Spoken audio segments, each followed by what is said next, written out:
Emi Lokon, don't turn, Ebi Lokon. Yorubas are screaming, Hausas are crying, my Igbo brothers are saying, don't blame them. Igbos are being discriminated. Even food don't turn to gold in Nigeria. Kidnapping, lucrative business in Nigeria. Imagine saying your grandchildren where they kidnap. By now, your soldiers for don't scatter Nigeria. How come a man won't get money for ransom when they kidnap him, his wife and his children? After everything, now kill, they go kill them. See, as Naira, they fall against dollar. Emi Lokon, don't turn to Ebi Lokon. And you say make we sacrifice for Nigeria. 7 billion to renovate your residence. 15 billion for your traveling allowance. That's not for you and your only vice president. 40 billion for Asurok maintenance. 5 billion for food and refreshment. 100 of millions for dogs and animals. Meanwhile, hunger they kill Nigerians. What did Nigerians do to warrant this treatment? Even Gary, they no fit afford for the family. Tinubu government blame Buhari. Buhari government blame Jonathan. Hunger day, people they die. This one don't pass jaga jaga. Oh. Ebi Lokon, OTD Ebi Lokon, Baba Ebi Lokon, Edaku Ebi power. Ebi Lokon, OTD Ebi Lokon, Baba Ebi Lokon, Edaku Ojeti.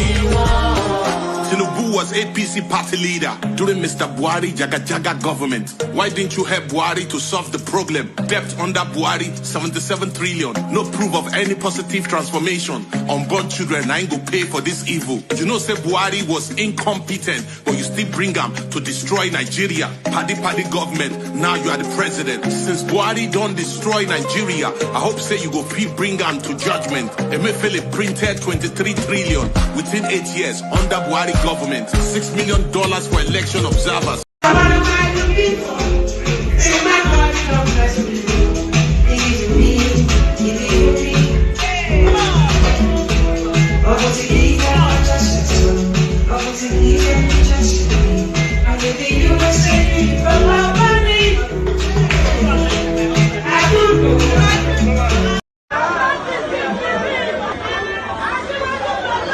Oh yeah, I different from only àyájọ́ ni.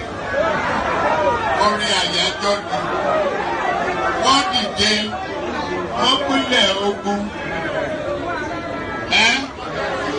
Oyin tí mo rí ká bá mi wá yẹn dà. Ká ní kó bá mi wá.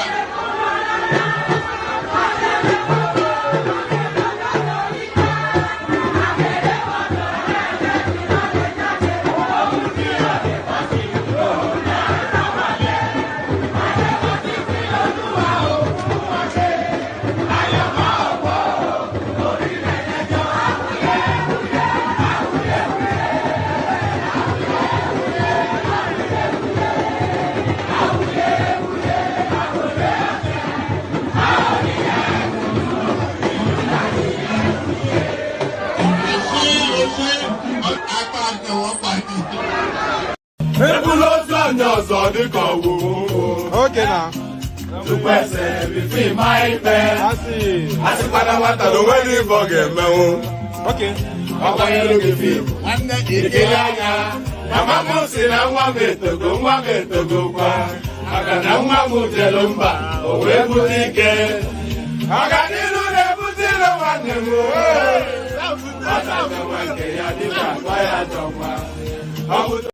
Staff sergeant na crook I dey shoot. It be like music, say na hook I dey cook. See as then they laugh, they open 32. Who you see? Na Naija actors. Which one? Chidi Mokeme. King of Shantytown, Ogene. Make them no come carry me go Ikotek Mene. I for shoot, make you no go hit Mr. Ebu Bele. See Yabo Joe, Ekwele.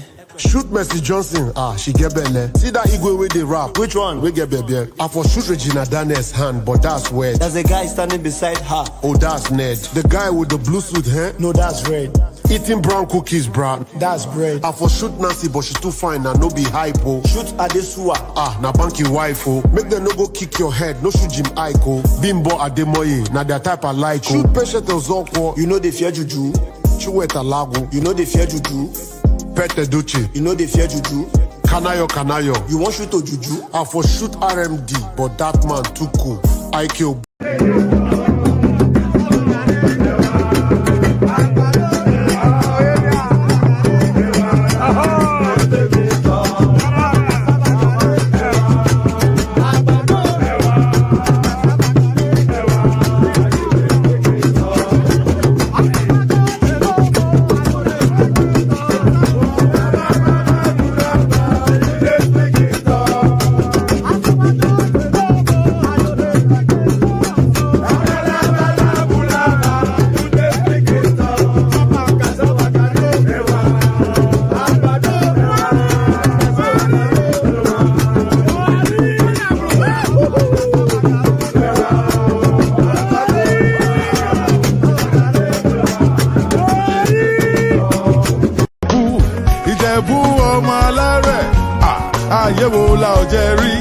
Tell them, let them know, say, one lay back.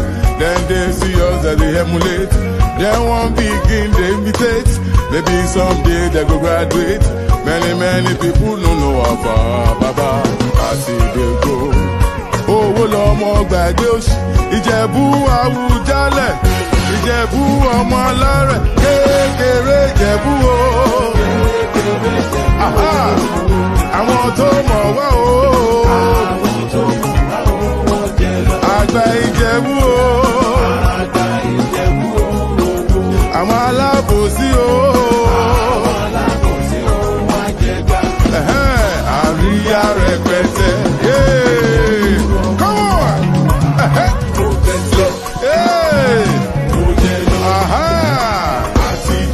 Ìjẹ̀bú jó dáadáa. Ìjẹ̀bú jayọba. We done the ball with the represent. Olówó lọmọ ṣe yóò. Ìjẹ̀bú lọmọ kò sóṣì. Àjẹ́wò la ọ̀jẹ̀ rí. Tell them, let them know say wọ́n lè bá. Ìjẹ̀bú Àwùjalẹ̀, Ìjẹ̀bú ọmọ alárẹ̀, kékeré Ìjẹ̀bú o. Come on! Àwọn tó mọ̀ wá o. Àgbà Ìjẹ̀bú o. Àwọn alábòsí o.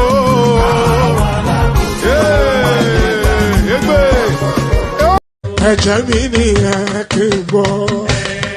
Àkànbí ewé ayò, ewé tún méje, ìtún ló ní ọ̀tún ẹ̀ ṣe, ìfà ló ní kan fà ẹ̀ mọ́ra, àìbínú gbogbo àtàrẹ, gbogbo méjì ọkà bàbà, gbogbo mẹ́ta ọkà wáṣẹ́, orí ló túmọ̀ ẹ̀dùn, gbogbo ọ̀nà ní túmọ̀ ẹsẹ̀, Àkànbí ìmọ̀ tú ìmọ̀ jọ. Ìmọ̀ èmi ni wọn kì í dálẹ̀, wọ́n bá lọ mẹ́lẹ́mọ́, wọ́n á fi jóye ẹlẹ́mọ́, Àkànbí wọ́n bá lọ gbé fèrè, wọ́n á fi jóye ẹlòkò, bọ́ọ̀wọ̀ wọn bá tẹ̀lé, wọ́n á fi jóye aláre. Àwọn mẹ́tẹ̀ẹ̀ta parapọ̀, wọ́n wá jọ ń pẹ́ mọ́, ẹ̀ẹ́mọ́ olóko jẹ. Wọ́n pa Akíntọ́lá ọmọ Ògún. Wọ́n pa Ìyọ̀dà ọmọ Àtàlàbọ̀bà. Àkànbí wọ́n pa Jíṣà Padàdé ọmọ ọba Ìjẹ̀bú Mèrè. Aṣíwájú odò gbólùkẹrẹ ajagun lólòdì ọ̀run. Tó o bá ṣe pé tìyẹ, tó o bá ṣe pé tìyẹ, lọ́ba ń darí jọ wí, àgbèrò mi kún gbọ́wọ́, ọ̀gọ́ ti ṣìgìdì máa gbé, àgẹ́tì ló máa ń gbé, àyàn ti ìlàyàn ewúrẹ́, Ọlọ́run dákun má padà lẹ́yìn ẹ, kó má gbàgbé ọ̀rọ̀ tẹ́, Aṣíwájú Ọlọ́run dákun má padà lẹ́yìn ẹ. And there it is right there. So both of them should not be on the screen. So let's pop this one off and have that one there. There it is right there. So there it is right there. Good day to you. Good to be in your company. And how are you? So we start it off with that, as we often always do. Often always, there's two different. So we started off with that, as we often do. Yes, we started off with a greeting. So good day to you. Good to be in your company. And how are you? I hope you've had a wonderfully glorious day. So hope you've had a brilliant and a fantastic day. Happy weekends to you too, Choma and Derek Hodge as well. So interact in the comment section if you don't want to come on the screen. So the comment section is often more exciting sometimes than the screen. I keep an eye on it, and I cannot just some of the conversations that go on in there. It's just too wild. But yes, good day to you. Good to be in your company. And how are you? So good day. The usual protocol, click on the like button just as soon as you come in.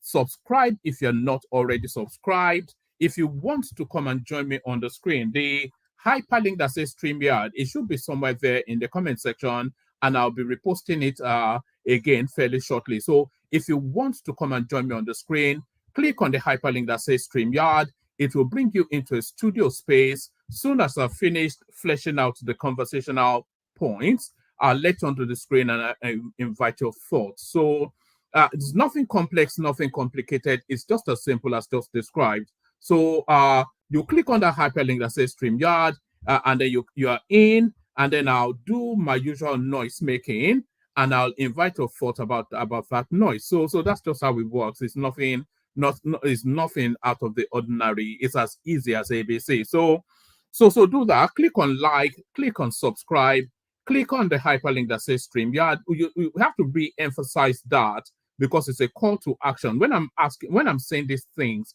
I'm actually asking you to take an action. So as I say it, take the invitation and take the invitation and act accordingly. So click on like. So that's an invitation for you to do something. So do that.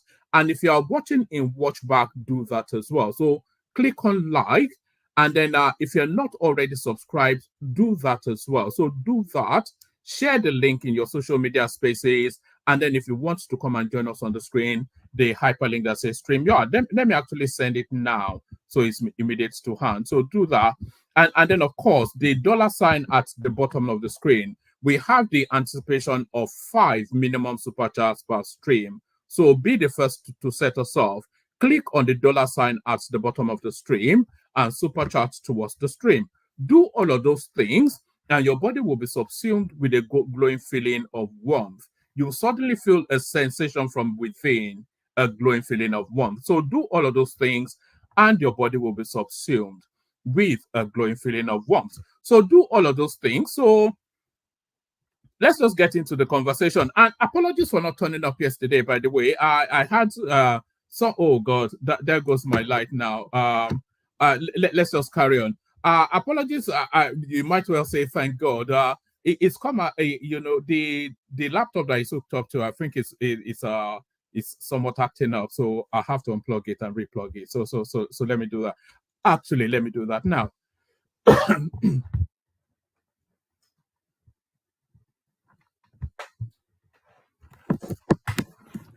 And by the way, I am still here, so let me just make sure that the lights are on. Let me just move it to another system, and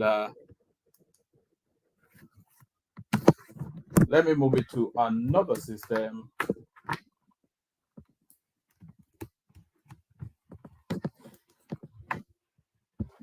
And there we go. We're back. So yes, it's NEPA, isn't it? Up NEPA. Even in the UK, you get NEPA striking. So yeah, so do all of those things. Let's just yes, I know that would be further for all sorts of you see what I told you about the comment sections now. Comment section, and they couldn't miss that opportunity. They're already yes, and that's Joma. It's always something with you. Well, that is, isn't it? So let's just launch straight into it. So let's launch straight into it, and we kick it off with this one. So we'll kick it off with this.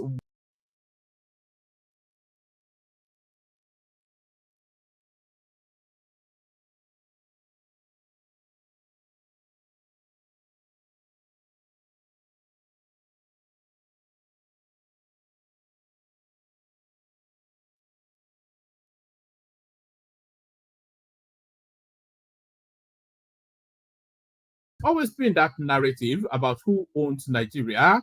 And if you want to know who owns Nigeria, that certainly is the list of names that's just been mentioned here. So I mean, there can be no other conversation other than the Tinubu administration. Obasanjo arrives Minna to meet IBB, Abdul Salami, and Gusau. So whoever pretty much for the last 4 decades, whoever becomes the Nigerian president has to go through at least 2 of these names: Obasanjo, IBB, and now Abdul Salami as well, and Gusau, of course, who I think was an NSA at some point in time. So what's all this about? Former President Olusegun Obasanjo has arrived Minna, the Niger State capital, on Sunday evening and headed straight to the hilltop residence of former military president Ibrahim Badamasi Babangida IBB. Sources hinted that Obasanjo arrived Minna at about 4:15 p.m. aboard a chartered aircraft from Benin City, where he had gone to felicitate with the Osama of Benin Kingdom, Chief Gabriel Igbenedion, on his 90th birthday. It was further learned that at the residence of General Babangida retired, another former head of state, General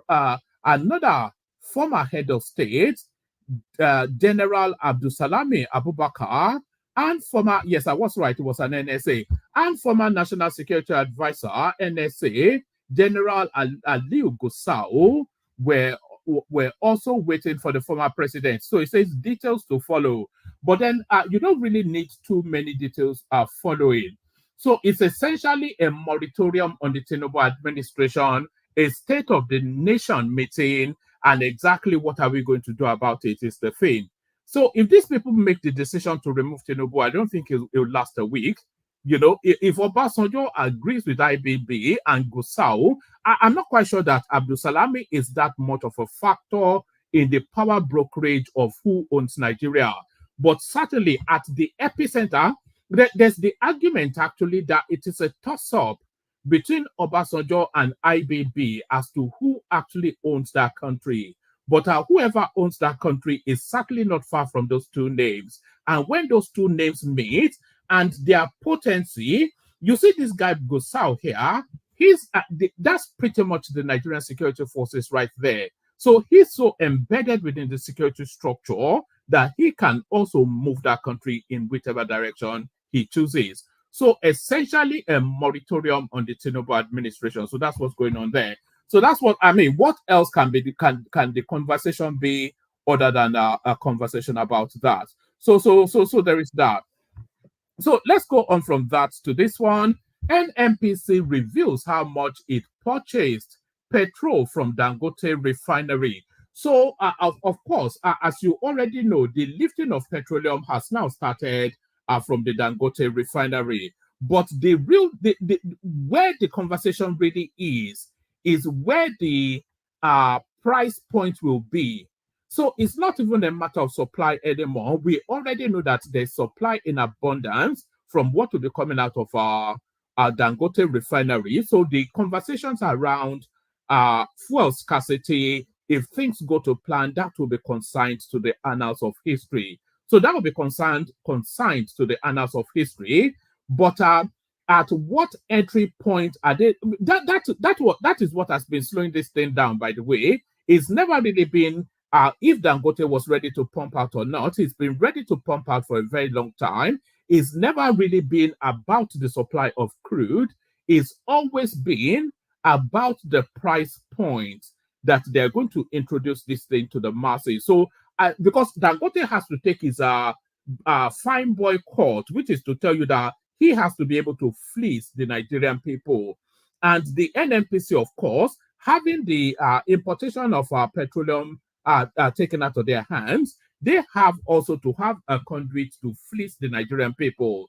So they have to agree as to just how much they can fleece the Nigerian people to satiate their greed without killing the people. So that's essentially what that conversation has been about. And what was also agreed, by the way, PMS, we call it petrol, so let's just call it petrol as we do in Nigeria. What's also been agreed is that PMS will be solely sold to NNPC, and then NNPC then will subsequently sell it to marketers. So why is that convoluted structure in place? You know, if they're saying they are running a free market enterprise, why is that convoluted process in place? You know, why can it not be the case that the oil marketers will just send their tankers to Dangote refinery, buy it, and then sell it via their filling stations? So why does it have to conduit through a particular portal? And if it's conduiting through that particular portal, is it then guaranteeing the price at the pumps? So are they going to agree markups with the marketers as well? So that however much I'm filling my my tank in Lagos, for instance, is exactly how much you'll be filling it in Sokoto, Enugu, etc. So it's still very much very much shrouded in all manners of unnecessary intricacies. But certainly the fuel scarcity no longer a conversation. The conversation now is entirely about fuel price. NNPC reveals how much it purchased from Dangote refinery. So this will tell us then how much the petroleum is going to settle on. The Nigerian National Petroleum Company Limited, NNPCL, has revealed that it purchased petrol at 898 naira. So that tells you then.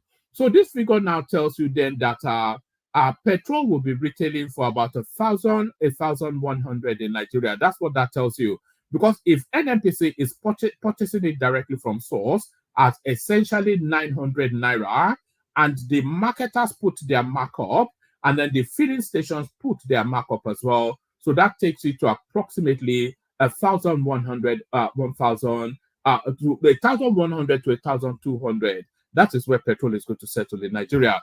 The Nigerian National Petroleum Company Limited, NNPCL, has revealed that it purchased petrol at 898 naira per liter from the Dangote refinery, contradicting earlier claims of a lower price. So the price that I actually saw earlier was about 700 and something. So there's and this is the convolution, by the way. Maybe Dangote should just be publishing figures, you know. So this is why people wanted the marketers to go directly to Dangote. So that would be willing buyer, willing seller, without having to conduit through the government. The Nigerian National Petroleum Company Limited, NNPCL, has revealed that it purchased petrol at 898 naira per liter from the Dangote refinery, contradicting earlier claims of a lower price. In a statement issued to correspondents on Sunday, the chief spokesperson of the NNPC, Olufemi Shoneye, clarified that the price of premium motor spirit PMS, commonly, I wonder why they say premium motor spirit and then they'll put in parentheses PMS and then they immediately add commonly known as petrol. So if it's commonly known as petrol, just call it petrol if that is what people understand it to be. In a statement issued to correspondents on Sunday, the chief spokesperson of the NNPCL, Olufemi Shoneye, clarified that the price of premium motor spirit PMS, commonly known as petrol, was significantly higher than previously reported figures. We successfully loaded PMS at the Dangote refinery today. They claimed that we purchased at 760 naira per liter is incorrect. For this initial loading, the price from the refinery is 898 naira per liter, Shoneye said. So just within the period of 1 day, the price has already gone up from 760 to 898. So everything changes but remains the same. Corruption continues.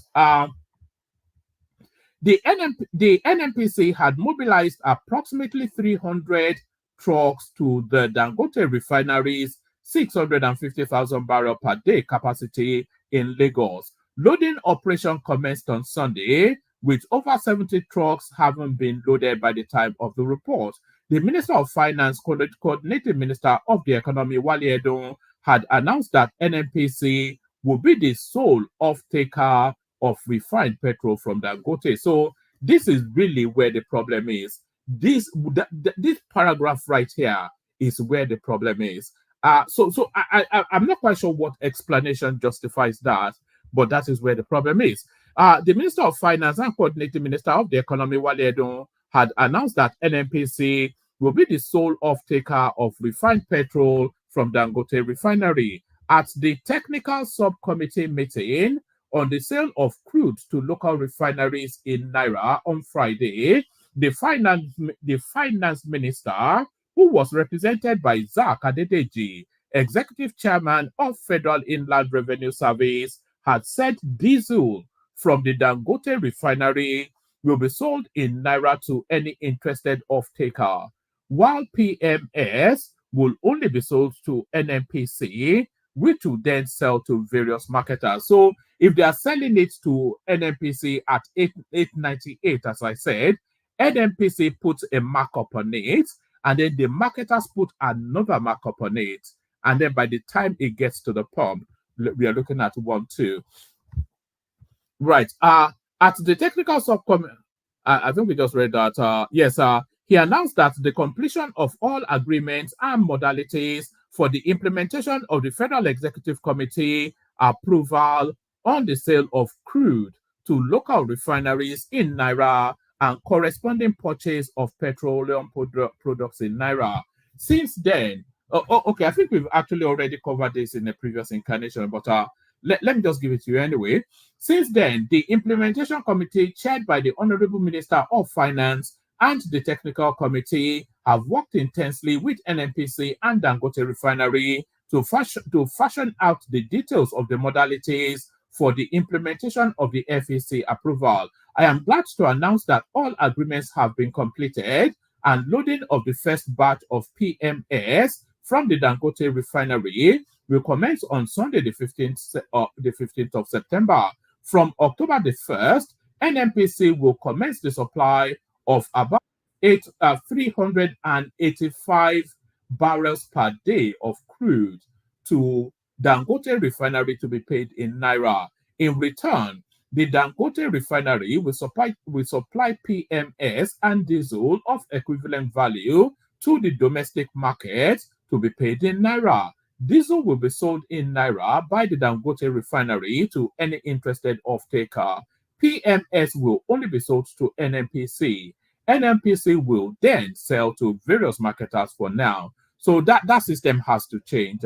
It's too convoluted, too shrouded. It's the opaqueness of, I cannot see why that would be the case. So that's just it.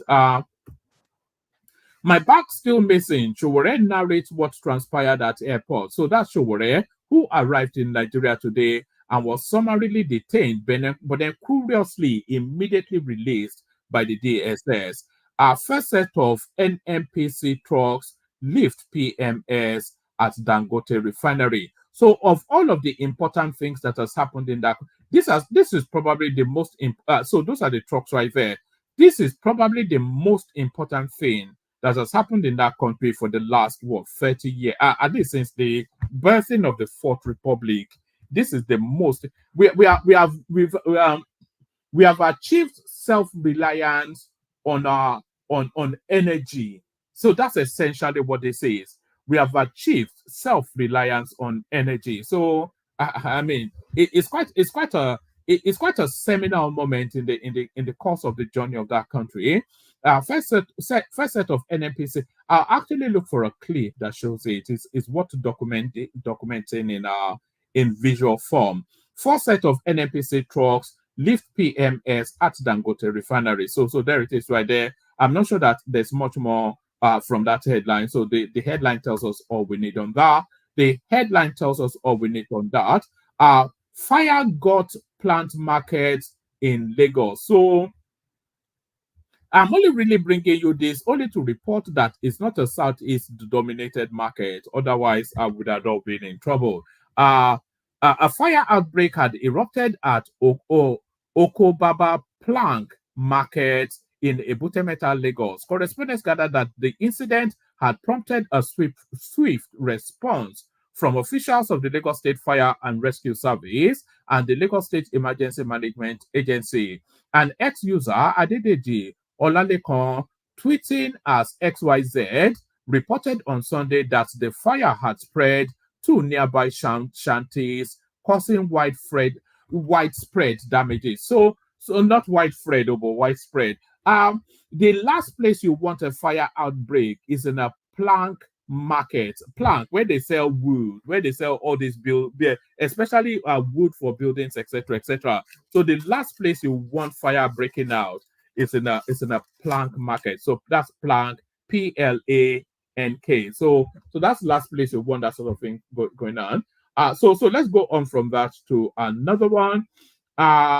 Yes, this was when that story first broke, and then they subsequently added about 100 and something naira to it. Dangote refinery set to sell petrol at 766 naira per liter to NNPC. So not only do we get we actually want a breakdown of how they are arriving at the figures that they are looking to sell this thing at. So what's the entry point? There's still a lot to unbuckle from that anyway, because the whole thing sounds like a ripoff to me. Tinubu gives ministers 1,200 bags of rice aid for distribution as palliative. So this is turning into a bit of a joke thing, you know. The one that he actually gave to Dele Alake, I think he wants to give it to. He says only the elderly will benefit from it. But this rice thing, it's actually a full-blown joke thing now. You complain about insecurity, rice. You complain about unemployment, rice. Yes. You complain about the fact that, we are hungry, rice. You say we want to protest, rice. You say, you don't have medical facilities, rice. You say you don't have good schools and good teachers, rice. You say minimum wage, rice. It's rice. Can't solve all the problems. So there it is right there. Rice seems to. You said they being power. That was the message, and this is the solution. The message to the government is a being power, and then you say you are hungry, and then they give you food. So I mean, what's the complaint? You said you are a being power, and then they give you food. So a being power equals to give you food. Tinubu gives ministers 1,200 bags of rice each for distribution as palliatives. So is there anything else to read from this other than the Minister of Solid Minerals Development, Dr. Dele Alake, has said that 1,200 bags of rice made available to him by the presidency as palliatives for grassroots will be channeled only to the aged in the state. Alake made the disclosure in a statement by his special assistant on media, Segun Tomori, made available in Ado Ekiti on Sunday. The minister said, following the decision of the presidency to respond to the yearnings of the Nigerian people to make more food available at the grassroots, 1,200 bags were made available to each minister to further supplement the established channels of distribution, such as state government and civic organizations. He said the 1,200 bags made available to him will be channeled only to the aged only, adding, we need to reach out to our aged fathers and mothers at times like this to demonstrate the Omoluabi values of taking care of the old in the community. In the spirit of inclusion, it is important that we channel this intervention to mainly elderly citizens who do not have the strength to compete for welfare goods such as these at the established centers. We have taken their inventory and will be delivering to them. So there it is right there. Rice seems to be the solution. Yes, I saw that actually, Mike. So let me highlight what Mike is saying in the comment section. I saw that, but I wasn't quite sure what the traction is. So I saw that because the last one, everybody thought it was somewhat of it was contrived. So this is Mike telling us there's just there's just been another assassination attempt on Trump in Florida. So I did see that in the news cycle, but I wasn't quite sure how solid it was. Let's go on. Lagos State to implement e-call up system for Lekki Epe corridor starting September the 23rd. The Lagos State government has announced that the electronic e-call up system will take effect on the Lekki Epe corridor from September the 23rd, 2024. So I'm only really reading this because I'm curious to find out what an e-call up is. This comes after the initial rollout. Will this make any sense to anybody, by the way?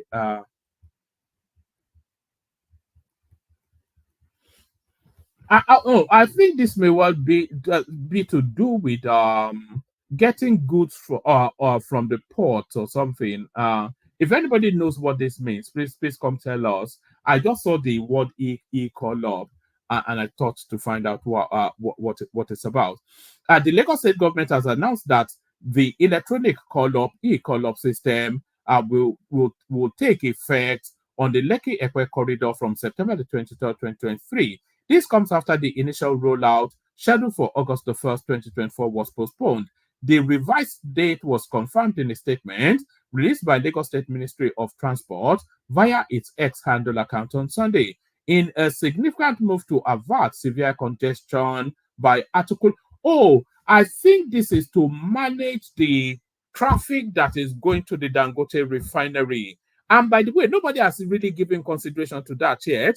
So we are talking about Lagos being congested already and the gridlocks in Lagos. So with Dangote now being the sole supplier of fuel nationwide, can you imagine how horrific traffic will be in Lagos State? So it's the horror to come. So that's the horror to come. It's going to be a nightmare. Can you just? I never even gave any thoughts to that. Lagos State to implement e-call up system for Lekki Epe corridor starting September the 23rd. You see the value of houses in that place will plummet. It'll just be a nightmarish place to live. The Lagos State government has announced the electronic e-call up system will take effect on the Lekki Epe corridor from September the 23rd, 2024. This comes after the initial rollout scheduled for August the 1st, 2024 was postponed.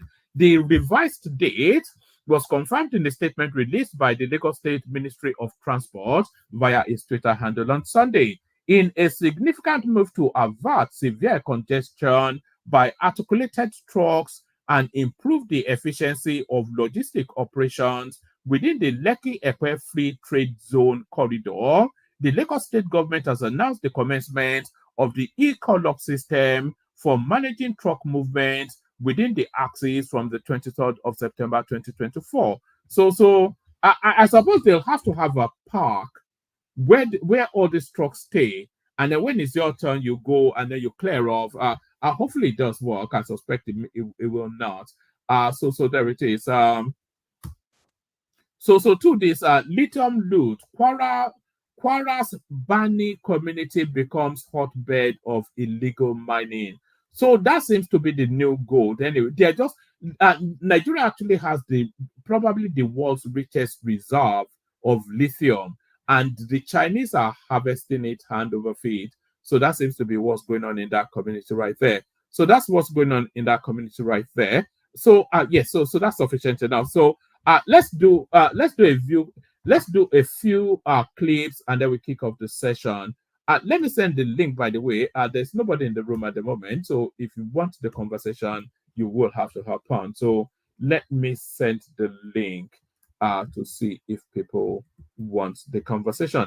And sorry if my voice is a bit husky, by the way. I didn't actually stream yesterday for reasons of being out drinking, and I think all that drinking is still very, when you drink, I drink brandy mainly, so when you drink maybe more than you should, that I'm not saying I'm hungover, but my voice certainly is suffering from it. I don't often go out, but on those occasions that I do, maybe I was a bit excessive. So on the occasions that I do, maybe I was a bit excessive. Let's kick it off with this one. This one is somewhat to do with Donald Trump. He told us that they were eating cats and dogs, didn't they, somewhere in America? Trump is our president.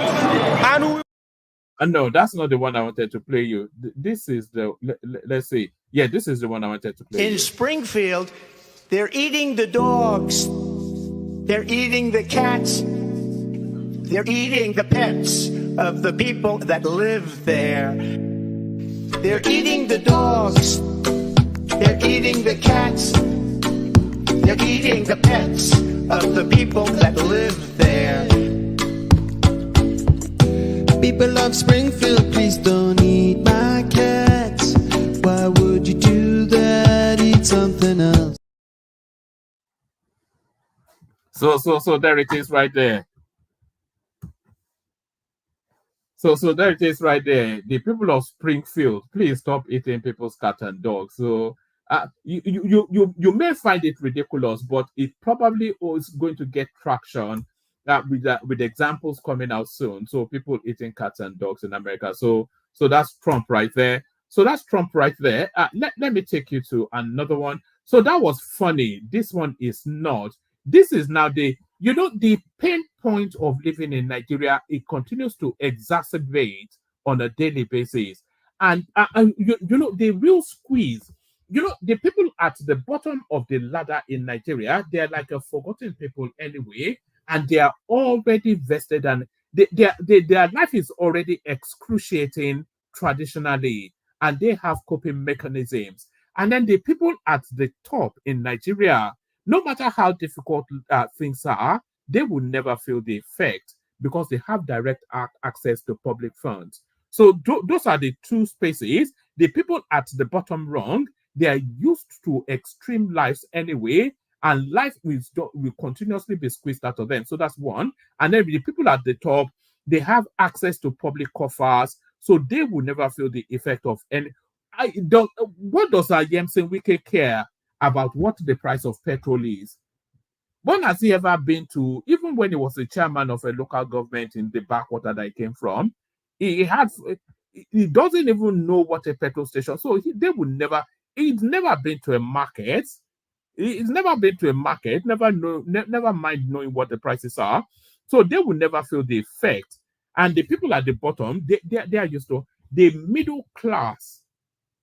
The middle class is really where the pain point is with what is going on in Nigeria at the moment, because they want to keep up the veneer of respectability, but the economy is squeezing that out of them. So why am I making this long speech? What this?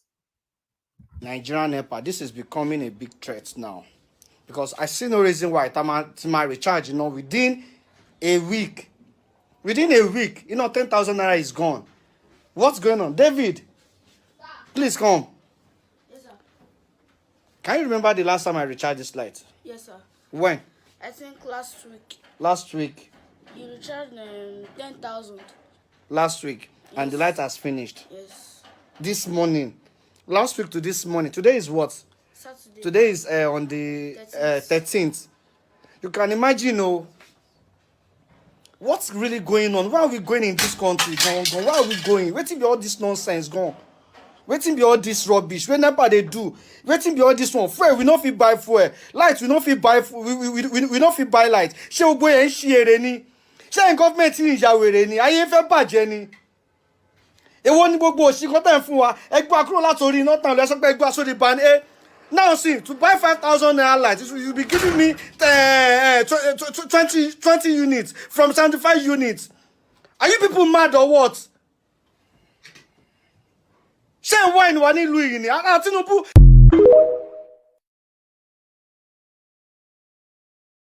has just become unbearable. Unbearable. I'm not one to join in blaming Tinubu for it, but of course he's the person in situation, so he gets the blame. But the chicken have come home to roost. So that's just what it is, isn't it? And I think deep down we all know it. The chicken has come home to roost. That's essentially what the narrative. Those life of that I think I've said it once, and it bears repeating. you know Nigerians, the Nigerian life is the most subsidized life in Africa. It was the most subsidized life in Africa. So your education is subsidized, a lot of it free, up to when you get into tertiary institutions. And you can train a medical doctor in Nigeria from the first year to graduation for less than 4 million naira. A medical doctor that would then take that certificate out to America and start earning $1 million a day. So it's subsidized. Food is subsidized in Nigeria. They give all these mass farmers, they give them free grain, free fertilizers, free everything. So to keep the prices of food down, heavily subsidized. Medicare is subsidized, fuel is subsidized, everything is subsidized. So those were the excesses that we were living off, or that we were living on, essentially. So those were the excesses we were living on. But the room is not there anymore. The economy cannot carry it anymore for reasons of looting, of course. But so that's just it. So we're just being weaned off our excesses, is where I was really looking to land with that. So we're being weaned off our excesses. And I was saying then that it's the middle class that is squeezed the most in what is going on in Nigeria. But the middle class are looking for new and imaginative ways to manage this economic situation that they find themselves. So here is the narrative of a person that works in a hospital. And this is the innovative way that person is using to cope with the economic circumstances in the country. Watch this. It can never go well for you. You are living with a thief. You can't even talk to him to change. You are supporting him. You are stealing from somebody. You can never make it in this life, honestly. No matter how much you care. Look at it. Costly drugs. Casualties is 100,000. Yes. Partner. You are having about 3 years. Always disturb me, like when they are doing their videos. Do you get it? No, this is terrible. You will not wear earring. You cover your head. You wear long clothes, but you do the worst.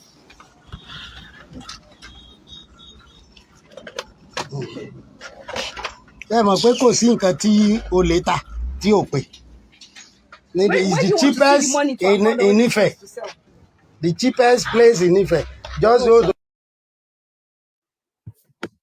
So there it is right there. So let me give you the 411 on what you just saw. So that was a shop. We call it a chemist. It's not a full-blown pharmacy. So we call it a chemist. It's some ramshack that they sell drugs to the local people. So that was a chemist. But then you could see people raining abuses on the owner of that shop, which is that lady that was looking so much forlorn and caught in the act. But why are they raining abuses on her? So her husband works in a hospital. He then in a public hospital. He then steals the drugs from that hospital and then passes it on to his wife to sell in her chemist, and that's their coping mechanism. So he steals drugs from a government hospital, gives them to his wife who runs a chemist, and then they just profit off it. So and that's Nigeria, by the way. That's Nigerians. So it's not a narrative of Tinubu all the time. That is Nigeria. That is who we are, and that is what we do. So that is who we are, and that is what we do. So the situation in the country is that dire that people want to japa, to escape the country, to sunnier climes, to better opportunities and all that, preferably somewhere in the West. But then when you make that escape, what happens next? Watch this. Guys, let me tell you something. For 3 days now, at a stretch, I've not gone outside. I just decided to come outside now. Since 3 days I've been inside my home. And when I measured my blood pressure, it was over 200. Did you know why it was very high? Because I was sitting at a place. Yes, my blood pressure was very high because I was sitting at a place. No physical activity. Well, I just came out now. Still, the whole place is boring. When I tell you guys that Europe, the West is boring, some people think I was joking. See, Europe is boring. As I came out now, nobody to talk to, no place, nobody to even play with. I'm just walking on my own. I'm still a bit young. What will happen when I get much older, like when I get to 70 years? What am I going to be doing? Loitering about. You know how we live here. Even in your building, your neighbors don't greet you. They don't talk to you. That is, when you go back now, if I enter my building now, even nobody greets me. That is the reality. Nobody will say hello to you. Just you take your key, you take your key from your pocket. I mean, open your door and go inside. Just like prison life. You understand me?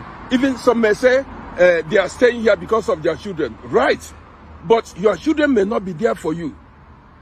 These children born in abroad, to be honest, they want to live their life. Yes, and you cannot even be following your children up and down because you give birth to them. They are going to live their life. You will be lucky if they remember you. That is, if they come visiting, safe. Some don't even remember their parents. They don't remember what you sacrificed for them. That's the reality. Well, it is better now that you still have opportunity to arrange Africa. Arrange somewhere. That is, when you get bored in Europe, you have a place to go in Africa. Some said when they retire, they want to live in Africa. It's not a bad idea. Do you understand me? At least you'll be... All right. So that guy was speaking infinite sense right there. Life in I wouldn't even say in the West because I can't speak for what life is in America. I don't live there, but life certainly in Europe is one of the most boring things that you can imagine. It's such a tedious life encompasses you go and you know that the winter months in Europe they are gray and foreboding, you know. So the winter months in Europe they are like something out of not Lord of the Rings. So what was that? Yeah, Lord of the Rings. There's like it's gray and foreboding the winter months. It gets dark very early. It's always cold, and people are just dour and depressed. You are caked in several layers of clothing. When you go to work, when you are on a public transport, you pick up a newspaper not to read it, but to hide away from people sitting around you, just so that they don't draw your attention into a conversation you don't want to have. And then you do that drudgery to that job that you know that your boss hates you, and you're just clutching up to that job with just bare bones. You know, so that's how it is. And then you slug it out, you slug it back home, you are too tired, the kids are making noise, you go and hide away in the toilet somewhere, and then it cycles again. So it's just a boring, you know, life in Europe is boring.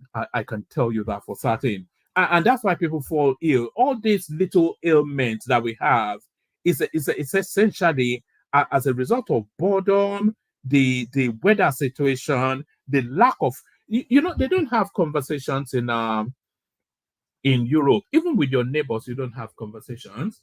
Sometimes when you hear your neighbor leaving their house to go out, so sometimes you actually wait for their car to start so that you don't go out in sequence with them and then have to engage them in conversation.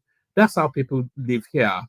You know, you hear your neighbor's door go, and then you wait for their car. You are going out as well, and you wait for their car to start, knowing that then they're in that car, and then you start to make your way out for no other. It's not like you even hate them or don't like them, or it's immaterial. You just don't want to make that reach to make the effort to have a conversation. Not even a snapshot. Oh, how are you? Lovely weather, innit? You know they use a lot of sarcasm in especially in the UK. They say, oh, lovely weather, innit? Especially when it's pouring down or it's bitter cold. So that's just sarcasm. That is the language of of survival in the UK. You don't even want to have mundane, snapshot, 3-minute conversations. You just want that person gone and out of the way so that you can continue to live in your head as you set about your day. So life in Europe is boring. Life in Europe is boring and tedious as well. You know, now I did tell you about this lady, Summer Aku, who lives in Ireland. Fed up with Ireland, she went back to Nigeria. And within a month of going back to Nigeria, all of the medications, all the uppers and downers that she's been using to keep herself just steady enough to get through the day, all the medication went. You know, the food was better, the air was better. She felt more bounce in her life. You know, she got her mojo back and all of that. Just because the people around her, they gravitate towards her in warmth, and she embraces them with the same warmth. Nothing like that is found in Ireland. So life in Europe is boring. So life in Europe is boring. Should I play you one more clip? Is there any other clip that would especially? All right, let's go back to the American election, and let's find out just where the Nigerian vote is going. Not even the Nigerians in America, because you'll be surprised that the vote that actually decide the next president of America is actually going to come out of Nigeria. But how are the Nigerians voting to decide who runs America? Well, what they Trump is our president, and we will vote for him here. We give him every total support. Anything when they talk, we don't know nobody.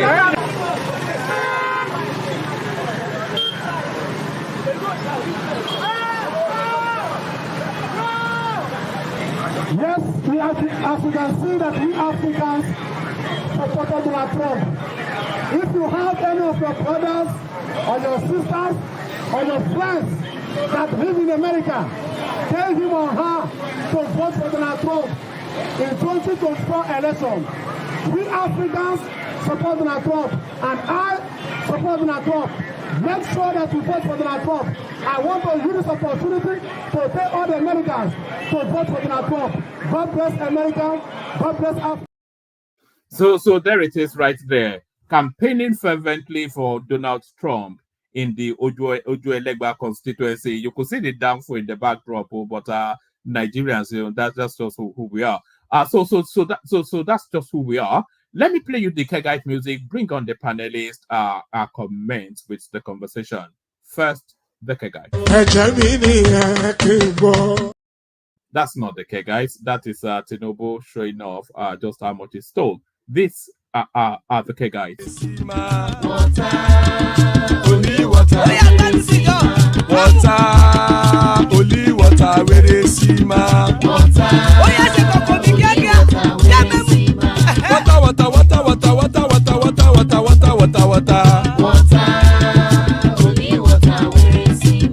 Hapa o naido.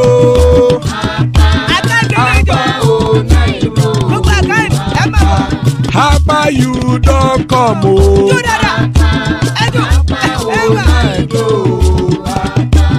Hapa o naido.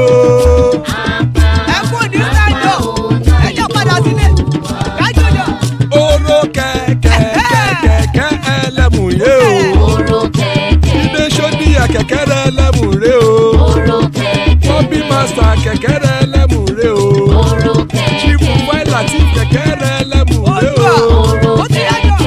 Eruku lele elemu de. Eruku lele egbe elemu dodo jare o. Eruku lele Ghana ti de everybody o. Ọmọ ẹlẹ́yẹ ẹ̀yẹ o ó dilé o. Odúyẹ̀lá ẹ̀yẹ o ó dilé o. Petrosoname ẹ̀yẹ o ó dilé o. Petrosodunke ẹ̀yẹ rẹ̀ ó dilé o. Ẹlẹ́kọ̀ ọ̀run mú ìní o.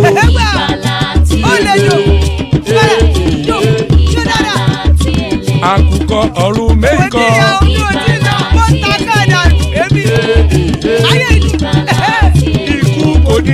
àgbéṣe o.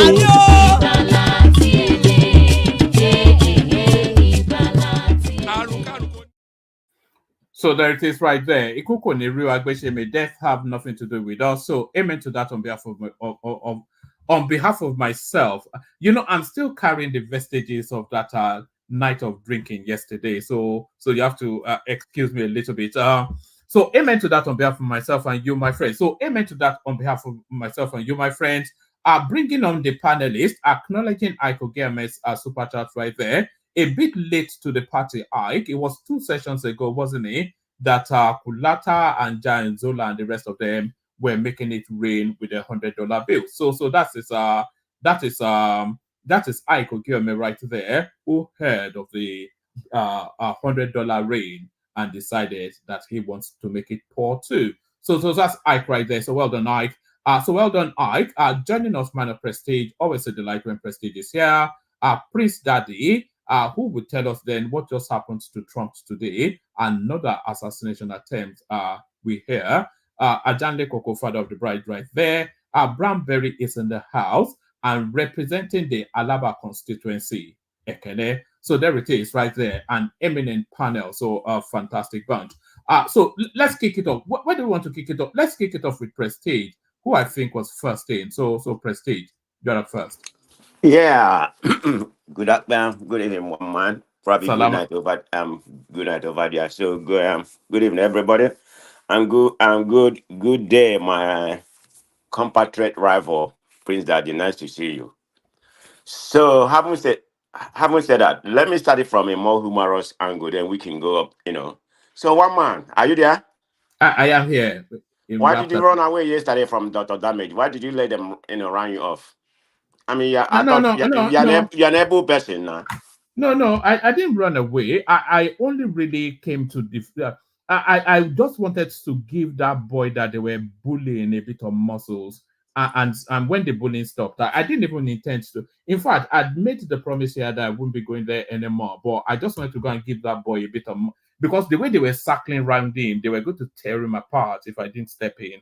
So I just had to step in. Well, that's true. But the guy somehow deserves certain, certain. No, it came with the contra review. You guys have to learn to entertain opinions different from yours.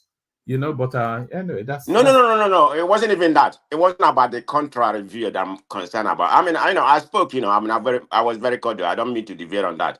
And I said, okay, because he was very much adamant about people calling Tinubu name. I said, look, all politicians, you can call all politician name, so you don't have to take offense there. I mean, what's his name? Rational man called Tinubu or here. You can call Obi all name you want. You just, But anyway, it's not about that. So before I proceed, let me give you an update. I know Prince Dad is behind me about this shooting that actually happened today. So I have the whole information. Of course, I'm not in Florida. So this happened in Florida. Sorry. Is the shooting? Is it the same as the previous one, which is just a bit of No, this one happened today at 1 p.m. Is it photo tricks by Trump again, trying to? No. Is it because he's losing momentum he kind of bended the truth in order to fundraise. But I'm still glad that he's alive. But let me tell you how it happened. He was golfing today. Before he golfed, his golf, the Secret Service will come and try to clear the whole place because where he golf is pretty a big place. Of course, there's a lot of trees and everything. So this guy, I think about in the 50 or whatever, according to what they said, the FBI already cleared the place. So he was like about 400 to 300 yards, from where where actually they find this gun, because this guy was setting AK-47. So yeah, I can tell there has to be intent, but it's still under investigation. He set up the AK-47 with microscope and everything with his bag, even with a picture to be taken back, to be taking whatever he was supposed to do. But what happened? One of the Secret Service noticed there's a gun, a gun on top, that he was able to notice a gun. So he fired at the guy. He ran away. So he ran away from the bush and went to his car. I think it was a pickup car, whatever, and jumped into the pickup car and ran. Unfortunately to him, there's somebody a standby, there that was able to take a picture of his car. So they got his tag number, and the police mobilized mobilize their, I think there's a name they call it. I forgot what they call it. But so they caught him on 95 Florida, 95 highway. So now he's under detention. Trump was not actually fired, but you can what is the guy doing with AK-47 with microscope and everything, so there's an intent there. So everything is still being investigated because he had not spoken. So so let's get so no shot was actually fired, is what you're no saying. FBI. The Secret Service fire a shot at the guy. That's the shot people was thinking.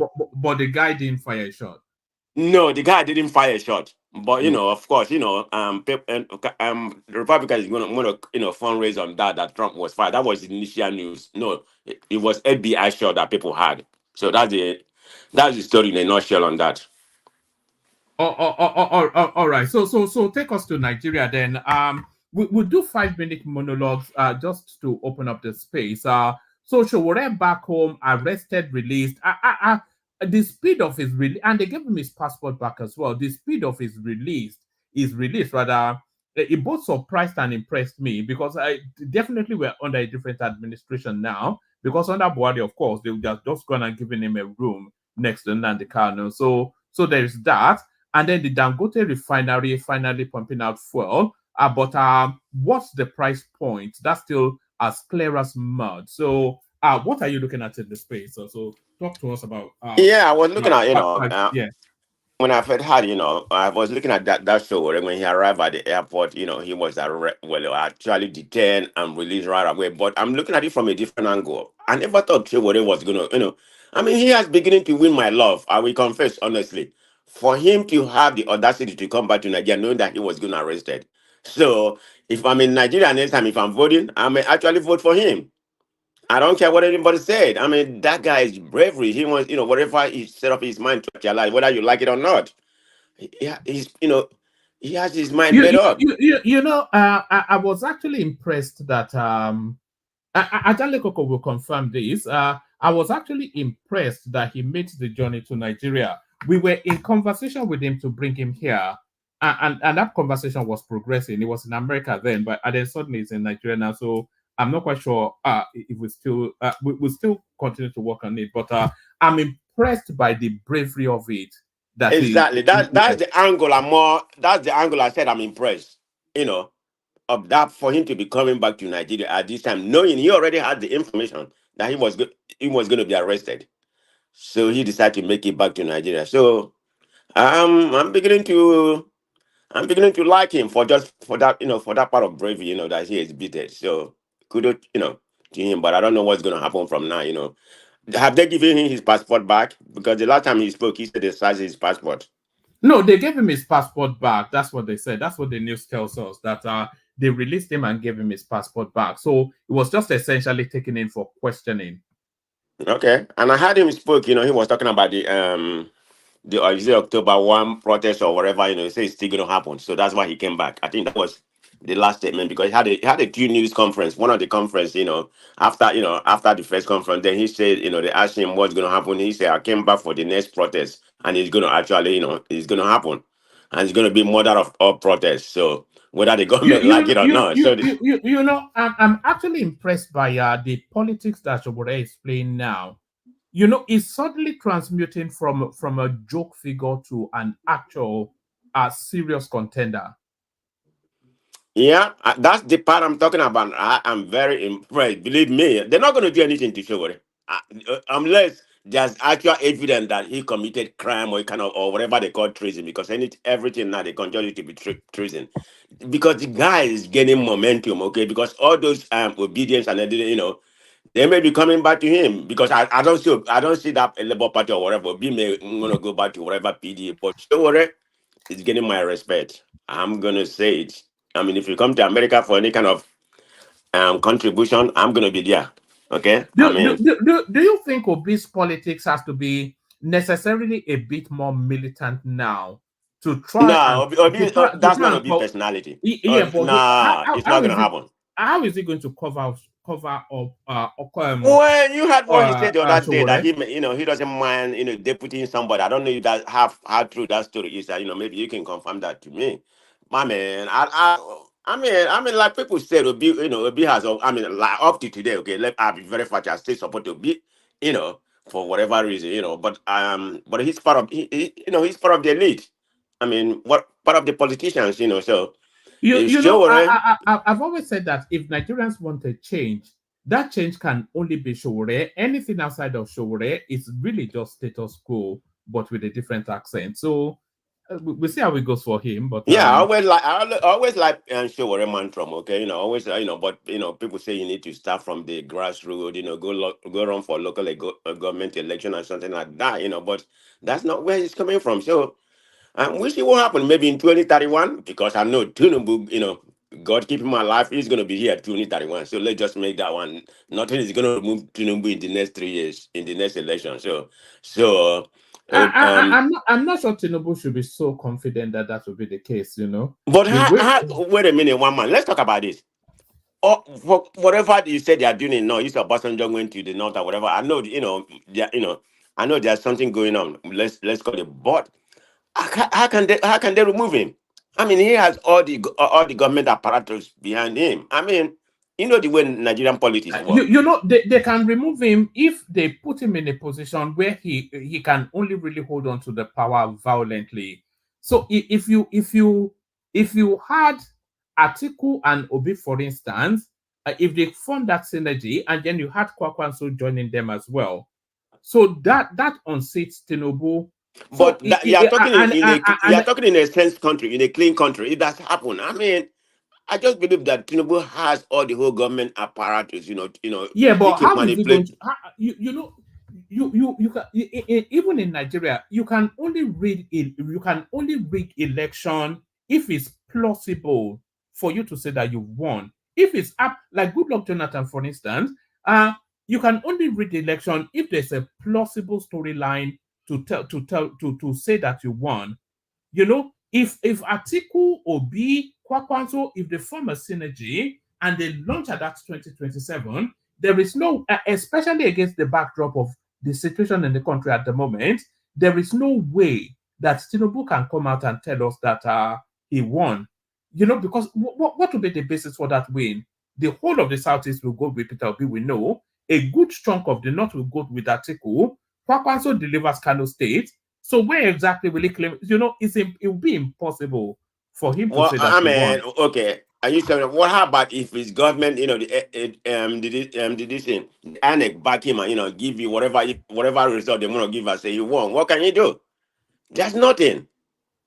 It And I will be still believe removed that he's going to be there. violently. It will be Huh? removed violently. If he tries that, it will be Then you're removed talking about violently. military coup, which we don't want. That is the only option. I mean, as much as I don't like his policy, I don't like what he's doing, but I wish him success. I want Nigeria to be a better country, on the honest opinion, But I mean, he's been there for a year and a half. Nothing is progressing. Everything is kind of regressing. So, but I mean, is he back in Nigeria? One man. Hello. Sorry, I was responding. I was muted. No, yes, he's back in Nigeria now. He's back in the country. Oh, okay. So yeah, that's all I have to say in that in that space. So you want me to go about the NNPC and the using Yeah, give that us a good. flavor. Yeah, give us a little flavor. They came out with 766 and ended up at 893, all within one day as the price that they bought it from Dangote. So I'm not quite sure. So the corruption and the fraud already started.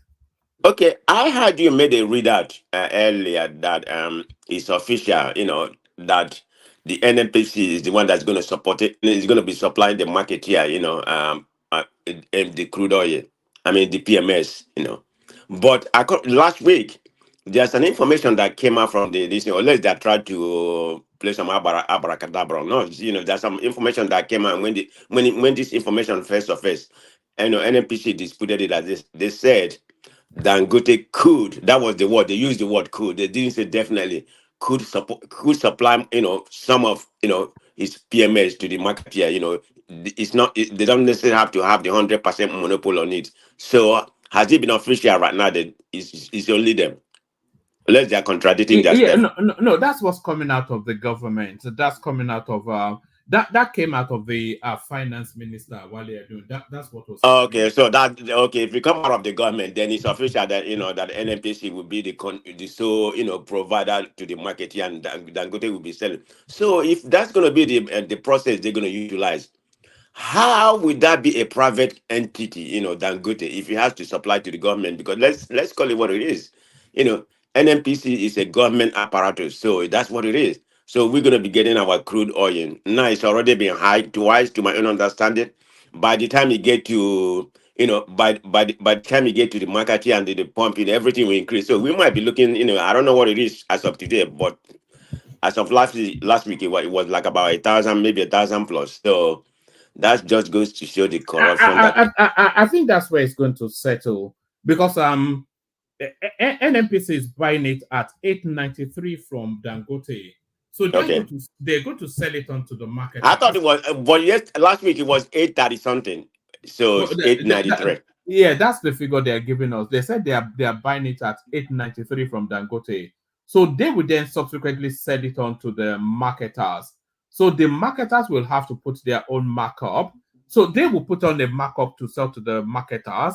And so, yeah, so 898 actually, that's how much they're selling it for. That's how much they got it from Dangote. So they will put a markup on it to sell it to the marketers, and then the marketers will put a markup on it to sell it to the filling stations, and then the filling stations will put a markup on it to sell it to members of the public. So you're looking at So, man, 1,200. you don't see this going up to 15 to 1,600 because originally it was, Ah, from Dangote to NNPC, then NNPC to, and yeah, no, I think it was supposed to be from NNPC, what originally we had before Dangote started his oil production, and they mark it up to 8 something. So now you have 3 phases of, or 4 phases before you can get to the consumers. So it might be, I mean, the supply is going to be there because he already started pumping oil. Like you properly stated. The truck already lined up and everything. I mean, we're probably not going to have a fuel shortage like we normally have, but the hoarding may still continue because in the Nigerian space, everything is so corrupted that nothing runs smoothly well what it's supposed to be. So we're in for we just have to wait and see how it's going to go. But at least it's a good news as far as I'm not a fan of the ideology of having one person as a monopoly. I would think that the Dangote refinery, it's a form of monopoly. That's just my own opinion. I mean, but yeah, but it is good for Nigeria, because that's how I say it for now. Yeah. all right, brilliant. Stay with us. Stay with us. Okay. Prestige. Let's move the conversation around a bit. Go to Ekene, who joins us from Lagos. Ekene, what did they happen? Alpha. It's probably falling asleep. So the excitement was too much for Ekene. He actually fell asleep. So that's Ekene right there. He'll wake up in a moment and say, "One man, waiting they happen now." So that's Ekene. Let's go to Baba. Baba, you're up next. You've been monitoring the petroleum space, the somewhat convoluted price points that they are coming out with. 898. That doesn't bode well for the end user. Yes, man. Hope you had a nice weekend, and salutation to the panelists. And I give the same salutation to people of the comment section. And our esteemed viewers, I salute you. I hope you remember to click as you came on to the program. I know you enjoy the program and the ideas position of each contributor. You take them to heart and decipher them. Please like and share also, but do the click first. That's most important. Yes, for the fuel pricing, Dangote, through their spokesperson, has debunked the story emanating from the NNPC side that the invoice for 893 naira. So they are all playing games actually with themselves. But I think Dangote principally is waiting for the president actually to come on.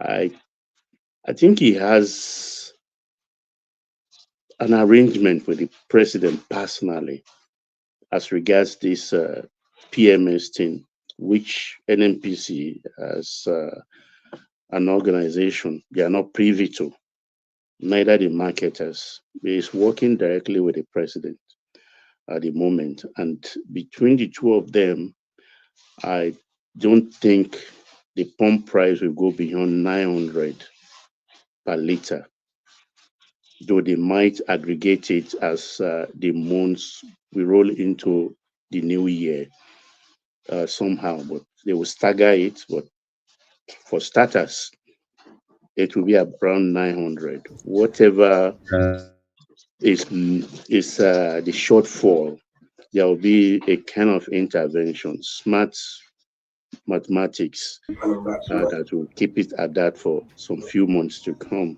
actually. And I don't see any problem with this, actually. Baba, Yes, sir.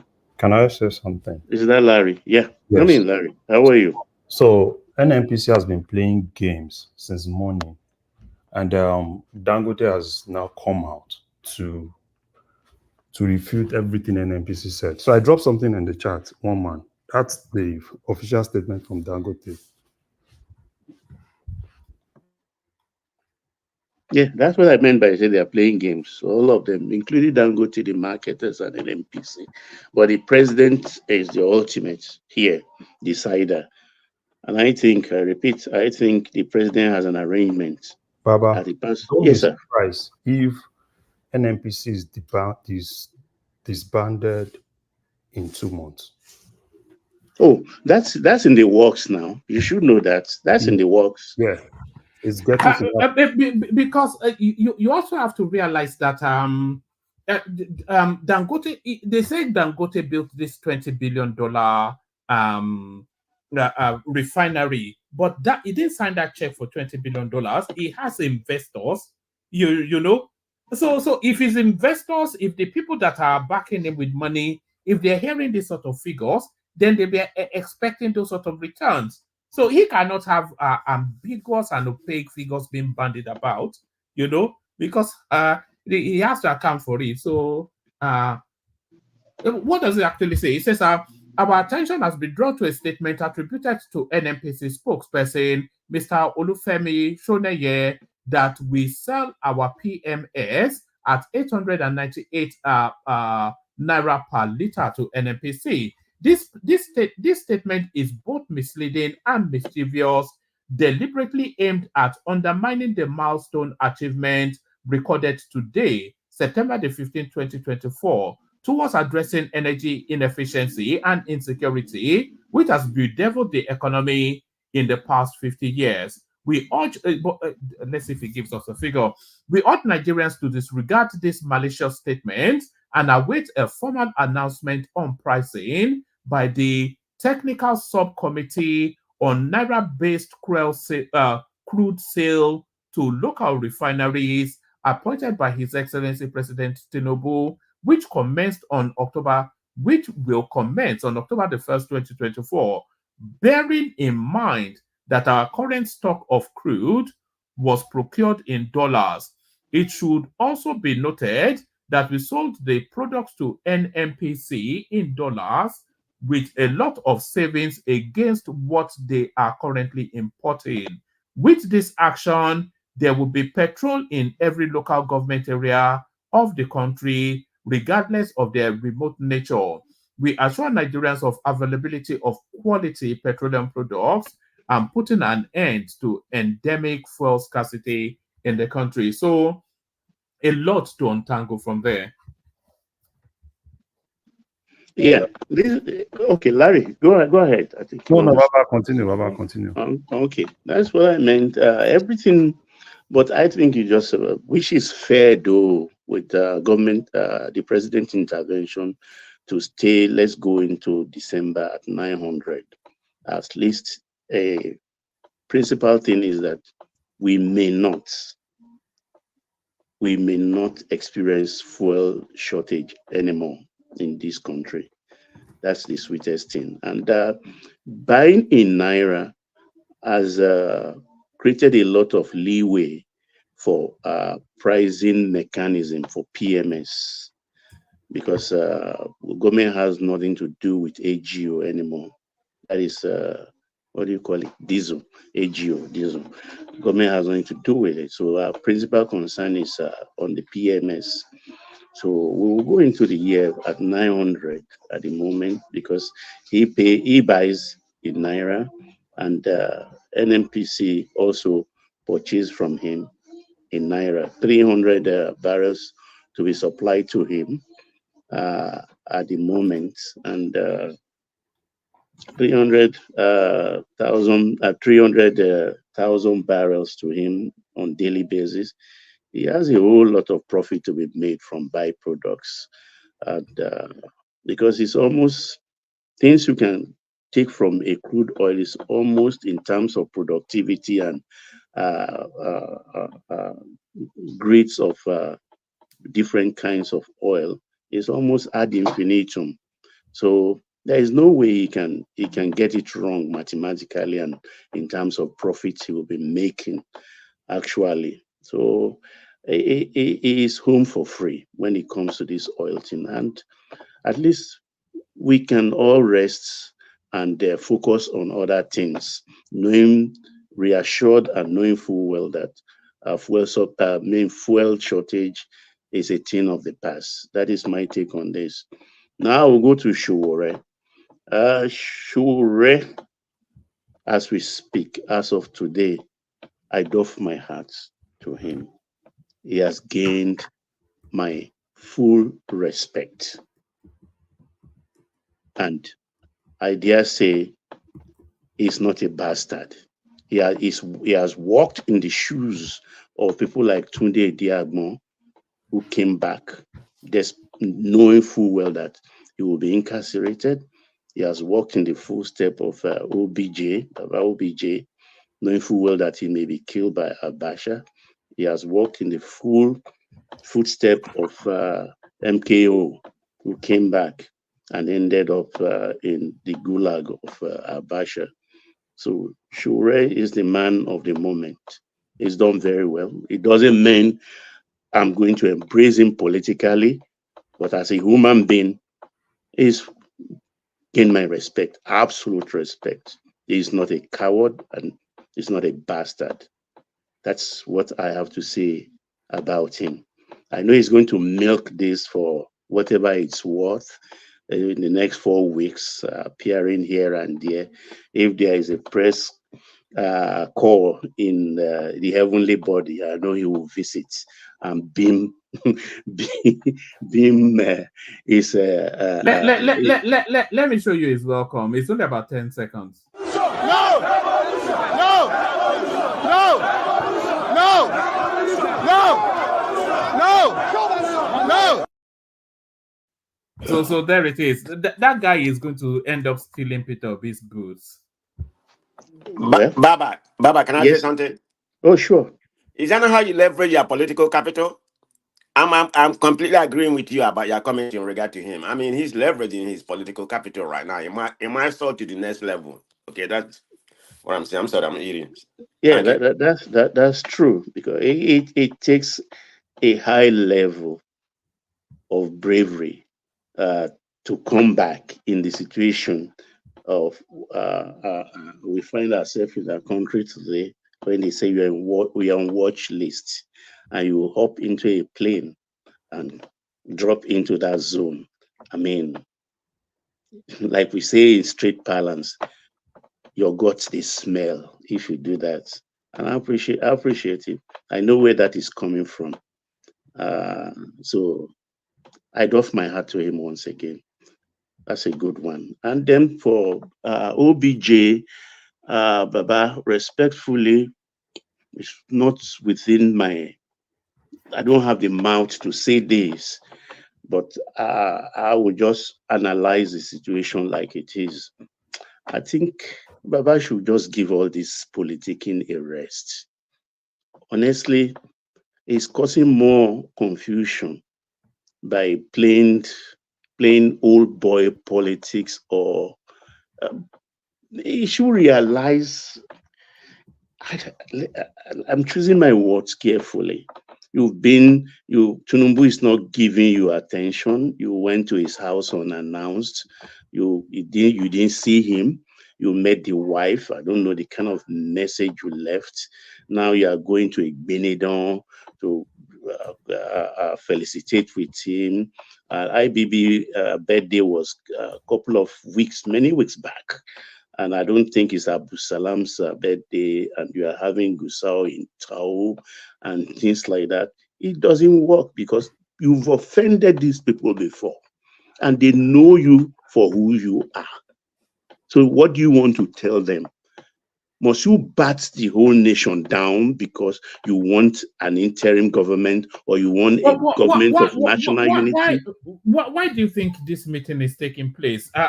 Because as I was saying, if there were any because people talk about owners of Nigeria, if there were any owners of Nigeria, it wouldn't be far away from those names that are meeting now. IBB, Obasanjo, Gasua, you know, but Gusau. Yeah, what do you think that meeting will be about? What do you think the intentions are? Look, or are they just meeting to try and intimidate Tinubu for the optics of it? Yeah. For him, it's just a kind of subterfuge, trying to leverage on these people. But they are only entertaining him because he is their senior. Because once you're a general for life. You understand? He's the senior to IBB, to Abdul Salam. He cannot summon them, and they will say they will not go. But they are just being polite. You've caused offense to these people before. You've had altercations with them before. You've poured opprobrium on them before. So they know who you are. They know your kind of politics. Whatever you see, I mean, whoever in the world has had the kind of opportunity you had in this life as a military, you got into the civil war late, within, I think, 90 days, when all battle sectors had fallen, and you just went there and swept the place, and they handed to you. You wrote your memoir of the war, and you claimed the glory. Fine for you. You didn't plan a coup. You were made number 2. The man was assassinated. You became an head of state. You didn't fight for it.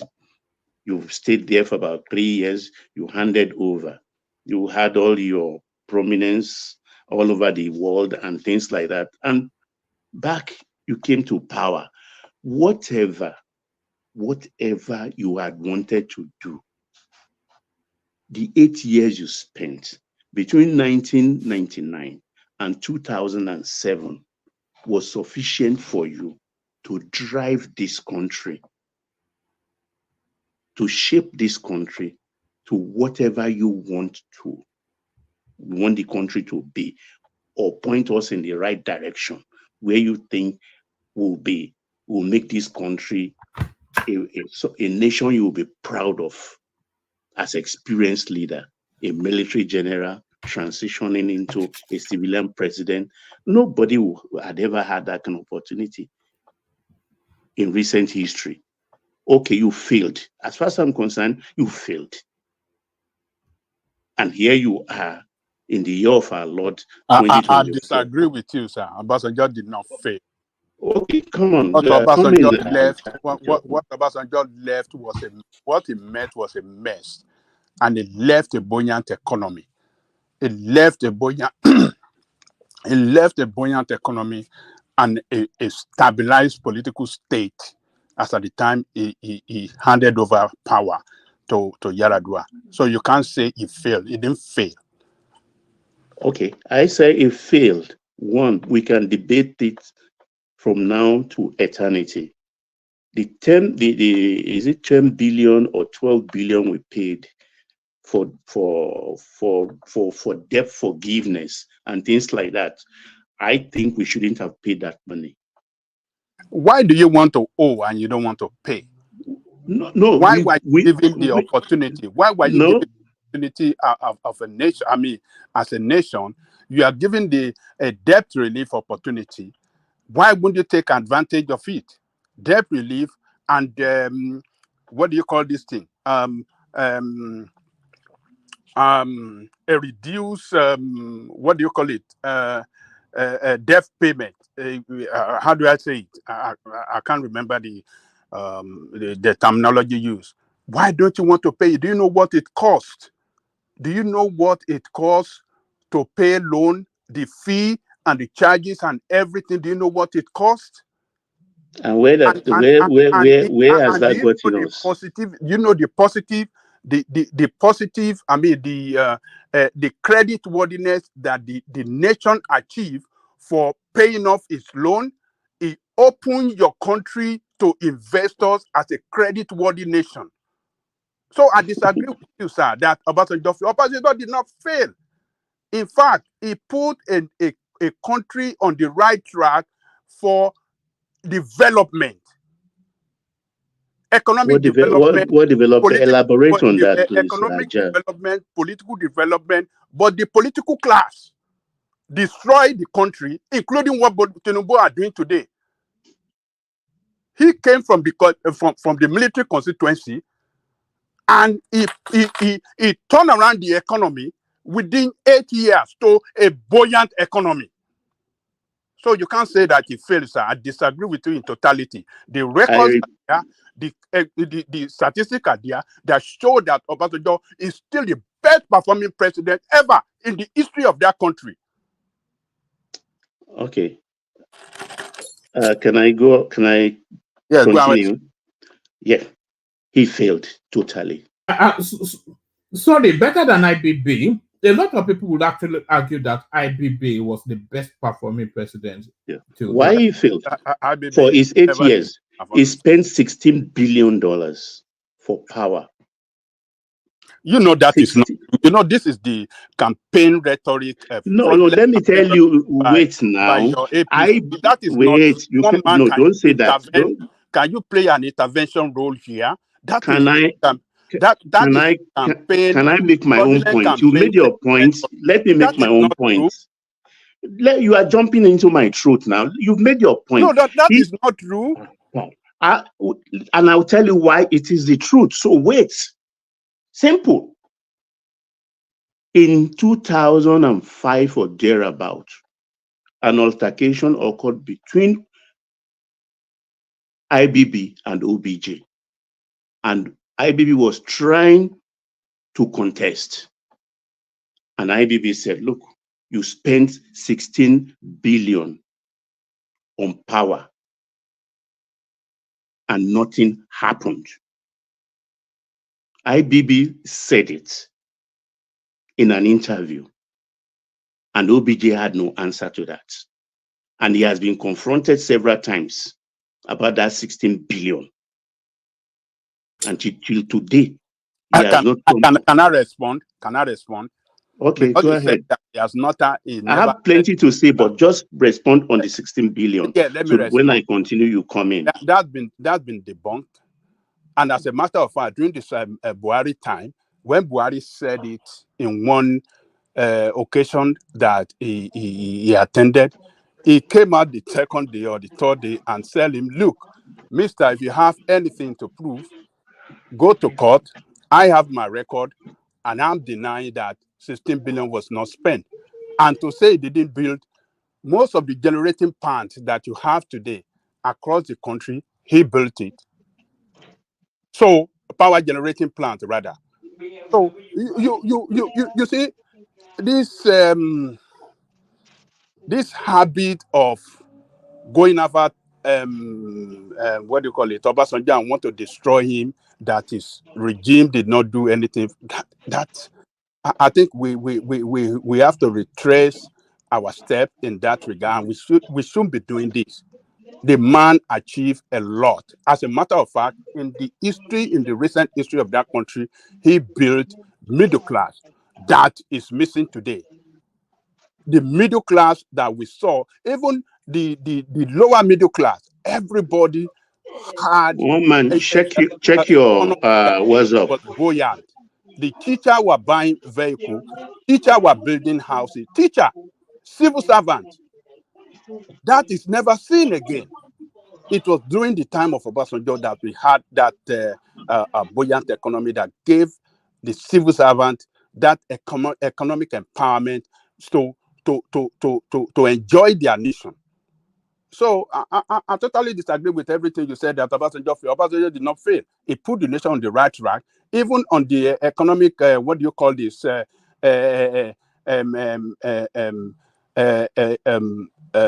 energy independent. He was trying to achieve that. He's already sold that NNPC and this thing to Gangote and all these things before Yaradua reverse it, revoke that contract and pay off what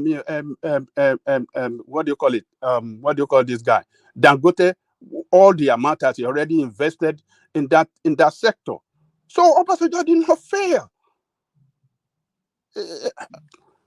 I'm surprised that we talk like this all the time. I'm just surprised. I have the right to my opinion, and I stand on my opinion. Opinion is not fact. Opinion is not fact. I've just sent. Look at what you are having on the screen at the moment. That's from Voice of America or Voice of Africa. Let me finish my point. I allowed you about 5 minutes to express yourself. So give me my own time. I have the floor. Obasanjo failed politically, financially, socially. He failed the country. On the political front, he was seeking a third term. Sorry, Baba. You said no interjection, but you have to pick Obasanjo up from when he actually took over the country from Abdul Salami. So that would be the basis of his assessment. They wrecked the country, just similarly to what Buhari did to hand over to Tinubu. They wrecked everything and then handed it over to him. Yeah, this is where when he took over, the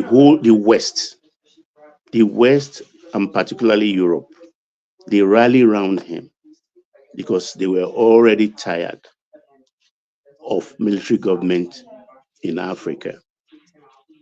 They don't want it anymore. That is why they were so desperate. They won't allow people, some military officers like J.J. Rawlings, to put down their khaki and put on their native dresses and become president. They did it in Congo and all the rest. So they rally around OBJ and give him all the necessary support, everything, including the Paris Club. Give him the opportunity to say, okay, if you can pay, this is how much your country owes us. If you can pay this amount, cash upfront, we will give you debt forgiveness. And in taking that debt forgiveness, he forgot that there is something they call HIPIC, highly indebted poor, HIPIC, highly indebted poor, something nation. That's the World Bank assessment of such countries then. Nigeria was put under HIPIC. So they were entitled to all the kind of support he had.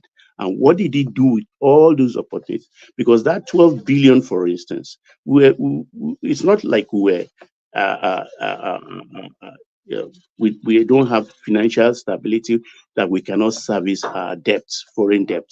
But paying that money in bulk, I don't think if Nigeria were to be a business, a private business, I don't think any businessman would pay that kind of sum bulk at once to his creditors when he has the capacity to service his debt. And that is one of the problems we have till today. You have not answered. Can I finish? You spend 5 minutes. It is my time. You have your own time. Let me marshal my point. Because you are jumping into my throat like this. You are not allowing me to marshal my point. Okay, go ahead. I will come when you let me know when you are done, so I can exactly go after what you said. Okay, yeah, exactly. My own business model, I will not deep hand into my reserve and pay because I want to be free, and they're going to give me maybe raw materials for my factory so I can have rest of mind. That is not a business model I will follow. And that is the beginning of our problem. Because you don't take about 12 billion hard cash, and just pay it that way. Because then you don't have vision. Because whatever you've done in the year of our Lord 224, it's become rubbish. Corruption has eroded all those, whatever you say you gain. On political front, what did you foist on us? You foisted on us. You conducted first in 2003, the worst election in this country. In fact, you termed it do or die affair. Do or die affair.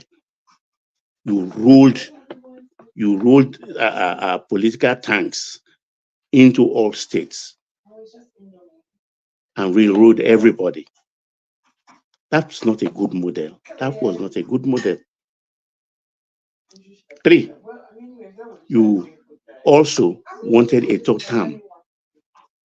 You didn't get a third term because everybody was saying that you are not the only brilliant person in Nigeria. We have other people, so you have to go. We all know the story of how that panned out. And in the process, what did you do? You foisted Yaradua on us. A man you know is dying. You foisted him on us and brought Jonathan to be his deputy. And what happened 2 years later? Yaradua died. And Jonathan took over. And ever since, you've turned yourself into letter writer. You've never allowed any government to rest. You are a statesman, for God's sake. Retire to the farm and let them run their country. You've done your best as per your capacity. Yet you are not allowing anybody to rest. You want to interfere in the affairs of the country, rightfully or wrongfully. Who does that? Who does that? And today, in this last election, you wanted an interim government. When that was not working, an election was going on, almost concluded, you came on air asking the authority of that time to suspend the election. Field Marshal of the country, that didn't happen. And ever since, it's been one thing or the other. Now you are going to IBB, to this, to that. I think it's all subterfuge. It's all subterfuge. You cannot dictate to the political space in the country. You belong to a party. Your party is no more in power. And you cannot wear the garb of a statesman anymore because you are partisan. As a partisan, there is no way. We all know those that are discerning, not emotion or anything, that anybody partisan cannot be 100% rational. So whatever he's doing with IBB or anything, I can see that it's just a pinch of the salt. He'll be taking whatever he wants to say. Whatever he's angling for, nothing is going to happen. So you can come in. So one man, I rest. So I can go now, right? Yeah. You see, this propaganda against Obasanjo will never work. Because what you are simply doing, respectfully to you, what you are doing tonight is just a a sheer propaganda against the man that have done the best ever in the history of presidency in that country.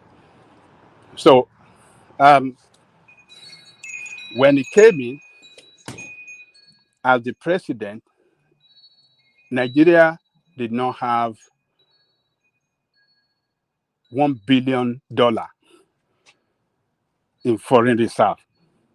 What we had in our foreign reserve was less than $1 billion. As at the time that he was leaving, I think he left about maybe $15 billion in our reserve. And in addition to that, he created excess crude oil account in central bank that, as at the time he left, we had about $45 billion there. Excess crude oil account is the amount, the difference between what has been budgeted as what we go to sell the crude and what we actually sell. If the crude was budgeted for like $50 and we sold it for like $70, that $20 difference represent the excess, and that excess, it was not spent. He saved it in an account he opened as excess crude oil account in Central Bank. No one ever done that since then. Since he left 45 billion. The GDP of Nigeria, we recorded the highest growth during this time, about 15% during the time of Obasanjo. That's a remarkable achievement in the history of that country. For you to say this guy failed, I think it's just coming out from just hatred for him because he doesn't play the politics he play, because he does not support Tinubu, and everybody is not going to support Tinubu. All of us in that country are not going to support him. All the leadership is not going to support him. That's your word, not me. I didn't talk about Tinubu. In all I've said, I never spoke about Tinubu. No, I know that is because of Tinubu, because of his politics. You are a mind reader now. Hey, yeah, I'm reading mind, and I know what is responsible. And I say not me. Okay, that's fine. So, this effort in destroying Obasanjo all the time because he doesn't play the politics that this sectional politics that particularly you in the West, Yoruba people play, because he doesn't play that all of you don't like him. So let us go to let us face the reality and let's go after the fact. The record statistics show that it is totally in contrary to everything you said about him, that he failed. He didn't fail economically. And he didn't fail politically. Nigeria was failing as a nation politically. We have militia everywhere. We have Niger Delta. We have Odua People's Congress. We had some Hausa district. Nigeria was disintegrating as at the time he came in. He stabilized that country politically. He built democracy. Democracy that your politicians are destroying now. He was able to build it, and he reorganized the military in such a way that the military cannot threaten democracy in that country. The democracy that you people are enjoying in Nigeria today, that the military have not threatened since he reorganized the military in such a way that there's no way they want to plan coup that it will not leak. That is the good thing that Obasanjo has given. That's a leader. That is the good thing he has done for that country. But it's never going to be appreciated by some of you. But instead of appreciating, you will destroy him every time, every opportunity to destroy that guy. So I just want to disagree with you. I don't want you to misinform people. That is why I am coming against what you said. Obasanjo did not fail politically, and the 16 billion is all crooked lies that APC has been painting. They've been crying. They've been there for over 8 years now. Have they given us electricity? Look How at the much have they screen. sunk his Look, career? that's Voice of America. Please, can I say something? So we have to balance this thing. When you are criticizing him, criticize him on issue. Fine. I've And been what with did I issue now? if you are I criticizing mentioned issue 1, 2, 3, 4. no. If you are I'm not criticizing him emotion. on what he I said didn't mention today, anybody. if you criticize him, I pointed at what he did. But you are the one that is emotional now. I am not emotional. I'm You have just been emotional. you said he failed. You said Yeah, I use the word failed, and I use it I did not fail. responsibly You based said he on what failed I know. economically, you said he failed politically, you said he failed Yeah. financially. All right. You cannot organize that kind of election 2020, 2003, and Baba. you've not failed. Larry, come in. I have Yes, the I think floor. I think Larry wants to come in. Yeah. Yeah. So for me, I won't say Obasanjo, failed, but there are things that he didn't do right. And in terms of interference, ever since Obasanjo left, he's been on the neck of every president after him. He started from Yaradua. He had a lot of issues with Yaradua. Now he moved to Jonathan. He had a lot of issues with Jonathan. He moved to Buhari. He had a lot of issues with Buhari. Now with Tinubu. So I think when people are elder statesmen, there are instances where they need to live by it, right? You don't come attack everybody after you. It's not like Obasanjo's government was 100% perfect, and every other person, that succeeded in, and after that, it's not like they are 100% perfect too. But Obasanjo has always been on every government's neck. That's what I just want to say. Yeah, thank you, Larry. Nice. Yeah. Okay, one man. Okay, I yield. Yes. All right, Baba. I was going to move you to another topic, but let me move it around so that I will come back to you. Let's see if Ekene is ready for us now. Ekene, we did try to call you earlier. I suspect you've probably fallen asleep. Ekene. All right, let's go to Brownberry. See if he's ready for us. Brownberry. Let's go to Prince. Oh, he is ready for us. So Brownberry, Alpha, you are joining us a lot more these days. So, Brownberry, you've unmuted. All you have to do now is speak. Brownberry, calling once, calling twice, and that's Brownberry. So let's see if Prince Daddy is with us. Surely he is. Yeah, hello, one man. How you doing? All right, William. Good to have you, Prince. So what's all this business? A sniper chasing Trump all over the United States.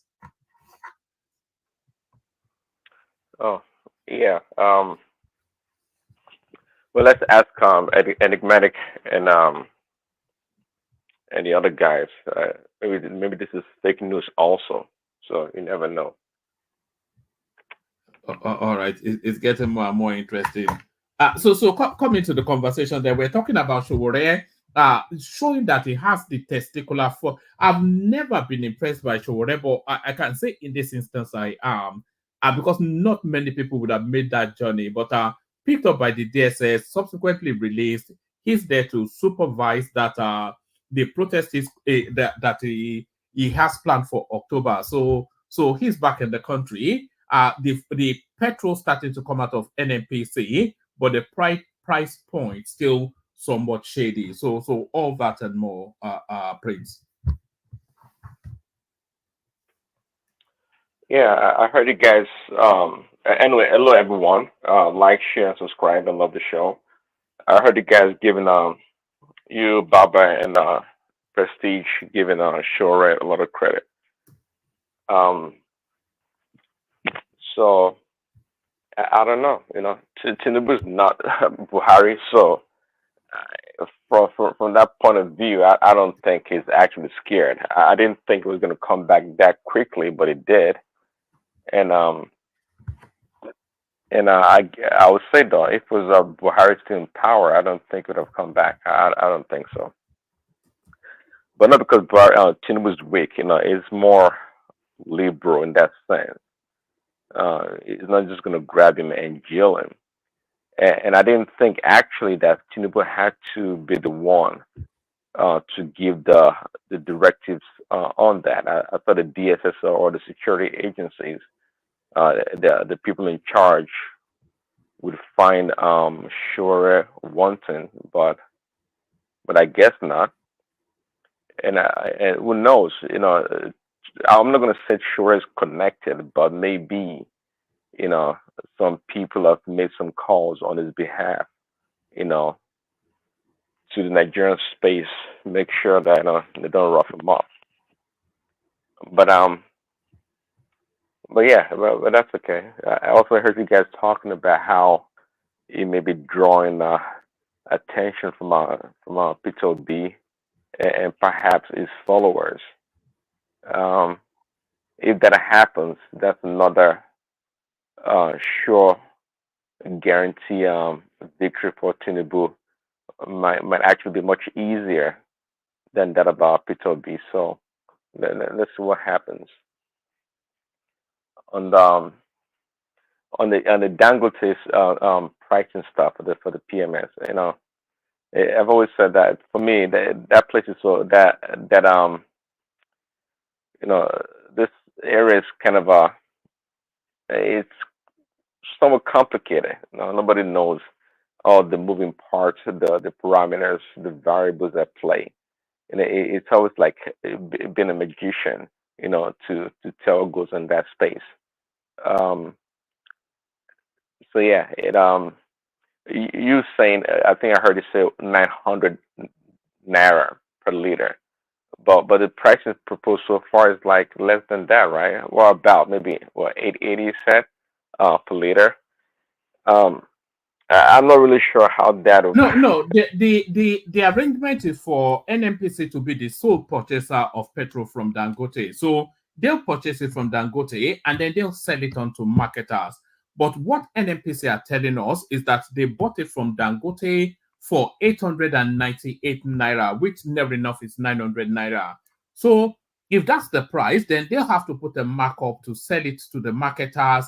The marketers put a markup to sell it to the retailers, and then the retailers put a markup to sell it to the end users. So you're looking about what 1, 2, 1, 3, 1, 4. But Dangote has now come out to debunk that. So corruption already been embedded into that space. Yeah, I mean, just like the food shortages or high prices of food, it tells the middle people, the market is between the farmers and the consumers that drive the high prices we see for this for food commodities. Um, uh, I thought I heard you say perhaps Tinubu made this band NNPCL, which would be a nice thing, I would think. I'm not sure why Dangote can't go directly from his refinery to the market or directly to the consumers, given also that it's been purchasing some gas or fuel stations, and yeah, at the end of the day, I think NNPCL is really a barrier. It's a stumbling block to the price of fuel in that country, and even shortages, and some other stuff. So much shenanigans that goes on there. It would be nice to see Tinubu come about and negotiate a better pricing. Um, Maybe get the price around 600 naira, and have to give crude to Dangote to subsidize the pricing at the pump.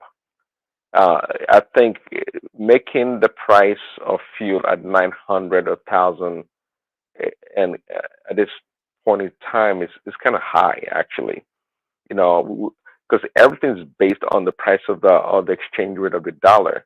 But how many Nigerians truly have access to the dollar in their daily lives? What percentage of Nigerians?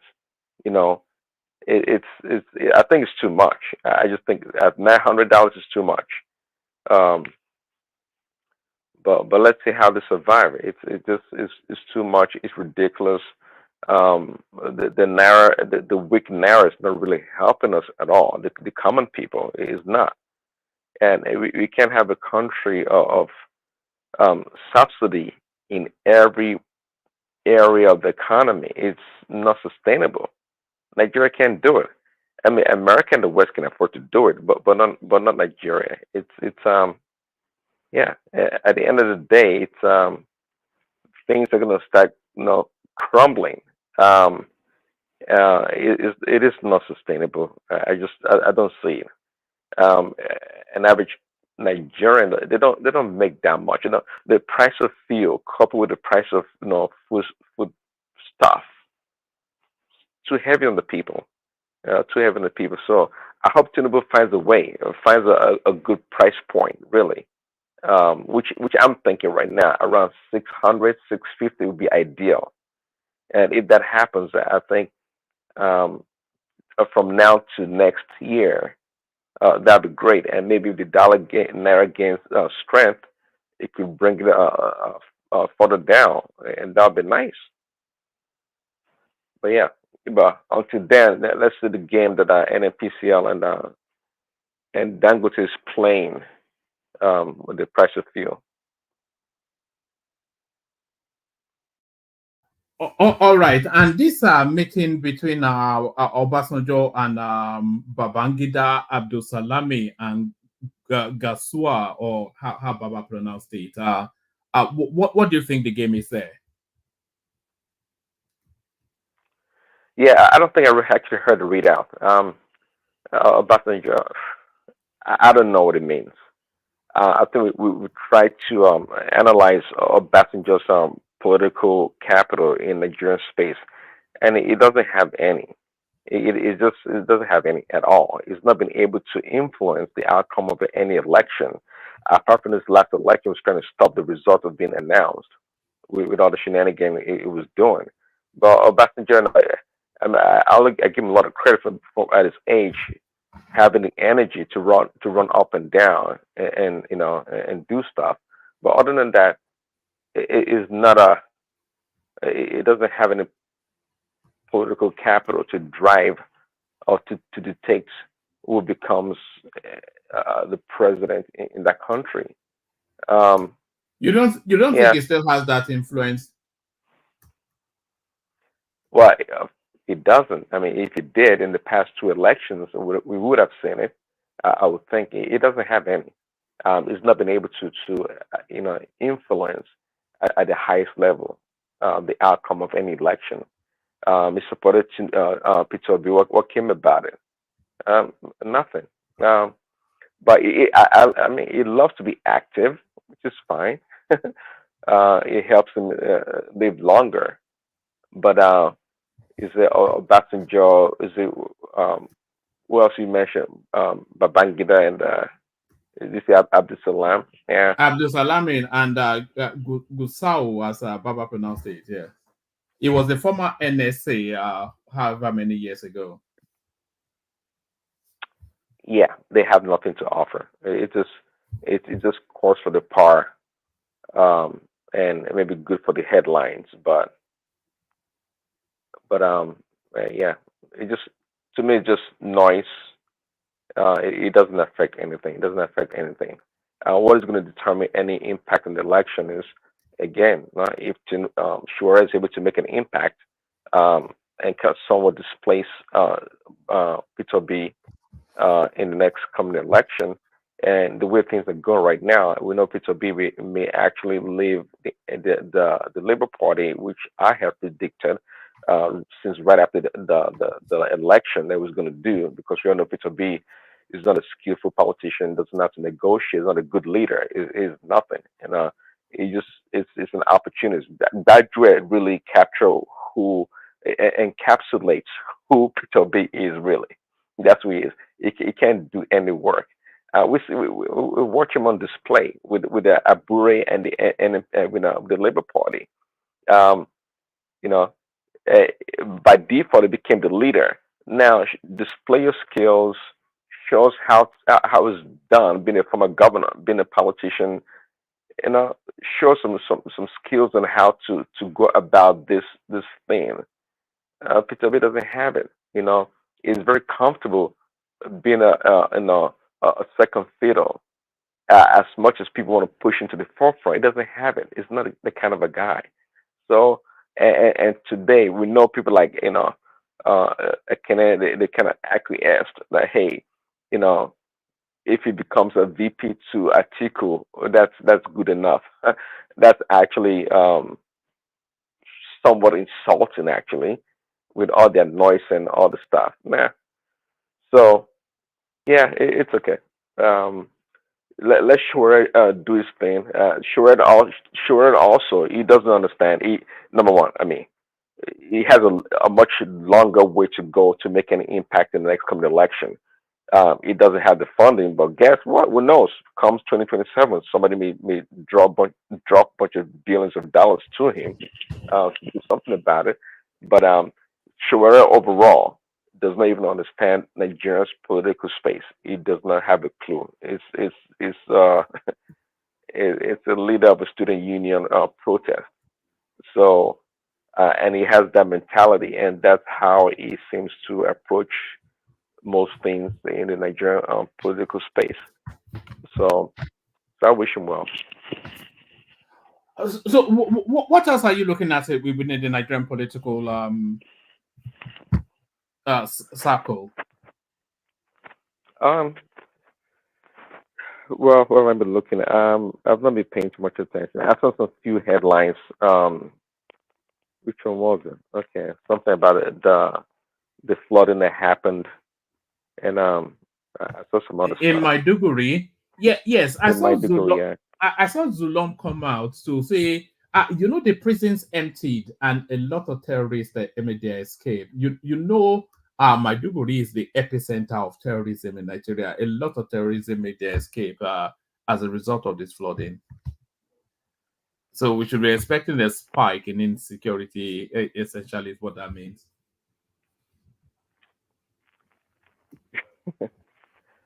Oh well, it is what it is. Yeah, it is what it is. It's the yeah, it's until we get to a point that each state or region become responsible for their own security, I think we're going to suffer a lot, and it's always the common people that suffer. We always talk about this um, uh, Islamist in the north, killing Christians and whatnot. I think at the end of the day, I don't have the actual data, but I think they kill their own people, like many fellow Muslims, than they do Christians in the north. That's the sad thing about it. They just go around, causing havoc left and right. They don't really care what religion the people they kill come from. They don't care. So. And in the American space, what are you looking at? How is it looking for your man? It's looking. I mean, it's looking good as usual. I mean, it's looking very good actually. But you can never tell. You can never tell based on the. Is that from the polls or from your optimism? Is that from the polls or your optimism? What are the polls telling us? Well, some polls are saying they're tied. Some actually in the recent days, many polls are giving Trump a leading numbers ahead of Kamala, but some national polls also. Can I interject? Just a minute. I am Prince Daddy. I think it's all good for us to support whomever we support. But when you come to the platform, you may paint it to your own narrative. But you need to state the fact and bring the data. Give the data to one man. And I have my data because everything you just said is completely untrue. Okay? I mean, at least you can paint the narrative, try to deny that it's going to be Trump, which is support. There's nothing wrong. But you need to be coming out with fact. This last statement you just made is completely 110% false. I'm not saying Kamala Harris is going to win the election. That's all I have to say. One man, I can give you the data. You give, if you want to give him the data. I have one man this and I can send it to him. So let's make it that way. If you're going to be spooning this nonsense. Woman. Yeah, I'm here. Carry on. You sent something. Yeah, I said something. The war has just started. NNPC versus Dangote. NNPC just countered Dangote now.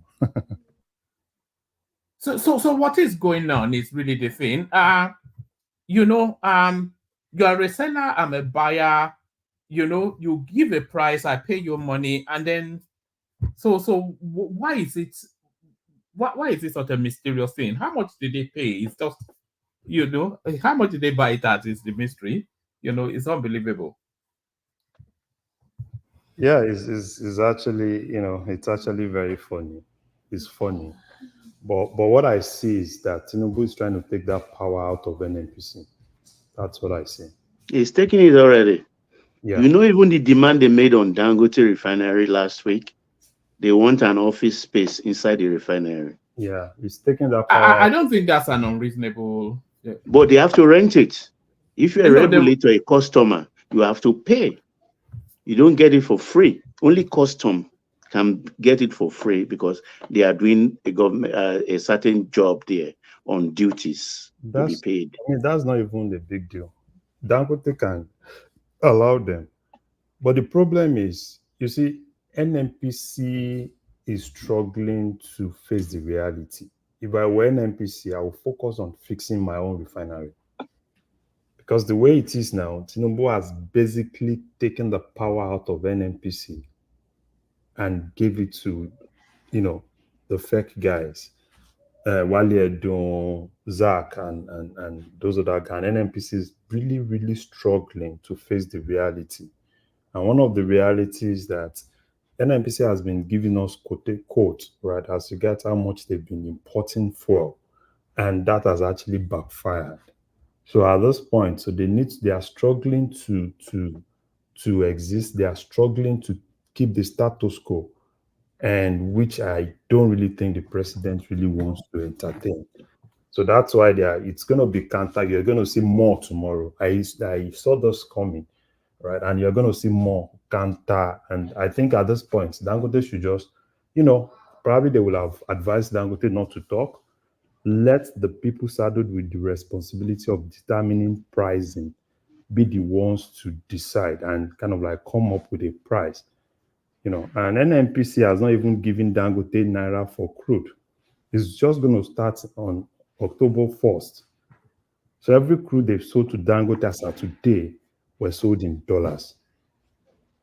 So NNPC just needs to face the reality. We are going to see more. So the NNPC has come out to tell us that they bought it for 898. So if they have to revise that statement, then somebody has to pay a price. Because I think I believe them. You know why, one man? That's flawed right there. You know why I believe them? Because in the same vein, NNPC Dangote Refinery claimed they didn't put 898 on their invoice for them. They said the oil they refined so far was bought in USD. Exactly. That's what they claim. So by implication, actually NNPC has not sold anything to them in Naira. Exactly. So probably it's NNPC that is coming up with this because it's still dollar for dollar. But I want to make a prediction here. I don't think we'll hear of Kyari by October ending. He's toast. He's gone. No. Kyari is going. Kyari, with what I'm saying, right? Because I see looking at, I've been following, and some guys inside, I've been following and I've seen that, it's been a lot. They basically sideline Kyari and made him understand that, it's the Tinubu boys that are going to decide things. Because Kyari has, they were not really expecting the $6 billion bill, right? And Kyari came up with that bill. Now, that bill is still going to be scrutinized. That bill do you know that bill? Some of the invoices there based on 68 million barrels a day of PMS supply. 68. Exactly. When inventory has shown that we're not using more than 33 million barrels. Exactly. So those guys have basically been cashing out seriously. So at this point, if I were Kyari and if I still need my job, I would rather focus on fixing those refineries than, putting on my pressure on determining what happens to Dangote. The thing is, he's a marketer himself. So he's working with other marketers against the refinery and against Nigeria. Yeah. We need a special court in that country. Yeah. We need a special court. He's playing dirty. He's playing everything. But the disadvantage he has is that he does not have the ears of the president. So he does not have the ears of the president. So that's why all he's trying to do now is basically trying to, be relevant. And they are basically telling him at every point that the game is up. So he just needs to, if I were him, I would rather focus on fixing, because the next thing that will come up for him now is, when is the Nigerian refinery going to be ready? And it's not, if nobody is talking about that again, right? They felt, probably all attention will be on Dangote refinery. While your own refinery, you've told us several lies, you've done all sorts of things. He swore on the Quran, Papa. Did he not tell us October? Was that not No, he told us August. He told us we're in September. He said he's sure it's not a lie this time, and August is gone. Where are even the pipes? He will run the crude oil through to LMA. So he just needs to, I don't know, if I were him and if he has his advisors, it's better he just focus on that. And let's get at least, because if we can get that, at least Dangote is going to start with 25 million and they're still going to be importing like 15 million, right? And probably by October or thereabouts, they said Dangote will move to they will move to 30 million. After that, that's how they want to do the face of this importation. But if I were him and I really want to at least, give something that represents that I've been working, I will focus on that 60,000 barrel refinery. At least let that work. If that can work, it gives you more leeway. It makes it easy for you to play another card. But the way it is, I don't know the card he wants to play, because the presidency and the guys in the presidency are not listening to him. Is he too big to be arrested? No, you can't. No, it's better. You know how Tinubu plays this game, right? People were saying, you should have, sacked that Kyari guy before now. So, and me, I'm like, why will you sack him? Don't sack him until you have an alternative, right? And now that he has an alternative, that's when you are now seeing the game coming out. Because at this point, when you have an alternative, it is difficult for Kyari to sabotage you. Because if you don't have an alternative, all they will just do, they will create artificial scarcity, they will do all sorts of things, and there will be a lot of tension. But now there is an alternative. So the next thing that you see, and don't be surprised if NNPC management is disbanded anytime from now, and there will be probe. So, and he knows, and they know, right? They know, because the whole conversation has been, Wale Tinubu and Zach, right? And in most cases, they don't even carrying him along. So, and this is a terrain that he's been the one deciding, he's been the alpha and omega of that terrain. And now he's now seeing the thing slipping off his sleeves. So that's Larry, the president played them actually. The marketers and Kyari. You know what happened? He made them believe that they should do all the supply and give him the bill he's going to pay. And that's where the subsidy, he didn't spend a dime on anything, intervention or what they call subsidy. He did not spend it. It's in that 6 billion bill. It's the greed that is killing them now. And the government will not pay them a dime. They will all lose, because before they can gang up and refuse to supply. But now the country has an alternative in Dangote refinery. So they can't hold Dangote refinery to ransom. No. I can't say about them not being paid, but what I know is that they are going to audit that bill. All right, sorry. I don't think Prince got the chance to round up. So yeah. And then we come on to you. And to Niger, can you? I'm very sorry. No, that's fine. I think it's the Prince enjoys the conversation. Tunaja, can you check the private chart? Yes, Prince. Yeah, I've seen it. Yeah. I guess I can do for a bit since I came a bit late. So yeah. All right. Yeah, Prince. Yeah. No, I heard no. Prestige interjected earlier. I think it was calling me out. I'm not sure what numbers you have, Prestige. What was wrong with my submission that Trump is overall is leading in the polls? You are not giving the right data. I mean, everybody here is smart. One man can easily Google it right now. You go to find What check. data? What If data we do you give you the have? present number, what you know? Tell me what state. Tell me. Okay, tell me the national average because it's 35-60 average. But the election is not won on national basis. It's won by electoral college. So if you want to go to battleground state, which is the main important thing, Trump or Kamala Harris can be leading by 10 point, 15 point. It doesn't matter. It's meaningless. It's about those 7 battleground states. So if you want to go number by number, I have the information here. And you know, Okay, if share you your say hold on, information. if you say anything contrary to what I said, you bring out your Prestige, own website and let's send it to my talk and man. share your information. I got to run with the Okay. share You your want me to share data. my information? Okay. Yes. After the debate, you know what your man did on him. You know, he was on Hinge and so on and so forth. You know, I mean, eating dog and cat or whatever. So as of today, about 5 poll has come out. Forget about Tafaga and their Rasmussen. You know, that's completely one-sided. You know, it doesn't make sense. You have to go with the national average. As of today, on Kamala Harris is leading by 4 and 5. She got a bump after it beat down to Trump. So that's a fact. But that doesn't mean anything. So let's go to state by state. In Pennsylvania, um, she is leading by 1.5. In Wisconsin, she is leading by 4 points. In Michigan, There are 52 states in America also. I'm no, not no, no, no, no, sure. one man. One man. Yeah, yes, there are, but they don't matter Yeah. because that's what we call. Hold on, that's what we call blue state and red state. Before the election already started, he can put it to the bag and give it to Trump. He has 219 already in the bag. All right. All right. Can we do this Prestige? Let's hear from Larry and then Ajan Lekoko, and then we open it up to that All American. right, no problem. Thank you. Yeah. All right, Prince, are you happy for us to go on to Larry?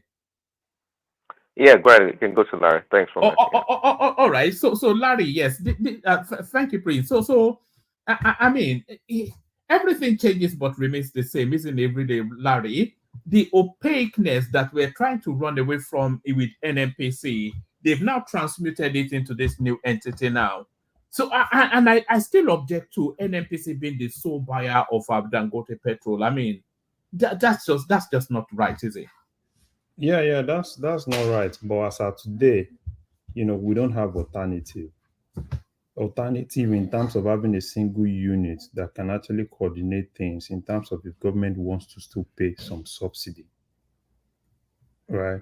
So probably until we have that alternative, then we can say, oh, because as of today, right, I don't know if Right. So the NNPC buys it from Dangote, they discount it and then sell it to the marketers. Exactly. All right. Okay. Now that makes sense. All right. So probably until we have, because if Dangote can't sell directly to the marketers at the exact price, right? Because that's not really going to make a lot of sense. So I think that is just NNPC is more of doing the coordination, not more of being the wholesaler that now sells to retailers. Because I don't even think NNPC can even put anything. Probably if they want to put anything on it, it's just they're just using them as Larry, please, can I just clarify? Yes, sir. From one man statement he just made now, he said NMCC will buy it from Dangote at one price, and he will discount it to sell to at a discount rate. He will sell it at a discount rate to the marketer. Is that the arrangement? Yeah, that's that. So this is it, Baba. NNPC is buying. Can you, if you have, amount, how much NNPC is buying it, and how much they send it to the marketer. Can Yeah. you? So the thing is, that committee will be the ones to decide, and that's going to be more of if government still want to pay a little bit of subsidy, on it, then that would definitely dictate what, in terms of the pricing, that would definitely be going to the NNPC will be doing, right? So that's why I said NNPC as of today, what they are trying to use them for is more of coordination, right? Coordinate that, then we can now know how much is it, then we know our bill. Right. There's still two big spaces there, Larry. There is determining the actual quantity that the country uses, and then being able to put trackers, to make sure they don't go over the border. So if we are still going to be having cheap fuel, then we're back to where we were with this servicing the whole of West Africa. Yeah, so that is why. So what happened is this: prior to this time, there's a delegation being headed by the NSA's office to ensure that they are able to track and also ensure that they're able to man our border against some of this illegal, this cross-border petrol transfer. So, in order to do that, they actually gave that assignment to Ajibuno. So Ajibuno is one of the key guys in custom. So it will be heading that particular side, manning the borders, ensuring that they're able to track that, and while the NSA office will be the one to be the general coordinator. So I think what they are trying to do is to at least have a gauge, because I think as of today, they've actually gauged as 40 million liters per day. So then, if they're able to really curtail that, at least probably in the next 1 or 2 months, have at least, there'll still be some errors, right? Some errors that needs to be factoring. At least we have something that is close to what our actual consumption is, which will definitely help in planning, and in order to really, know how much we are really going to be paying, in terms of if the government still wants to subsidize, at least they have something to. There is no way that the government is not going to have to subsidize. Yeah. Otherwise, they'll be paying 2,000 naira per liter in that country one day. Yeah. There's no way, because and just like Baba said, so the thing is, until we're able to really man that border, right? Because it's still profitable, to buy at any price in Nigeria.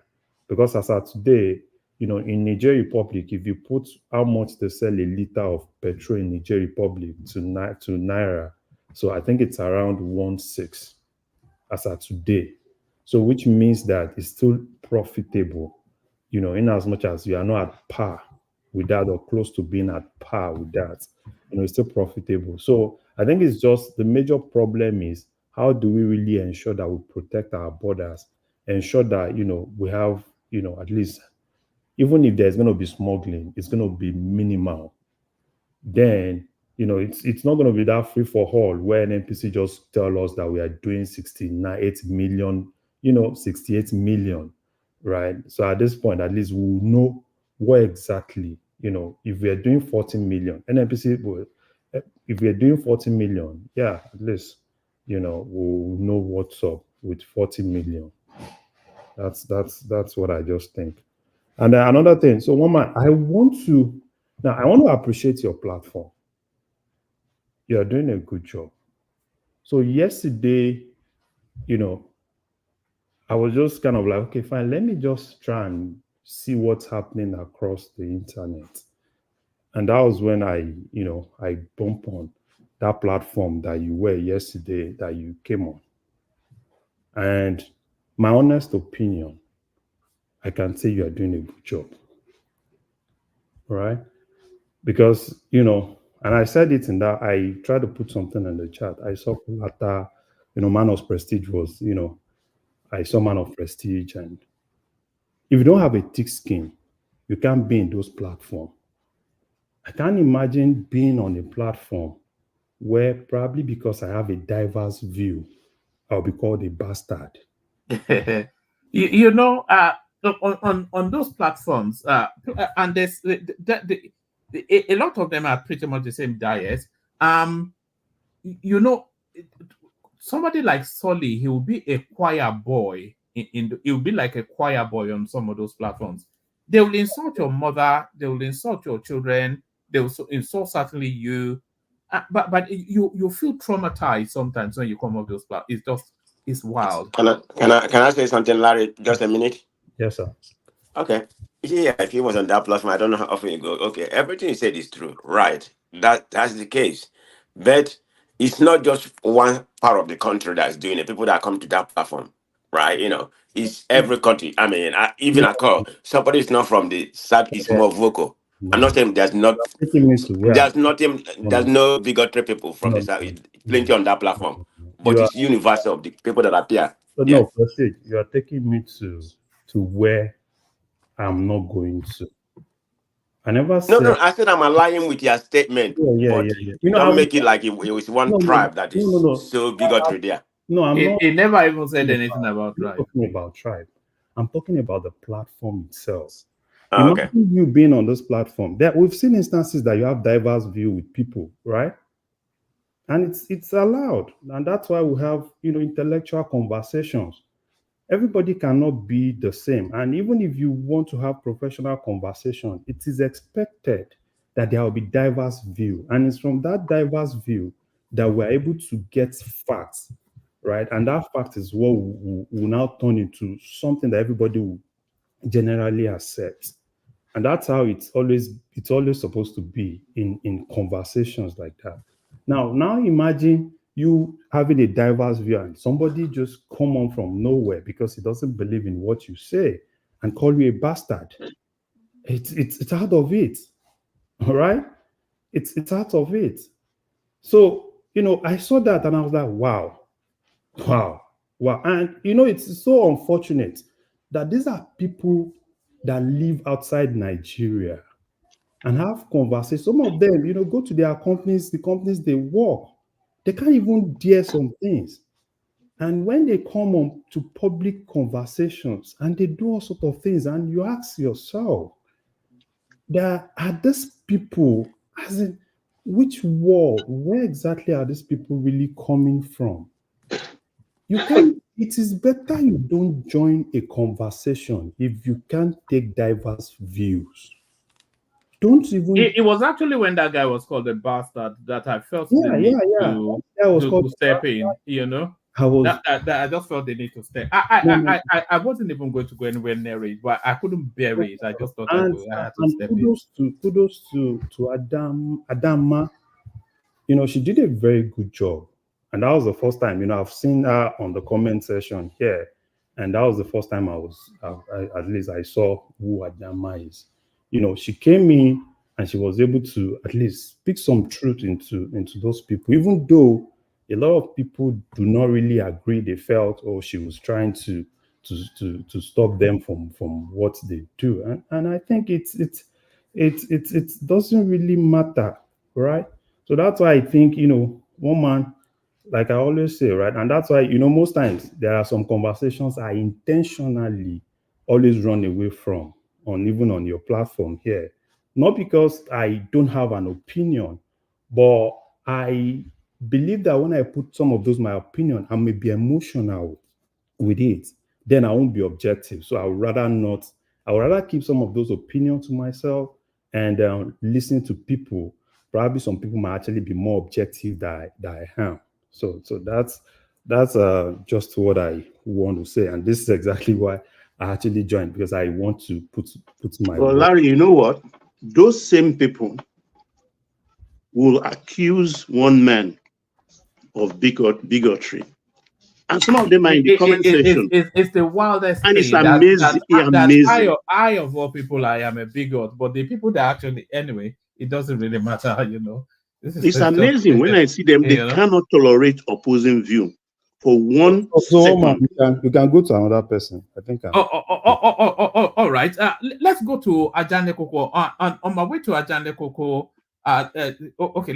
Actually, let's go to Ajane Koko, and then Tunaja can take over if it doesn't mind after that. Ajane Koko, you're up next. So we're talking about NNPC now. We are not actually acknowledging this moment in time enough. So what actually happened today marks at least it should mark, I can't say categorically, but it should mark the end of Nigeria ever suffering fuel scarcity ever again. So that's a big thing in terms of productivity, in terms of everything. It's a real seminal moment, a real moment in time, with trucks actually lifting petroleum from a refinery within our shores for our domestic use. Something that every other civilized country takes for granted, and now we can take it for granted too. So that's energy sufficiency right there. So, but that's the only good news. But the outside of that, of course, the Nigerian factor comes in. NNPC, the sole buyer, how much they are buying it for, convoluted and murky as everything that is Nigerian. They come up with a price. Dangote, the seller, tells us that we should ignore them. But then, of course, by the time it gets to the pump, you have to sell your kidney to buy petrol. So, what are you then making then of this moment in the petroleum space? People gonna sell kidney to buy petrol. That's a funny one. Greetings to our listeners around the world. Click on the like button, share and subscribe if you haven't done. Look, one man. The price I'm hearing is it's a tragedy. It's a tragedy in the sense that when we were importing this thing, it was cheaper. And now that we are producing it at home, the price is unbearable. Only in Nigeria would that be a statement, that so when you are importing it is cheaper, and that is the case. Only in Nigeria would that actually be a statement about carry on. So it's so, to me, I don't see it as a solution. I see it as a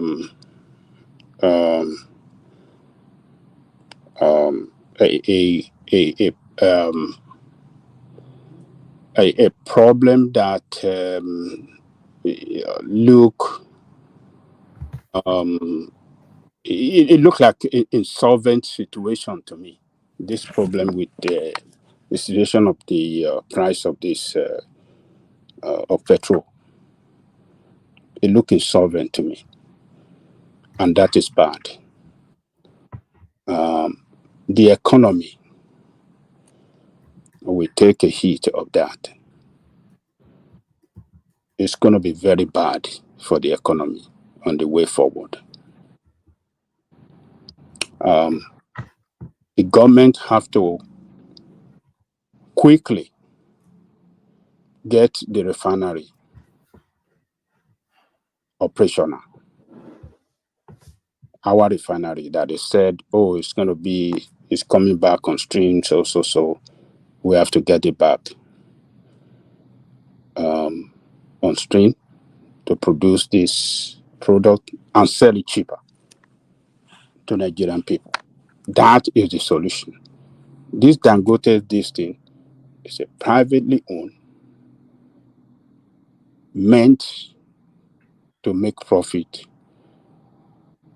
for the investors. It's never going to solve the problem. Whether it's going to guarantee regular supply, that's a different ballgame.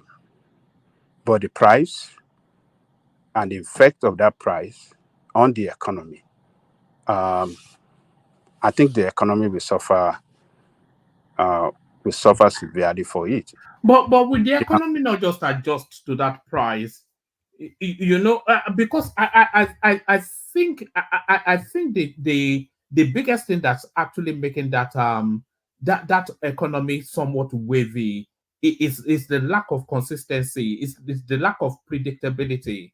So if they have predictability, then the market will adjust to that predictability, wouldn't it? You see, the problem we have, one man, is that we are not having a stable currency.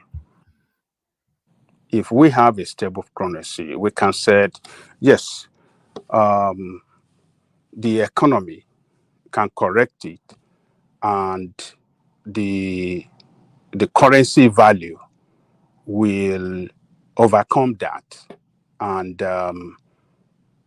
somehow there's going to be stability on the way forward.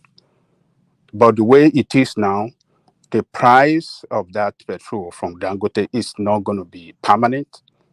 It's not going to be stable. Rather, it's the except there's a deal between them and NMPC that we are giving it to you at this price, and this is price you have to sell to us. So, other than that, if we have to go by the market price, the international price, though they said they're going to be selling in Naira. So if the Naira price is stable, well, we could have it at a stable price and nothing will change. But if the price that NNPC going to be selling to him, already they've said that it's going to be, the price is going to be, will be determined by the exchange rate. Is that not what they said? I think we read it here, isn't it, Larry? Somebody can. Yes, the price will be set by the exchange rate. By the exchange. But then it will be determined for 6 months, though. So if they agree the price at an exchange rate, that rate will last for 6 months, and then it will be subject to review. I think that's what they said. That's what they said. So if after the 6 months, if the exchange rate is like 2,000 plus, then that means we're going to be paying more for the price. So what I'm saying here is that we don't have a stable currency value, and as such, the price of the petrol will not be stable, and that is not good for the economy. So the only solution that I'm looking at that can bring stability or a cheaper petrol to Nigeria is if we have our refinery rolling out this product at cheaper price, then Dangote, we have to look for another market outside Nigeria. So it is insane that a product that we produce internally is so expensive for us. It is totally insane. We have to correct that. We have to correct that and make sure that it is affordable. So, but the arrangement that we have it now is gonna be so bad on the way forward. The economy will suffer it, and the people of the country will suffer it seriously. So productivity will suffer. Small businesses, some will close down. Some will be operating at a very difficult environment that, to survive and to make profit will be so difficult. So I don't see what we have now as a solution to our problem. So Sorry, Babaja, and even one man. Why do we ever envision that the price will be cheaper with Dangote, given all the other parameters remain constant? Or why did we even think that in the first place? Sorry, Adele Popo. All the parameters do not remain constant. That's the thing. Because the round tripping of crude and then importing it back, so that's not constant anymore. So we're not refining it outside of the shores and then paying demurrage and all of that. So that element is removed, and that should marginally reflect as a downward in the prices. It should marginally reflect as a discount in the prices. Well, actually, to the contrary, one man, because sorry, the main factor right now in determining the price of anything, especially the price of the pump, is the weak naira. So those are just marginal, maybe savings in the total cost of the PMS of the pump. The main problem is the naira. And if you have manufacturing, usually if you manufacture internally with a weak currency, it's usually to export to the outside world to bring in foreign currency and eventually maybe strengthen your economy. But Dangote is producing internally, and if it's going to be using dollar as a benchmark for its activities, then we don't, there's no way we're going to save. There's no way we're going to save in that country. So everything still really remains the same. I mean, it's not going to work. It's only going to work, I think, with subsidy. As long as we have this weak naira going on, just like Baba Ajalakuku said earlier, the price will go up next year. If it goes to 2,000 naira per dollar, price at the pump is going to increase. So Dangote is not going to do any magic economically. You can't do any magic about the price unless there's a huge subsidy, or if there's another way to peg the crude oil that it gets to some other commodity, maybe. But if you're going to be based on the free flow of the naira, it's not going to happen. But the fact remains that we mine crude oil. Crude oil is not PMS, it's not AGO, it's not propylene, it's not jet A fuel. There is cost of production. That crude has to be blended, it has to be transported. There is cost of production. The refinery that will produce it, whether NNPC owned or privately owned, there is cost of production. The machineries wear off, they change them. So we should just be mindful of these add-ons. We don't mine PMS, but crude oil.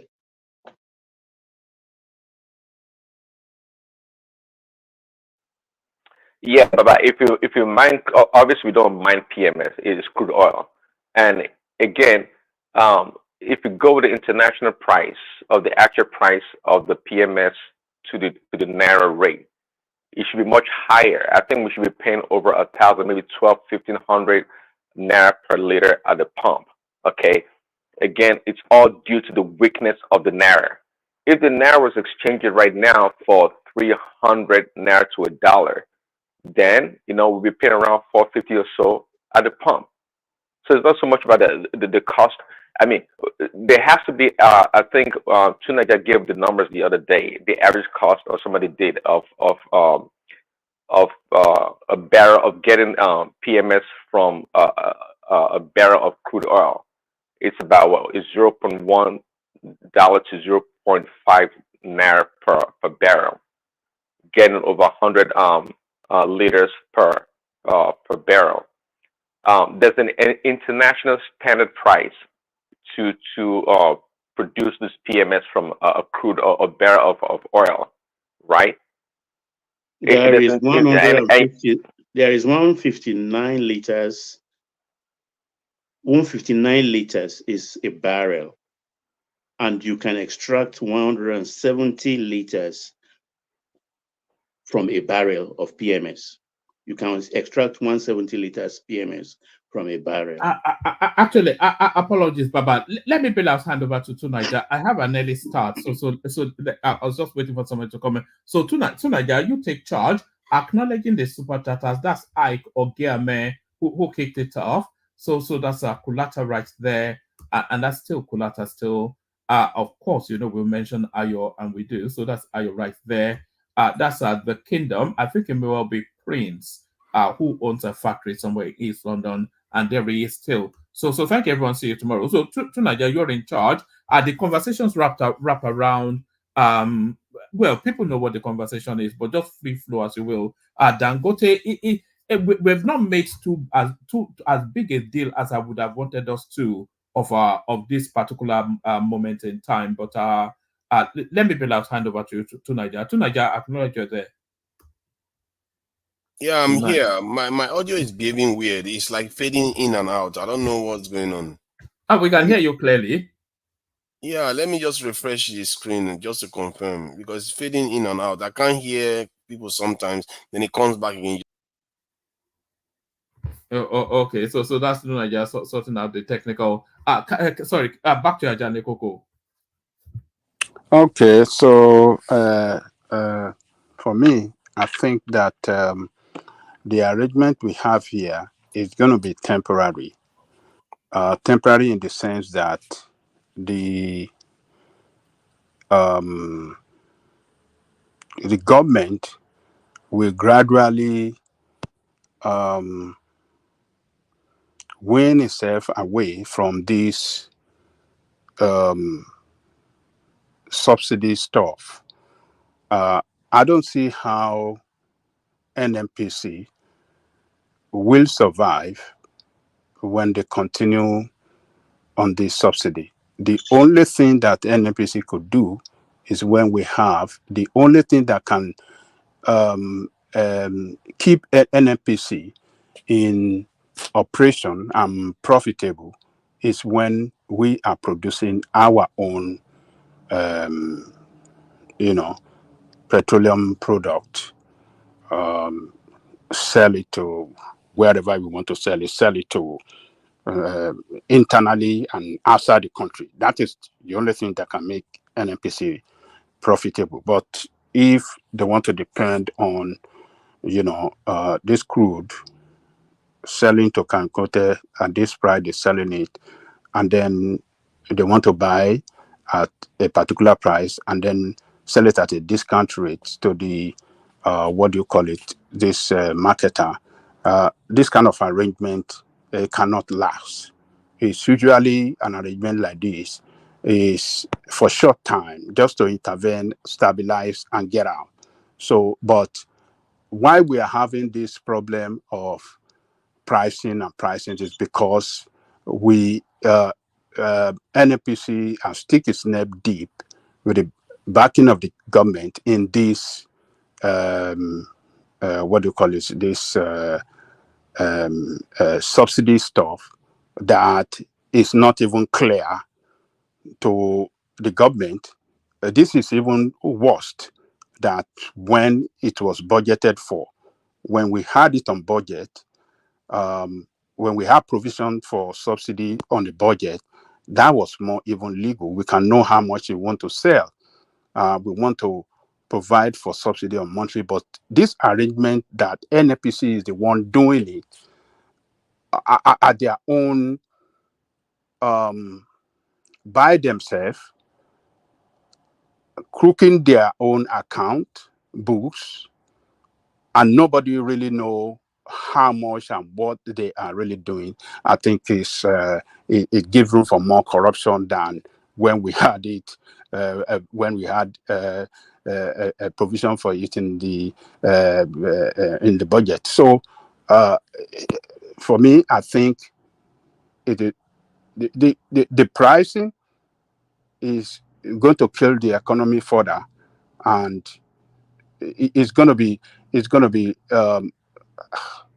the hardship will be more than ever before, and let's wait and see what we are going to see out of it. But for Gangote, congratulations, business has begun.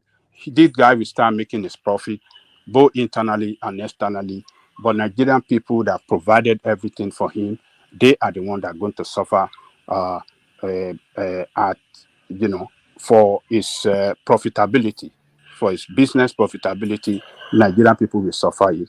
The economy the government could get some revenue from it, but the economy of the people, the people will suffer serious heat on this price. That is the way I see it, one man.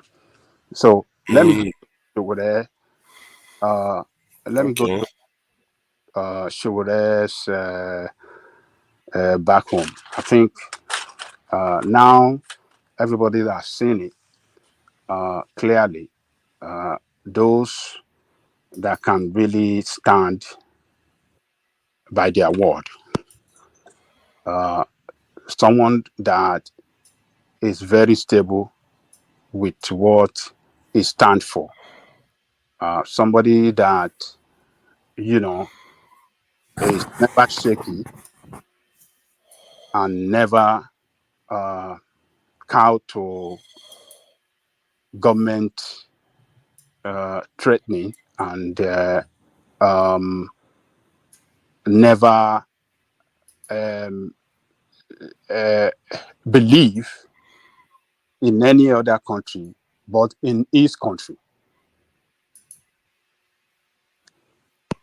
His patriotism to that country is second to none.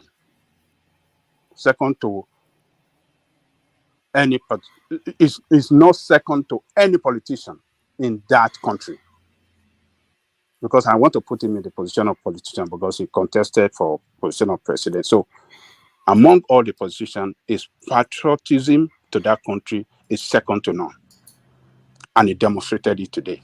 It was outside the country when he participated in it, not physically, but he was talking to the people on the ground, and they tried to scare him by saying, oh, some people's name, including his name, has been penciled down, that will be taken to jail when they come back to Nigeria. And he said, okay, Nigeria belongs to all of us. It's not your father country. Your father doesn't have bigger stake in that country than his father.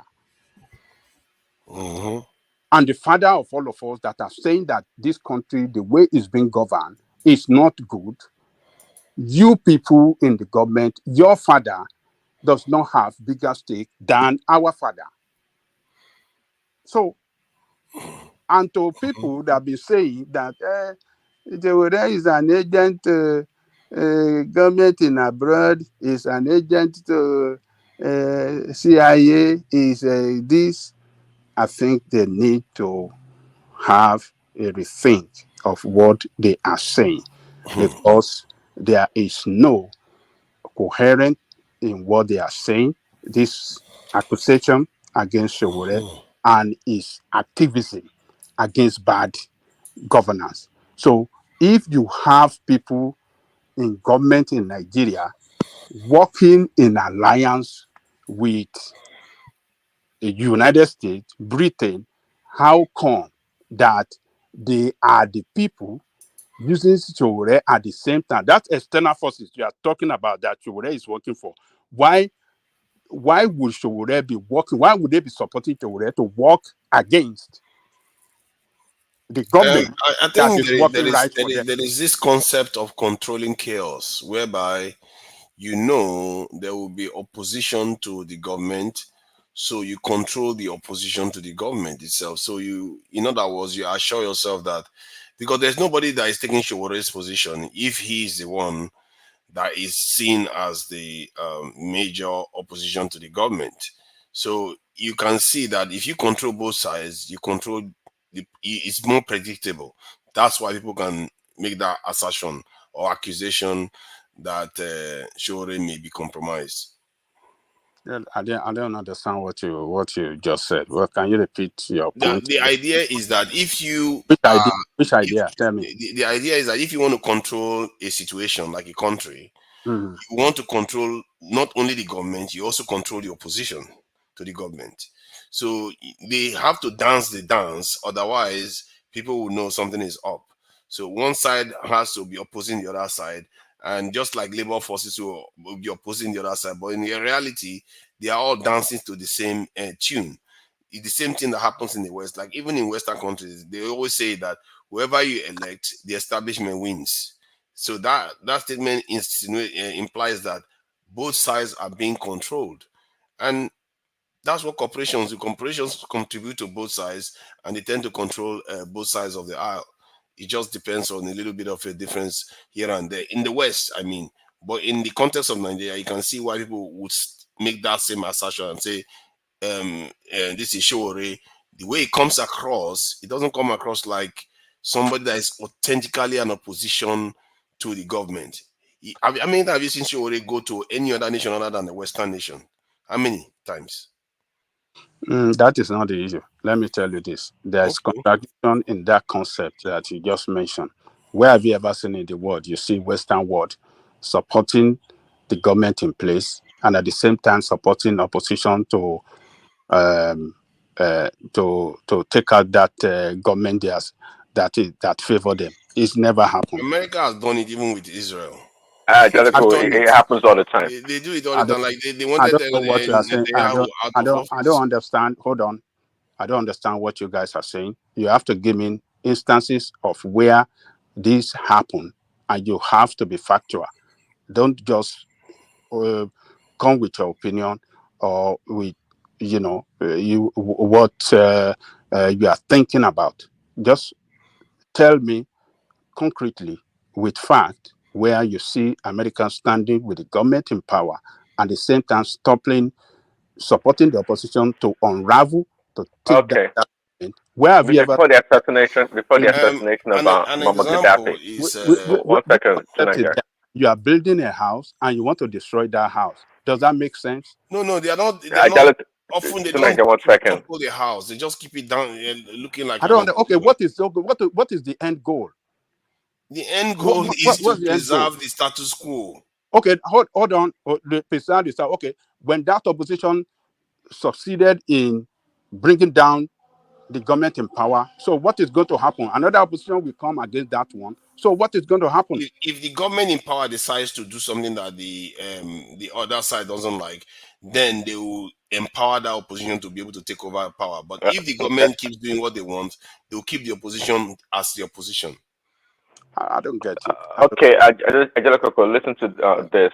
You remember before Gaddafi was assassinated, before he was assassinated, he eventually came around and became a friend to the West. In fact, he was eventually invited back to the United States.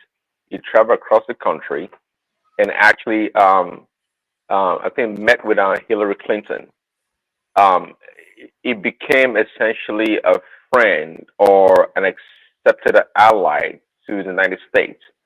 And during the Arab Springs, right, it didn't take that long for the U.S. to support also. We can say concurrently they were supporting the opposition in Libya.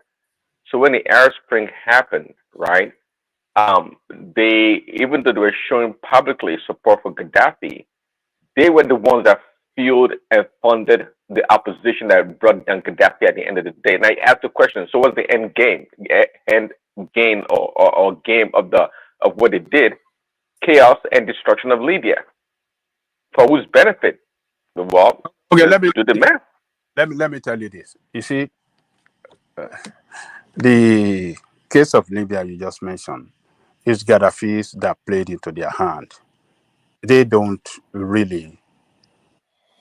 They are never comfortable with Gaddafi in power. So Gaddafi's son was the one at the middle, trying to reconcile between the West and his father.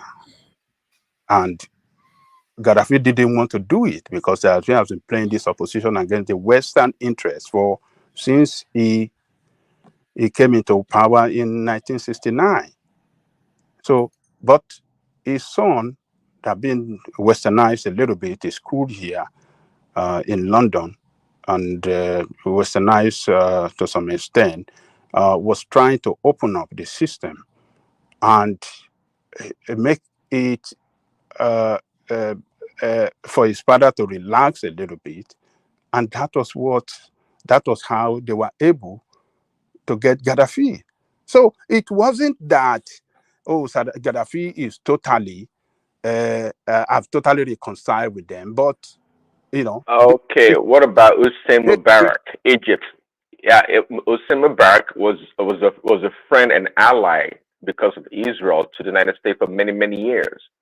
When the Arab Spring came about, okay, it was the CIA that supported, funded, and fueled the opposition against Mubarak. That was overthrown. That is not true. It is true. That is not And true.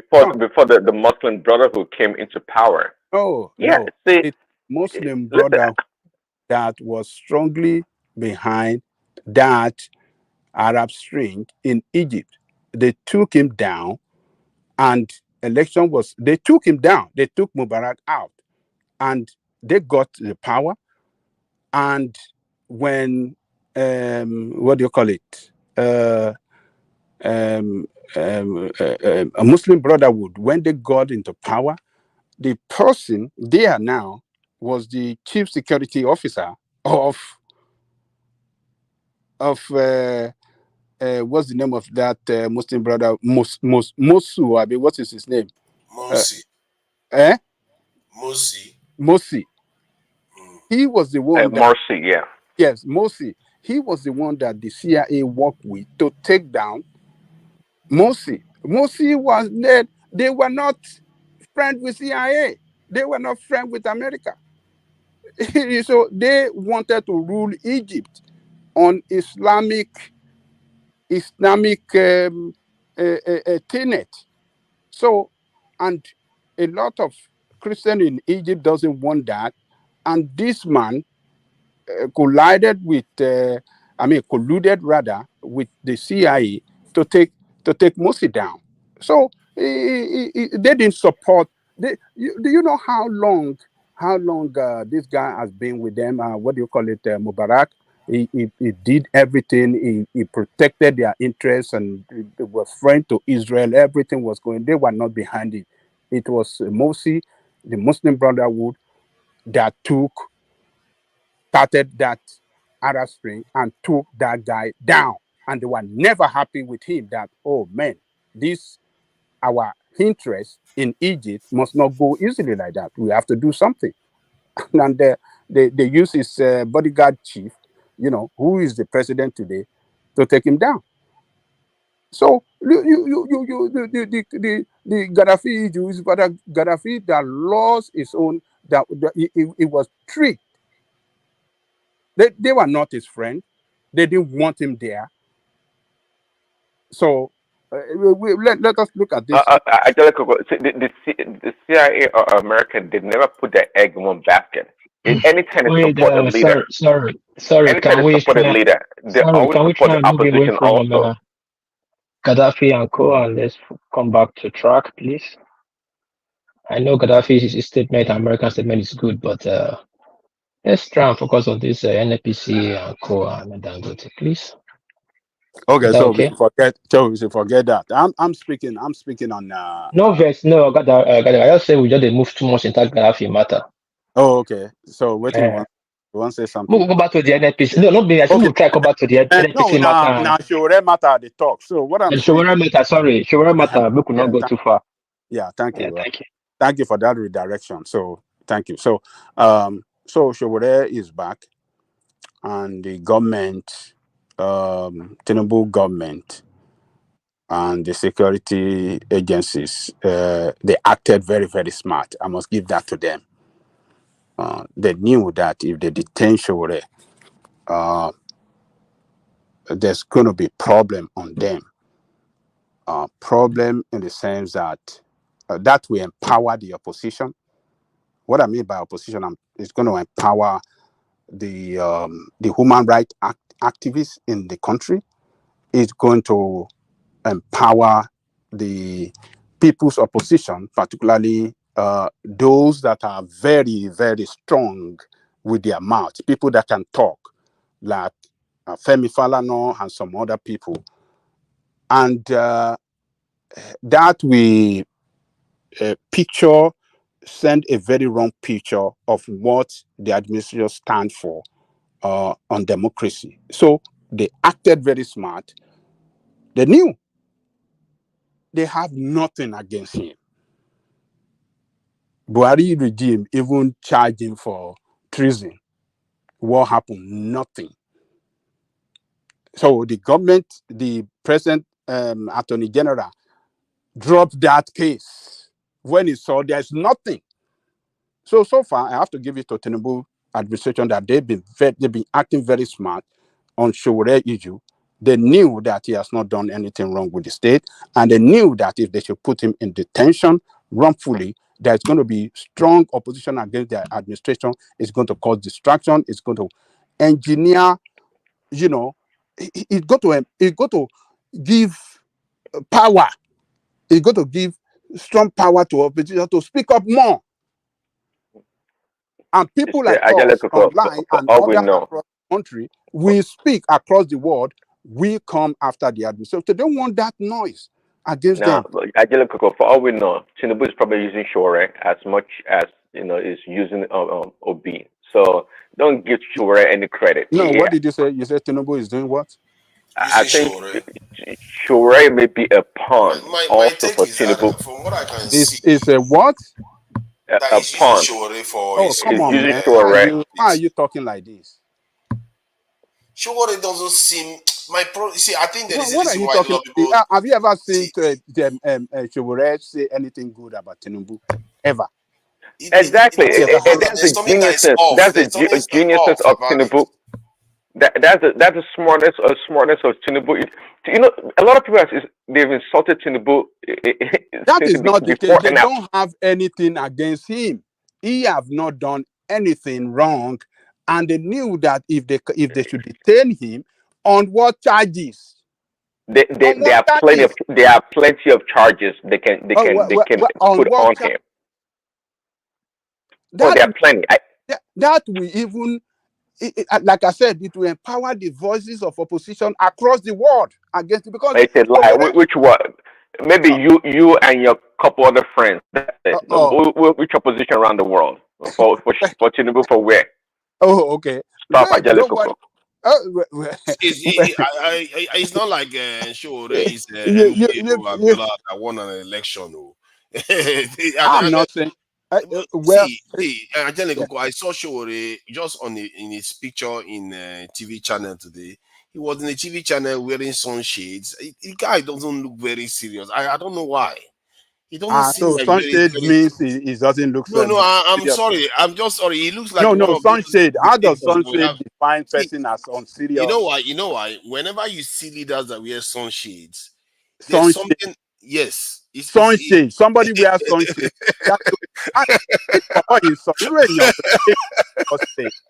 I'm just saying that maybe I'm being petty, but a serious opposition leader What you wearing are saying sounds so doesn't sound very no? serious.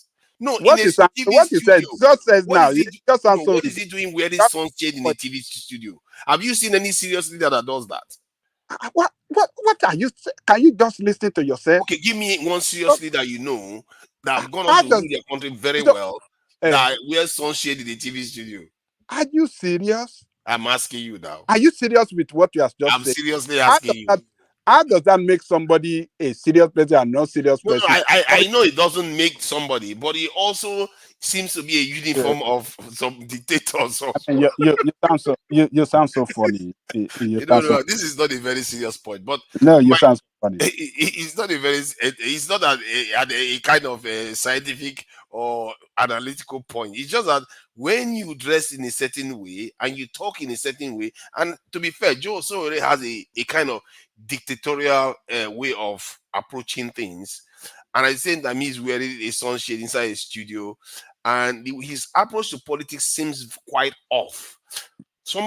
I really wish there was some other person that has carried the cross in Nigeria. That sounds to me like you're looking for somebody that will compromise all the time. No. I'm not interested in compromise. I'm interested in somebody that has a clear vision that can articulate it for Nigerians to believe in. He doesn't seem to have it. You don't know his clear vision. Even in his manifesto, his vision is not very clear. He's busy talking about human rights constantly, as if it's human rights people are going to eat. Really? You know how people talk about climate change? That's all he keeps talking about. He talks about human rights while he's talking. When he actually talks in real life, he sounds dictatorial himself. So you don't see that part that he said is going to give education to all Nigerian free to university level. That does not sound as a clear vision to you on the way to take people out of ignorancy in that country. So that is good policy. I'm not saying that policy is not good. That's a good policy to have. So is policy on energy independent? You don't see that. That doesn't sound as a clear vision to you. that sounds Peter B good, but has better policies. it doesn't have the underpinnings that will make those things possible. That's my issue. Peter B has better policies than SOWORE. So what about that? Are Because you serious? Are you serious? SOWORE, Vita, SOWORE is a joke. are you You and I know that. It's such a joke. Forget about SOWORE.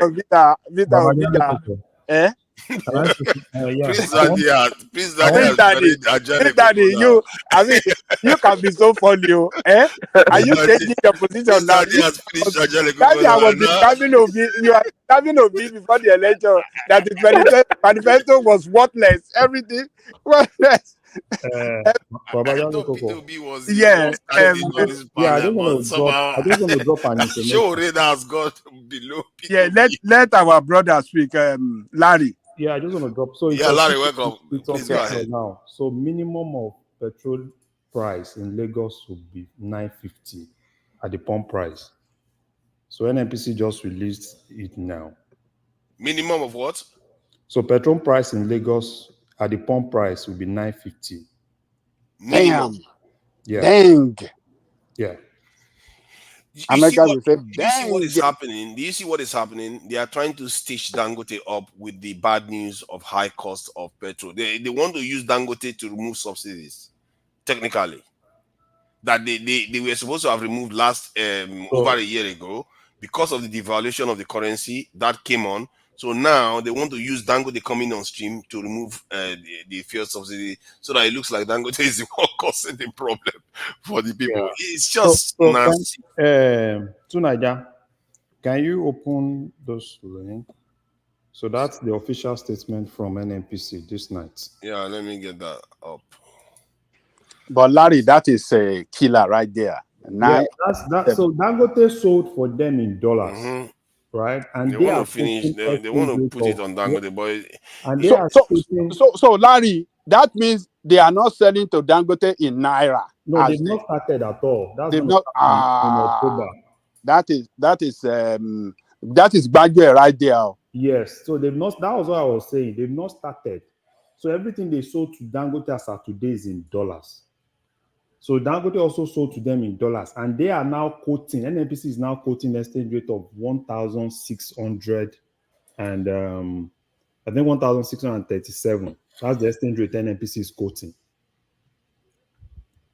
Wow, that's nasty. 1,600 cents. Thank you for them depreciating the currency. If that currency was around 600 now, that problem would not exist. But it's all right. They are welcome to carry on with their depreciation. But I don't like see this thing that they are doing. But let's see what Nigerians think about it anyway. They are stitching Dangote up big time to take the fall for. No. I don't think a reasonable Nigeria will want to see Dangote as the problem. No, Dangote has tried his best now. He even Dangote even discounted them, right? Compared to what they import. So he has tried a lot. So it's just for NNPC. And I don't know why NNPC is quoting 1,637. If you go down a little bit, you see the exchange rate NNPC is quoting.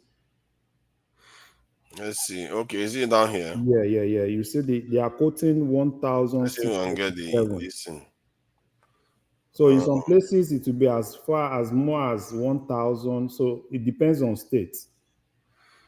Wow, the prices in each state and Abuja 990, 1,000. If this was in 2023, early 2023, just after Tinubu came into office, he put this price, there will be riots on the streets. But people have become adjusted to the 600 for a while, and that's what he did. And now, suddenly, when Dangote is coming on stream, they just started jacking everything up. So that means government is not paying any subsidy. They don't want to pay anything. Yeah, they don't want to pay anything. And my problem with that thing is that they are not even like saying, okay, we are removing subsidy. We are not going to channel this, our money that we used to get before, borrow or whatever you want to do. This is where we are going to channel it to. There is no clear vision of it. I don't understand. What are you doing with the subsidy removal money? Just distributing to states so that the states can use it to fix the dam and levy that are just broke, that they didn't do. All these states are getting money, but they didn't do anything. They just flooded Maiduguri the other day. Bandits are running riots all over the place. It's just, Man, I don't know, man. You, There's no connection I here. said it earlier, Larry, that this effort is a way of winning themselves out of payment of subsidy. So this price, I don't know how Nigerians are going to survive economically. The economy is going to This is ruthless. This is it's ruthless. going to get worse off, and people going to purchasing power will be further battered, and productivity. I don't know. So I think the only thing that we can see now These is people the wicked exchange though. rate. So exchange rate is the major is determinant. the major, yeah, is the killer, and I don't know Because why for, they are. for NMPC to, it's so crazy for NMPC to be quoting 1,637 These I people don't know wicked. why These they people want are to wicked. use exchange rate of 1,637, for, which for is for product you want to use internally because they have allocation of barrel that they are giving to him.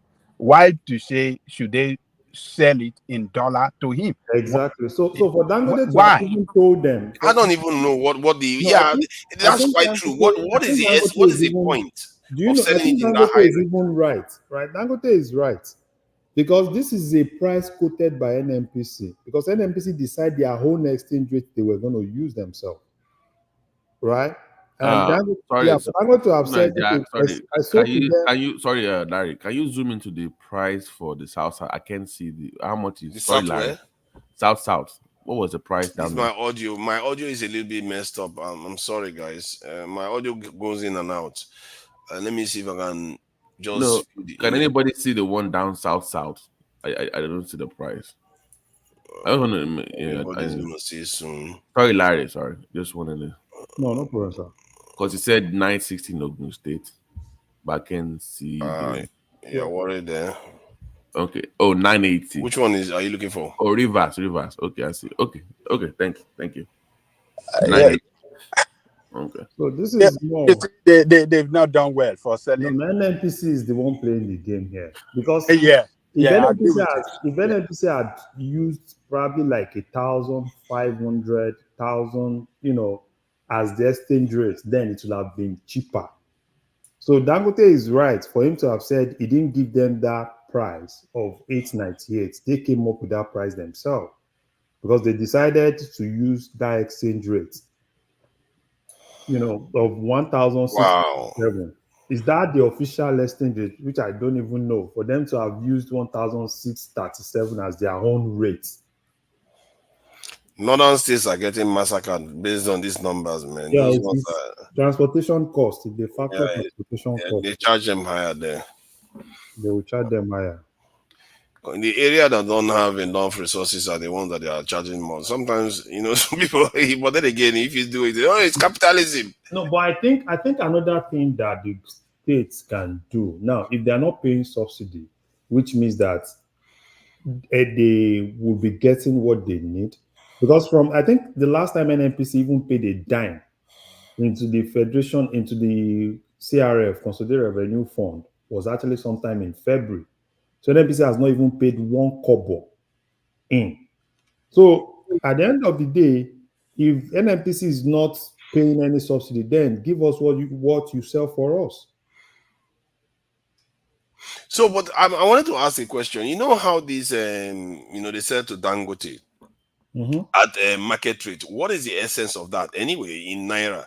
You might as well just do quid pro quo swap. Give them crude oil, and we get so and so back, and then we take the oil and give it to the Nigerian. There's the petrol and products, and give it to the Nigerian state. They kind of, Yeah, you kind of process it like for us, and you give it to a us. swap deal, right? Yeah, Yeah. yeah. They won't want to do that. Those guys, they won't want to do that.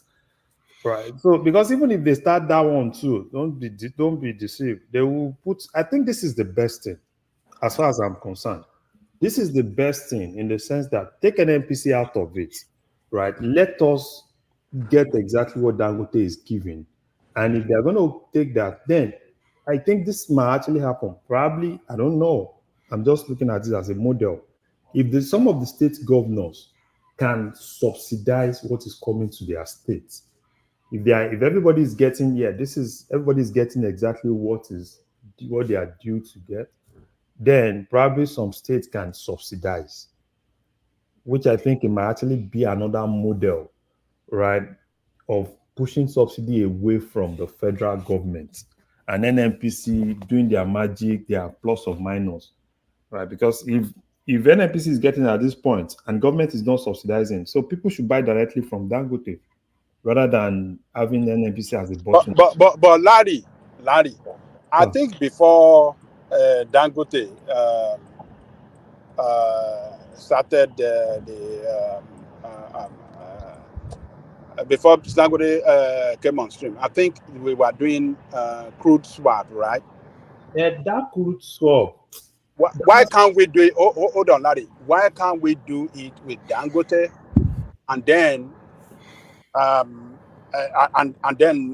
the final product, based on the number of crude that what do you call it, NNPC gives to Dangote, the final product will be released to NNPC, and NNPC will sell it at affordable price to Nigerian people, because that crude, in the first place, that allocation that is a mark for Dangote is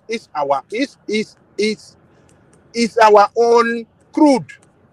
Yeah. Why can't you make arrangement for But swap? there's this argument that Produce it. somebody made that the money that they used to get for the crude, they don't get it anymore. Baba, they can make that arrangement, which means that there will be shortfall, right? And the government will be covering up those shortfall. Because Larry, you are right, because we belong to an organization, Exactly. OPEC. You cannot sell outside the OPEC price range.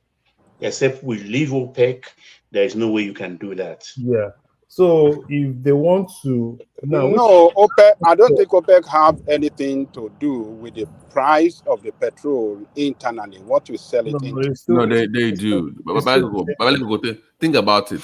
Okay, let's say that is stated. For me, one of the areas that pains me also is the divestment that the Nigerian government did from Dangote. They didn't even consult Nigerians to say, okay, should we reduce our stake from 20% to 7%? They should have asked Nigerians, and I'm sure Nigerians would have said, no, don't remove it. Keep it where it shall go to 30%. They did.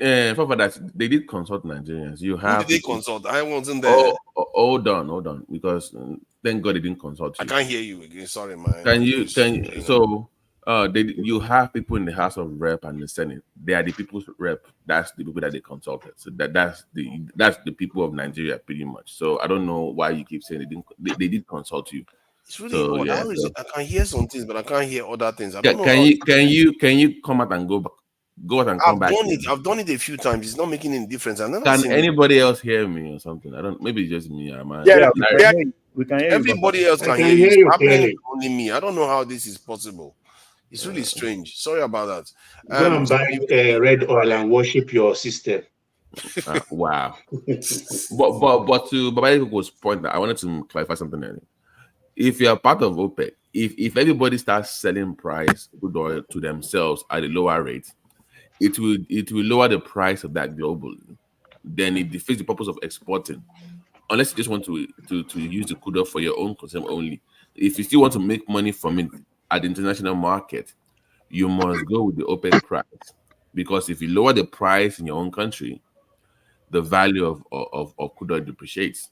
Then you don't make as much dollars from it if you sell it from outside. So that's how that works, pretty much. So you have to stay with the OPEC price. I don't think that the price, the internal price of petrol in our country has anything to do with price, because what we export. Baba, you're not getting what I'm saying. Baba. Like, if you how many countries produce petrol? Like, let's say all countries that export petrol now say, okay, we will sell it at a different price in our own country. That's what they want to do. Because remember, it's not only Nigeria producing the crude oil, right? Then the value of that oil, the value of that crude oil will come down. It will affect international price. Unless you do one thing that I have suggested on this platform. I said, you know how we say, oh, they always have like 400,000 barrels missing every day. And somebody stole it. So just backdoor it and steal your own crude oil and just use it to do that. That way, the price You will go can't the do same. that. No, I know, but You can't do that. that's the only way. But just if you're gonna make it legal, You know, then you you can't. know, Babati, you Yeah. know, if you ask me, right, if they were being sincere with the whole negotiation, if NNPC had maintained that 20%, then to be they will have negotiated more from renting Dangote refinery to refine for them. Which means Yeah, that like just pay them for the cost of refining. That yes, would make more yes, sense. So rent it for more like you're paying rent and refine this thing for me. Let me get this out. Probably some of your advantage might be actually some other things that comes out from it. We can negotiate. Larry, if you were Dangote, will you agree? No, that's what I'm saying. That's why I said if they had bought more stake, that would make them a key stakeholder. Because if you are buying 20%, that's key, right? As a key stakeholder, at that point, you have right to make some decisions at the board. So Exactly. Did you hear that Farouk saying that Dangote wants to become a monopoly? Did you not buy more stake in it? Instead, you go and reduce your stake in it. If you are being we have 20-35% now, Dangote will be selling to many African countries. Do you know Nigeria will be making money from Dangote selling to other countries? You can't even make it up. But these guys went and divested. Okay, Larry, can I ask my a quick question? So, how if we were to go your own route where we sell for cheap to ourselves, how low can we go, or how low should we go? Half of the price, or 10% off, 20% off? yeah, How low can you go? I think Kulata in the chat just confirmed something that OPEC countries sell crude to local refineries at discounted prices to ensure. But I'm asking, what is the actual discount? Discount enough to sell? Okay, because you have countries like Saudi Arabia that will sell for cheap. But I want to know, how low can you go for Nigeria now? This is our case study, Nigeria. How Look, low can the federal government go to affect the yes, price of food? Yeah. yes, for us to have economic growth in Right. this challenging time, it should not be more than 300 naira So per liter. that is about that's about 60% off now. Be 2/3, right? That'll be two-thirds of the actual price, right? So you want government to then discount at 2/3 of the current price, about 900 or so, right? No. What I said is that if we're doing this crude swap with Dangote, we are giving him crude, he make the product for us, and then we now determine the price, sell it at 300 naira, so that we can have economy. Without subsidy. How about the shortfall, Baba? In terms of the price, the money you'll be losing. Yeah. The shortfall. You mean? Obviously, you'll be losing money. Nigeria will be losing a lot of money. 2/3 of your money is gone to you because it's technically subsidy, right? Yes. Yeah. So you are doing 2/3 of the price to subsidy. So if you do 300, No. I'm Number saying, one. I'm saying that even that 300, you still have to factor in the cost of refining from Dangote. So if you're gonna go to 300, you're almost doing 70% subsidy because it's gonna charge you for refining that crude oil. So to him, maybe about 250 or 260. Then he asks about 40. What of other variants of product that you'll be getting from that crude? Everything we have to sit down and work it out. He's a Nigerian. Hold on, he's a Nigerian. We are giving him too much. You are especially you started. No, Larry. I want Larry. I'm asking for the price point here so that we know. I mean, I need to know. He says 300. So just for Dangote. Forget Nigeria, but Dangote can Dangote give you the fine product for 300 naira with its own cost added to You hear where Baba is coming from now. Of any year now, when Baba tells you Dangote has taken so much with this and that, Baba, the reality on ground is today, CBN needs to look for ways to strengthen the exchange rate. If we can't do that, I don't know. Even when they want to, okay, they want to start naira to dollars, right? Naira to crude for naira. NNPC quoting 1637 today. That means that is what they will quote in selling to Dangote, which is still the same thing. Larry, I think is that price doable? Is the question. Baba Yakubu said 300. No, Baba is just being sarcastic. No. Let's break it down now. Is it doable? Like, can you do No, 300 it's naira? not doable. Doable for where? I don't know why you guys are saying this. Do you know? Please, Baba, no. Baba, you know why we said it's not doable? Doable when every other thing, ceteris paribus, every other thing still being equal. Exchange rate is still the same exchange rate. And this has nothing to do with exchange rate. Look, no. We are talking. It has to do with exchange rate because exchange Baba, rate? wait What now. is the exchange rate? Baba, wait. I mean, Baba, wait. If you are selling to Dangote, selling to Dangote and you are collecting your cash, right? We are not selling to him. You do what Wait, I'm now. Let's say you are selling to him today. Now, let's say this is your model. We now want to do this your model in October, right? Which means that we are not selling, right? We just said, okay, fine. That crude that we are selling to you, that we are collecting this price, help us refine this crude, and we'll give you probably, okay, this is how much it costs you to help us refine, right? And we'll sell at 300, which means that that money that we ought to have got, the opportunity cost of that would definitely be that money we ought to have got from Dangote. Which means that probably, okay, as of today, if I had sold to you at 1,637, I will have got my full price for my full money.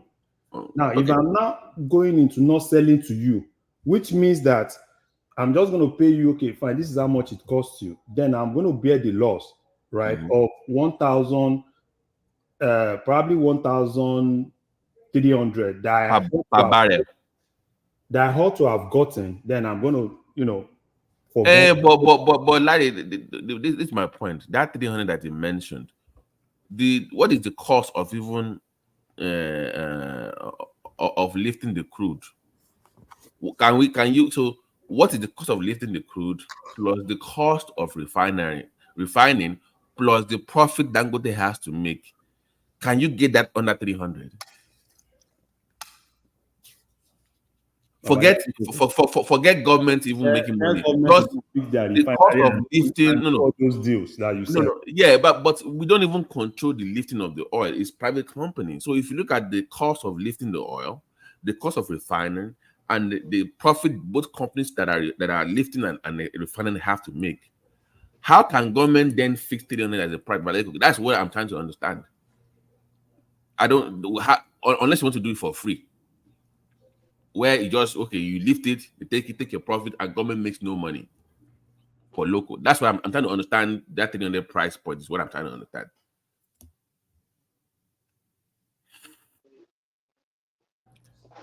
Probably when we do all magic and increase our crude production, when we have excess, then government can take some of these things Baba said. 300k. I don't know. No, the government can even decide to like Baba now. Baba is a socialist, but government can do it free if they have excess. That's part of giving back to the society now. Government can decide to give back to the society. But if you do, the demand for that will go up now. No. If they can increase now, let's say now, as of today, we are doing 1.3, and probably one magic happen, and we eventually start doing like 1.8, right? Which means that we want to still retain. Let's say we still want to retain how much, what we sell. That means we still have excess. Now, then you can play with the excess. But the problem is we don't even have that excess. So what Baba said, there is nothing too big for a government to do for its citizen. Then that means at least you met your quota, right? And at least you have excess. And at that excess, you can play with it. Government can try to play with it. It's only, now playing with it with Dangote is what I don't know. If Dangote you can't force Dangote to do that for you, right? Then probably if you have your own refinery, you can play with those things now. Okay, Larry, sorry, but Baba is back. So can you please? No, I want to know how you can get the cost of production from lifting to refining to them making profits under 300. If you don't mind telling us. They will make profit because Dangote refinery is advanced refinery that variants of other products can be getting out of that crude we are supplying him. He's going to get diesel, he's going to get this, he's going to get that, he's going to get that. So we can work out, he's going to profit more. But the cost. No. I'm saying you must factor in the cost of lifting the crude oil from the ground. We are the one lifting the crude oil. No, we are not. We employ private companies to do that for us. We don't have the capacity to do that by ourselves. What I'm saying. So your BP, they are all there. So you have to pay them too. They're also charging for lifting the oil. We don't lift our own oil. I agree with you. We don't have Aramco. We don't have that in Nigeria. So that $300 naira is what I'm trying to figure out how, because even that don't take, it's almost the price of lifting the oil is 300 already. So well, that is an area where the government have to do something too because how can we be an oil producing country? We don't even we don't even get our oil from the ground, the crude from the ground by ourselves, but rather because we are still slaves, Coco. Yes, because we are still it's just how can we get it right? Right from that point, it showed that we are failed as a country. So if we don't have the control of extracting that oil by ourselves, then we don't have economy. Well, what in the economy? What do we control? What do we control in Nigeria's economy? You're right. I agree with you. I don't know. So if we can't be in control of our crude, then we don't control nothing. We are just serving. We don't control the currency. We don't control the. We don't control currency. I mean, we are just serving the master. We don't control. By the way, we don't control the quantity of crude oil that we sell. We sell by quarter, even though we don't meet a quarter every month or every year. We don't meet it, but we still under restriction by the quarter. And now I heard Babati say that even the pricing, we don't control the pricing of the PMS at the pump. But really, are we selling at the? We're not selling at the going rate that it should be given the price of the naira to the dollar pricing, right? Are we? We're not. We're selling below that. Yeah. I think Dangote is just is just generous with the pricing he gave NNPC. What do you mean by generous? Generous what? Yeah. Is compared to the normal price, right? In terms of what NNPC buys elsewhere.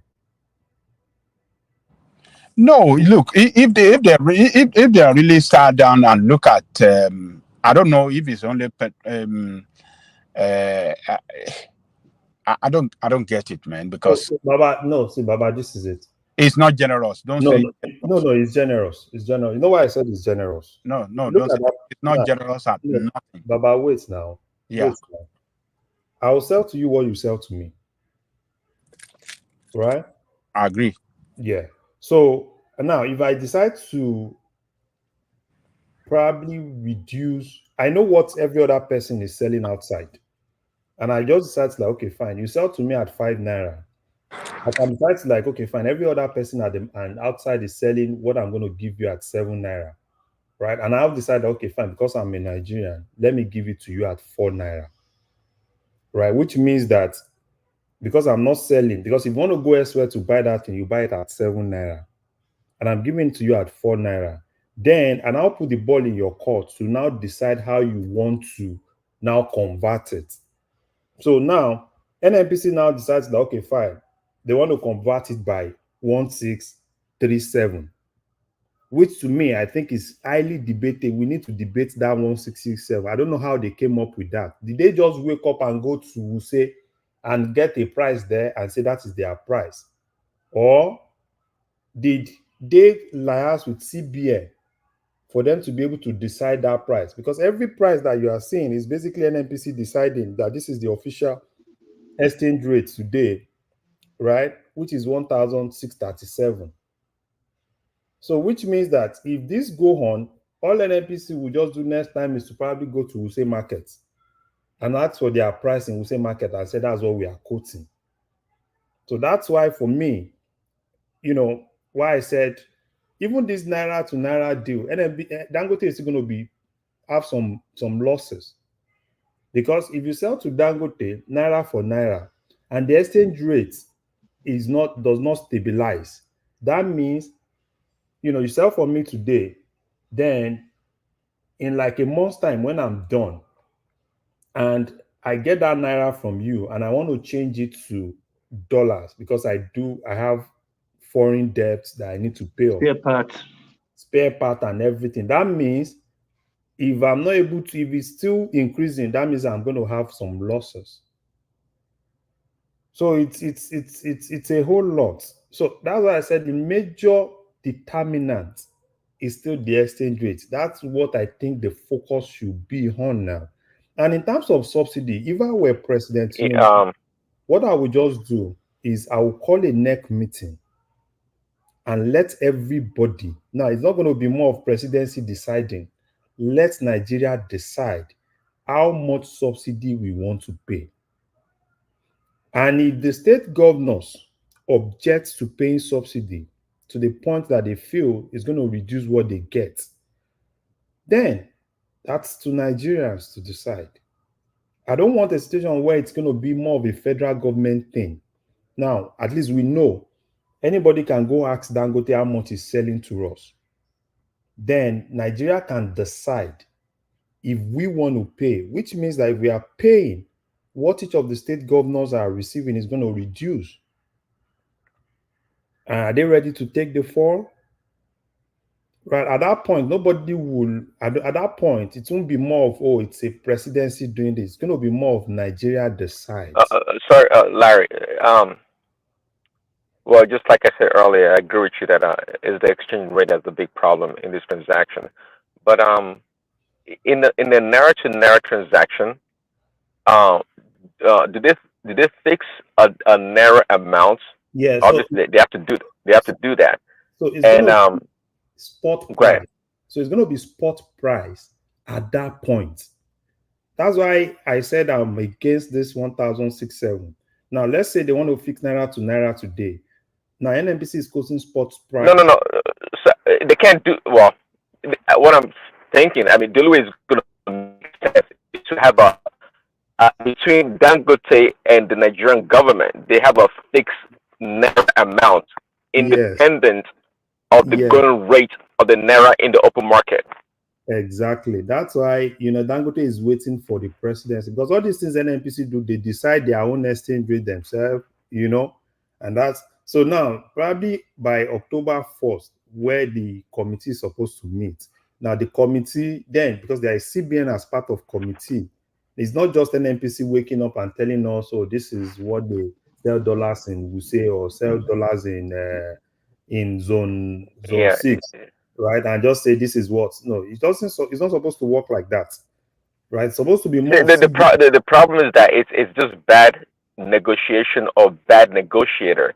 This is quite doable.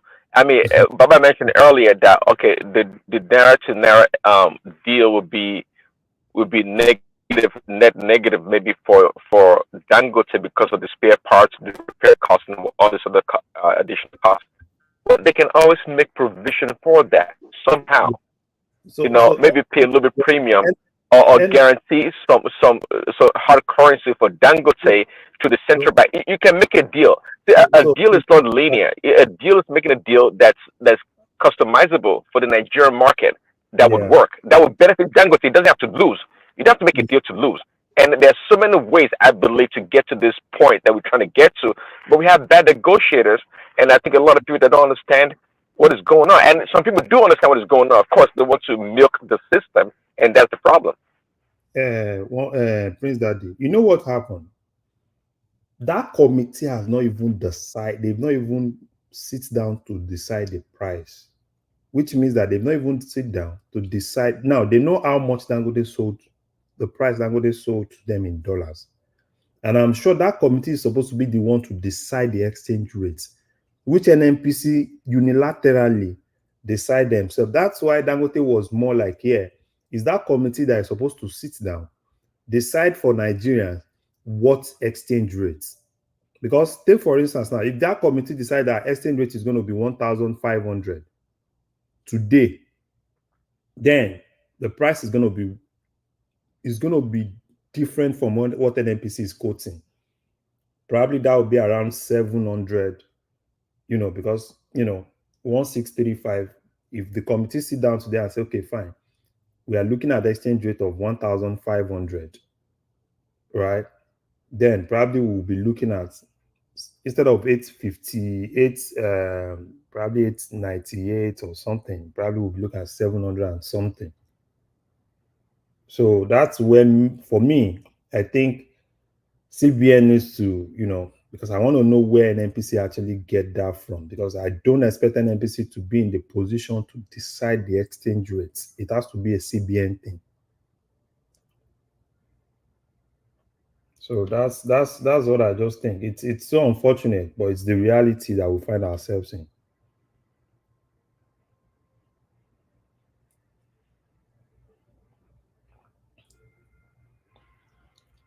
So Labour and everybody should be ready.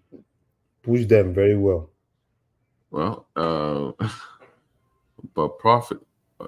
What is going on with Nigeria's system tonight? Yeah, my system is just speaking on jargon here.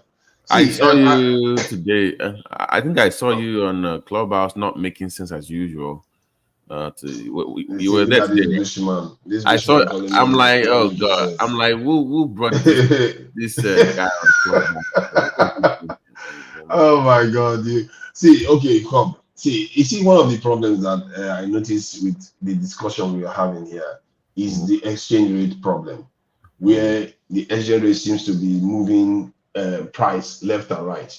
That is something that the government should not have allowed to happen, because one, if they have kept the exchange rate where it was, like when they removed the subsidies, then what will happen is that because Dangote is coming on stream, now the demand for the exchange, they already have saved some funds because they are not paying subsidies anymore. It will be around 600. With Dangote refinery coming on stream, the demand again will come down even further.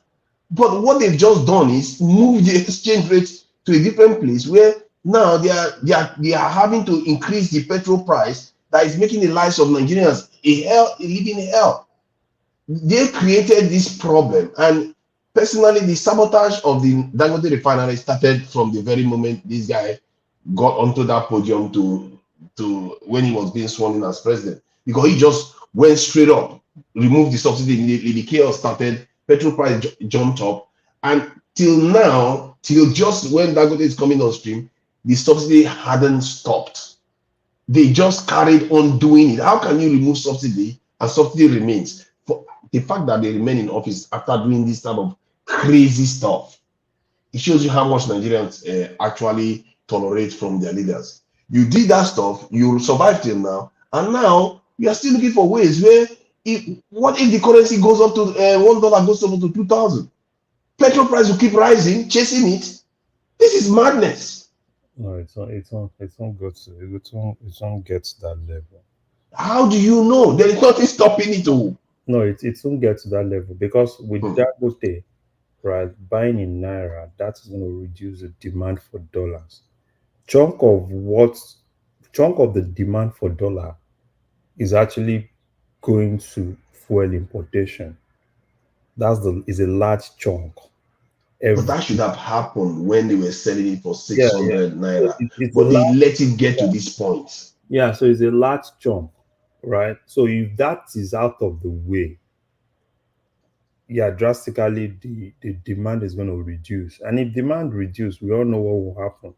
So we can actually start looking of, the exchange rate kind of like going downwards. It might not really be sharp decline, but at least it's going to be a little bit, See, what if it doesn't go downwards? Who are you going to blame? Are you going to be the fool that has just been fooled again? No, it will, because basically then most demand will just be around probably normal people importing things, right? And probably people that want to pay for tuition, or probably want to go for holidays, right?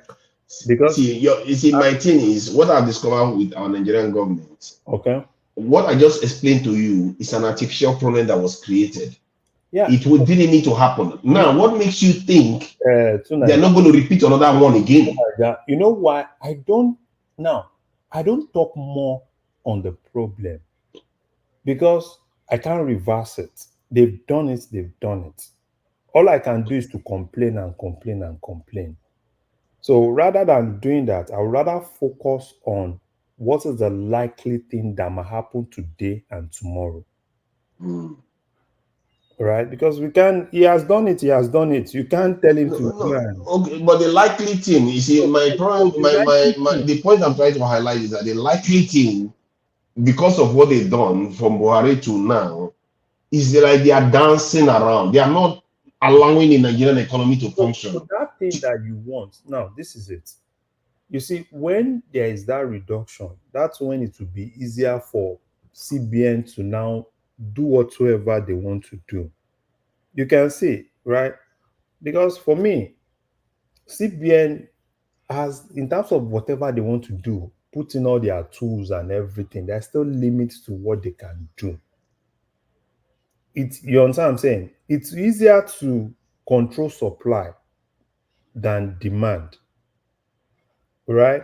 Because if you're still on the supply side, you have an hedge. Actually, the demand should be easier because that's on your people. No, the demand will be a little bit easier. The demand will take it first. Take, for instance, look at what happened now. If Dangote and most of those guys, right, are not looking for dollar everywhere to go import, and Dangote selling petrol, and some other products, bringing, repatriating whatsoever it gets from that place into Nigeria, which means that supply, there's going to be more dollars in the economy. And if there are more dollars in the economy, obviously we know what will definitely happen, right? So that's what, in terms of what, for me, right? Because most of all these things, how do we get here? How we get here was basically because we left demand and supplies to dictate the price. And how are we going to get out of this situation? Until we have a leeway. And that leeway is until we have supply that is a little bit above demand, right? Without us doing intervention, right? Because when we get to that point of not doing that intervention, because what CBN has been doing is doing more of intervention. Larry, good morning. Sorry, I'm coming. Hold on now. Let him finish his point, please. I want to know what he means by CBN intervention. Yeah, so in terms of that intervention is, you see that every time you see that the exchange rate is going above what they can control, CBN comes in and pump money. Yeah, I just want to give an example of what you are trying to say. Recently, you know that the CBN has continued to fix the, the clearing rate for the customs. It's about 1,500 plus. I think they can also do the same thing for this petrol we are talking about. Yeah. That is what so at the end of the day, I think that's what is going to happen. Yes, that is what Yeah, that's what I'm saying. That's why Dangote is also talking about that committee, because that committee needs to sit down. It's not NNPC unilaterally telling us today that it's 160. I think what the NNPC is trying to do is that they are also looking at it from their angle that they have not contributed to the national purse for a long time. And they're thinking about, if we are going to do this business, at least we are not going to import anymore. We could have as well make profit as well. But at the same time, they don't have the sole authority to determine price. Exactly. So they cannot just do whatever they want. And when we talk about the Naira something, people forget one thing, that before Buhari left, we are subsidizing the Naira with a tune of 1.5 billion every month. Can we still continue to do that? So floating the exchange rate, although maybe not a very good something for Nigeria today, but you guys have to ask yourself a question. Why is the government getting a lot of money from exportation? Nigerian government is making more money from export nowadays. If you look at the NBS report for the last 2 quarters, they have surpassed the non-oil export, has surpassed what money we generate from oil. We do not even generate nothing. So, like, we actually that is quite a ridiculous claim to make. no, it's not a ridiculous. That is the truth. You cannot lie about that one. No. You are not using the correct number. No. These are data. For the past last quarter, Nigeria get a lot of money from non-export, February, non-oil export. So why are you saying it's a lie? February, Nigeria Bureau of Statistics. Since February, Nigeria has not got a single dollar coming from crude. We've not got a single dollar coming from from oil, from the sale of your oil. They didn't get nothing. February. So, oh my God, Remy, you need to calm down. See, what is happening there is export, but we are usually to get petrol. Make no mistake. We understand you, but the way the NNPC are doing it, I think what has been transparent before is very easy. They are blending the crude and they are doing all their shenanigans and they are bringing it to you at a cheaper price. So that is how to say, this is what you want, but the quality you are getting in Nigeria as you buy your petrol in the pump station is not a good quality. They are blending them and they are doing all their ojoro or whatever they call it to bring it at a cheaper price. As present as we are now, although because Nigeria economy and purchasing power is not high, so we can say the price of food the NNPC is churning out this money is not good enough. But I think the government will come into board and probably sell crude at a very fixed dollar rate to Dangote for now. And they have also agreed that when they go to Naira, they are going to sell it at a fixed price, not all those fluctuations you are talking about. Yeah. It's going to be a fixed price for the first 6 months or 1 year. Remy, hopefully NNPC does not sabotage that. There's no way they are going to sabotage that because they are putting their hand now. That's where I need the president to stand his feet down. Yeah. And that committee, you understand? Because what NNPC just did, this, you understand, this afternoon was basically trying to be smart. Mm-hmm. I know, I understand. They are trying to you know what? When you want to get somebody, you let him play his hand. They have played their hand already. That is a mistake on their part. They shouldn't have played his hand like that. So, and that part,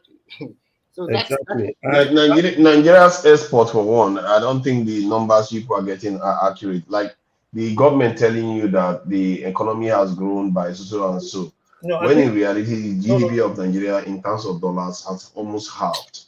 That is what they've laid down for the Nigerian people. So they will tell you, they give you other numbers. You have to look within the statistics they are giving you, because our currency has depreciated. So they are giving you from a depreciated position, telling you that something is growing. It's like something is this in 3 feet tall. You cut it to 1.5 feet, and then just because the stuff goes to 1.6 feet, you say it's growing. Okay. No, you've just chopped up 1.4 feet already. That is the problem with what they've done to the Nigerian economy. And when they give you statistics, you have to look behind it and say, convert it to the dollar. Okay. Is it truly an increment, or they are still looking at it in Nigerian naira? If you look at it in Nigerian naira, it seems like it's an increment, but in reality, there's no increment. It's a trick that they are playing with words in the economy. I've seen that so many times that the government has done, and nobody has challenged it. But it's all right. But in terms of the exchange rate issue, for me, that is where the sabotage happened, because if they hadn't done it, I said it, remember I've said it, don't make me sick, I've said it on this panel, that Tinubu had it in him to be the greatest president Nigeria has ever had. No, you are doing but what he has done with a year and a half so far, he has used it to completely mess with the Nigerians left, right. Let's see, he might still correct course, because people are talking about the price of Dangote petrol and all the rest. Let's say you cancel out the subsidy removal that President Tinubu gave in his inauguration. I'm not sure. And let's say after Dangote starts supplying petrol and they remove the fuel subsidies, that's when the actual removal of fuel subsidy happened. It still doesn't mean if the Nigerian refineries come on stream, he does everything on security, that he still cannot end up being the greatest president Nigeria has ever had. But from what I've seen, He doesn't have the will to do so. He doesn't want to do I that. think he can hear Larry, He us. has a different plan for he Nigeria. can hear himself. That's my problem. I tell you He that can much. hear himself. I don't understand him. You know, He can hear us. lot. I told you before that before this president came on to be, they are subsidizing the naira by a tune of 1.5 billion every month. Can't you factor that? And you continue to go back. So Remy, the thing is this. So Nigeria, don't mix. You see, it's just more of all these economic terms, right? GDP, equating GDP to revenue. You know, it's different. There are two different things, right? So now ask yourself, NNPC has not really brought anything, right? And FIRS, they've not increased the tax rates, right? Then how are we really getting that money to sustain the country?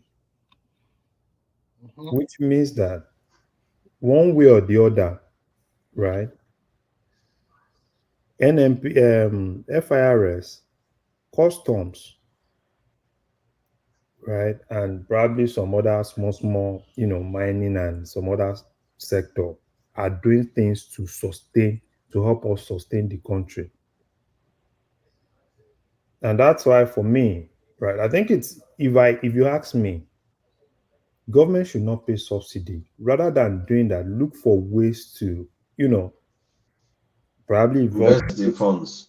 I think, Larry, what is going to happen is that you know what I mean? Look for now. We've talked about minimum wage at 70%, at 70,000, right? If you're not paying subsidy, you can renegotiate the minimum wage and put it a little bit. If you can jack it up a little bit. At that point, Nigerians know that this is how much we are getting.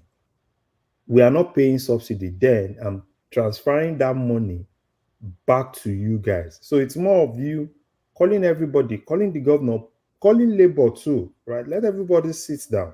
Let them decide what they want. If they decide that they should put that money into subsidy, yes, let it be so. And if they feel that, yeah, let's go with the normal rate, then this is the wage bill.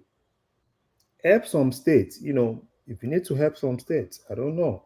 No, Then, I don't subscribe to that. Yeah, Because that's if you want to help them state, you let them become lazy. I'm just putting no, this is it. I'm just putting different options on the table. Yeah, I Now, I'm not saying this is the right thing. I think, Larry, the best thing the government can do, they are all agree when they are going to do naira to naira, is to, for now, put the fixed rate maybe about 1,500, not 1,600. These people are claiming. Even they can put it at 1,450 just for this one, and government will also count their losses. So far, they are making more money from non-export. They shouldn't worry too much about this. At least give Nigeria a little succor, a little bit.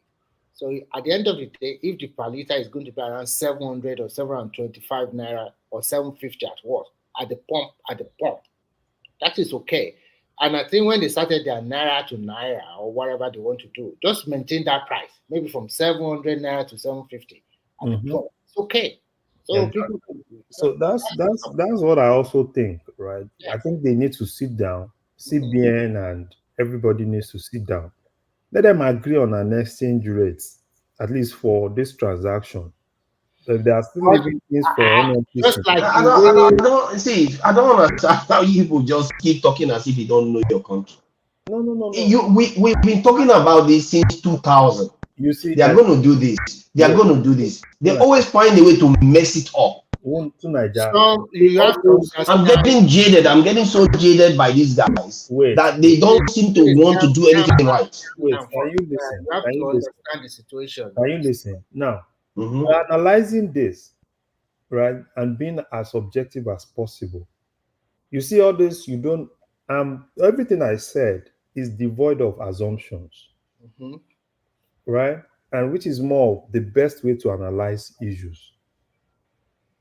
Those other things that you said, those assumptions, probably this can actually happen. Now, I'm not disputing the fact that it can happen.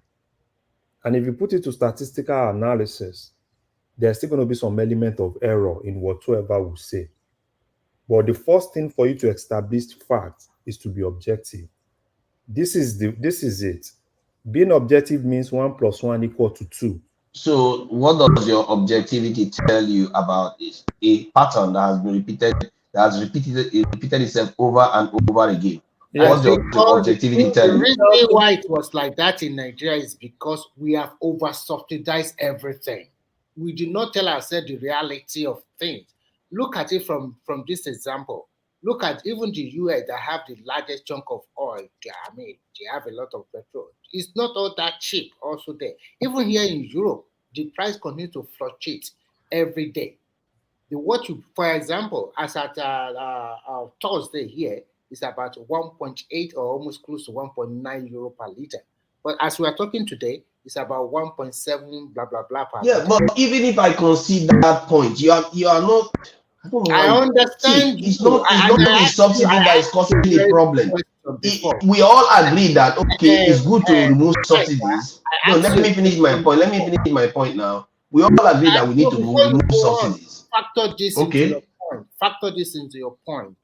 Throughout the 8 years of Buhari, we are subsidizing our naira by up to tune of 1.5 billion naira every month. And now this guy came and floated the naira. Although you might say that there is not enough transparency or whatever, at least that money we are not using it to subsidize the naira anymore. Now, for the naira to find a very good rate, that means we must be productive. We have not been productive for more than 15 years, for God's sake. How do you expect? And now that things are coming into being little by little, and we started exporting a lot of stuff. For the last 4 or 5 or 6 months, the money we are using for that country is coming from non-oil export. And we are telling you this, and we're saying it's a lie. Nigerian Bureau of Statistics brought out the data. You can give me the number of the Nigerian export, because what I'm seeing right here, look at from what I'm seeing right here, it says $2.7 billion. Let me put a question to you. Now, put yourself in the shoe of policymakers in Nigeria. What can you do to bring down the exchange rate? One, what I would do when the president came in was to no. I don't want to. That came in. That's then. We are going back. I don't want to go back. Oh, you mean from now? You mean from now? Yeah, I want to talk from today and tomorrow, henceforth. Yes. What I'll do now is try to reverse the change and go back to around $800 per listing naira. Okay. And wait. Okay. Reversing that change from today means that you are going to cover the shortfall. Yes. How do you cover the shortfall? First, cancel out a lot of demand, a lot of useless things that we are not that's not useful to our economy. Fairly used cars. Now we are getting rid of a lot of petrol imports, cutting down on a lot of exports that is shifting a lot of our foreign currency that we have. You see, the fact that Dangote is coming on stream is another thing that I highlighted before that would have meant a reduction in our foreign exchange demand that would have benefited the Nigerian and in the currency if they had pegged it. But what they did was they sabotaged Dangote from coming on stream and made it look like it's a fait accompli right now. So that is my point. You can go backward and peg it and reduce demand. And any useless stuff that doesn't benefit the Nigerian economy, don't bother reporting it. Let the Nigerian local manufacturers start manufacturing it. It's going to be painful, but that type of pain is the right kind of pain because actually you are using it to create wealth within your country. But when those people start manufacturing stuff and start selling it to West Africa, Central Africa, and overseas, that is when the Nigerian economy will truly become diversified. All this money now that they are removing from fuel subsidies, where have they put it so far? Where have you seen it? Where is the manufacturing coming from? Now they are going to get a little bit more foreign exchange that they're going to save. Where are they putting it? Are they putting it in manufacturing? I'm not seeing it. So this is the problem. If they have been, he took all the money, even with all the devaluation that they did. He took all the money and said, you know what, we're going to be using it to do manufacturing, and you can see manufacturing industry. If anything, they are closing down because cost has increased for all of them. Inflation is through the roof. Do you know how many businesses have closed down in Nigeria? I think somebody said something about is this 6 million of business of 60,000? No, a lot of businesses have shut down in Nigeria because of what these people have done. Big companies have lost money. MTN, Dangote, many companies have lost money because of what they've done. So if you ask me, I will go back to where it was before. I'll rewind it. Dangote refinery coming on stream has already helped to an extent reduce the demand on the foreign currency. Then you peg the price, and if you want to do devaluation, you do manage devaluation whereby you move it from 800 to 900 because you know that one I can be able to afford it. You see what I mean? Then I will fairly used cars. I will reduce them to a minimum. This thing, plastic that we can manufacture, oh, that goes away. Chemical that we can manufacture with Dangote refinery on stream now, we don't need those things anymore. So many things that will save money on, and I will still have money in my hands to spend because I've already removed subsidies. For crying out loud, Nigerians can pay 800, 700 pounds, 700 naira per liter for petrol. So you can see what can be done if the president wanted to do that, but they don't want to do that. They just keep wanting to go north, Why not creating industries that can export a lot of goods so that that low value of our currency will actually pay off? They have not done that. I wish they can do that, but if they do that, we'll all be dancing here. That's my own way of looking at it. Either way, they will not do it my way, but if they do it their way and they increase manufacturing in Nigeria and economy start this is doing well in Nigeria, everybody will forget all these problems. Would they do it? I can't hear anybody. I can't. It's crazy how this audio is behaving today. Okay, I see. You can't hear anybody. Can you hear anybody? I think you can't hear anybody. Okay, I think I will just keep it like this. Can you hear us? Yeah, I can hear you now. I'll just keep it like I'm not going to use headphone anymore. So, quick question to Ninja. Why would you assume that? I mean, you're talking for 1 minute and nobody interrupts you, and you don't think that perhaps your system is not working? Yeah. Okay. Yeah, well, you talk more than I want me. Nobody interrupts you. What do I expect? I mean, nobody cares about what you have to say anyway. But Larry, go ahead. So you see, number one, I said don't go to the bank, but you're busy going to the bank. But that's no problem. You see, with that, right, that you said, number one, immediate solution that you have is either you deplete your foreign reserve. That's the number one immediate solution. If you think you want to go back to 800 today, you are going to probably half your foreign reserve, push like probably $15 billion into that economy to cover that shortfall. You see, this is of I will reduce import. They are not immediate solutions. You can't wake up tomorrow and say yes, reduce import. It's not an immediate solution. And what you just said, like, oh, you just wake up and say, oh, exchange rate is now 800. Oh, bros, it doesn't really work like that. It actually really works like that. I don't see if they can unpeg it, you can peg it back again. And Ghana did it. Ghana was able to rearrange their currency. You can do whatever you like with your currency. Don't use Ghana as an example, though, because that Ghana, if you open what happened in Ghana, so it's Ghana is not a good example. Okay, let's put it this way: America is able to manipulate their currency. China is able to manipulate. You can do whatever you like. Oh God. I don't know why it's only Nigerians that think. Why is it that it's only Nigerians that I meet on this panel that think that we cannot control demand? Why is it that it's only us that think like that? Okay, I think I give up.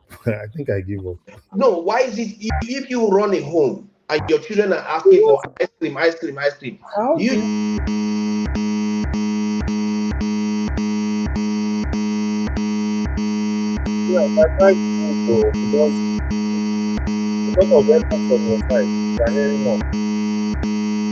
What's making that noise?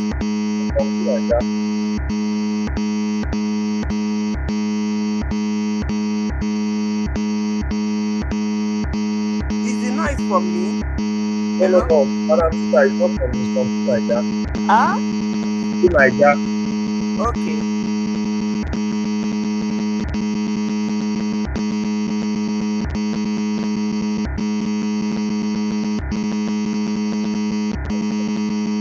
I mean, but it's one man there. I mean, I've told you.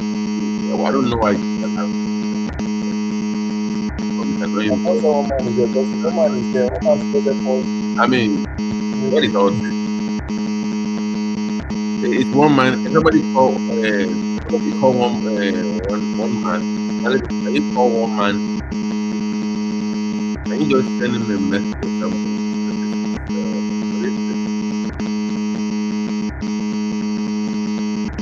Go out and come back now. So he won't listen. Probably still talking and still talking. Yes, still probably. Ah. Wow. Go out and come back. You can't go out. It's supposed to be paying attention to the private chat. You're moderating the private chat. I don't know.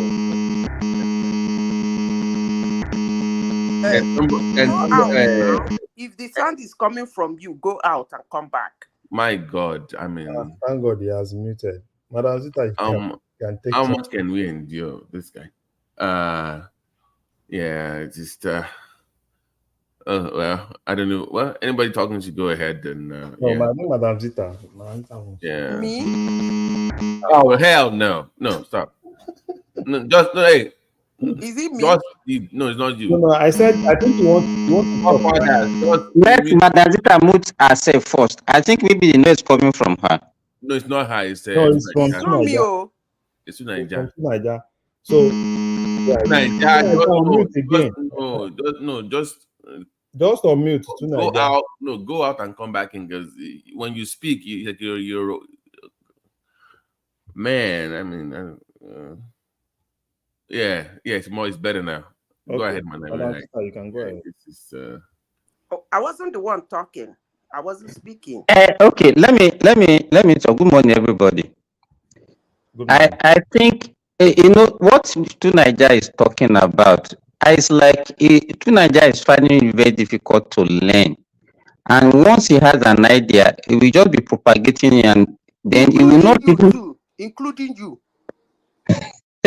What are you doing, Madam Zita? Yeah, including you and Remy. Listen, anyway, continue. Okay, so let me say this, because he's been talking about, hey, why did you remove the subsidy? Hey, why did you remove the arbitrage? Why did you remove the fixed exchange rate? Whatever. If he knows what that thing is costing the economy of Nigeria, he will not be saying what he say. He's just looking at the economy of a country like a one-man business. Like, this is what you can just do. Why did you remove this? There are so many factors that you have to put. If you have a fixed exchange rate, what it means is that you find that very difficult to fix interest rate to determine how you run your economy. That is one of the disadvantages. And if you are not a productive economy, whereby you have that liquidity, you have that money, that foreign currency that people can use to buy whatever they want to buy. Because if you don't generate enough foreign exchange to actually finance your importation, that's what you see. That means you have to be borrowing money to actually even finance your importation. And you look at your foreign reserve. If you look at, let's start from during the Jonathan regime. During that period, at least oil is being sold at an average of about $109 for like 3 to 4 years. And that was what actually made us to have a seemingly stable foreign exchange. But what happened? At what price do we get that? Our foreign reserve was reducing. Even the so-called what they call it now, that account that they used to have, excess crude account that they used to have that time, was depleted. And shortly before he left, the price of oil started coming down. And by the time Buhari came in, it went down to $26. And coupled with what the so-called Niger Delta Avenger, both production and price of oil fell. How can a country survive that? A country whereby is just a oil breathing economy. So at that time, that was what actually made in 2016 they floated naira that period, and we see what happened. Nigeria went into a recession, and then by 2018 again, the CBN governor again now introduce this multi-currency whatever, I mean multiple exchange rates, parallel market, in window and all those things. But it was not working. So from around $150 per naira per dollar that Jonathan left, before Buhari left, it was already around 500 naira. Even with all the subsidy and whatever that even money what Buhari did to the economy, Buhari was not looking at the solution. It was just like a palliative things. Okay, let us, if we need money, let us. That was what Buhari was just doing, patch. By the time he left, there was nothing to do again. That country has to survive, and if they don't take those two crucial decisions, it is actually painful to the masses. But that was what made that country to survive. Let me Besides that, Remy, Simba. Okay. Let me say something. And you know, sometimes when I say some things, you guys don't like me, but I don't care. But I have to say it. Black man is always looking for a shortcut, easy way out. That's why we're in deep shit. You see, to be honest with everybody this morning, there is actually nothing wrong in having subsidy in Nigeria. Fuel subsidy, precisely. There is nothing wrong with it. But what is wrong with it is the way it is being managed and run. It became a Yahoo. So that is the problem, not the subsidy itself. But no one wants to talk about that. And instead of them to go that length in solving the Yahoo, they always take a shortcut. Remove the subsidy. Things don't work that way. And until we learn how to solve problems, we will continue having problems. Shebi, una don't remove subsidy, no one remove them. You don't remove them, you are not removing it. It's not steady. How far? We should learn how to stop things that happen around us. Not looking for easy way out. The easy way out doesn't solve anything. But if you people say it solves something, I rest my case. According to you people, you know, some people came to this platform and said they know they know where to keep me. And they don't know that I am one human that you can never find where to keep. Ridiculously, I am one human being you can't find where to keep. I will always say what I want to say. Like me, hate me, I don't care. Removing subsidy is just an easy way out. It's not going to solve the problem, and it will not solve the problem.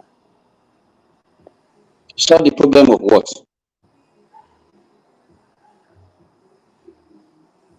Who asked that question? December. The petroleum problem in Nigeria is not going to solve it if you don't know the problem the subsidy was solving before it was removed. You shouldn't have asked that question in the first place. So there are so many problems now. I have the right. I can ask question now. There are so many problems. We talk about the price of goods and services. We talk about smuggling. We talk about what is costing the country. But when there I are so came many in, I problems came in with because it. of So the subsidy, and I spoke on the subsidy. that's what I'm saying. It's not only one problem that subsidy is causing. And then why do you think that? Why do you think that Nigerians can only survive with subsidy and cannot survive without subsidy? Did not cause any problem. It's the people managing the subsidy and the people running the subsidy and the people who want to be subscribers to the subsidy. They are the problem. But now that you have highlighted that it's the people is the problem, don't you think the best way is to just do away with it totally? No, that's not the best way. That is not the best way. So what is taking the best the shortcut is not the best way. So what is the best way? Hold on. Okay. You see, Simba, you see, when I am speaking and somebody asks me a question and I am trying to answer the question, if you cut me off by bringing in another question when I have not finished answering the first one, you are just being anxious. That's anxious. You shouldn't be doing that. If you ask me a question, you allow me to answer it. Cutting me off is not the best. You were accusing Two Niger of having an idea and holding on to it. You are just doing the same thing. That's why I said, including you. You ask me a question, I want to answer it. You load another question, I want to answer it. You load another question. That means you have your mind of your own. You are trying Madam Zita, it's like you people are having issue identify who is talking between me and Remy. You understand what I'm saying? I was the one that asked you question first. Remy was the second person that asked you. I am not the same person. Okay, so that's what I think that have the same voice. Please say how can we have the same voice? I don't understand. Madam Zita, I think the two of them are the same. So even me, sometimes Simba will talk. I would think it's Remy. Remy will talk. I would think it's Simba. So now you say that is in your mind. So it's part of what is affecting you, Madam Zita. Now, what you are, the impression that you have now, you think that it's the same person that's asking you, and that's why you are responding the way you are responding. Yes, because I think you are the same person that asked me the first question. So you should calm down. You should calm down. So you should calm down. No bad feeling. We are just having a discussion. You understand? So just calm down.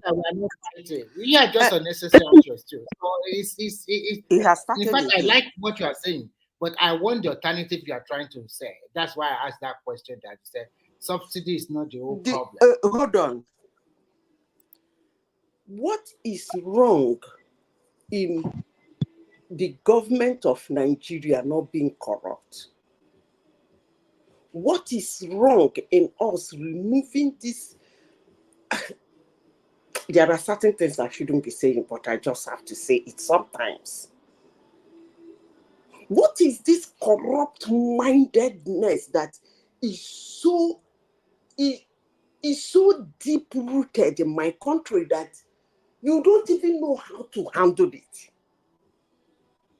Even if you bring a task force to check the number of fuel that is being brought into the country, those task force will collect bribe and still give you a wrong figure. I don't even know whether the president of the country will have to stand in front of all those things and handle it himself. I really don't understand this country. But let me be honest with you. Removing subsidy does not solve any problem. But if you people think it can, I wish you people luck. Because listen, let me tell you, all over the world, subsidies are cushioned. It's a good policy to remove subsidy in petroleum. But if you remove subsidy in petroleum, you have to subsidize other things too. Every country lives in subsidy. More so after the pandemic. Madam Zita, it's not only oil that's been subsidized in Nigeria, and you know that. There are so many other things that have been subsidized. Health is being subsidized, education is being subsidized, even electricity. So I think we are not doing a good service to our country by just saying that the only thing that the people are benefiting from government is subsidy on oil. Let me tell you, do you know why I mentioned fuel subsidy? Why I mentioned fuel subsidy is that those guys that how will I put it? The subscribers to the fuel subsidy are monsters. The moment you remove anything from them, they put the country in chaos. They have done it before, they have done it again, and they will continue doing it. So why don't you handle them? So Actually, they are the people to be handled, not the subsidy. you think that if it is easier to handle, even military regime, during military regime, it was difficult to handle. We have successful. Hold on, let me tell you something. Mm. That is actually the reason why the refineries in Nigeria are not working. It's because of that subsidy. The presence or absence of subsidy. The presence of subsidy. And that's why I'm telling you that initially, when you are saying it's good, let me say this. Let me say this. Initially, I asked you a question, and you're asking me. I'm asking a ridiculous question. When you are talking about subsidy, I said the effect of subsidy is not only one. And you said, no, it's only for the people. There are so many effects that it has. Disadvantage. Okay, hold on. So it's not only about pricing of that people benefit. There are so many other things that the presence of that subsidy. Do you know that it's very easy to do the subsidy now? Do you know petroleum subsidy? How? It's very easy now because it's very easy now, but they won't do it. How is it easy? Explain. Hold on, calm down. You asked me a question. You said how? First of all, I told you that the refineries, government-owned refineries and NNPC in Nigeria are not functioning. One of the reasons why they refuse to function is because of the subsidy. Do we believe, have we agreed on that? Because of the presence of the subsidy. Do we agree on that, first of all, before I move forward? I cannot agree on on the one owned by the government. I can agree that okay, it might discourage private investor in that sector. Yes, but for government owned not to work, it's not due to subsidy. I don't believe it is that. So if you can convince me, go ahead. Okay, let me convince you. I came to this platform several times and I said those refineries can never work. But now that Dangote's refinery is working, the refinery might work.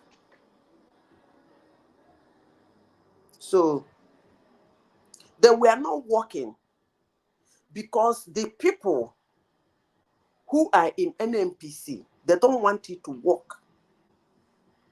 Because most of them have refineries overseas. And most of them are subscribers to the subsidy.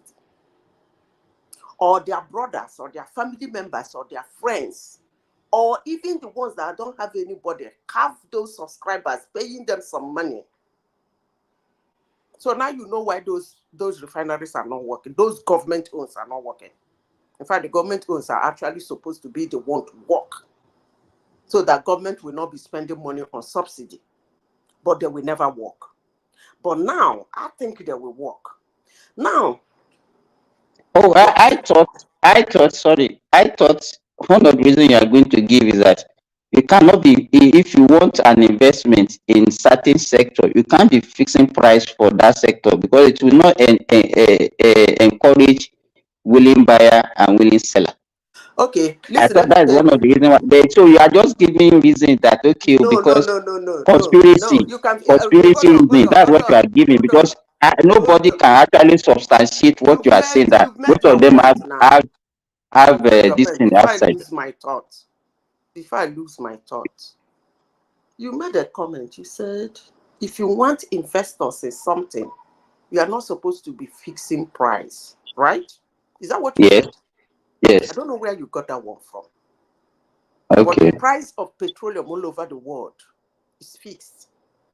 So what's your problem with that if it's fixed in Nigeria? Where is it fixed? Hold on. If the crude All over the world.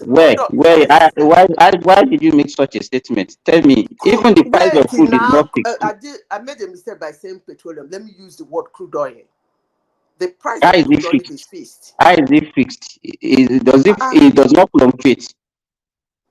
Is it not fixed? When they say it's $100 a barrel, it's $100 a barrel. Well, it's not stable now. How can you say that to That is what Madam I'm Rita, saying that the now. price The of crude price is of fixed? petroleum in Nigeria, is it stable? It's not stable. So what is your problem with that? Even as they fix the price, No, you can't come here and be telling me that the price of crude is fixed. How can you be saying such a thing? Of course, it's fixed. When the one to say is, listen, if they agree on $100, that's what is going to go. Till they change their mind, they will fix it again. They say now it's $80 per barrel. That's what is going to go. When they change their mind, they fix it again at $70. That's what is going to go.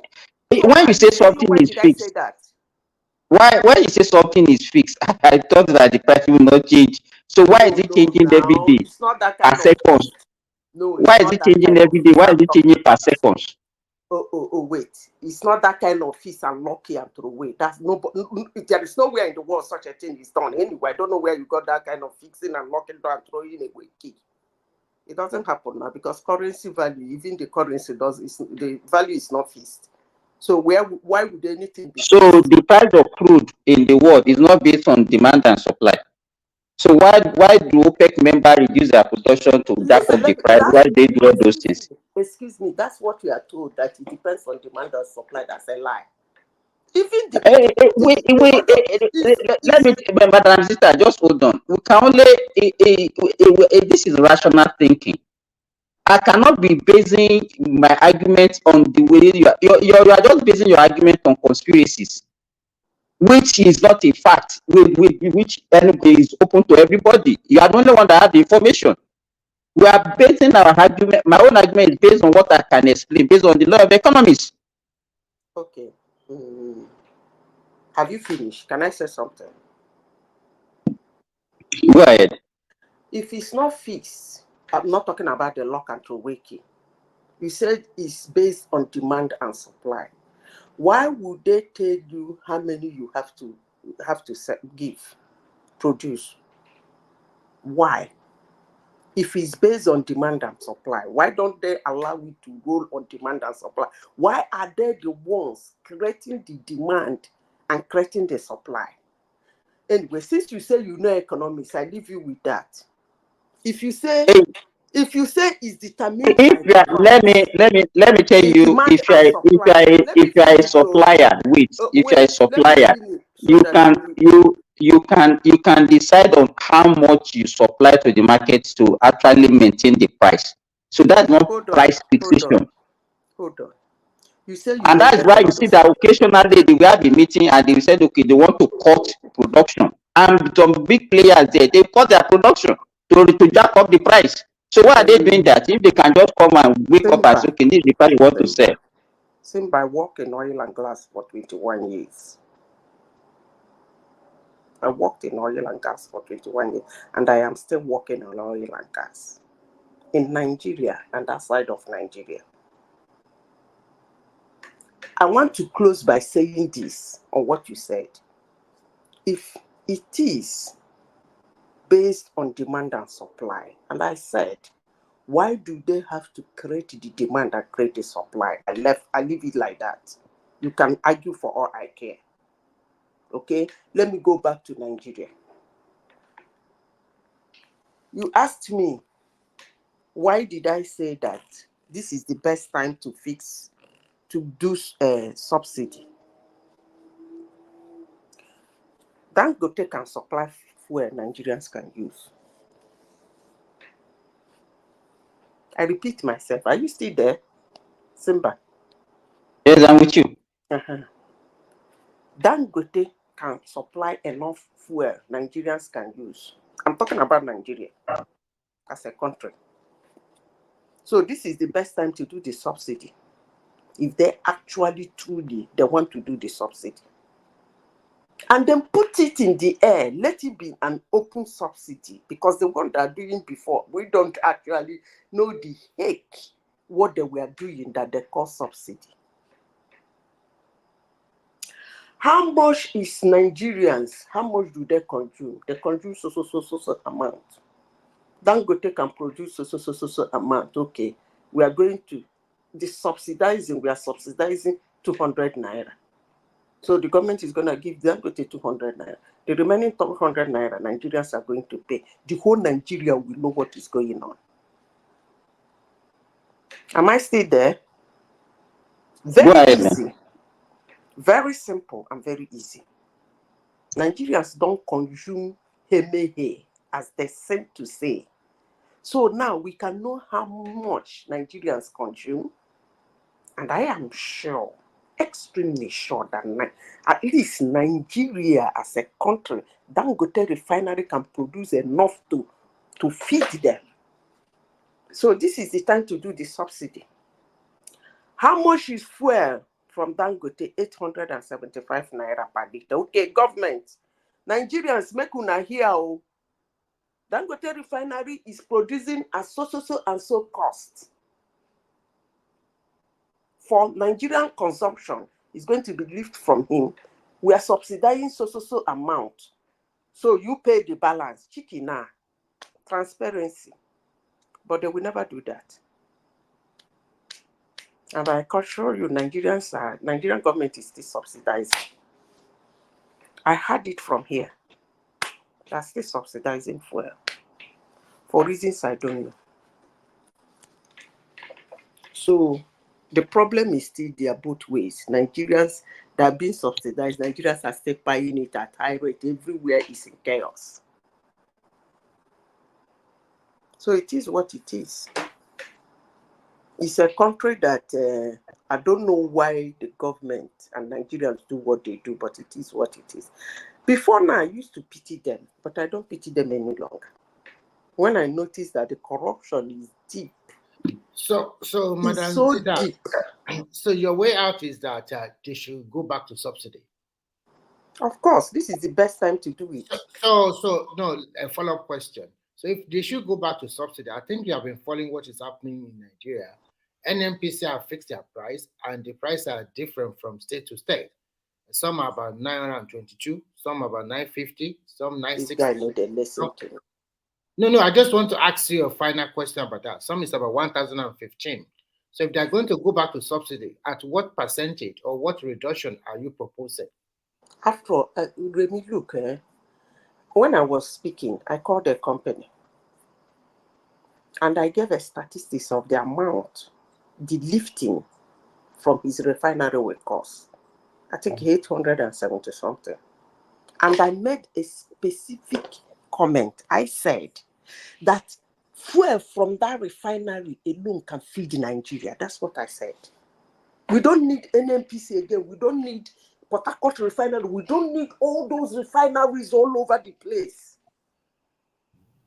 So hold on. We understand that. My question Let me finish. We are looking for a way to solve the problem. Ask me a question. I'm trying to answer. Don't cut me off. We don't need all those chaos all over the place that we get so confused. We don't know who is giving how many and how many we need and who is dropping how many and how many is lifting and the landing price and the costing price and the delivery price and the dropping price. We don't need all those now. All those are in the past. He has said how much the lifting from his refinery is. Government should step in and give the subsidy. Chicken now. So what is all this drama everywhere? At least for Nigerian consumption alone. All those people who are refining everywhere that need money, hey, you want to keep their businesses? Other countries in Africa stay there, where they used to tell us they brought 200 and they go and drop 5 in Nigeria and subsidize 200 for them, they drop 5 and go to those African countries to sell. The time has come for them to sell to those African countries. So what is all this? Madam, try understand what Remy is talking about. You know, when they were paying subsidies, the way they subsidize is this: for them to have a uniform price all over the country. It's not only that they will say, okay, let's say NNPC is saying, okay, this is the cost of bringing the fuel to the country. And then we are going to, okay, with subsidy, we are going to be selling at the cheapest rate at 500 naira. For them to get that fuel in Maiduguri or somewhere in Kebbi or Sokoto, they have to pay what they call petroleum equalization fund also on that.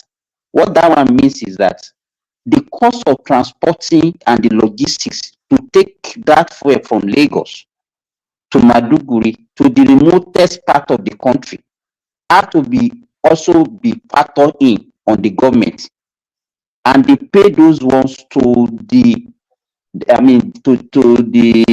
fuel stations owners. So that one now has been removed. That is what Remy is talking about, that you cannot have a uniform price all over the country. God of mercy. I don't get this. I don't You don't get what? Hold on. That is why they say that in some area you get it at 900, some area you get it at 1,000 plus. You see, this is actually the problem, one of the problems, because I have a lot of problem with Nigerians, because I don't have a problem with my country, Nigeria.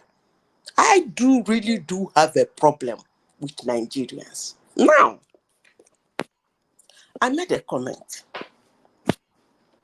Even when the price of fuel is fixed all over Nigeria, it is still not being sold the same all over Nigeria. So what difference does it make now? The price of tomato in Boronu, in Kebbi, is not the same price of tomato in Owerri. So what? So now, if you are talking about the subsidy, so why do you now? Why do you? Hold on. I said, let me repeat myself again. I hope you people will understand. I said, this is the best time to do the subsidy, so that Nigerians will know the heck what is happening with their money. Now, I have mentioned Dangote. I said I have a very vague figure of how much he's selling his fuel. 875 naira. That is the domain where the fuel is. Okay? And he said, this is how much I'm selling my fuel. The government come in and said, I'm going to subsidize this amount. And then somebody will lift the fuel from Dangote refinery, take it to Kaduna, and now said he's going to sell it 875 naira because he has to include his transport fare. Obviously, that's not going to happen. He can add 20 naira, he can add 10 naira. It doesn't really matter. Because even when fuel was 65 naira per liter, in the villages in Nigeria, it doesn't go for that amount. It goes higher. Why? Because the number of people that use it in those villages are smaller. So for you to bring in fuel in those areas to keep it, because it evaporates, you have to quickly sell it off and make your money. So you find out that those interior villages, most of them don't even have, what do they call it? Filling stations. What they have is people who sell on jerry cans or who sell on tanks. So what the heck are we? And then it is more expensive buying from the tank. I remember when we went to, what is it called? What's the name of that village? We bought from, this kind of kerosene tank that is red, that they opened the tap and say fuel. That was where we bought the fuel we put in our tank. There was no filling station in that village. So what the heck are you talking about, that if somebody take it, they have to include? This is how you people make provision for how they steal our money. What kind of argument is this? Madam Zita. The price of tomato in the place tomato is being lifted. By the time you get to Owerri, yes, there is nothing wrong in the seller adding a little money. It changes. Madam Zita, my question is simple and direct. You said they should subsidize it again. And I let you know, you are right. The prices are different all over the Federation. In your own position and from your own experience, how much is the subsidy you think government should subsidize it? Is it 100 naira? Is it 500 naira? Is it 800 naira? That is what I want from you, from your Okay, what you want from me is that so the easy. government It's not all this story. It does not matter. Government knows how much they have and how much they can afford. But the only thing I will not tell the government of Nigeria to litter their subsidy the way they have been littering it. I want them to put it somewhere so that all Nigerian eyes will be there. We want to know the heck what is going on in that subsidy. If they want to be transparent and be fair to Nigeria, this is the time to do the subsidy. And so I think the subsidy you are talking about now should be on production, not on consumption. On consumption, yes, on consumption. It's on consumption. So yes. That means they're not subsidizing Dangote. They are going to be subsidizing. No. I want to get something clear from you. Wait. When I mean consumption, I mean the finished product. Yeah, it's the same thing. That means at the filling station. No, not at the filling station. If it's at the finished product, then you are talking about. No. Look, you are not understanding my point. No, he said that the subsidy should be paid to Dangote. It's not true. It is not to the filling station. I don't want our subsidy. He said finished product, and I no. Said Dangote, when you say at the filling station, hello. When you say no, but listen to me carefully. Also, I said you mentioned something. I said, are you saying the subsidy should be paid to? You said finished product. The finished product now would be Dangote refinery. Yes. So that means we are subsidizing production. It's as simple as ABC. It's the same thing. I don't know what you mean by subsidizing. Let's move ahead. Hold on. What were you subsidizing before? Is it not consumption or we are subsidizing? How were you subsidizing consumption? Is it not all those marketers that they brought in the petrol? We are still bringing these marketers again. So excuse me. You are the one that asked me a question, and I'm responding to you. And so if Dangote, if the finish, I believe what Nigeria was subsidizing was the finished product. In as much as it's being carried by some marketers, they are not subsidizing the marketers, they were subsidizing the finished product. I believe so. Okay, and whatever that is the fact. I believe that what Dangote that will be lifted from Dangote refinery is going to be the finished product. Okay, thank you. So if he says that his finished product, the how do they call it?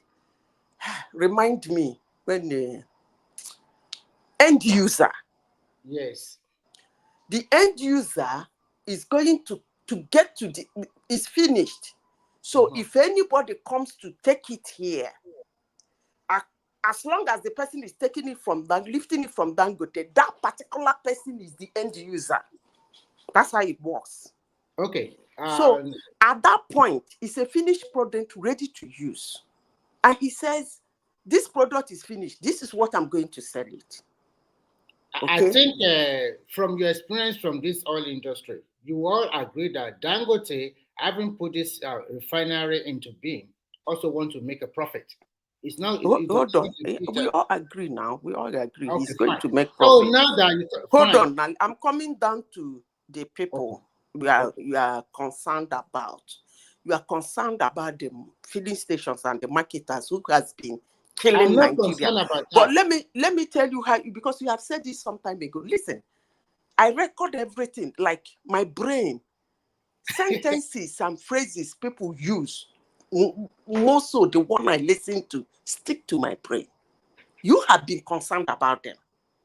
Not this night, but you have been concerned about. I know on several occasions you have attacked me in this platform telling me that what about those who have been living on it? Not me.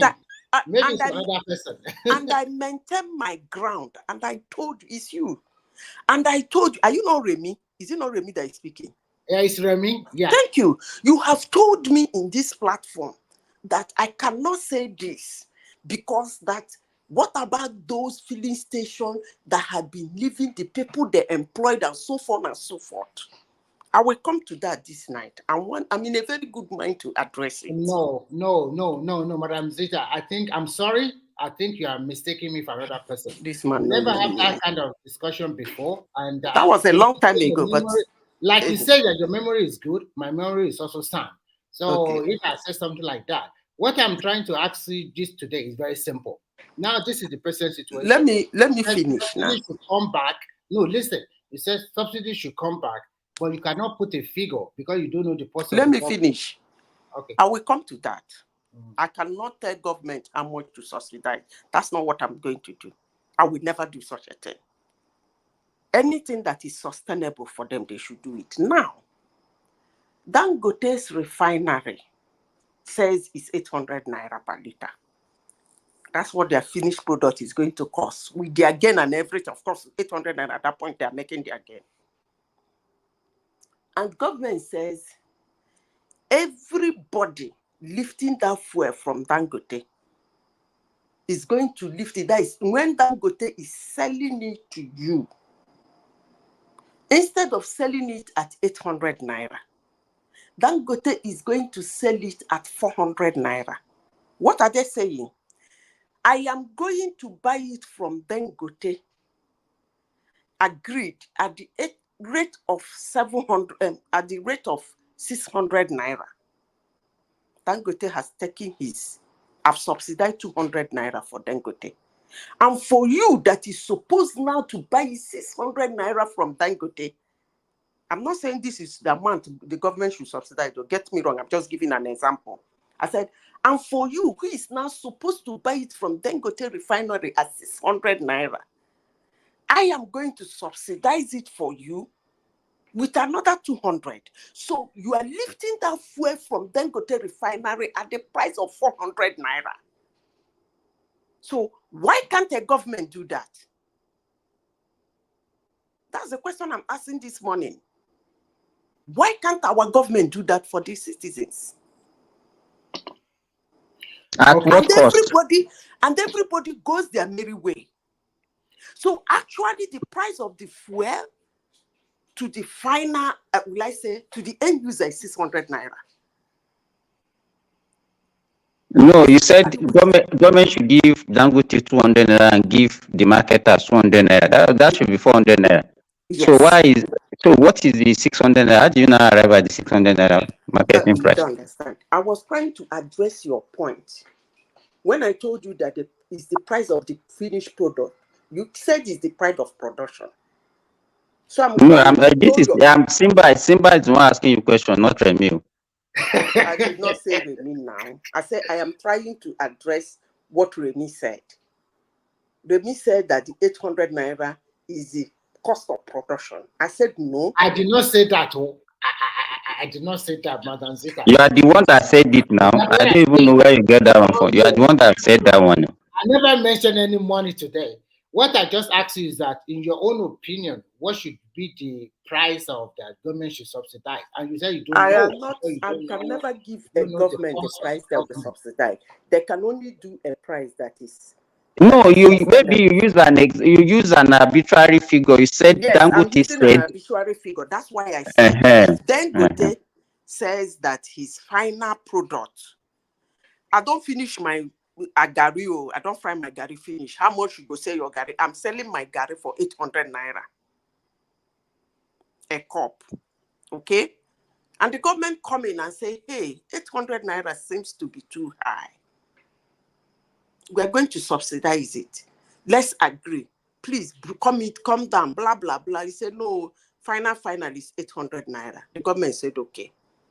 The people who are going to be buying this gari, I'll be giving you your 200. They will come and be buying this gari at 600. Agreed. Now, the people who came to buy the 600 are people who buy in bulk. And the government said, I budgeted 400 naira for subsidy. So I'm giving the refinery, Dangote, 200 naira. You that is lifting it from Dangote, I'm giving you another 200 naira.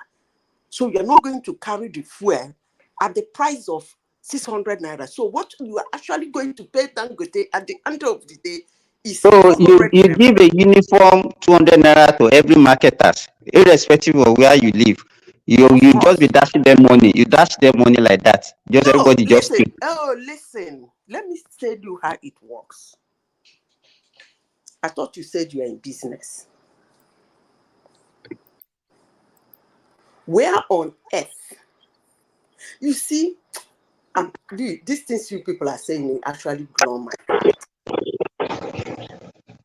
Where on earth does a company that produces something give different prices for different customers, if not on discount? I don't get this.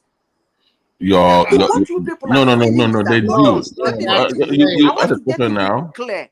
You ask a So what you question. people are saying is that Let's because, respond to your question. let me Respond finish. to So because let me use an example, because when we talk about crude oil, fuel, you people see it as a different commodity. So what you are saying is that if there is a sardine producing company in Lagos, when the people who are coming from Kano to come and buy from, load from that factory to Kaduna or Kano, the company should give them a different price because they're coming from Kaduna. Is that what you people are saying this morning? No, what we are trying to tell you is very simple. The price the NNPC fixed for different states. I said I don't want NNPC again now. I'm doing a different policy. You cannot No, say... Remy, sorry. Let me answer her question, because she said that, okay, when I asked the question, she says, well, I thought you said you're in business. Okay, let me tell you the way they do it. All those factory examples that you are giving. Before, those factory, they are the one that bear the cost of transportation from wherever they produce to the final consumer in the remotest place. They will be the one that will pay for the cost of the logistics and transportation. But in as small, and that was what government was doing before, to make sure that the price is uniform. That was what I was trying to explain to you. But you, continue. I think it's very difficult to have a conversation. You don't want, you don't want to understand what people are saying. I beg, I'm tired, George. Okay, I'm listening. Continue. Take it easy. Sit back. Continue. Continue, please. I think what because you see, do you see why I am not? I said ignores my heart. We are doing something, and that thing ruined our country. And I came into this platform this morning, and you guys are asking me a question. I said, we should do this. And all of you are bringing back that old thing that we are doing. Because what you are saying, let me tell you, I only want to listen to yourself. We don't understand what you are saying, and how practical is what you are discussing. Can I finish? I beg. Can I finish? And you are saying that the government was doing it like this before, that they bear the cost. And he's trying to tell me that before, it is the company that bear the cost. And I am saying, for we to solve this problem, we have to get rid of all those policies that have ruined our country. And he said, it is difficult having a conversation with me. What conversation are we having? You said, hold on. You said that, okay, you give an arbitrary price. You say, okay, government should, if Dangote says, okay, this is the cost of my production, and if I sell at 800, I'll make profit. Fine. You are now saying that, okay, government should give Dangote 200 naira, and then I give 200 naira to all the marketers also. And I'm asking you, the question I ask you is that, okay, a marketer that is selling in Lagos, maybe 10 kilometers from the refinery, should be given 200 naira. And then the one in Maduguri should also be given 200 naira. That was my question initially. And you said, yeah, you said that was my question before you now started talking all your English. What I said is that I don't understand, because I buy from companies in large quantity. I never knew that there is a ridiculous law that if I'm coming from Japan, my price will be is cheaper than somebody coming from the backyard. You people are just telling me that. Wait, what are you saying? That's not what you are saying. Try and understand. Don't you? You don't understand what you are. What I'm saying is that because you came by throwing a jab at me that I thought you said you are a businessman, and I'm telling you the way the companies does it that makes the price uniform all over the country. I'm telling you that this is the way they do it. If you are buying sardine, let's say you are buying from PZ or Liver Brother, maybe a Lux. What they will do is, okay, this Lux toilet soap, you will buy from Lagos, they will be the one that will bear the cost to you in Maiduguri, so that that cost you will not add it to your distance and you'll be able to sell it. So they will factor the something all over everybody, because they've already factored that cost into to their production. You understand? Let me protest your point. I deal with Lafarge before. Lafarge are the owners, founder of producing Portland cement. I deal with their haulage and I also deal with their final finished product, which is cement. Like you said, they have already factored in all those things. They are the one that will pay the haulage fee. And the haulage fee is different from city to city all over the country. So that is how it's been done. But when you talk about oil, the question we are asking you, we don't want a lot of stories, because now that you are clamoring for subsidy that has been good for Nigeria, it is the people that is doing it that are very bad. They are the one that is not doing it very well. And you are now clamoring for that subsidy to come back because you are in that industry for a long time. And you also tell us that refinery from Dangote maybe probably produce at 800 per liter when blah, blah, blah, blah, finish. So the question, because you have the experience, and then we ask you a simple question. In your own analysis, at least you have been in industry for a long time, you should be able to tell us that maybe the government can subsidize at 300 naira or at 400 naira or at 600 naira, but now giving 200 naira for NNPC, 200 naira for independent marketers, that is no more uniformity. So we cannot really get what you are trying to put across.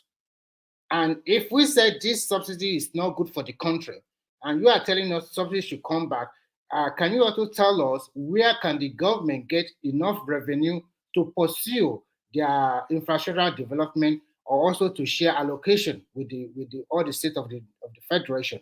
If the money was going to do you believe that prices are sometimes being inflected? Can you come again? I say, do you believe prices sometimes are inflated so that the sellers can make gain? It's possible. Anyhow. Thank you. Now, since you people want me to talk on this, let me talk on it well. If Dangote says he's going to sell for 800 naira, he might, at that 800 naira, he might be making 400 naira gain. Do you believe so? I ask a simple question. I don't know about that, because I don't know what I'm telling you now. I don't believe that. Everything. When you are making discussion, try and be practical. Don't be making your discussion on assumption that people all those in secrets that you think you know, and then be using it to make discussion. We don't have access to all those information that you think you know now. Wait now, and I'm just saying it. It's either you believe me, you don't believe me. But can you allow me to say what I want to say, please, sir? I'm not saying you should believe me. All right, guys, good night. Because you are hammering on the gain people are supposed to get. Okay? So I'm trying to let you know that even if they lift it at 400 and take it to their end and sell it at 350, they will still make gain. You will not understand. But they are listening to me this morning. They know what that I know. They know what I'm talking about. So it doesn't run that way you think it runs. That because he said 800 naira, maybe his gain is 50 naira. It doesn't work that way in petroleum. It doesn't. If it works that way, a barrel will not be 120 because the cost of producing one barrel is more than 120. Refining one barrel should be more than 120. The cost of bringing it up from the ground, one barrel, is what cost more than $120. So it doesn't run that way. For such products, there is what they call them. Such products like petrol. You are just, you know, Madam Sister, you know what you are doing? You are just talking in abstract. I'm not talking in abstract now. You are believe me, that's what you are doing. Because if there's anybody that can say you understand, it's just being sentimental.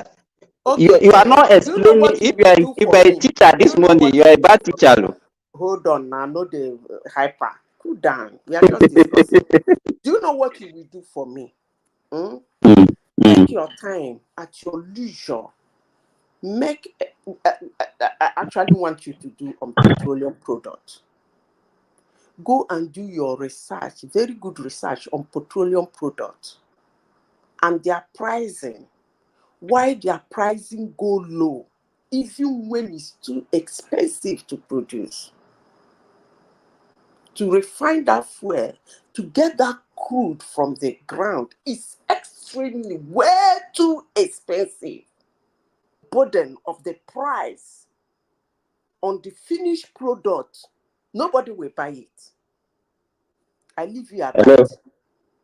What you're going to do, go home. Why can't you don't be? We are having a discussion. You are giving me an assignment. Why can't you explain? You are not. I'm not the only one listening to you. There are other people, thousands of people out there. So are you giving them assignment also? No, wait. Yes, I'm even giving them Explain. assignment. Explain what we don't know. Want to learn? Explain to us. I will not explain to you any longer because you said I'm speaking in abstract. You know, when I try to Not the explain only myself one. as I'm somebody who is here cutting milk, speaking on behalf of other people. If we don't understand, explain and let us understand the thing. if you really want to understand, you would have just understood. I have already told you now. I just assume that I understood. Listen, you would have understood because I said, let me repeat myself. I said that actually, if they lift it at 400 naira, they sell it at 300, they will still make gain. You didn't understand that. You say it's abstract. And I come back. Because simple, let me tell you, if I buy something at 400, just hold on. Just hold on. If I buy something at 400, let me tell you, as you said, I'm a businessman. I do with even wholesale and retail. The only reason why I can buy from a company at 400 naira, I'm not even talking about oil now. You understand? I can buy a product from a company and at 400 naira and sell below that cost price, and I'll still make profit. I know that. And the reason why I can do that is because of what they call what's it called now? That they used to give, depending on the volume that you buy, they give you a discount on each on per tons. Because I deal with that. They can say, okay, if you buy 200 tons in a quarter, they are going to give you 2% or 4% on the, and that one you can actually determine how much you can get, and you can, because of competition, you can say, okay, I can, if I prorate this 2% or 4% on each goods I buy, it will come to like 50 naira discount on each one. I can say, okay, I can give that 20 naira one to my customer for the customer to come to me, so I can sell as 380. I understand that. But is that the same thing that is happening in the oil sector? That's the question we're asking. So why is it so difficult for you to say? It's not a secret. Tell us what is happening. Hold on, because you said, listen, that was why I made a comment. You've analyzed your own the way you do your own.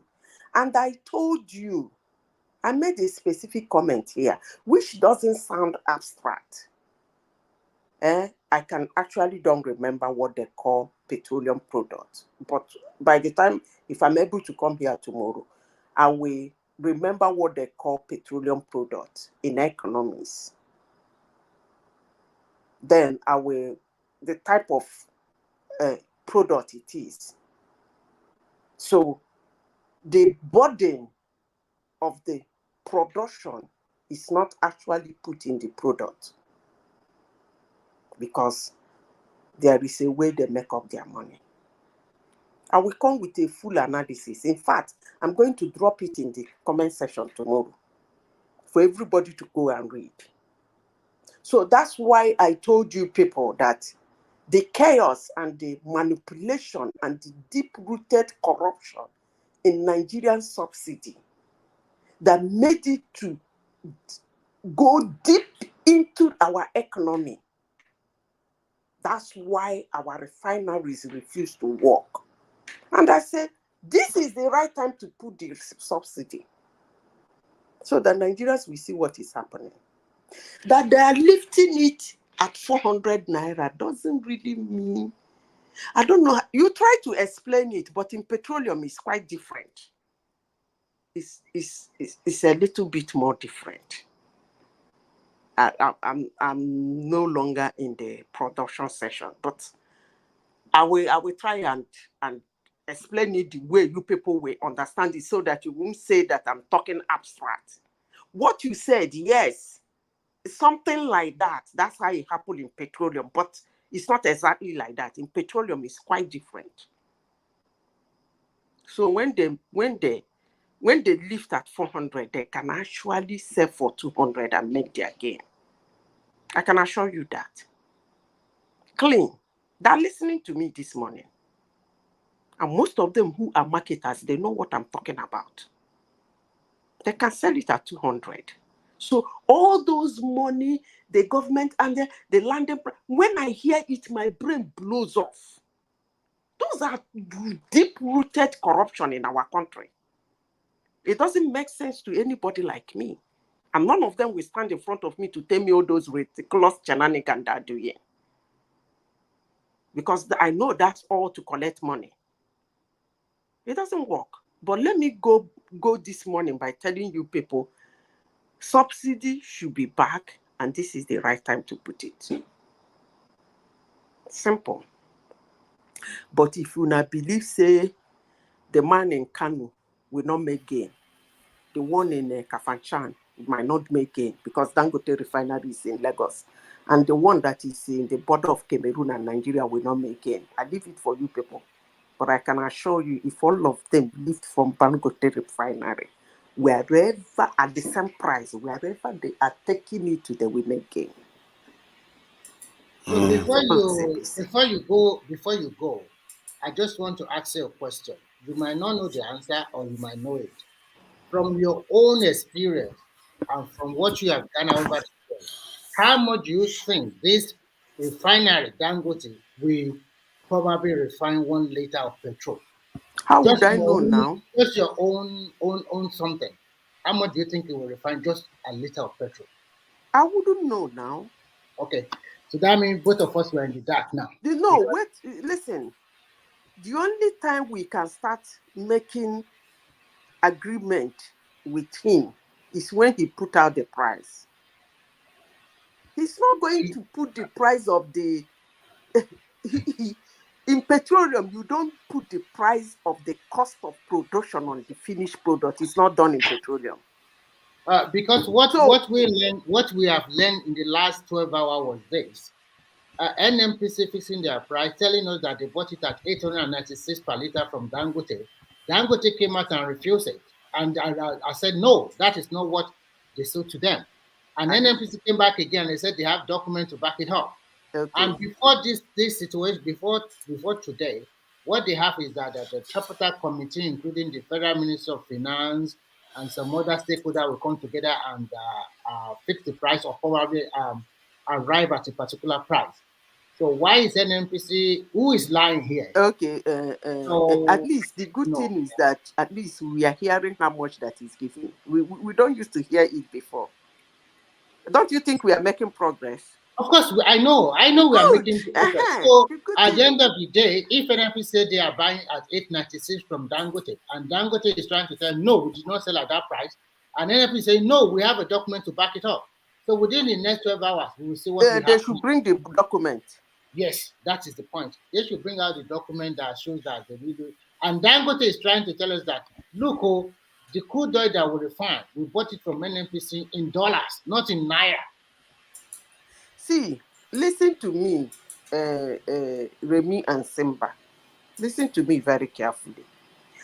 I want two of you to understand one thing this morning. The cost of producing the finished product from the crude oil, it is not put on the price of the finished product. Let me repeat it again. The cost of refining, producing, or refining crude, can never be put on the finished product. If you put it on the finished product, nobody can buy it. But I will come back to explain how people make huge money in petroleum. How they work around it, because petroleum is a different kind of product. It's a different kind of consumable product that there is a way they run around it to make money out of it without loading the cost of the production on it. Madam Zita. So let me say this.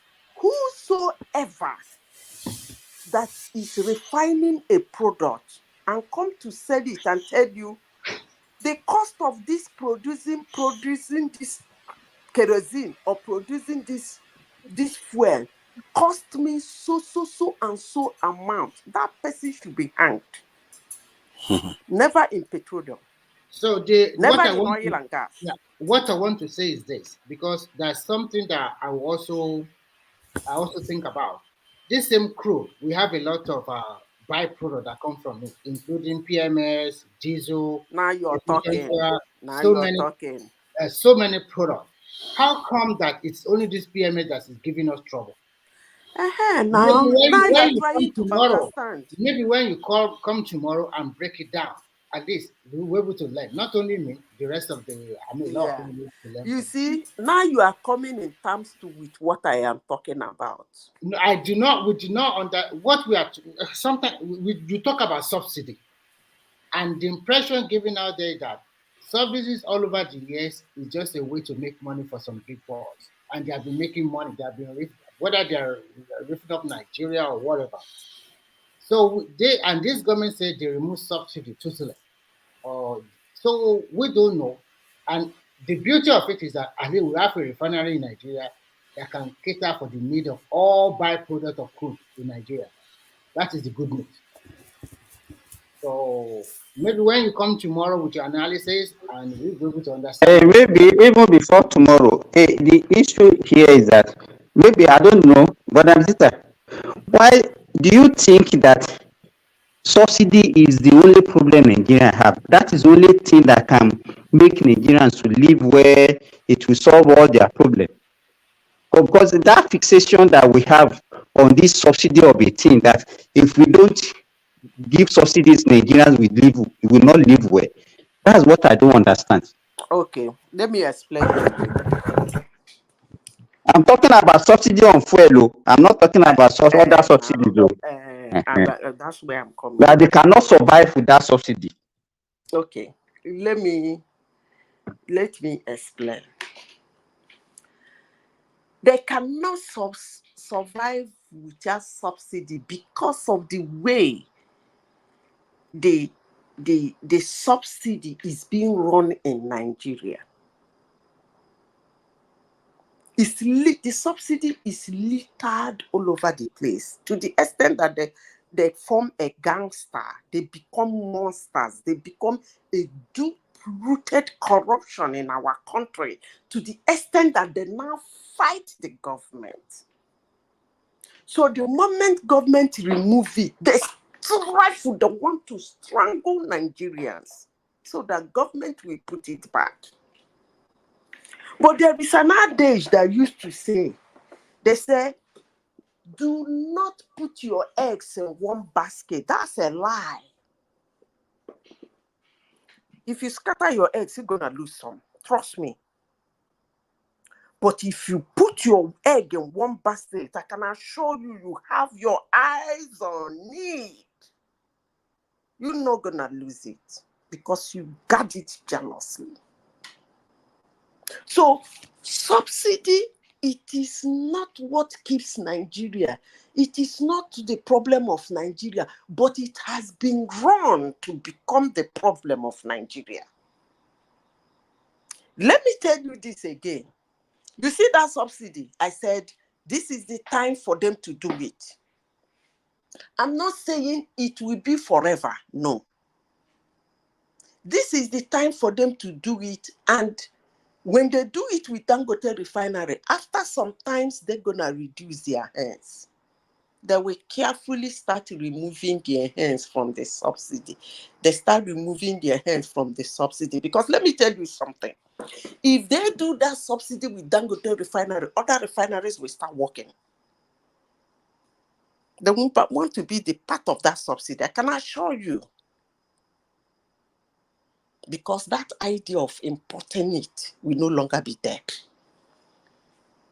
And when the others start refining in Nigeria, the prices will start coming down. The prices will go. And I said before, and please go home with this tonight.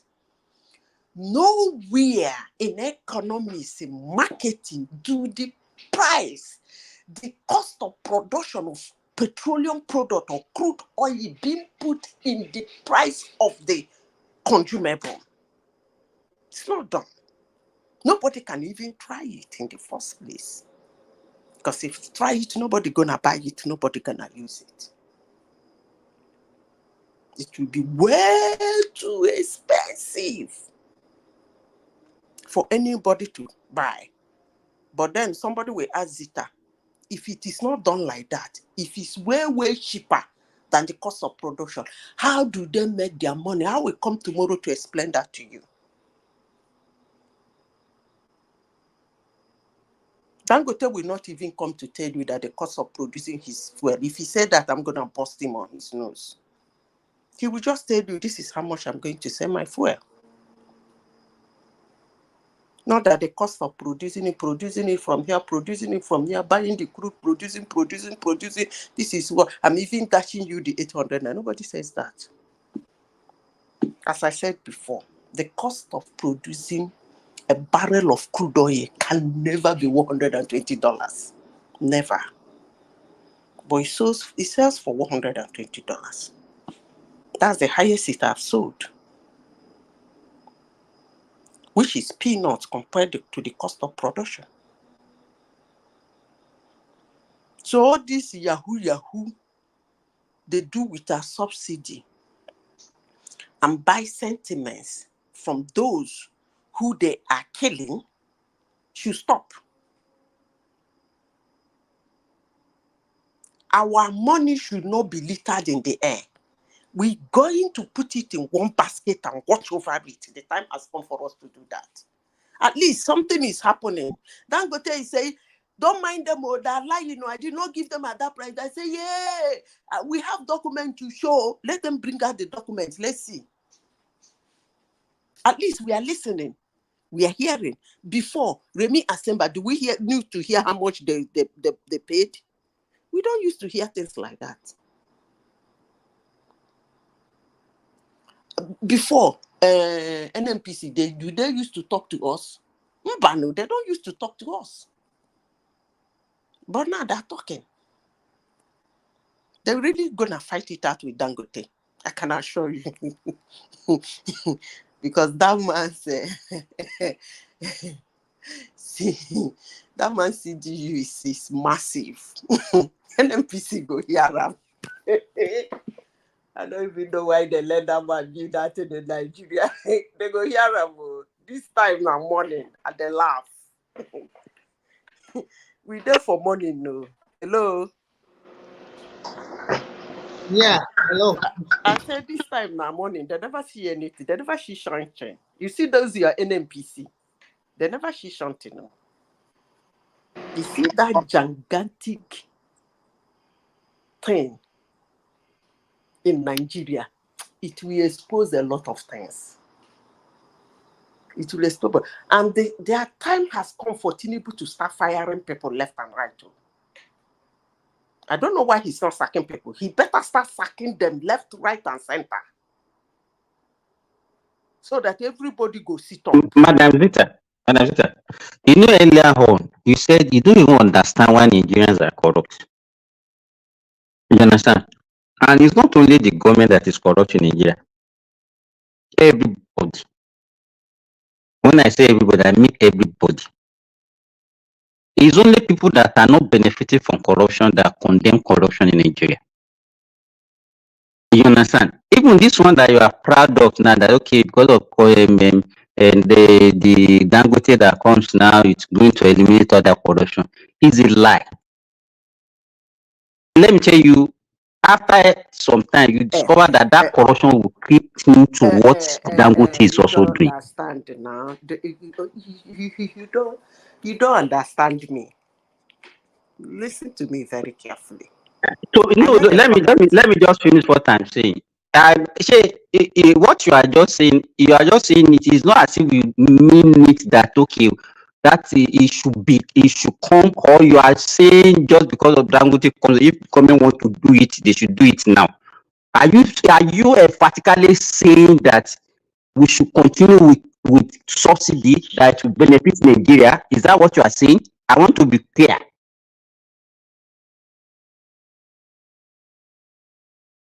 Hello. For some time, yes.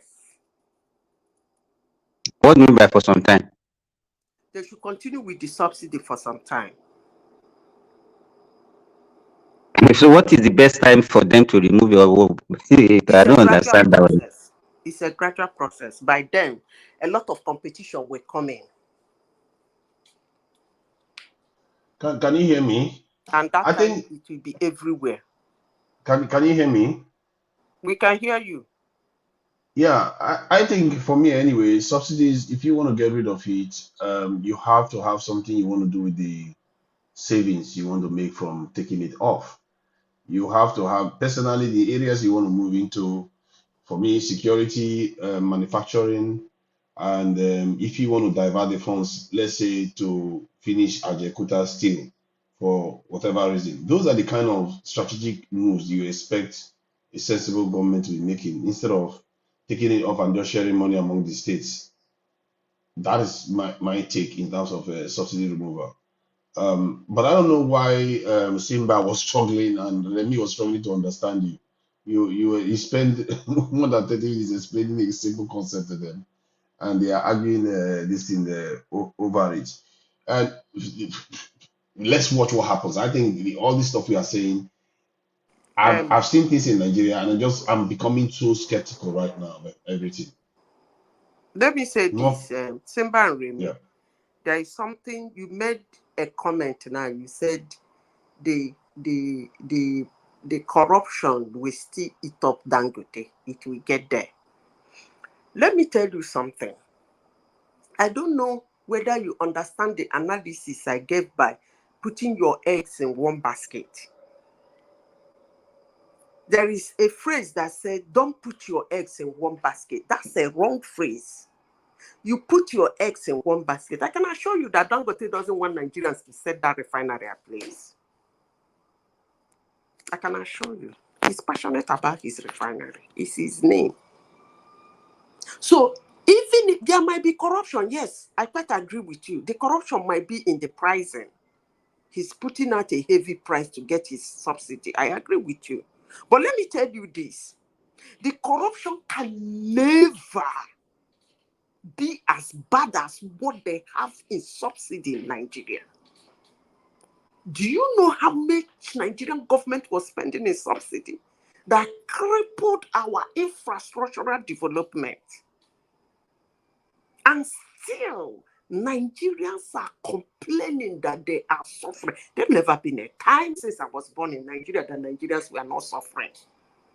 The only thing is that it keep getting harder and harder every day. And some people jump out of that sofa to make up and become something and start cooching themselves without it hitting them so hard.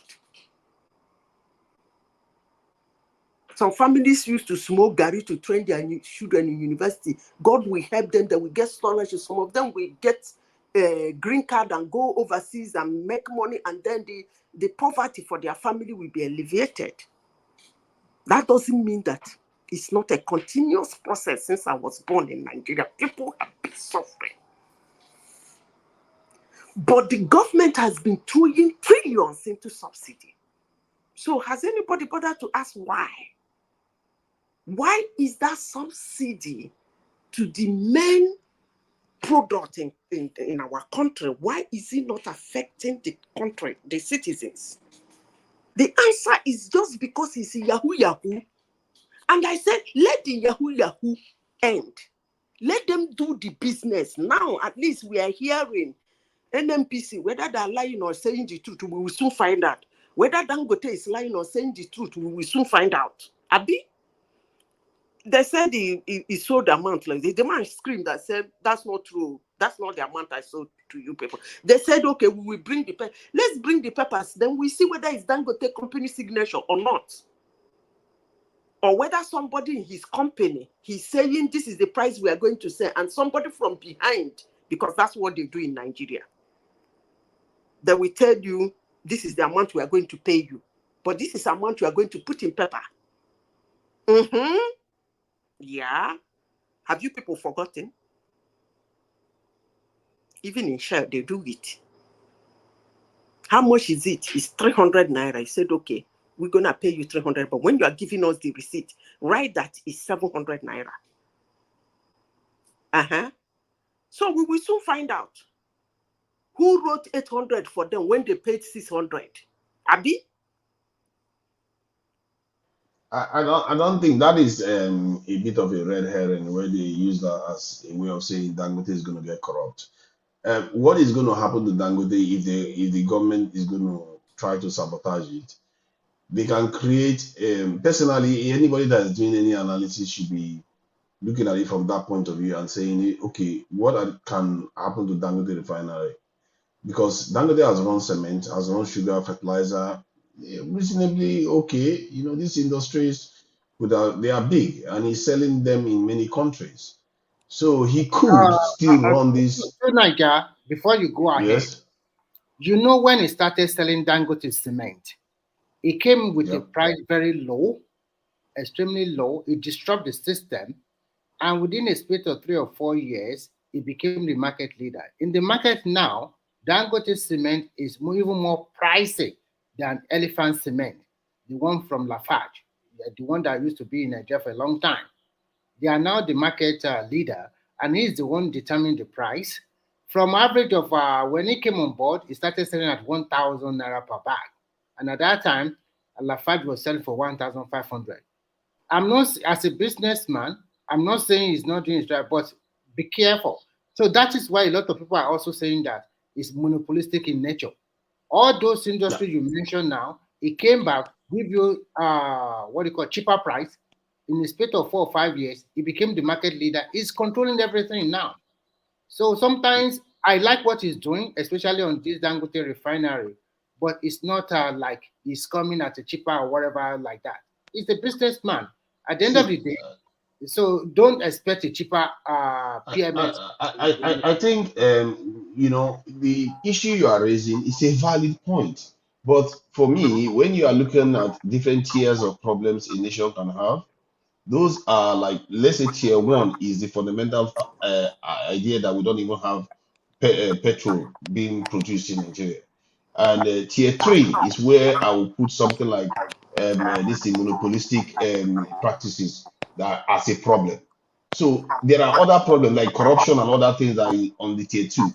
This is why when we are arguing about Dangote, for better or for worse, whether it's a demon or whatever, we need him to start producing petrol so that Nigerians can get petrol in Nigeria, have security of supply, and it's going to benefit a lot of industries in Nigeria. That is the first layer problem. Then this other layer problem that I'm worried that that's what the Nigerian government is going to use to sabotage it, is the kind of problem they generate within the economy itself, depreciating the currency, causing instability. All those sort of things can affect Dangote this refinery. Those are fundamental industries that a nation needs to develop, like Nigeria. So if Dangote refinery does well, goes on to perform the way the cement one is performing, give it 3-4 years, you're going to see the impact on Nigeria. No matter if the government doesn't do anything crazy, no matter what happens, you're going to see the impact because you're going to start seeing solid supply of petrol. And I think that's going to start affecting the inflation rate in terms of stabilizing the inflation rate. If the You government are doesn't remove the 100. currency, You are that will 100%. stabilize things. You are 100% right. Even before he started selling PMS, the guy already said it. He already make up to 2 billion naira on sales of aviation fuel alone, exporting to different parts of the world. In the next 6 months, it's possible that your naira can appreciate further because more than 40% of what you spend on foreign exchange is on importing all these PMS from abroad. Now we're not going to do that anymore. That one has to stop. The problem we are having in our hand is this pricing. And as I know Nigerians, one way or the other, they will find an amicable solution to it. But selling at 900, I don't also support it. I don't know whether the government should come back and subsidize him, but I have to go to the National Assembly again. That means that's another money to die. So I don't know whether the government should come back. But I can almost bet you that the naira is not going to appreciate anytime soon. It's not going to appreciate. I don't think it's even going to appreciate I'm under not this saying it will in the short run. It will. It should, but I don't think it will. It will. It will. The reason why it will appreciate soon, I will tell you. Like if you turn out 40% of what you are using for foreign exchange, you are no more using it. It will already affect your naira. And if Dangote continue to export his byproducts, petroleum, aviation that he has been doing, it will really jumpstart the economy again. You are right in your analysis. But in the short run, it will affect the. So what happens after 2 years? What happens after 2 years? The problem still remains that the currency hasn't appreciated. The point now is this: the government will have to promote productivity. And how do you promote productivity? This is not just rubbing the hand on your children's head. Sometimes you have to force some people to do something. We have to be self-sufficient in agriculture. There's so many things. Not only government, individual also have to look at opportunity. People in diaspora also have to look at opportunity, what they can invest in their country, why they still continue to stay wherever they find themselves. So it's not only for government alone. What about the citizens themselves? People don't need incentives to invest. Their need for survival will make them invest. The environment has to be conducive. You can't have inflation going through the roof and you go and invest in that kind of economy. True, Nigers. I think I don't know why we always think that Nigerians. Once we pick something, we get fixated on it, and we think that is the only solution. We get fixated on subsidy, and that's why we're talking about subsidy for decades. You understand? But now we are talking about Dangote. The coming of Dangote, we see it as the Eldorado. That Dangote is the solution to all the problems of our country. Initially, we are talking about pricing. No, by the time Dangote comes on stream, the price of petrol is going to come down. Now we know that one is not possible. And that's why we're still reiterating on subsidy. The foreign exchange now, with all those things. You don't understand that whatever crude that we are giving to Dangote, we use it for foreign exchange before. It's no longer available for foreign exchange. So it's just like you are just exchanging something for something. You understand? What you need to sell to get foreign currency before, to get that dollar, it's no longer available for that dollar. So you are not getting that dollar. So all these things that we are saying, that's why I partly agree with Nigeria that it's not going to have any significant effects on the exchange rate. It's not good. So you should get that one off our mind. But the reason why it's not going to have any effect, it's not because it shouldn't have had. It should have had, because Even like when you claim that because the imports, the exports we are doing, we're not going to be getting the foreign exchange anymore, so it's going to cancel out. It doesn't necessarily cancel out because we actually export more than we actually get back into the country. So it means the crude oil that we are still exporting, some of them are still going to be going out, except we decide to give all of them to Dangote. It means that we are going to get excess petrol. It means there's going to be a kind of extra left for the Nigerian this government to get Bear in mind that from Dangote. bear in mind that it's not only petrol that we import. So don't just get visited as if it's only petrol that we use foreign exchange for. You understand? Yeah, So we import whatever you are everything. All those getting, things now are whatever now you are coming getting straight from from the Dangote. extra, hold on, whatever you are getting from the extra is going to finance other things. So it should not, we should reduce our expectation from this Dangote of a thing. We should reduce it. We should not be giving people false You hope. don't understand. It was I right am to not have giving those any. expectations, I but am our not giving government any. stepped. Say, okay, let's start from zero. Let's say no subsidy has been removed. Dangote came on stream. What do you think will happen? All those that foreign exchange demand will reduce. The cost of securing petrol will reduce. So it means the subsidy that the government is paying will reduce just by default of Dangote coming on stream. What the government is the Let me one that tell is you, the rogue agent let here. me tell you, why are we coming up with all this theory now? Okay, let us say to him, why are we not, why didn't we allow Dangote to buy in dollars and then let us see how that one is going to affect our economy? Let me say Let him this. buy, let him buy Let in me say dollars. Even this. if he bought it in Let dollars, no, just hold and on, let sold to him Nigeria, buy. Nigeria will see profit. Okay, go ahead. Let me say something. I'm even surprised you are mentioning dollar. When he buy in naira, do you know what that does to naira? It makes naira to be a beautiful bride. Thank you, Madam Zita. That's exactly what I want to tell them. Now, And when a particular currency of a nation becomes a beautiful bride, it gains value. It becomes a scarce commodity. Instead of the dollar being a scarce commodity in Nigeria, the naira should be a scarce commodity in Nigeria. That way, the value will start soaring. It's because you guys forget the naira and everything is done in dollars. That's why the value will continue dropping. He should be buying in naira because we need that naira to be a beautiful bride in Nigeria that everybody is looking for. Everybody wants to touch it, just like everybody wants to touch the dollar. At least dollar is global. Let's leave our naira within its own kingdom to be that bride. It's as simple as ABC. And again, for someone saying, why must it be Dangote? Why would you take Dangote to do this? Why must it be Dangote that will control it? I am not saying it must be Dangote, but it is Dangote because it's Dangote that we have now. If it is another person, we would have mentioned that person. And I said before I leave now, we're going to put that egg in one basket and watch over it, not scattered everywhere. See you later today. Bye. See you. Thank you for coming in. Yeah.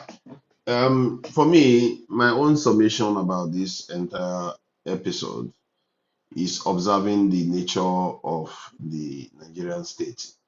And we have conversations about this is every day as if we expect any repentance is going to happen anytime soon. And I'm beginning to become clear that they seem to always find a way, even when it's hard, they find a way to make it dysfunctional, the country dysfunctional. And it does explain everything we have seen in the country. How a country of 220 million people can generate just about 5 gigawatts of electricity, when countries out there that have been sanctioned for almost 50 years can generate 70 gigawatts.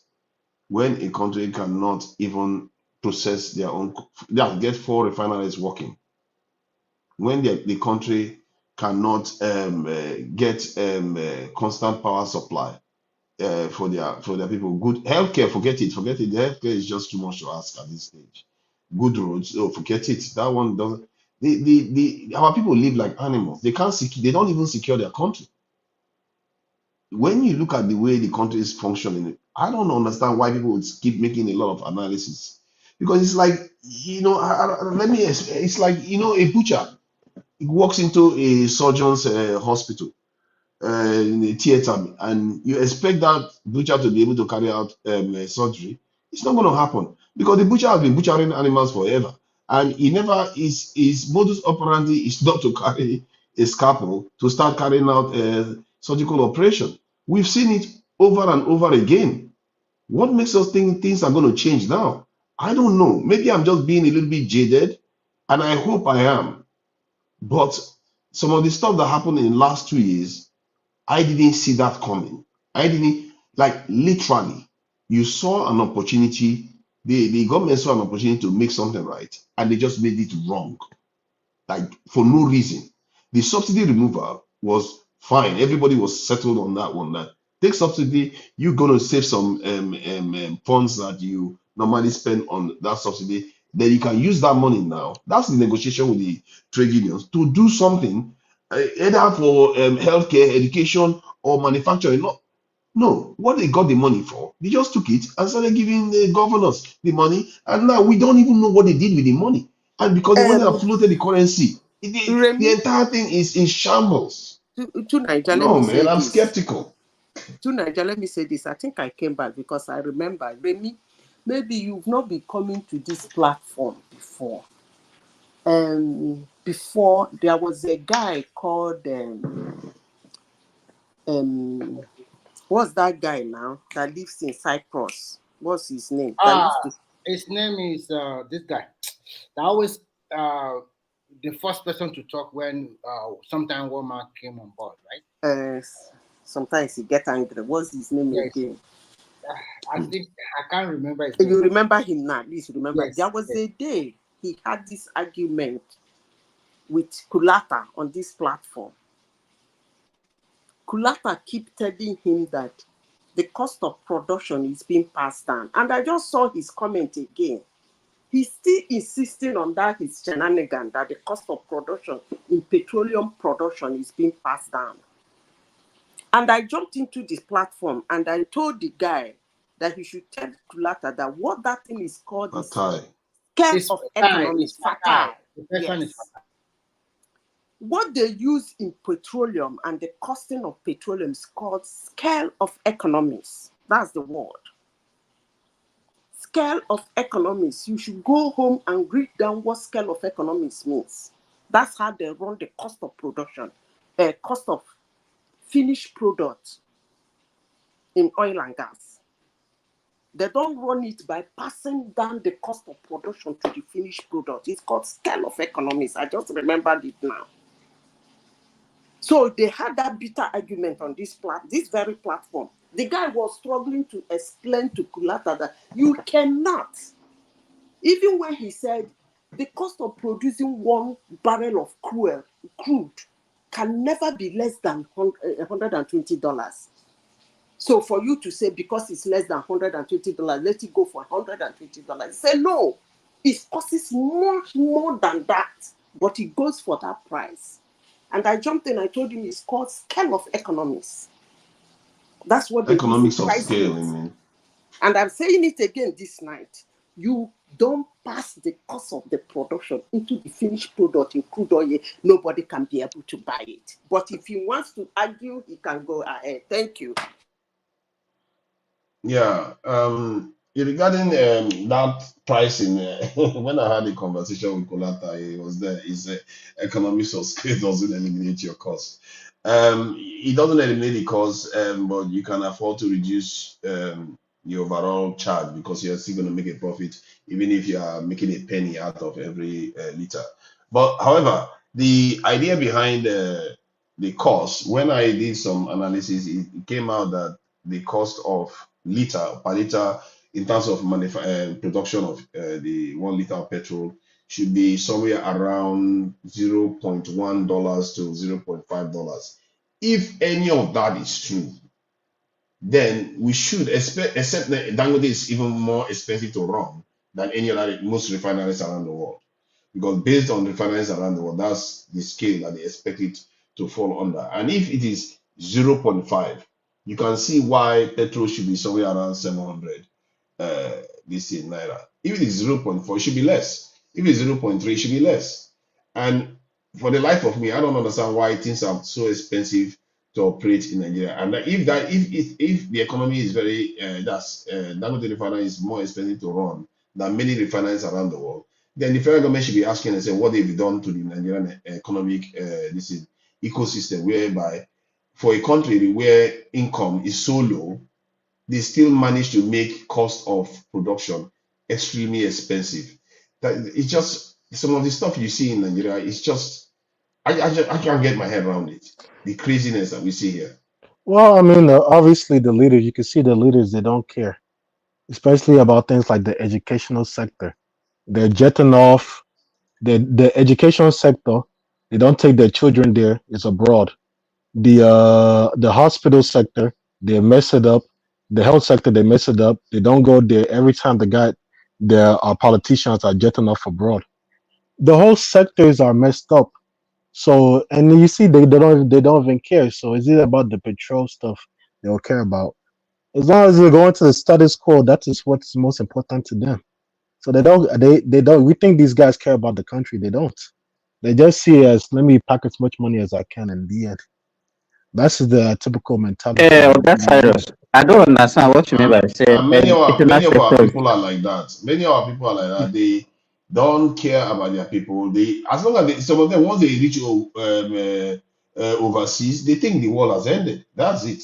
They've made it, and they don't need anything else from the country. To Niger. And Hello, can you hear I've me? been in conversation. Yeah, I can hear you loud and clear. Go ahead. What you said, what do you mean by cost of production? I don't understand. What cost of production of what? Cost of production of per liter of petrol. Because from my analysis, it was shown that the cost of production of per liter of petrol should be around 0.1 cent to Production. 0.5. Production Yes, of petrol. 0. Do you produce petrol? I don't understand. Are you talking about cost of refining? Cost per liter The refining, production. that's the production. Yeah, the refining of the crude. Are you talking about I think petrol? 50 cents. Wait. You know, I don't know where you get that your figure, because I think it's 0.5 dollars, 0.1 to 0.5 dollars. That's the actual terms. No, what we are saying, do you know the price per liter production from Dangote refinery? Do you know? From what I gather, they are saying it's going to be somewhere around 800. I mean, from Dangote refinery. We are talking about. That's what I'm saying. No. I don't have the figures, but what people have said that it is going to be more expensive. No, of course, I didn't say I know. I said from my own analysis that it's supposed to fall within $0.1 to $0.5. But from what I gather, that in Nigeria it's more expensive to run a refinery, that is going to be higher cost, maybe $0.76. That's the figure somebody was banding around today. I don't know where he got it from. Until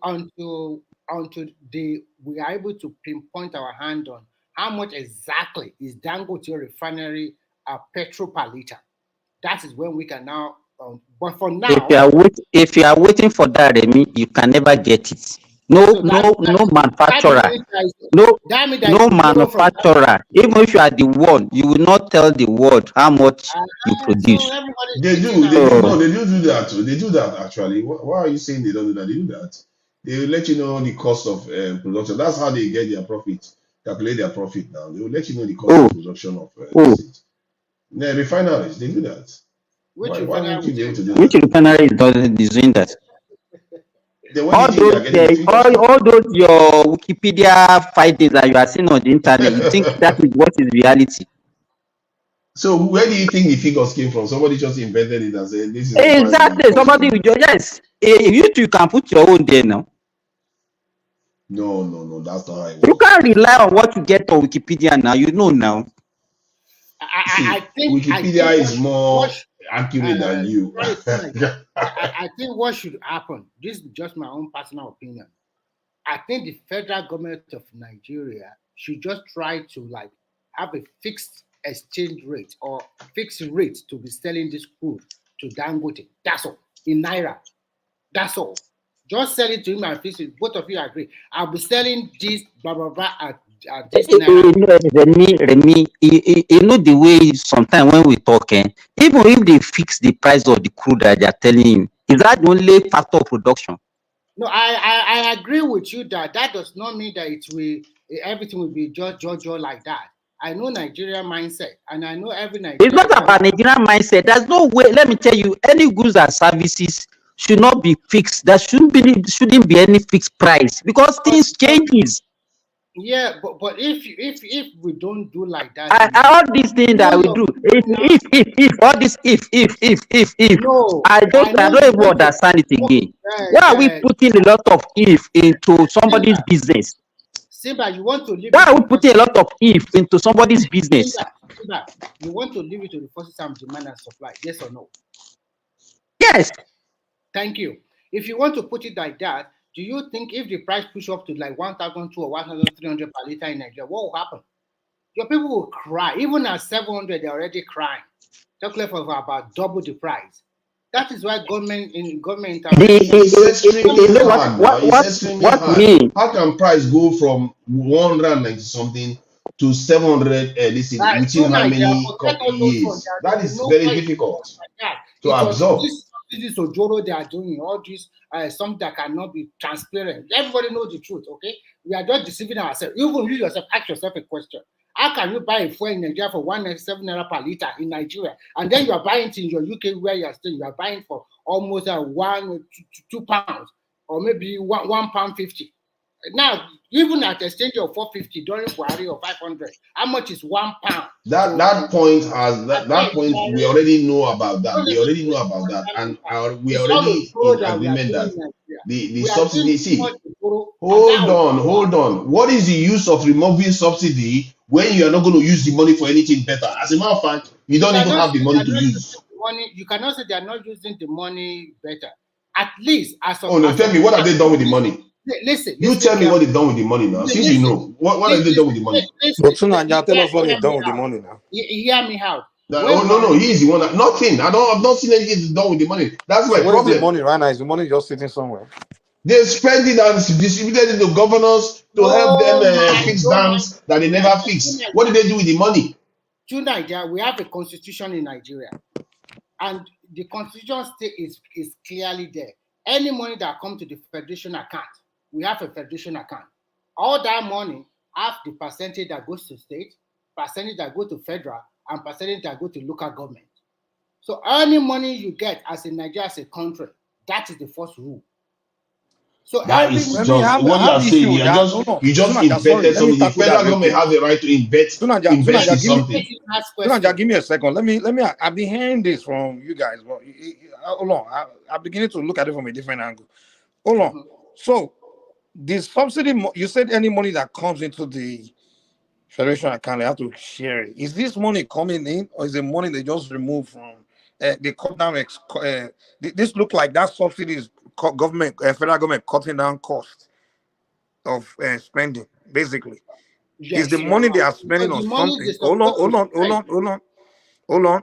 This is not money coming in from somewhere. It's just the money they don't want to spend. They're cutting.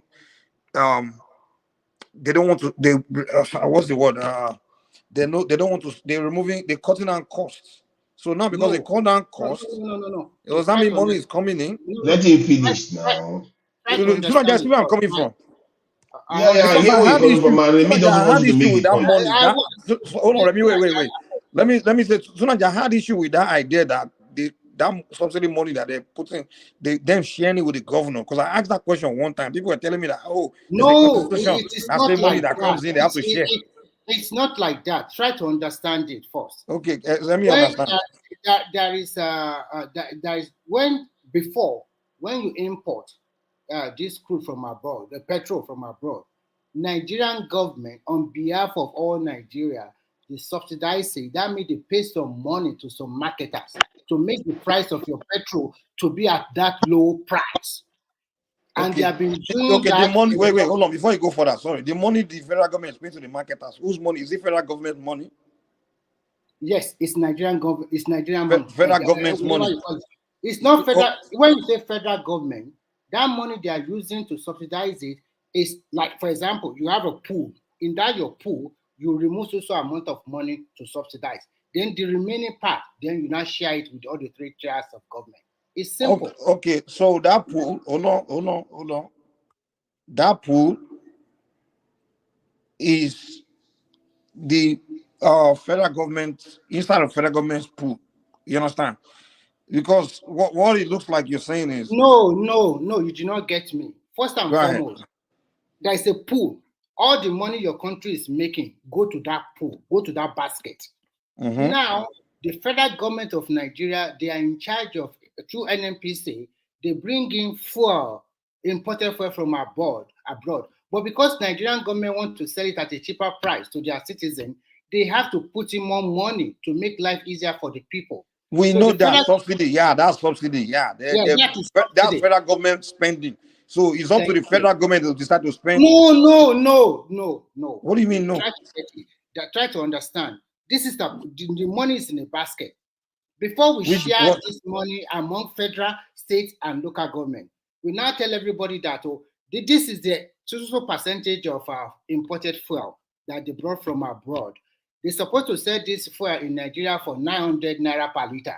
But because we want we want good things for our people, we agree that we are going to now pay 500 naira on each liter of petrol that you buy from the petrol station. So we remove that money, or we budget for it in a year. So the rest of the money that remains there, we now share it according to the percentage for federal. Okay, fine. Okay, fine. I think I get what you're saying. Let me understand what you're saying.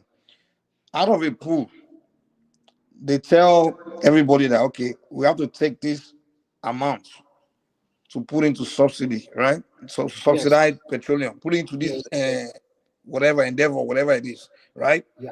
Mm-hmm. Now the rest we share. So now that money that you put aside for this subsidy, now you want to take it off subsidy. So now what me and Tunanja is asking you that, why don't they now say, okay, for the same reason we decided to put that money to subsidy, we want to put it into something else. Mm-hmm. Can they do that? What's the difference? Yeah, Let's say, for example, let's say Tunanja, let's say agriculture, for example. Let's say we want to subsidize agriculture farmers, or subsidize or do something, or subsidize something else that will make people's life even flourish, or healthcare, or whatever it is. So if why can't what me and Tunanja is saying is, instead of giving that money to the governors, why can't they put it into something else? So whatever else you are putting into, that will be another subsidy. So what's the difference? So why is the constitution? Hold on, wait, because your response to what is that the constitution say they must share the money with the governors, but why is the constitution allowing them to put that money to subsidize, to put it into fuel subsidy, but they can't put it into something else? Why is constitution? Because the constitution never said any such thing. This guy is making it up. The government could have chosen. I get what I'm saying, right? Yes, the government could have chosen to invest it in something else, but they didn't. Can you Go let me ahead. respond to this question? It's not only about paying for subsidy that is there. There's so many like sovereign wealth fund, ecological fund, and some money set aside for different reasons that all the state governors and the federal government already agreed upon. So when now that they remove the subsidy, then there is more money that comes into the federation account. When that money comes into federation, there's some money. From where? There is something we call, I cannot remember it very well. There is something that they divide that this is the duty of federal government in taking care of road. This is the duty of state government in taking care of road, agriculture, or whatever. And there's also some duty that both federal and state can do together, or any one of them can do it. They call it maybe superlative and comparative. I forgot the term they always use. We get that. Then you cannot divide. I understand what you are trying to say. You are trying to say that no. This is what you just explained to us. We just explained to us that when they remove subsidy, more money will come into federal. Thank you. There is more money. Oh no, more money does not come into federal account. More money remain in the federal account. You understand? Money coming in and money remaining are two different. The money. Hold on. The money that comes to federal account comes into federal account from different things like export and Yes, maybe exactly. intermediary revenue. Now, how does hold on, wait, do chill out now. Let somebody land, man. We are not fighting. I know there's no point. We are just having conversation, trying to understand ourselves. So money that comes into federal account are money from where they earn revenue from the federal government for the country, meaning we export crude, whatever money comes in or whatever things we export comes in. So out of the what comes into the federal account is what we take out to put into subsidy or put into this program or that program. Now, if we choose not to cut that program, it doesn't mean more money will come into account. Money will just remain in the account. That's it.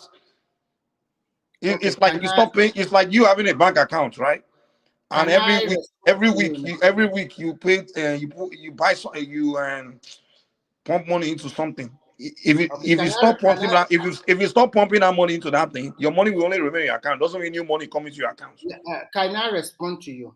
What we are trying to say is very simple. The money they are using to subsidize all those fuel, when they stop it, that means there is enough money to also add to what they are giving the state government. The federal government will also have enough money. Does it have to?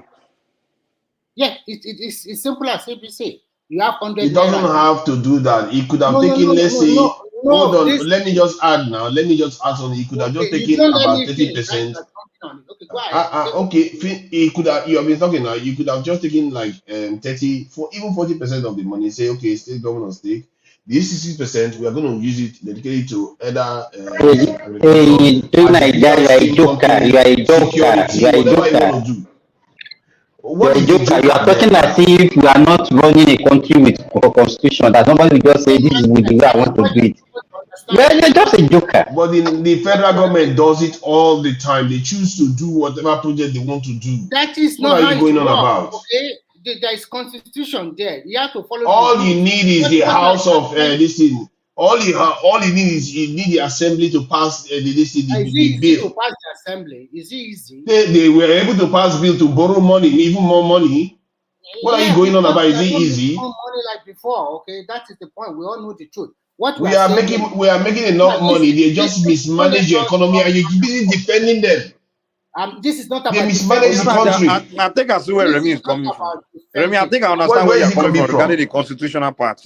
I think the budget. Hold on. What is right, and you are just defending. Who is defending who here? This is not about defending. We are telling you what is in the Nigerian constitution. There is nothing there in the constitution that says the government cannot decide on any major project. Give me 1 minute. First and foremost, there is a food inflation in Nigeria. Our people need more succor, something that can make them feel much more better. There's some money that you also give to the state for palliative purposes. These are some money set aside from this federation account that he has to give to them, or he has to do it by himself as the federal government. And sometimes the federal government cannot know the problem of what is happening in each state of the federation. He gave the money to this for palliative purposes. Sometimes he also bought some food or item to them. Some of the state governors, they refuse to share it. Some of them go and hide it. Some do share it. What we are trying to say here is this. There is constitution of the land. You must give what is deserved to the state. You must give them what they deserve. You cannot just say because you are. Tell me what is it deserved. Is there percentages that are said to that the government has to allocate?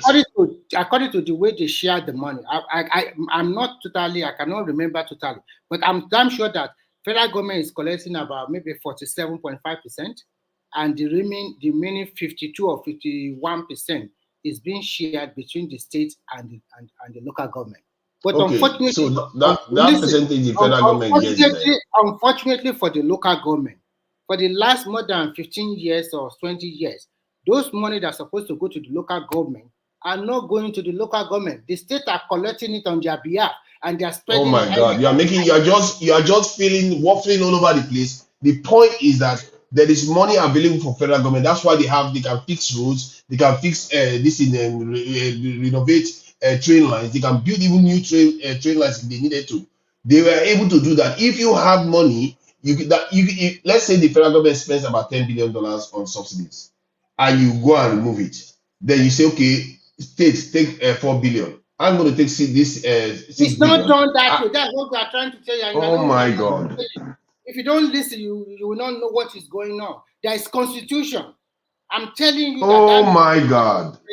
You just use words. Can you quote that It's part not of the true. constitution to us so we can understand this constitution? Okay, let him just. He's talking. It's not possible. What he say? Okay. Now let me question him. He answer straight question. I don't need you to give me long story. How does the government decide to fix the rail track that costs billions of dollars? I will not tell you how they were able to do that.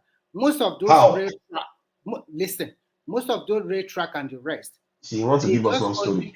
Listen, it's not a long story. If they are loan money, they get a big loan from China. They pay their. Oh, they get a big loan. Listen, so anytime the government wants to do something, they have to borrow money. Let me finish. They get their counterpart funding from federal government of Nigeria is not to 25% of the total money they borrow from China. They borrow a lot of money to fix the track and also help you build your train. It's a big loan. And because we were able to put our own 20 or 25% down, the rest 75% were financed by China. And they are going to maintain those things for the next 25 or 30 years for you. That is how it's been done. It's not so so you are saying now, from what I understand, that if the federal government wants to do anything, they have to borrow money. They cannot do anything from the money that they earn. They cannot do anything from the money. Hold on. Because can you just let me talk? Can you just let me say a word? They cannot do anything from money that they used to borrow to pay subsidies. They cannot even do anything, even the money that they used to borrow. They can't decide that now, instead of paying subsidies, I can now take this money and do something else. Okay. Yes, they can. Let me respond to you. Let me respond to you very well. The federal government have their own share of the federation account, and they also have their own budget, what they want to do for 1 year. I will give an example of the Lagos. Who decides on this budget? No, who decides on the budget?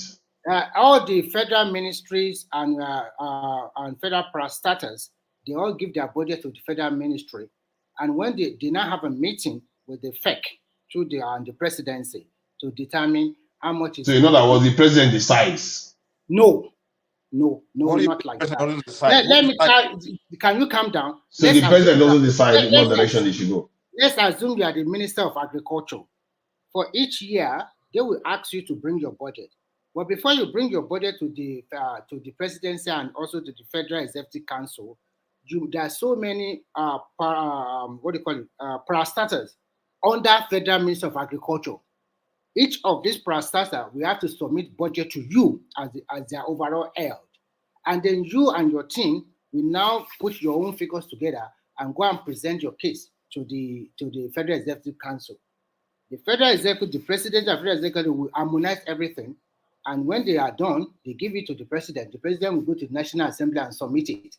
And the National Assembly will now start calling you, Chunaga, you are the Minister of Agriculture, come and defend your budget.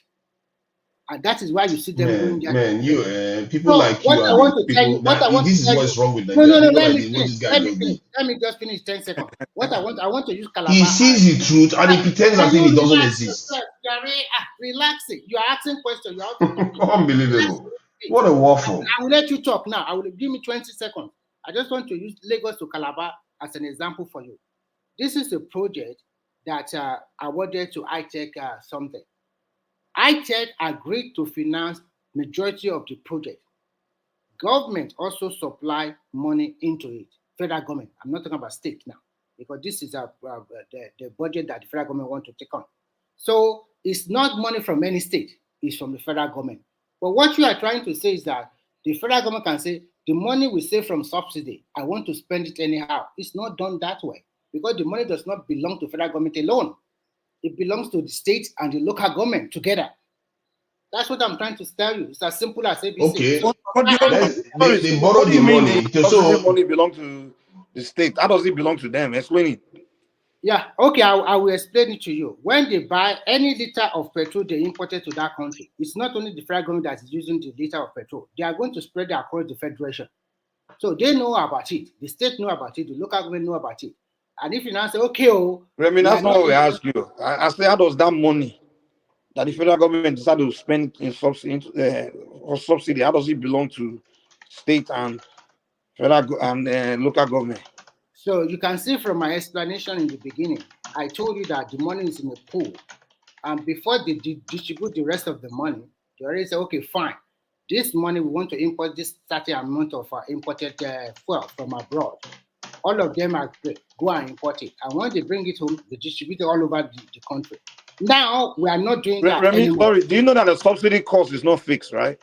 It could the quantity. Hold on, the quantity each year, the consumption is not fixed. It's not a fixed consumption. So that is why so the subsidy cost is not like a fixed amount. You know that, right? Yeah, you are right. But you must remember before that there is budget for these subsidies every year. It is only in 2023 that they have budget for 6 or 7 months of the subsidy. So that means before even Buhari left, but already say, okay, this subsidy, the money we are going to pay for subsidy for this year is just going to be 6 or 7 months. After that, no more subsidy. It's already there. Now, one more question. Sorry, one more question. So that budget for subsidy, is it under federal government budget or is it under state budget or what is it? Okay, fine. It's under federal government. When the federal government have a budget, the budget is for the whole of the federation. No. Hold on. No. You didn't answer the question. Don't do that, man. What Remy like to do is just waffle again. Yeah, like to do that thing. I'm not waffling. Hold on, Remy. Sorry. No. Don't do this. Wait. State government have their budgets. Local government have their budget. Federal government have their budget.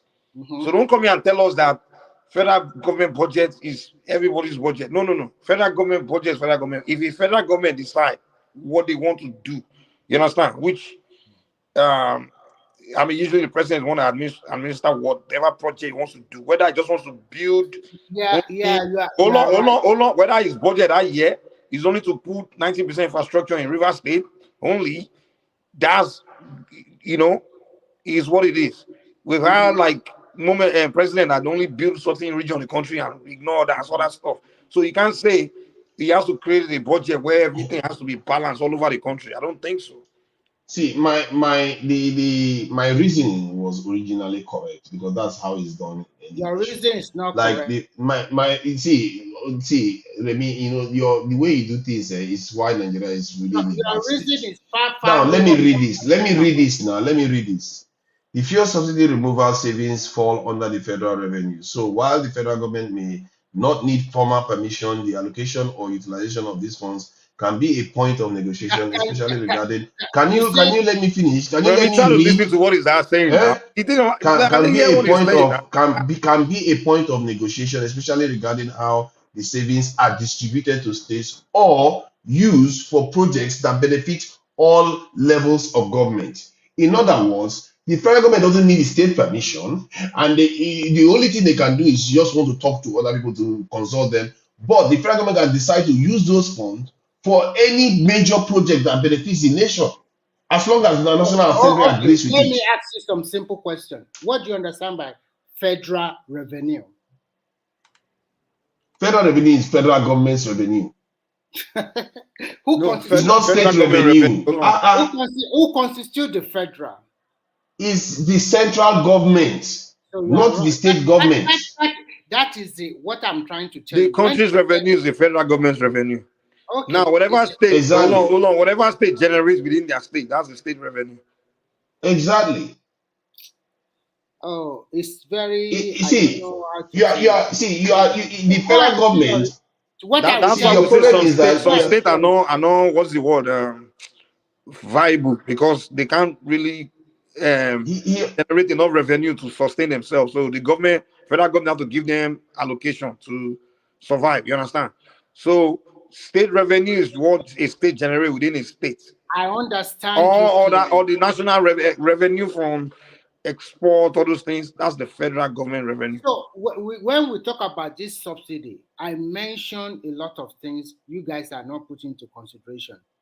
The money that goes to that pool is being shared among the 3 tiers of government. The imported fuel they brought into Nigeria is being circulated all over the federation. They are not saying, okay, this federal money is my money, so I'm not going to give fuel to Lagos State or your state or something like that. It's not done that way. What I'm trying to say is simple. It's an agreement with all of them. Now, the rest of the money, let's share it. You might say, okay, as a federal government, if he now talk to the governor, maybe what you are trying to say that, okay, the money we are using to subsidize fuel before, I'm not going to share it to you states anymore. I'm going to now spend it on social projects in your state, social projects in that state. That also depends if the governor agree. He cannot do that alone. No, it's not. No. It's not. You see, I'm saying they need government. No, if they don't. No, okay. Let me read it. Let me read it clearly. It says no. The federal government does not need permission of individual states to spend funds saved from the removal of fuel subsidies. That is something you fail to understand. When there is a state in a country where, let's say, state of emergency, and the government wants to spend money, do you think they have time to be consulting the state? They will not even consult the state at all. They will just pass the bill. What's the point of the Senate and House of Assembly? They are useless then if they have to be consulting the states for everything. The House of Assembly is useless. No. Even remember Obasanjo had to pay the external debt. He didn't have to. It's his choice. He has to use our revenue to pay. The same thing with Tinubu too. So Tinubu decided to pay. It's his choice. Mike, if Tinubu decide to pay our debt with the subsidy money, Mike, no one. That's his choice. Are you trying to say Obasanjo just remove $4 billion out of our money without the National Assembly saying yes to it? Just give it to our debtors. Oh, now you bring it. No, how about state governors? Now it's National Assembly. No, I'm asking Mike that question. You mean Obasanjo just took $4 billion from our external reserve and then pay off our debt just like that without the National Assembly say go ahead? Is that what you're saying? I don't know. I mean, Obasanjo was a dictator during his time, so no, you can't do it. He didn't do like that. He seek their consent. Maybe we can go and search it that time. He seek their consent. That's a lot of money. What I'm trying to say is that when it comes to money, there's some money that he has a power. The president, maybe they already voted for him from the budget. But if that money is not voted for him from the budget, if it's going to be extra spending out of the budget, he has to seek the National Assembly approval before he can spend that money. Okay, which is fine, of course. Yeah. Checks and balances. But you can't tell me. Hold on. But you can't tell me that the subsidy money he has to give it to the states. If you're telling us that whatever, if you decide to do something else with the money, maybe put into other things that it has to go through National Assembly or something. Yeah, that's a fair argument. But you can't tell us that Constitution says that money he has to give it straight to the states. There's no Constitution that says that, man.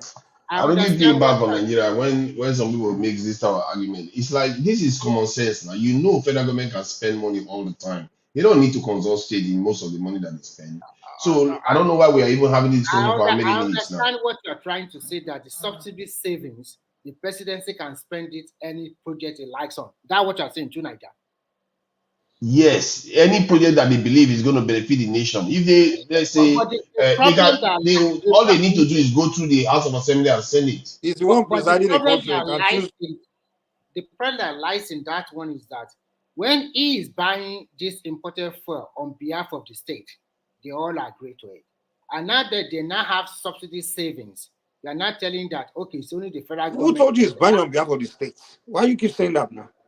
I don't know why you keep saying that. Okay. You forget that the House of Assembly and Senate can override anything the states do.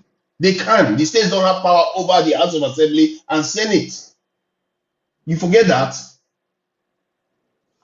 And they are all in Abuja with the president, and the president technically owns them, like we all like to say all the time. We all know what it's all about. The idea that we are even having this argument that the federal government cannot choose what they want to spend money on, we all know they can.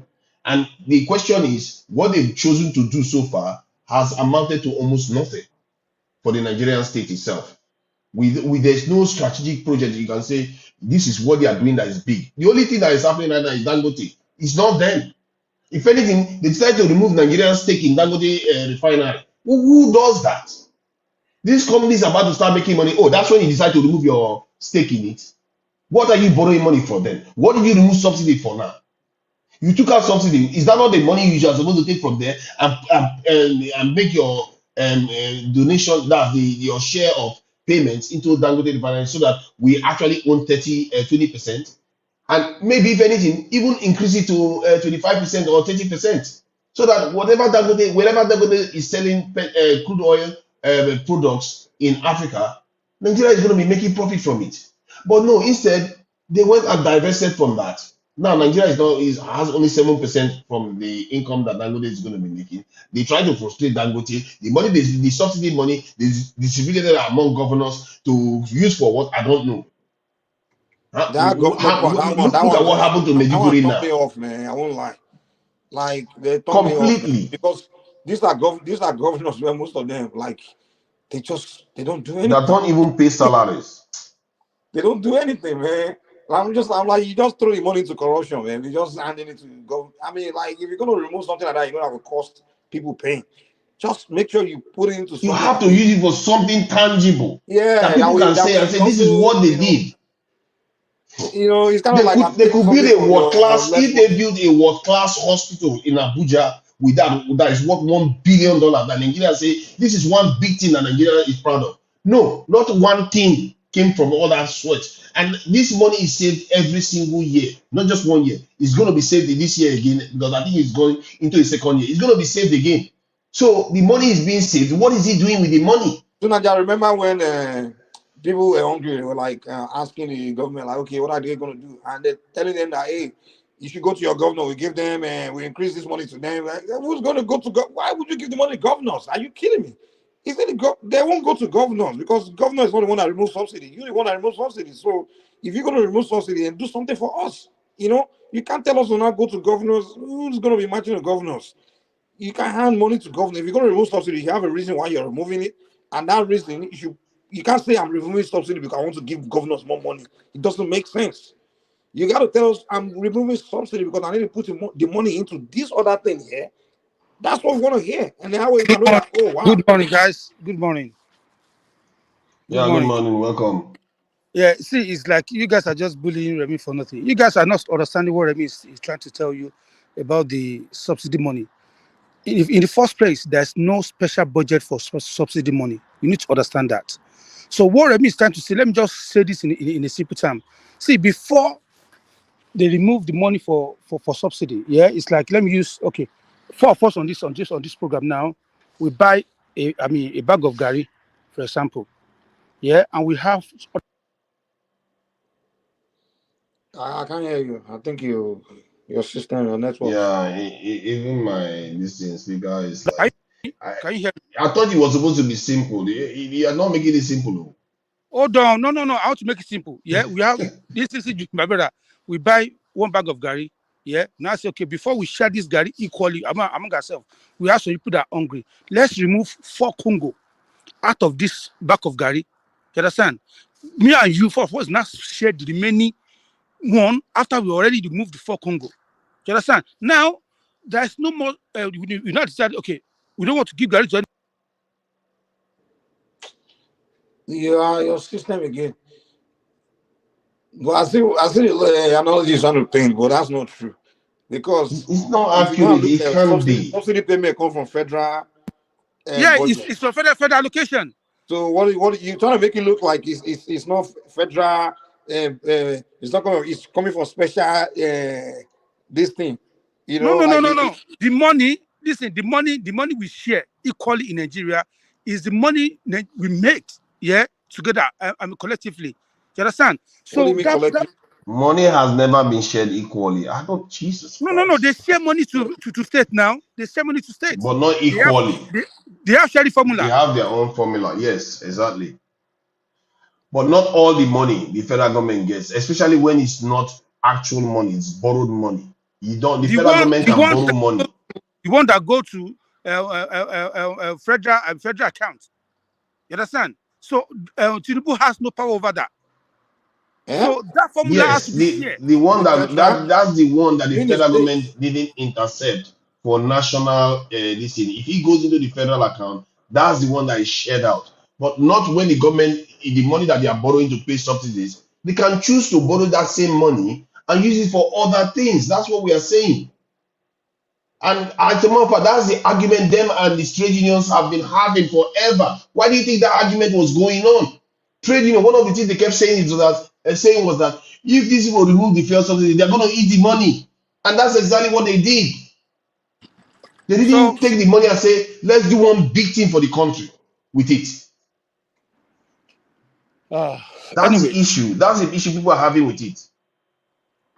And so it's a bit because of a sad tale because I expected that at least one day, maybe improve our security so that people are not getting kidnapped left and right, and our business environment can be able to improve. And Nigeria is not losing almost $50 billion every year because of insecurity. you know what, Why is he not doing that with the money?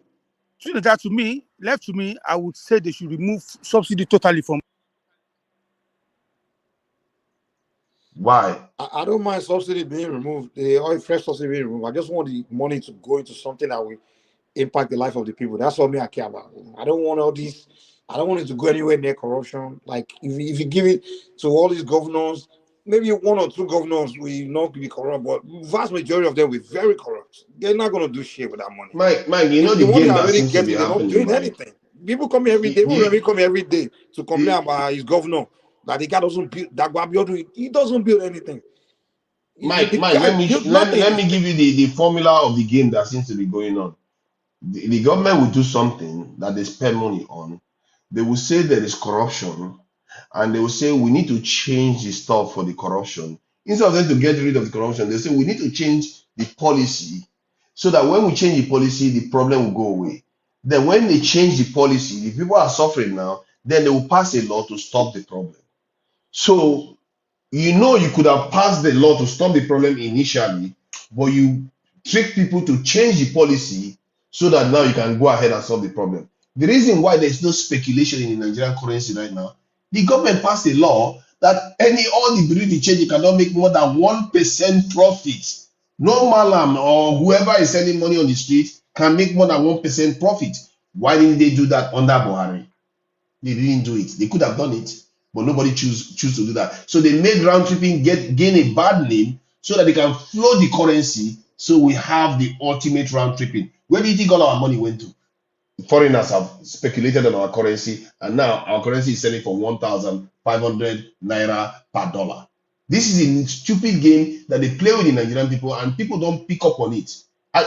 What can I say? It's just what it is. I'll just keep watching Nigerian. And personally, I'm very, very skeptical right now. If they can do this in broad daylight and get away with it, you have the country GDP in 1 year and you get away with it, anything is possible. What they can do anything to the Dangote and none of us will say anything. If they want to damage Dangote now, they don't have to damage Dangote directly. They just have to damage the Nigerian state. When they damage the Nigerian state, the nation becomes unstable. Boom, Dangote is affected. When they're not building the Ajakuta steel plant up to 97%, guess what happened? They sabotage that one to that one is not working. The one in Alaja is not working. Everything is sabotage. Man, I'm tired, man. If you guys think these people are serious about fixing your country, they are not serious. They are going to keep sabotaging the country so that nothing actually functions properly So now, in do that you think country. the problem is that almost everyone in every area of government, they're all friends, kind of connected? So it's almost like nobody want to go after another person. You know what I'm saying? Like, because a lot of these things, they all know who's doing what, who's doing something. You know, like they just don't want to go after each other because they all like, it's like a group of people that know elites, they're just friends. So the person that's supposed to go hang the other guy was like, no, they're my guy, let me just leave him alone.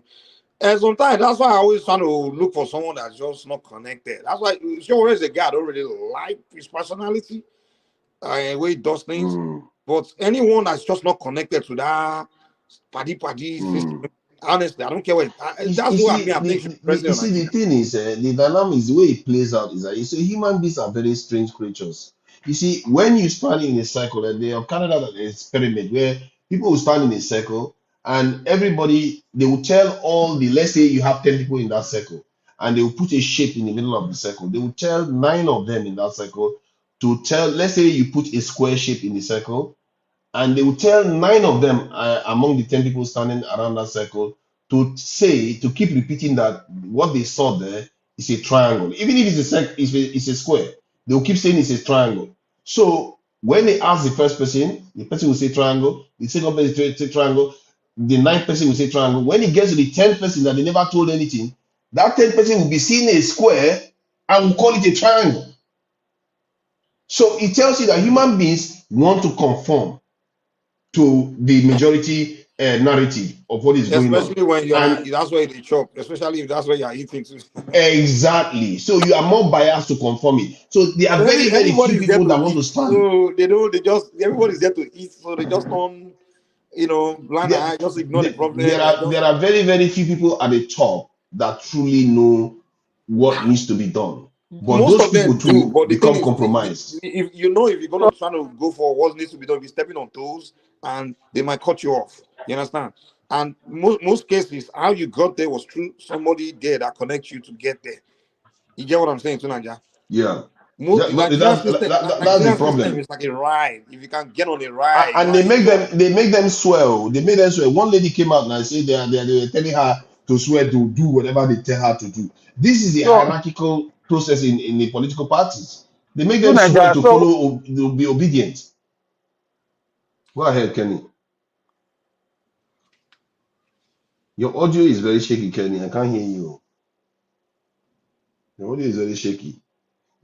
I'm just getting a little bit too skeptical. These guys are creative. They find creative ways to make sure nothing works.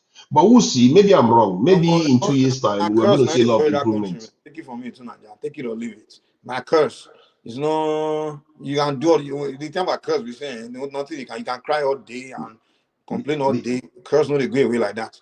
You have It's to a form of follow. curse. So it's truly a form of It's curse. a curse, man. Man, Uh, they tell you. Take it from me. you know what I cause we cause? The cause is because we don't value life. Our sin was that we sold human beings that are valuable as if they are nothing. We sold them for But we are not the only human being that exchanges. sell people now. People sell people. You know, Yes, but we did they it give more themselves. recently. We did it more recently. That's why we are paying for our own now. We did it more I don't think recently, so. and we To did it me, in on an curse is a industrial matter scale. of you not doing what you're supposed to do and things like that. It's not really.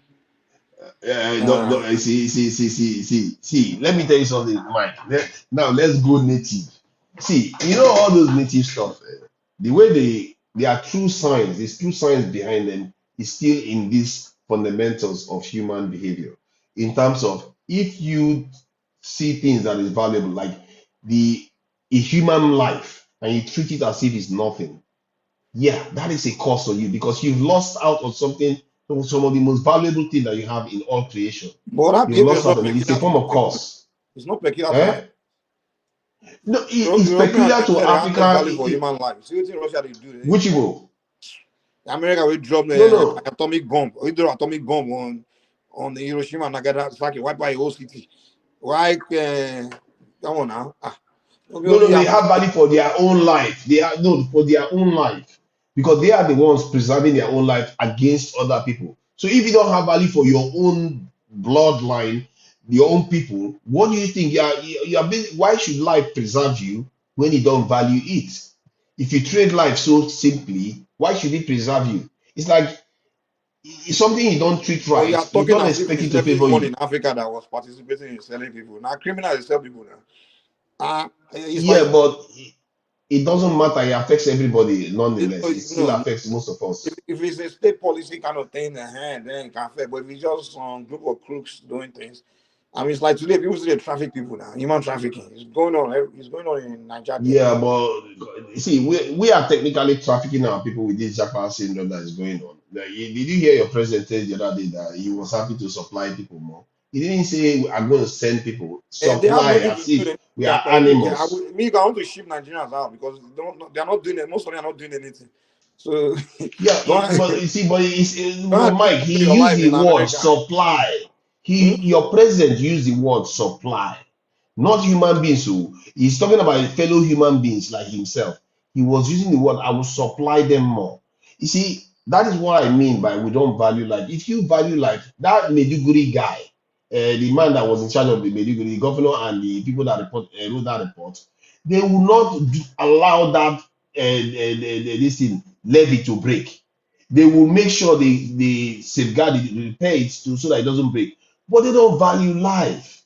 They sat there and watch it I don't think it's happen a to their matter of own valuing people. life. It's just laziness and carelessness. I think, to be honest, see, the only way you can make a black man do something is by force. You understand?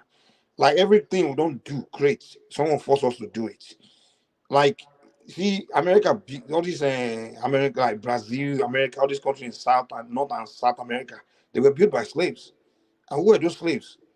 Africans. I'm like, dude, so someone have to force you to build something before you build it. They have to enslave you before you build something for free. No, because the white men value life. They value what they can do with life. You see, if you value life, you will see the potential of what you can do with it. This is why nations that don't have resources become very rich because they tap into their people. We don't tap into our people. And Do that's what you I'm see the pattern? It's been going on for a long time within our culture. We don't tap into our people. We would that's why rather I think sell them than tap into them. do Sorry, go ahead. you know what I have problem with this? There's this lady, Nambisa Moyo. She wrote a book called Dead Aid. You know, all this aid Get and it. loans, those things is what's killing them. AIDS, loans. Because think about it, and this Igbo people, they are good in psychology. They know that. They know that the best way to keep these poor countries useless is to give their leaders the money. Like it's more like a welfare. Give them that money straight, and they don't have to work for it. You understand? They don't have to, Yeah. you can pay later or whatever. So when you don't want to, you become a leader and you want to get things done, and you don't think you have to earn the money is just available. You're gonna be lazy, Yeah. man. You're not gonna really get much done. But sorry, what I meant to say, you're not gonna be tapping into your people because soon as you think about it, the only way government can earn money is through the productivity of their people. Well, when the people produce, right, you're able to tax them and get from their production, right, of their, and Yeah. now if your people don't produce, you don't earn, right? Yes. So now you as the leader, you're in a position to shape things, to put things in place or make an environment and put policies in place to allow your people to produce, right? Or to enhance their production, productivity, and things like that. Now, if only way of you, the only avenue of you earning money is through to tax your people, to get from your people, will you not be busy to try to get your people busy or get them do everything to make sure they are producing or they are working or they are doing something? That's what you be doing. That'll be your only job. Because if they don't make it, you don't make it. If your people don't produce, you don't earn Yes. money. But when you have Exactly. these foreign, when you have IMF, just giving them money. Take this aid, and if you blow it up, they will give you loan and use it to pay loan. Oh my God. It's the same system we are now adopting in Nigeria. Where you are just giving governors allocation. Dude, make these governors earn Yeah. money. Make them go to their people, go to your state and get your people busy and tax them and make money from them. That if that's the only way governors But will earn why money, they'll be would you busy. do that? Why would you do that when you would rather treat them like zombies? That is the problem. You can't even recruit them to keep your environment safe. Other nations are doing it? This is what I'm telling you. We don't value our people's lives as things that you can tap into to enrich this thing. We just use them like I don't even understand why they even bother preserving. I mean, they probably want to kill us off. I don't even know why they bother. They just want to get money, give it to Igbo people, and enjoy a little bit, and they will carry on doing this dance until God knows what else. You know what the mistake came from? It came from the beginning. Um, they say if you don't design something yourself, you really can't value it or understand where you are going, you are taking it to, or what it's all about. If when Chinese people design their system, they know where they are going. Before you design something, you think about why you are designing it, what is the purpose, Yeah. and what you're trying to achieve, right? And then once you design it, you become a master of it, and you make sure you actually all the effort you used to design it, you actually end up achieving or fulfilling what you designed it for. Now, what happened in Africa is this: so when you women came to design a system, right? And then they were leaving, they just tell the African, everybody saw that system and almost this thing there and I find place to, people used to see the woman living in a mansion and just, it's a fine thing, So the woman left. So everybody is just trying to jump on that ride to go and enjoy it. Because the governor, the African governors, the system, that space, it's just a place you go and once you get there, money is there. It's not really a place where I'm not so sure it's that hold easy on. to even get a hold of the So money. now It's you not. think about it, the way an average African person look at that governance space, they don't see it as this thing. This is something. They don't understand the meaning of it. Like this place, this thing was designed for this purpose, that purpose, and this is why they design it. They just see it as a place where if I get there, man, I'll become a powerful person, and and then I think you have a point on that one. I think and there no was matter what, somebody even that if you came wish, here that said something. even if you wish to do something, when you get there, you don't really understand the system. So how can you use it to do something?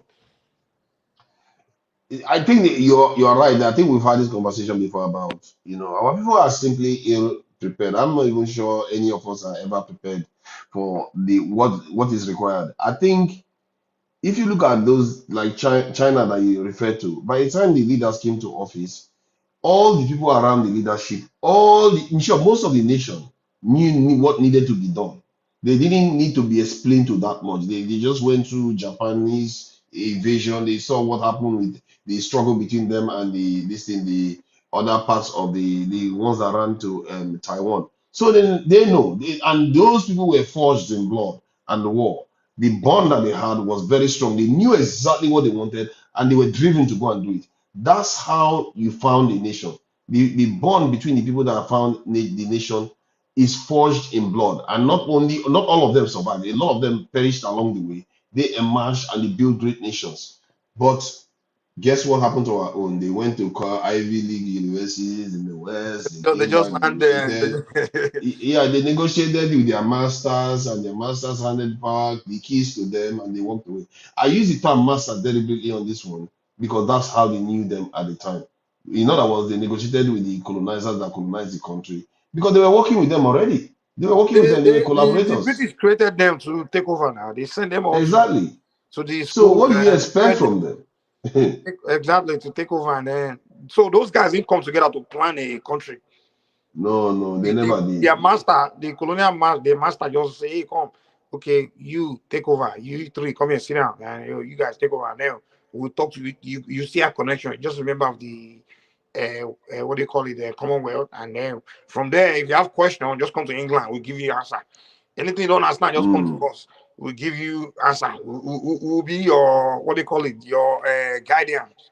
To make sure you don't fail. So take it, start working, do what you can, and anywhere you need help, come to us. So that's how they still have ties with them. That's why even before every election, your leader will travel It's to really London. it's really odd how that what we described just now may be far more significant in why Nigeria is where it is right now than what we like to think. That the way we transitioned to becoming a nation, because the way they handed over to us, we didn't fight for it. We didn't get rid of the collaborators. The collaborators are their friends. Some of them, Are they elite?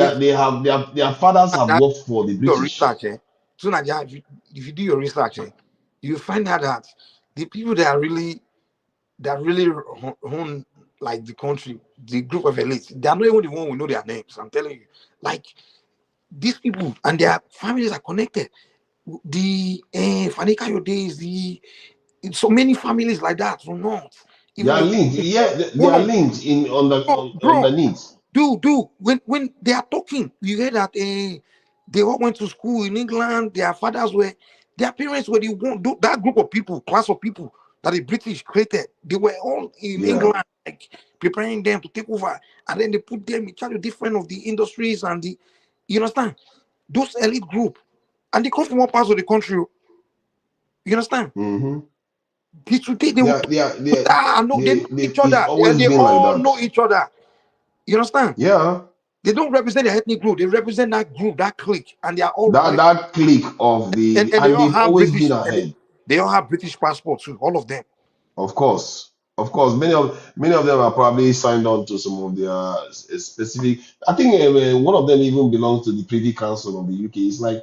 It's crazy. There are MPs in the UK that don't belong to the Privy Council in the A lot of UK, these but people, Nigerians are in those organizations. when I engage them, their mentality is so British. I'm telling you, all these guys. You listen, and I start speaking grammar. Their mentality is so British, And most of them, once their father has when they spend most of them go to school in England, they spend their childhood holidays in England. Yeah. The time they spend in Nigeria are usually among other elite kids. They live in a rich area, and then they spend most of their time in England. So they are more like British people. How can those kind of people turn? Because then their father's father has worked for the British when the British were colonizing Nigeria. Then their father came and it's hard for them to turn against them. And that is why nations that build their countries, the people that do it are the ones that kick those people out. They will kick the British out or the foreigners that were colonizing them out. Then they will kick their colonizers to the curb. They are their collaborators. If you get rid of the colonizer and the collaborator, then you can go ahead to build a great nation, because those collaborators, they are so brainwashed that they will never change. I would not say they will never change, but many will The never collaborators change. will never change, man. They're the one running every aspect of our society. And if you look at the way they do things, it's like they're trying to they promote. First of all, the signs are clear now. To Nigeria, when they promote, even they control the media. I don't say our media. They promote more of the Western things. Like you don't see them promote anything good about ourselves now, Africa or anything about. They promote more of whenever Was it not the place that was that Nigeria, chose the whenever woman national anthem? Prince of England is getting married, the way they celebrate it in Nigeria, like see the way they talk about it in president Yeah. wars. If, Oh my! even Even on our TV, education it's like, sector, why? What? They don't celebrate that much about us. Why are you doing that? You have a big country. You have a whole this in a heritage to take care of. You are busy worrying about what the others have done. But anything this that is where happen we in are England, now. now like Nigeria happen to Now you begin to see why we didn't rename our country. We didn't make a native language official language in Nigeria. All these are you things are that even South Africa vernacular. has done. You want to make vernacular. You want to make vernacular official. No, those you can choose elites, 12 languages. You can choose 12 languages and make them official those languages. guys will slap you. Those elites, those guys will slap you too. Like, I say, You see that? this one they talk about this. These people they are British, man. The people That that is run a your country, problem. they are British. They are English. People that have been It's brainwashed. Man. So people that spend their entire childhood in England, holidays, they hang with other British kids and they reason British and they see Africa. The way they look at the rest of us in Africa, especially the poor, the rural, the typical African, they see you as the way the woman see you. That's where they see you. You understand? exactly. That's how they see you now. Why do you think they don't feel anything when the poor African just dying like chicken? They don't feel anything.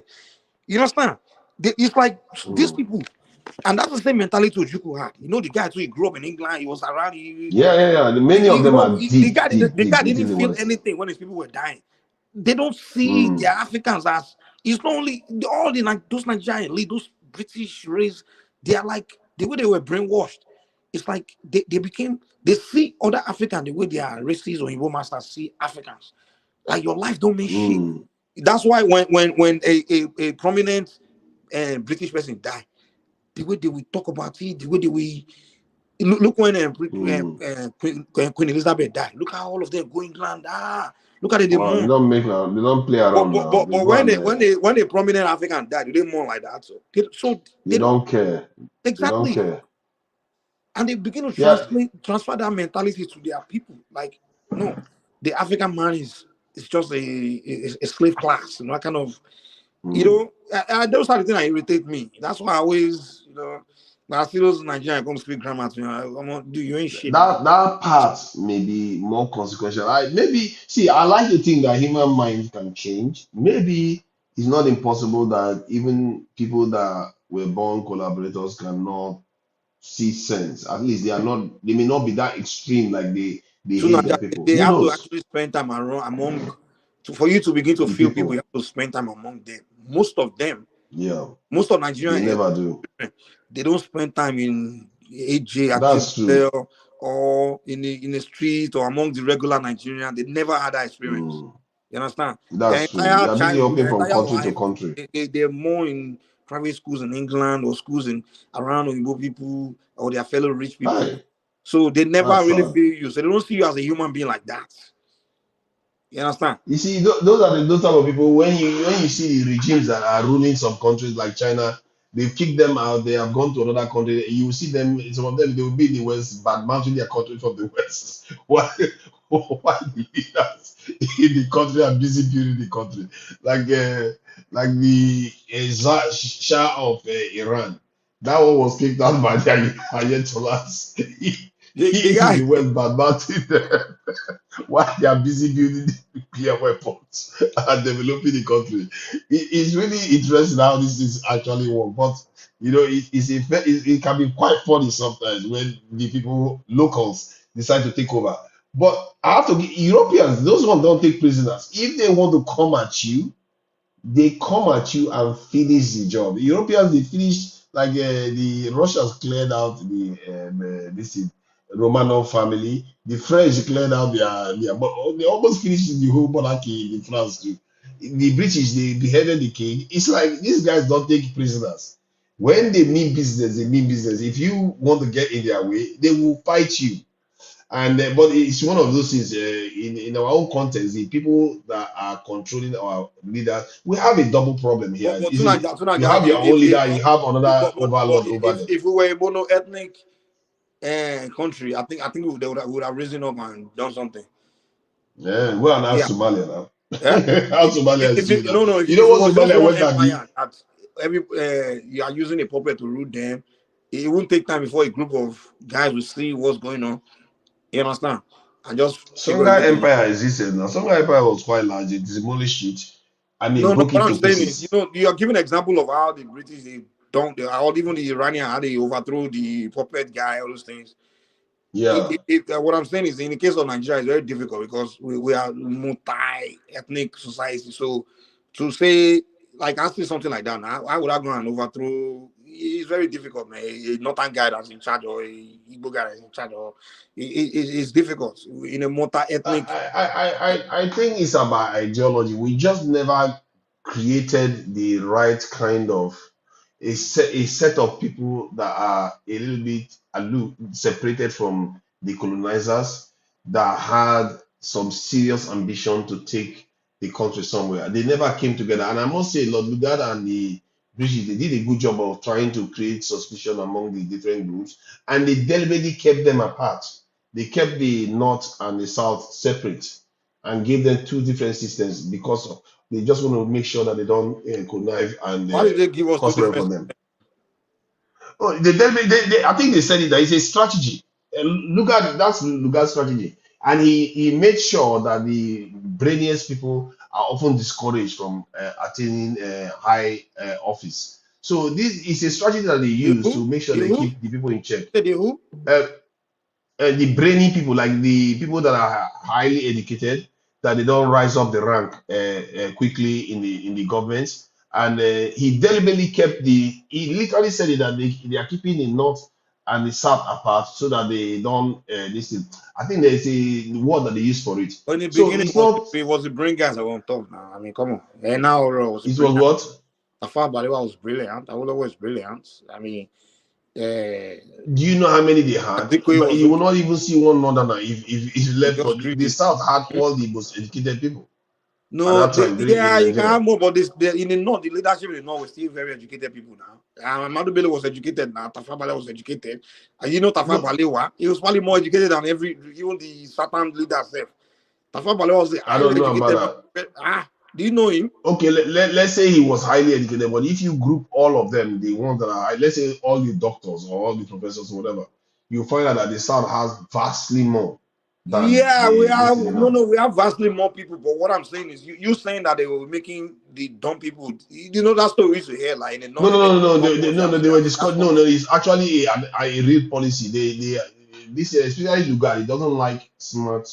Listen, he said he made effort to keep quite a lot of them. It doesn't mean he kept all of them, but at least the ones that rose past are the ones that are conforming to their own message. If a smart man buys into your narrative, you want him to rise up the rank, isn't it? But if he's smart, but you know that this guy is too independent, you want to keep him away. That is the strategy that he was using during that time.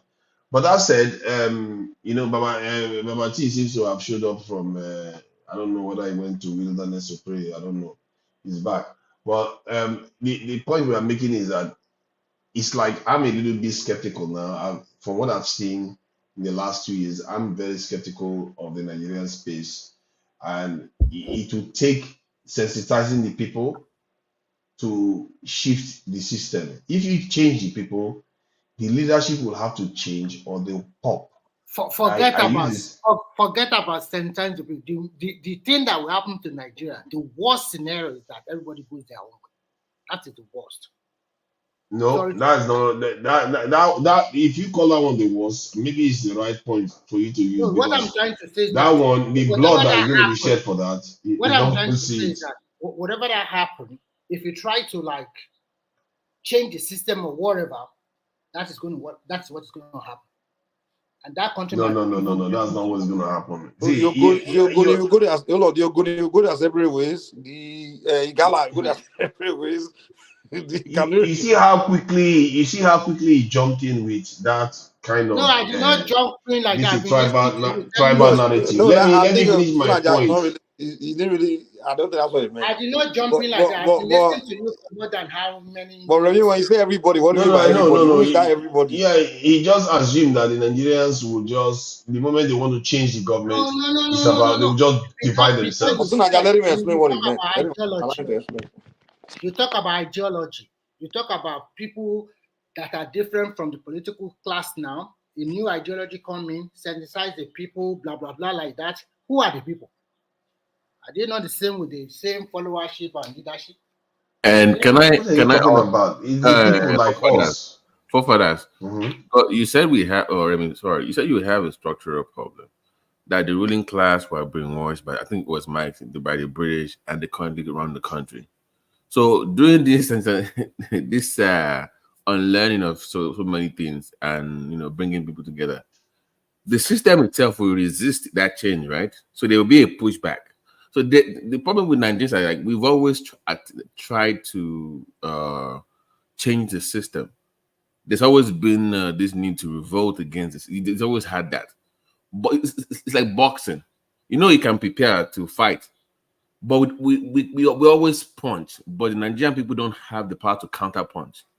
Once they punch the system and the system punches back, they kind of just recoil back to their old ways. So they've not built enough tolerance or enough strength because they don't know what always resist. Like, I'm not seeing any smart punch. Yeah, let me fight the system. From the people. Let me fight this system more, but I know the system will fight me back. Hold on, let me fight this system more, but they are never prepared for the response from the system. That's the issue what we're having. If you're going to fight the system, you have to prepare for that response from that system because it will resist the change. That's the issue. Of course, people themselves are going to find the change they want now. Even that one too is like that's why they don't know how to respond. They don't know they can't define what change they want. Once the system says so when Nigerians say they are fighting the system, hold on, let me say this. When Nigerians say they are fighting the system, they are fighting the system in 5 different fronts. One is fighting for Biafra, another one is fighting for restructuring, another one is fighting for resource control, another one is fighting for his religion. So you are fighting system from different fronts. And so when the system punch all of you in the nose, you don't know how to respond because the system usually punch you back with divide and conquer because you already know you don't like each other. So it's gonna be. I don't think Nigerians can fight the system. So Nigerians are not one people. So and when I think let me just say something. I think the issue we have is that we are under the illusion that it's optional because we think tribalism, we can just play tribalism, it's okay, we'll be all right. We can do religious division, it's okay, it's all right. Because we don't understand the necessity of this. As a matter of fact, that's not where we start. We also think it's the reality. So that is why let me explain something now. We also think that taking bribe is okay because if they bribe me, I'll eat it and it's gonna be all right. But let me give you a scenario that will make all these things null and void. When you have a country that has been invaded and destroyed, lives have been destroyed, and you watch your own people get destroyed completely, and other people come and fight you, and you have to fight for your survival and survive that fight. Believe you me, the tribal division will be the least of your problem. Somebody bribing you, money will be enough. No money will be enough for them. Okay, tell me go to South Africa. Go to South Africa. They still doing tribalism. Osan, the Zulu, the Shona, they still doing it. That's why what they did with the white people deal with all of them together to get that. Go there or ask your bro. I don't know people that what they went through with the whites is the same thing they went through with that Nigerians went through. But even South Africa's no. They were all They came together to fight apartheid. All these blacks, all of them, Zulu, Kosan, all of them. They were all oppressed and they came together to fight to end apartheid. Apartheid don't finish. Yes. Tribalism continue, my friend. Forget what you are talking about. See, if you are making that argument, you can see that South Africa as a nation asserts its own sovereignty far more than Nigeria. They assert their sovereignty. They assert their sovereignty far more than Nigeria does, and that comes from the fact that they actually did a little bit of resistance. If you look at Zimbabwe, so you're making my point now, but it's not because they ended tribalism. No. My point, as a matter of fact, South Africans are not as divided amongst themselves as you like to think. They are more united against other people, like other black people. Look at what they are doing. No, that's because you are no. Because that's because that's one problem. They're not united against you because you are in your country. It's because you come in. Right? My point is that they are not as divided against themselves, which was the point you made. Kicking you out, they still doing their tribalism among themselves. Trust me. Yeah, even the UK has their own tribalism. My point is that so why are you telling us that tribalism is the problem in Nigeria? Like, come on. No. I told you that because we think tribalism is optional. That's all we need to play. Like we think working together is optional. I mean, that's the point I was trying to make. That we think it's optional. We don't have to worry about working together. Let's just worry about tribalism. Let's worry about religious division and all those things. That's where we want to do. We can work together if we have a common thing that we want to work towards, but we don't. Yeah, but we do. It's just that you see that's exactly my point. You just see. Hold on. You just made my point. You just made my point. So a guy that wants Biafra or death. What does that have to do? That because Biafra is the only thing he can see. No, I know it's not the only thing. I can give you a host of different things. In the Niger Delta, people they want my oil, or death, my oil. That's all they cry about all the time. That's the only thing he can see. That's their problem. Oh Lord, they see you say, Yoruba man, he's the one that's colluding with the Northerner. They see me as an enemy. The Northerner, you have like the Canaries. Those ones just want their caliphate, their Islam, this and that. No, so everybody want different things. So what we can't, and they see the everybody wants different things in England too. But when they need to deal with want to deal with us, they can come together and deal with us. But that's so let's make no mistake. We're discussing a multi-ethnic society where we have fault lines that this so-called cabal that were installed by these colonialists put in place. So if you're going to fight them, you have to first overcome those things first amongst yourself before you must have a common front to fight them. Once you show cracks, like Mike was alluding to, once you show cracks in your quest to change the system, they will exploit those for like you will see the best guy can be making sentences right now, can have the most genuine points about change. Next year, you say, it was why are you supporting this guy for revolution? It was their grandfather that betrayed us during the Civil War. They know what to say to trigger you. You can genuinely want change, but they say, I wonder what betrayed you. It was Azikwe's fault. It was that one's fault. The same person that was with you for revolution, we just switch sides. Because so why do you think they cannot overcome it? Why do you think they cannot overcome it? It's a very good question. I'm trying it open out there. You must overcome because that's the point I'm telling you, that they think they don't understand, they don't see the reason why. Like I said, in times of peacetime, I am still searching for that answer. But one of the parts that I have seen is that I can't give you a guarantee. No. If I don't know something, I'm not going to tell you I know something for certain. I have to tell you what I don't know. I struggle with that too. But until we can answer that question, definitely, don't tell me about revolution then. Until you can get it. I have a definite part that will work. What we are telling you before you come and start complaining, go and get an answer first. Then I can listen to your complaint. You are just interrupting me. You not even let me say anything, and you keep interrupting me. Ask you now. What's the answer? I don't know. Then let me talk. Then stop interrupting me. Don't talk. Go ahead, talk.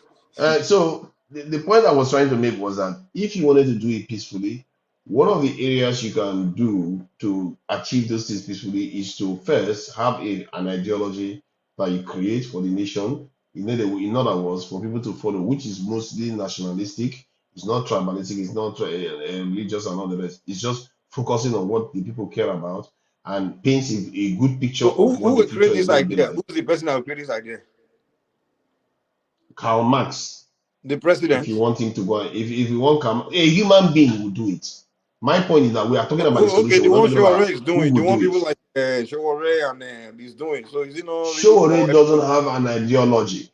No, It no, doesn't. the one If no, SOWORE, it's not more of a unifying kind of thing. There's no way you want to package a unifying. People that are the person that's going to do it is going to come from somewhere. Shana Yoruba man won't come from somewhere, won't show no, up. Say, you see, hold the on, hold point on. I'm making is that Wait. Is you he a didn't let Yoruba me man? finish my point. But You before you didn't go, let hold me on, land before the you go now, point. is he a Yoruba man that will come trying to sell this vision to everybody? Or is he one Ijo man or Igbo man or Hausa man? But they will If you do let this. me land the point, maybe you will get the Okay, answer. try and land your point. The point I was making was that if you have an ideology, if one man falls, the ideology stands, another person will replace that person. So it's not wrapped around an individual. Karl Marx wrote the Socialist Manifesto. He wasn't the one that executed it. As a matter of fact, what the Chairman Mao did is different from what the Stalin did. So everybody, the ideology stands on its own. So we don't have an ideology as a nation that has spread across the nation. If you do that, So now these people you mentioned, Karl Stalin, he was in a position of power. You understand? So when you're in the only person that can sell Karl ideology, Marx was not in power. but He he just didn't wrote change it. No, he was just a philosopher, but he didn't change any country like that. no, he just wrote the book, then others executed it. The leadership of countries took his philosophy and imply and use it for their own revolution. But he wasn't the one that went to lead the people that people followed him. No, he wasn't the one. No, exactly. That's what I'm saying. So you can't tell me that someone will start preaching philosophy and everybody will start So following do that. you think that, Mike, do you think the He's problem got to is be a powerful person. No. I didn't tell you that. You just made that one up. Now you asked me what it would take, and I said somebody has to create the ideology first. Then the ideology will. You're going to have other people that will take up the ideology, and they may be the ones to execute it. Like from the context of what happened in other countries, they have different versions that they even executed. The point is that it's not based on one individual. That when the But individual is whoever taken is going to out, enforce that then ideology has to the be in good. power first. You agree with me? Oh yeah, the ideology is what is Exactly. going to get So the person he's in gonna be a power. leader in No, Nigeria that's gonna do it. hold on, you are not understanding. The ideology is what is going to get that person in power. That's what What? you are not seeing. Which The ideology? ideology is what you see. The ideology that the Bolsheviks had is what got them into power So now because Hausa they were man go get the selling a vision ideology. to the people. Igbo man go support them, abi. Hausa or na Fulani man go come See, out with their of ideology. course they will support it. I don't know why you Really? see it like In that. Nigeria? You think life is good for them right now? You think life is good for you think you now if somebody offers you a country with Mama, see 24 this power, guy, you 24/7 one power Fulani supply, man, one you care Fulani whether it's genius Igbo go man come or and Hausa man. Igbo people go join No, behind Mike, him. I'm asking you now. If somebody offers you a country with all the functional amenities as in the West, you are going to care whether it's an Igbo man Guy, that is don't leading be it. my man. I think offer. let No be me today that they So you're offer. going to Everybody, reject even it our if it's an politician don't Igbo man that is offer leading us. the movement. Even for though that, Obi don't offer us. hold on.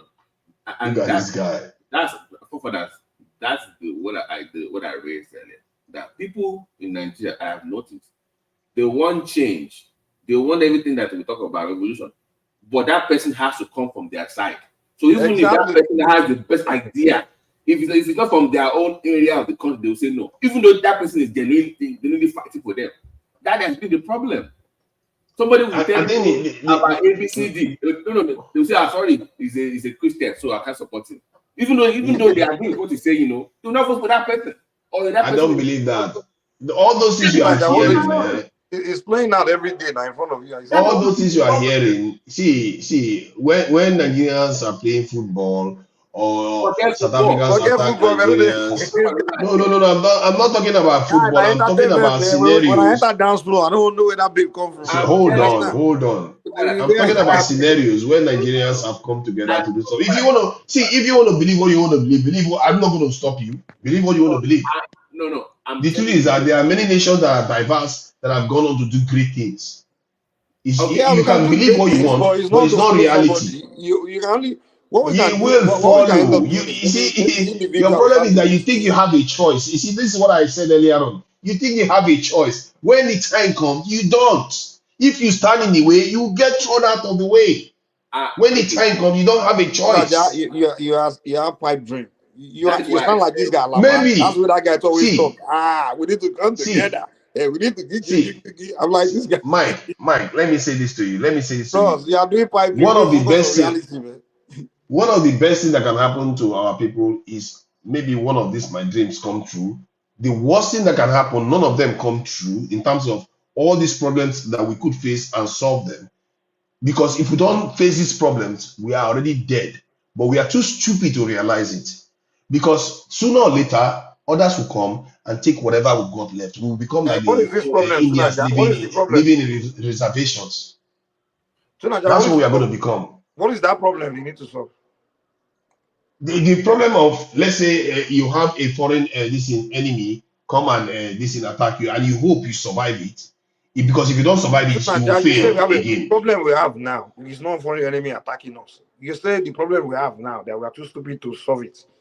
What is that problem? No. If no, the thing is, if you don't realize you have the problem is that the world is not there to, it doesn't owe you a living. You need to survive. Like when you are going for an Olympics competition, you don't say because you're not seeing the British person, Yeah. you're not seeing the American person, you don't prepare for Olympics. You have to prepare because the world is ticking on and on. What are we doing? We are busy navigating about tribe. I see there's no consequences to it.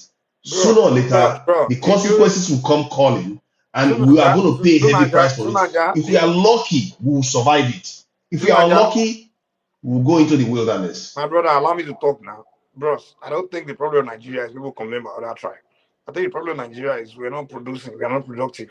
And tribalism has nothing to do with why you, Igbo man, or you, Ijo man, or you, Calabar man, or you, Kanuri man in your region, you can't learn how to start producing what they are producing in Japan. You understand? It's not tribalism that's causing you not to do that. It's just black man just don't know how to build. He just doesn't. He's not interested in building. That's your problem. In Europe, That's why hold on. the In Benin Kingdom Europe, built the let me largest land now. structure. Let me land. In Europe, they do tribalism. A Frenchman, I really don't see it. The way French people talk about Spanish people, it's not like they tolerate each other's tribe like that. But what they all do is they're all productive people and they're progressing. And when it's time to do business, they come together, do deals. They come together and do deals. But it doesn't mean they love each other. They tolerate each other's region. The Scottish man really don't like the English man. They don't, So that's not anyone's problem. You understand? That's not why you're not developing. So all these things people come, the reason Africa is not developing tribalism, get the hell out of here. Did you hear me say it's tribalism? I never said. Somebody just make an argument. I don't know why you're making the argument. Ask a question? Have you ever heard a Nigerian tell you that? Well, I like the guy, but I'm sorry, he's not a Muslim. I can't vote for him. Oh, he's just a wonderful person, but you see, it's from that part. That part in 1945, their parents, one guy from that area did something. So therefore, I can't. That is the Nigerian mindset. That's the way we are. Somebody will tell you, but I'm asking the question because when I was for 3 years ago, I always ask that question. For you to have a revolution, you must have rock bottom. What is rock bottom? Because rock bottom is what will determine when race, culture, tribe will no longer matter. Everybody will be on the same page. But Nigeria, to me, they have moved the goalpost and they have redefined the meaning of rock bottom. Because when you think that they should have had enough, they move the goalpost. So I don't even know what it means to be down in Nigeria anymore. Because I think the truth is that what you consider rock bottom is not the real rock bottom. You see, people can suffer. People can suffer. That is not what rock bottom is. What rock bottom is. What the rock bottom is to me. Let me tell you rock bottom. Let me say, Mike, you are interrupting me now. That's not polite. Slavery Let was me one finish rock what I'm bottom. saying. No, Calm no, no. down, man. That is rock bottom at the time. But remember, they went on to colonize us. This is why I said if something happens Did to the you like slavery that, not hit you well where you wake up? see, hold on. If people come to try to conquer you and you survive it, that's when you can emerge and grow. But if you don't survive it, it's like a baptism of fire. If you don't survive it, you collapse. But So if the you moment we survive know they it, you survive rise things, up. why don't make you do anything? Tell me, But okay. we've not survived any conquest So the slavery where they do to independence. you. So I'm saying like in They this world. won the war after the slavery. Come on, you know that. Tell me one European country that will endure 1/10 of what Nigeria is enduring right now. They will have revolted. They would have One killed themselves. of When what you we're come out, enjoying. do this like to suffer. They You don't know try. why we can enjoy a lot more? You know why we can enjoy a lot more? Why? Because Sudan is enduring a lot harder. But Somalia why are we enjoying a lot that way? harder. Then Congolese are don't tell enjoying a me lot about harder. it. No. But let me explain now. If you see the reason why we can endure more because it happens Because you gradually. are a The sufferhead. degradation, the degradation Original happens sufferhead. gradually. The degradation happens gradually. So it's like boiling a frog, as they say. So that's how we got here. But the real bottom is going to only happen when real cataclysm or something catalytic happens. Something very big has to happen to unite the people.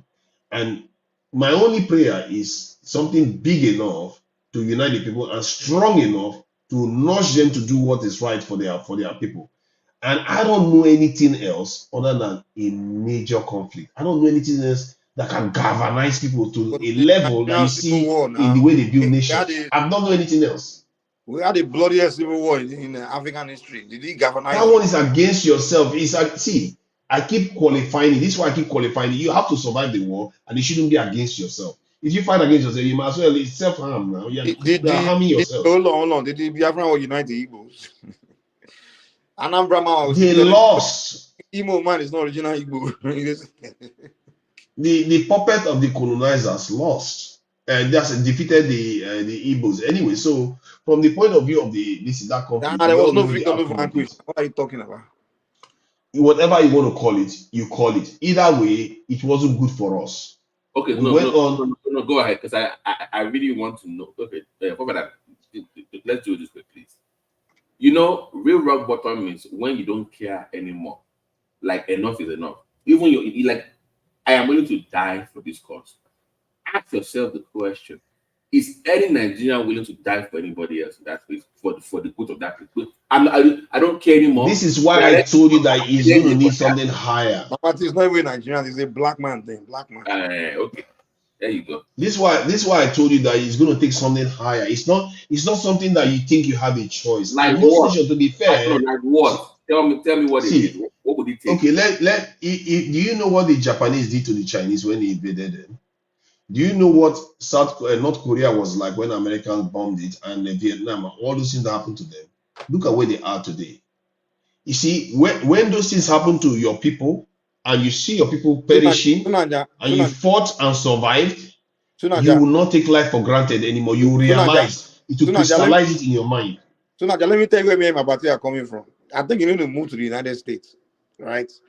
The black Americans, they went through all the Holocaust in this country, everything, like the Jim Crow, the slavery, everything. Just come to America, come to their community. That thing didn't wake them up. I'm telling you. In fact, we will not even go through that much. We are even more woken than them. Go to their community, they are still self-destructive, and it's like you would want to say, these people, did you all go through something at all? The thing didn't make them really determined to become any, like it didn't make them. That's why no black man get problem. Yeah, you seem to be missing the caveat that I always use. I said you have to have survived the attack. You have to have survived They don't against survive. the They didn't people. survive. The people are still controlling them. No one is control. I beg. No one is controlling anybody here, man. I beg. We live in the United States, Okay, of course, nobody is controlling. Look at this one is one. Where controlling. is his Papa T, I country? beg. His Wake own up in the country. morning. He barely owns anything in his country, and he's thinking that nobody is controlling his country. Have you even been to America? They're arguing with us there. I can't believe you. You know how many military bases America has in the world, and you say nobody's controlling nobody. Hold on. You said Japan. That thing galvanized the people, right, for a common cause, right? The Japanese. Yeah. something galvanizes people to revolt, to change who they are. The Japanese, the reason why the Japanese are doing well is one, the Americans wanted to use them as a counterbalance against China. That is one of the primary reasons that the Japanese are doing well. Because they failed against America, and they lost against America. If America wanted to make this suffer, they would have suffered. You have to fight. What can galvanize the north, south, east, and west of Nigeria? What's that common purpose that will I mean, like, what is that thing? So something has to unite people that they can also. I think what would have united Nigeria if it was if the president had decided that he was going to invade Burkina Faso, Niger, and Mali, he would have found Nigeria. Almost all the black community united against him.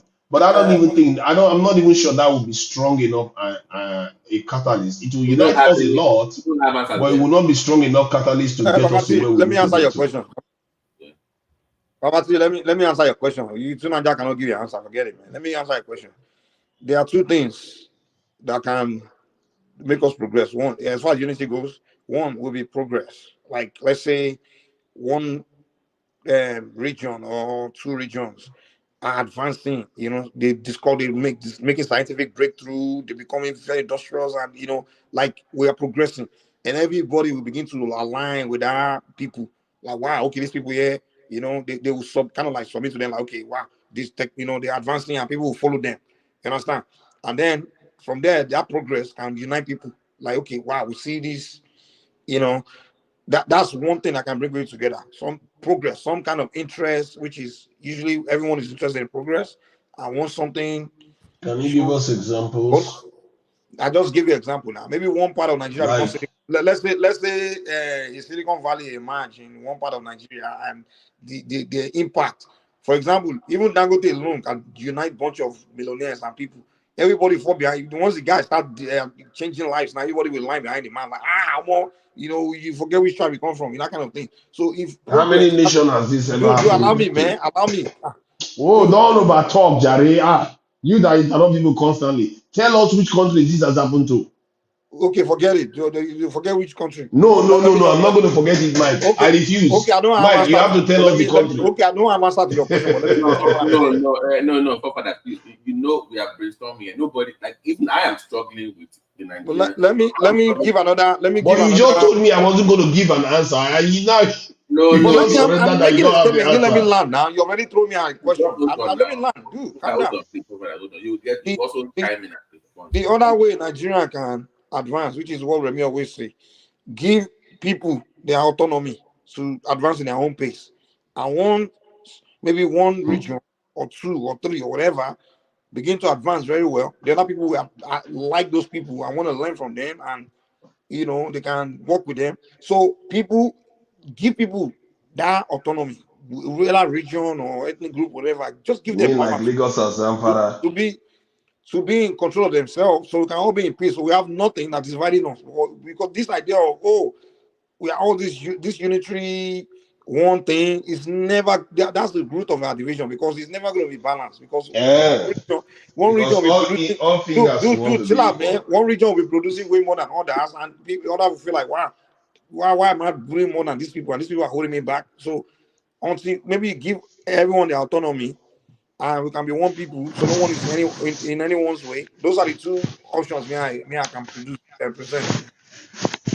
And Mike, we had our autonomy before we got colonized.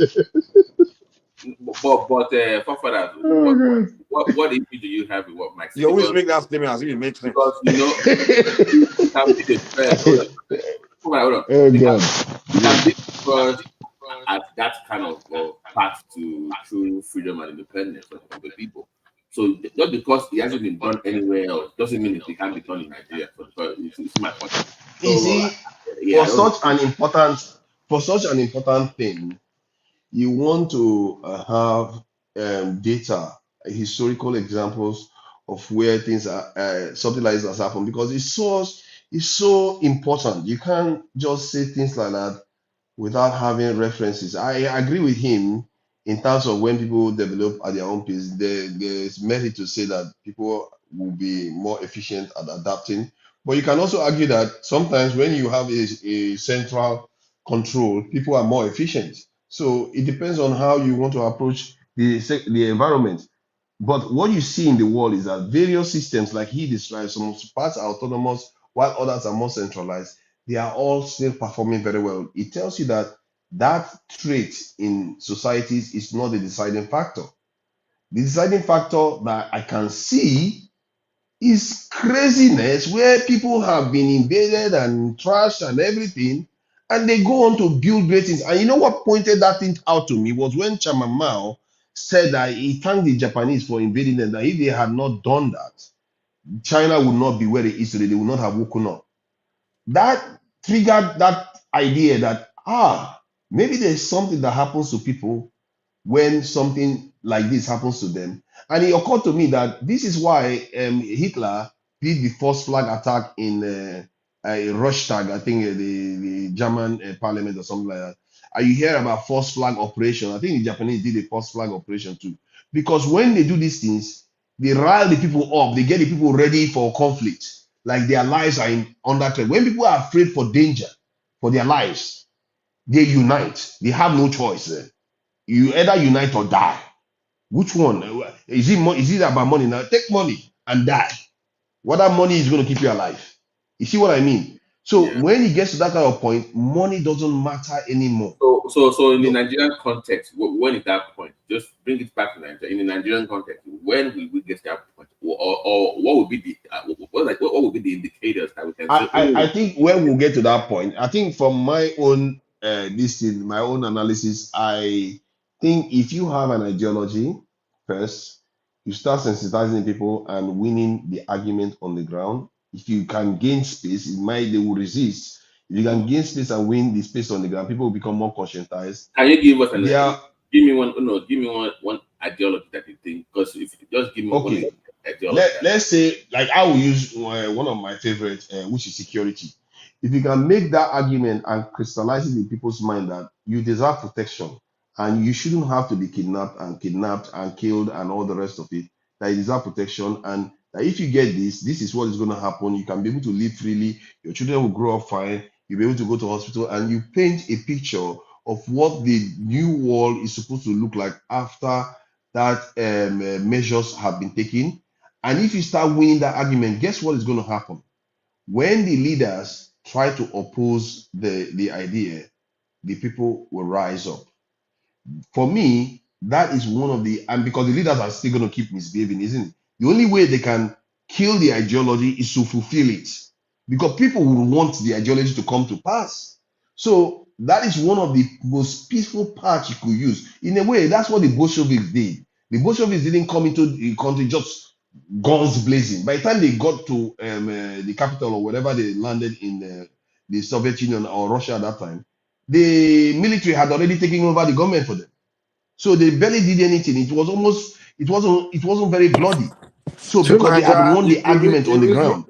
The reason these can you hear me? Yeah, go ahead. The reason these countries are talking about advancing is because they believe in scientific research and studies and using their brain and working hard. Bro, they don't need to come and bomb you before you start doing the same, okay? So stop all these before we start to advance. We need someone to come and invade us and violent us. To Nigeria, nothing stop you from start thinking today and start using your brain to start learning how to make things, okay? So stop all these things you always come here to tell us, man. I beg. Okay, can I come in here? Come in, Gary, my brother. You see, to Nigeria, I've listened to you. Try to understand where Mike is trying to, portray to us. The truth of the matter is that every countries have their history, where they are coming from. The real problem we have in Nigeria is that room was not really given for we to discuss the kind of country we want to build. So it means we don't know what we want to build. We just assume as a people.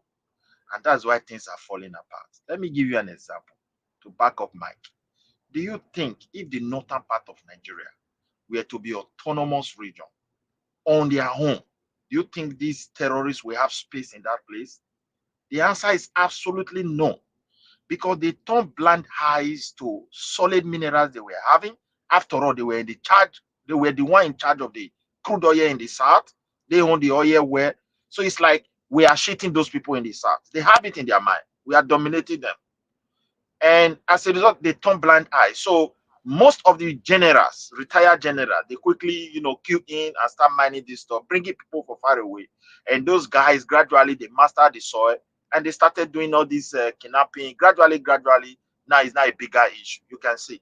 So if we want to build a country, there is need for we to return Nigeria to the autonomous region. That's just the truth. Because that is what every country in the world is doing. I don't know why we're asking questions. Let me give you an example. Even United Kingdom, they say United Kingdom. I think you live there, sir. You have Wales, you have Ireland, you have Scotland, you have these. These are autonomous we're talking about.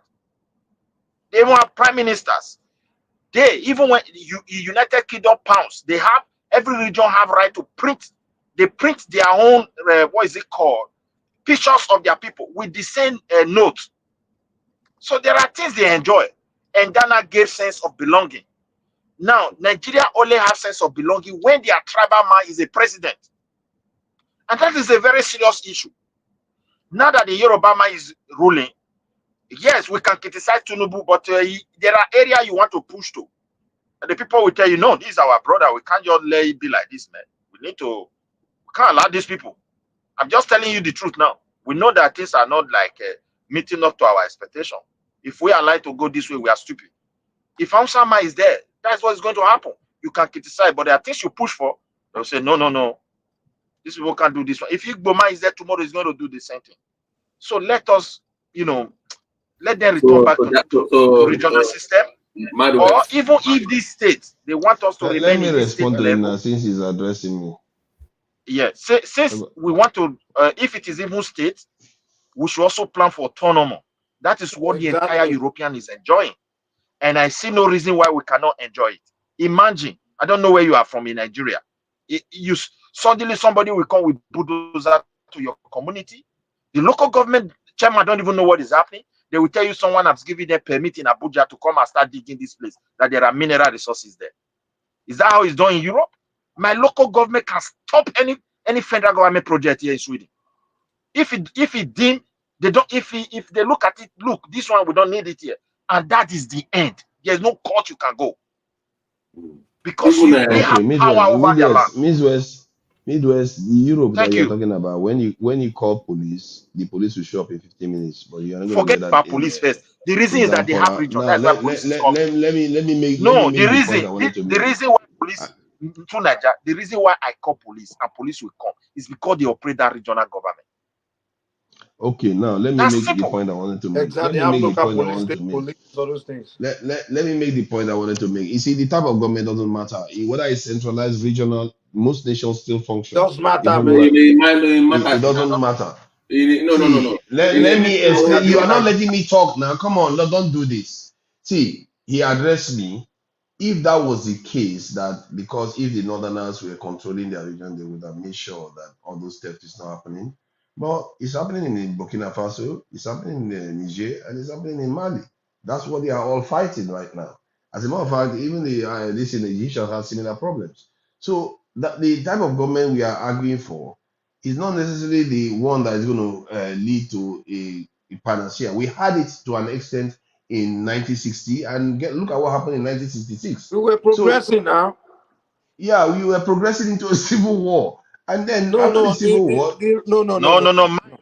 Mike, don't say that. We never progress into civil war. We never. It's just that you see. Let me finish the point I was making. See, the idea that just because the UK is more centralized than I like to think. When you go online right now, go and look at the powers the Scottish this leader has, the first minister has. You will see that the first minister's power, the only thing that she has that our governors don't have, and our governors have some that she doesn't have, which is immunity. Is the ability to have police, and which other one? There was one other thing that she has. That's it. The first minister of Scotland has. So the UK is centralized. Their oil goes to the center. They don't even have any special allocation of oil to Scotland and funds of Well, oil you to can't rule Scotland. the Nothing. world now. I mean, Mike, they control other Mike, countries' wait. resources, man. Not Mike, Tubaba, wait. See, that does not mean we don't have central government when you have a region. What it does is this. The simple thing is that when people talk of accountability and transparency, it is only regional government that will make it to happen. Look, if, for example, the federal now is expecting 50% of the resources or profit, let me just use that word, whether it's natural or transaction or tax from one region, they are going to put a standard system on ground so they can see exactly what that region is making and be expecting their 50%. In Nigeria case, nothing is on ground. Now, if Tinubu want to announce the kind of money he has put in the hand of your governor only this 1 year, you will cry. Money for It's environment, not a you lot don't of even hear money. It just these seems things. like a lot. It's not a lot. And there is no accountability. That is why everybody is becoming so corrupt. And you see that nobody cares. People believe this country can't offer them anything. So this is my opportunity to grab the money. If you have a regional government and the federal now understand that even if, for example, you have a resources in one region, you want to mine it, you still need the federal. That is not what we are saying here. But however, the process of mining it will now involve both the regional government, the local government, everyone will now have a role to play. Even when the money is coming, it's going direct to the federal covers. But there will be documents that have alerted or a system, those regions, that this amount of money is coming. And this is your own. People are there to work with it. Every Minister of Finance are there to work with it. They have right to demand and say, this is not clear. We need this document. And that's all. So a So situation that where you we don't think even know so the you think price that of when you oil we have are all these selling. things that the Nigerian government will be solved? Do you think when you have all these things, the issues will be solved? The issue will start solving. People will Yeah, not know who to hold accountable. We exactly. don't have People know who to hold school. accountable. You reach, Exactly. you go and tell your governor. He will tell you, no, my Abuja people now Kosamu.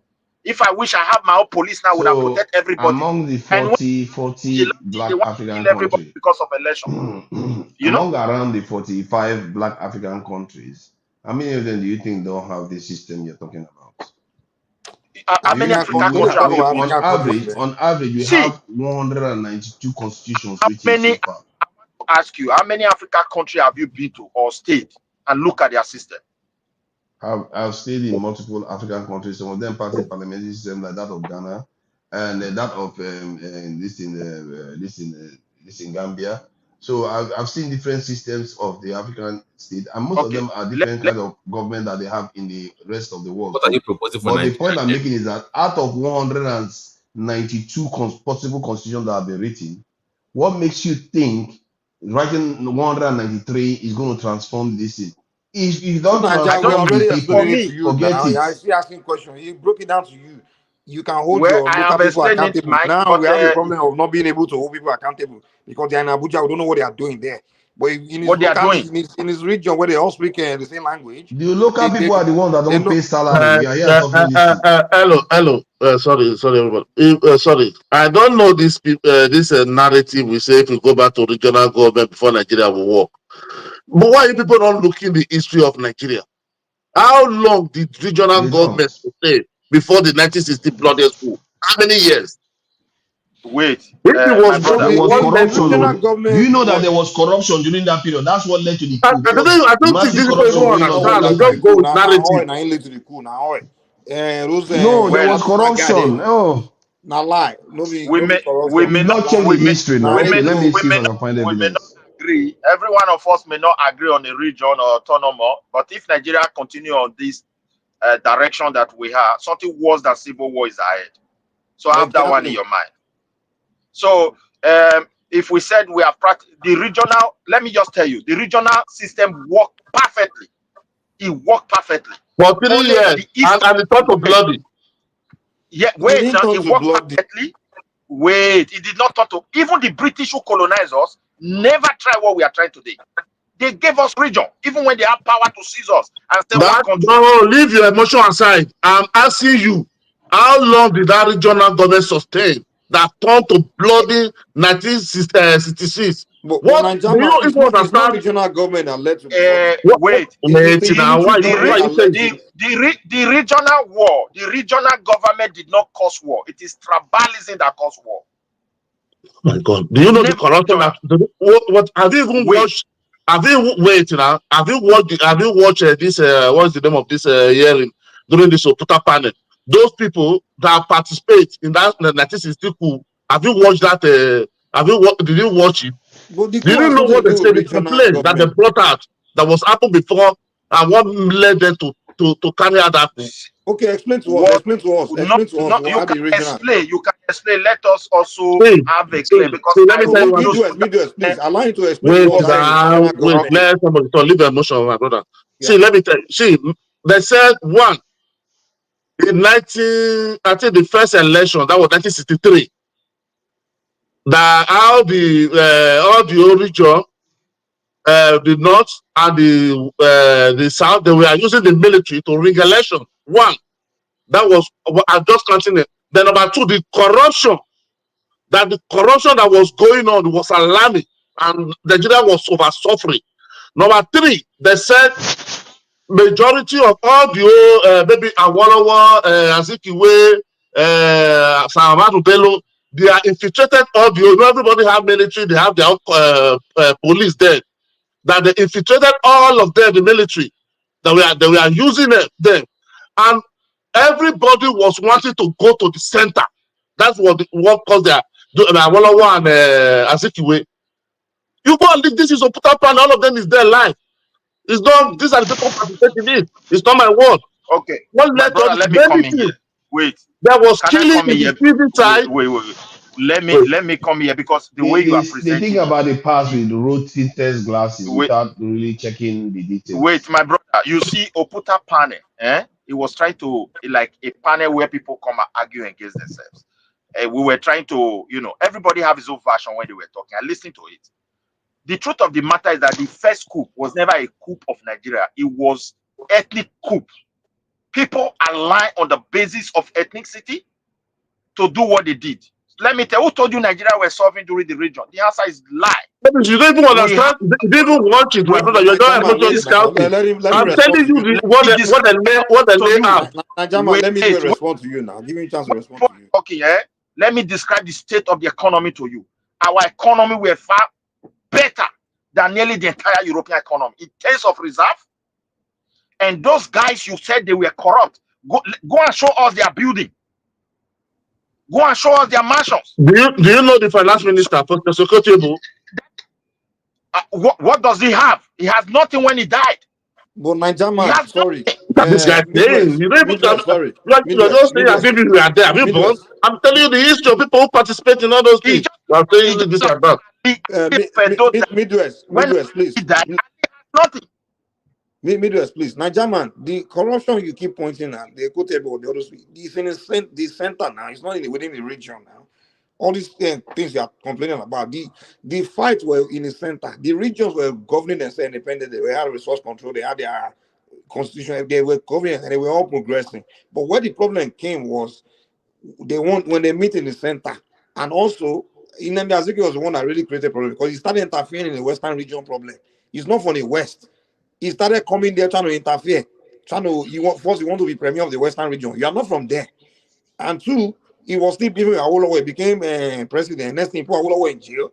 You're not for what? What's your business? It's Azikiwe that was interfering. And then thirdly, as far as the coup goes, in the eastern region, the what do you call them? The minority there wanted to emulate what happened in the western region when the Midwest people decide that okay, they will create extra region for themselves, so the minorities become one region, so the Yoruba don't dominate, kind of stuff. And in the east, these rivers and all those other people wanted to create their own region too, because the constitution allow everyone to opt out through referendum. But the southeasterners were the problem. They were the one that just had issue with those things.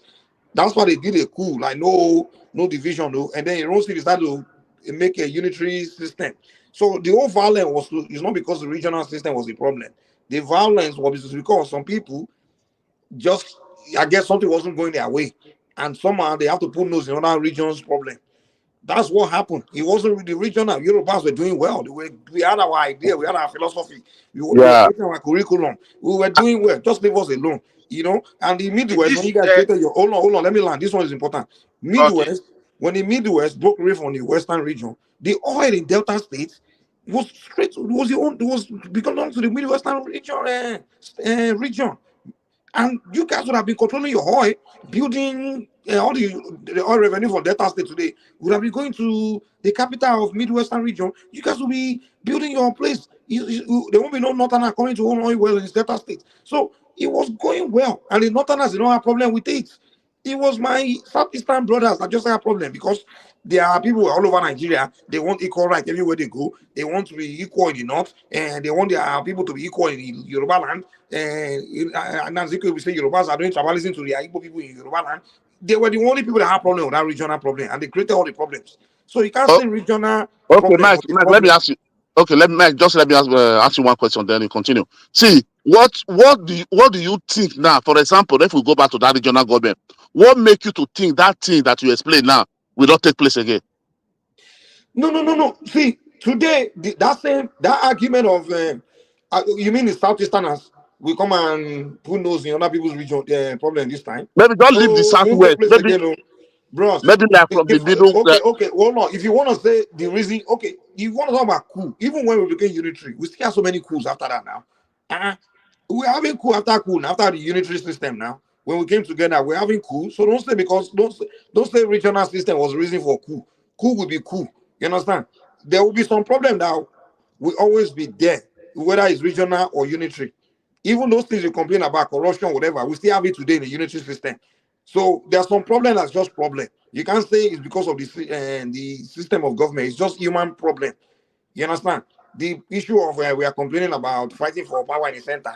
We still doing it today now. I will try to fight to go center because this time is even worse.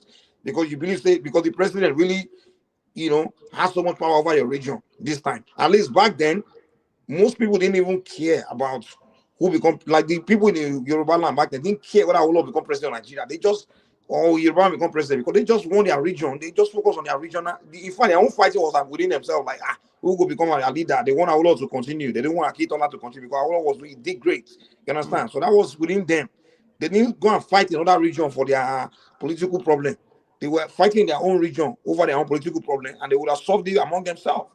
But today, everybody is a national war. I'm asking you, if we go back to regional government, what make you think that we don't interference again? That is what I'm just asking you. No. There will be rule of law. There will be accountability.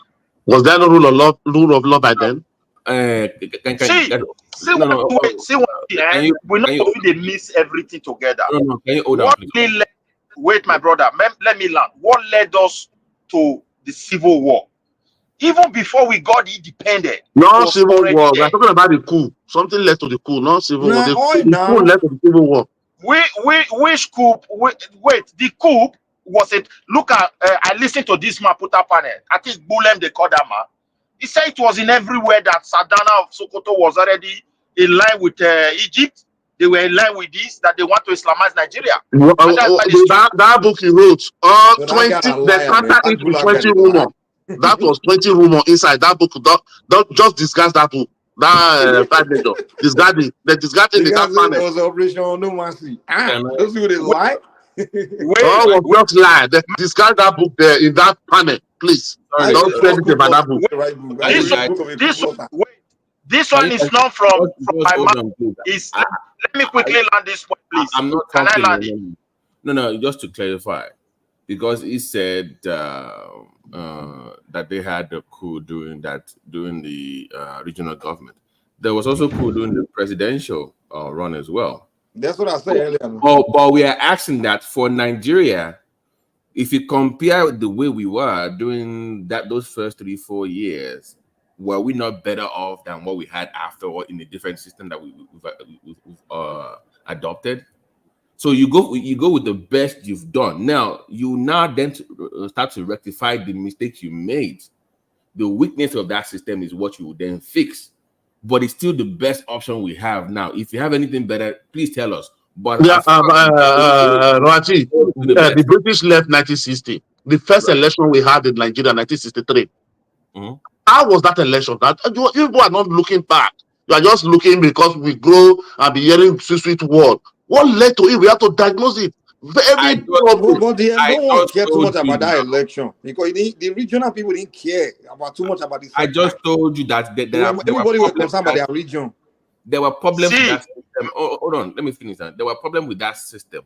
But I'm saying that even with the problem in that system, it was still the best that we have. Now, if we go back to that system, we can then fix those kinks in that system. Is what I'm saying. But you can't dismiss that it was still the best that we've ever had in that country. It's all I'm saying. So nobody's saying that system had a problem. But compare that system as terrible as it was to what you have right now, it's still better. Baba, let me even shock Nigeria. What he doesn't understand about what we have today. Do you know that this system we have today, somebody from first of all, governor have power to depose the king in this so-called constitution we have today. That's one. And two, hold on. Let me even say this. The position. But hold on. This is very important. What I'm about to tell you next. Do you know that this unitary system we have today, anybody can become governor. A guy from one region can become governor in another region. So basically, a guy from Anambra can become governor in Edo State if he trick Edo people to vote for him or even maybe rig election. And when he become governor, he's more powerful than your king.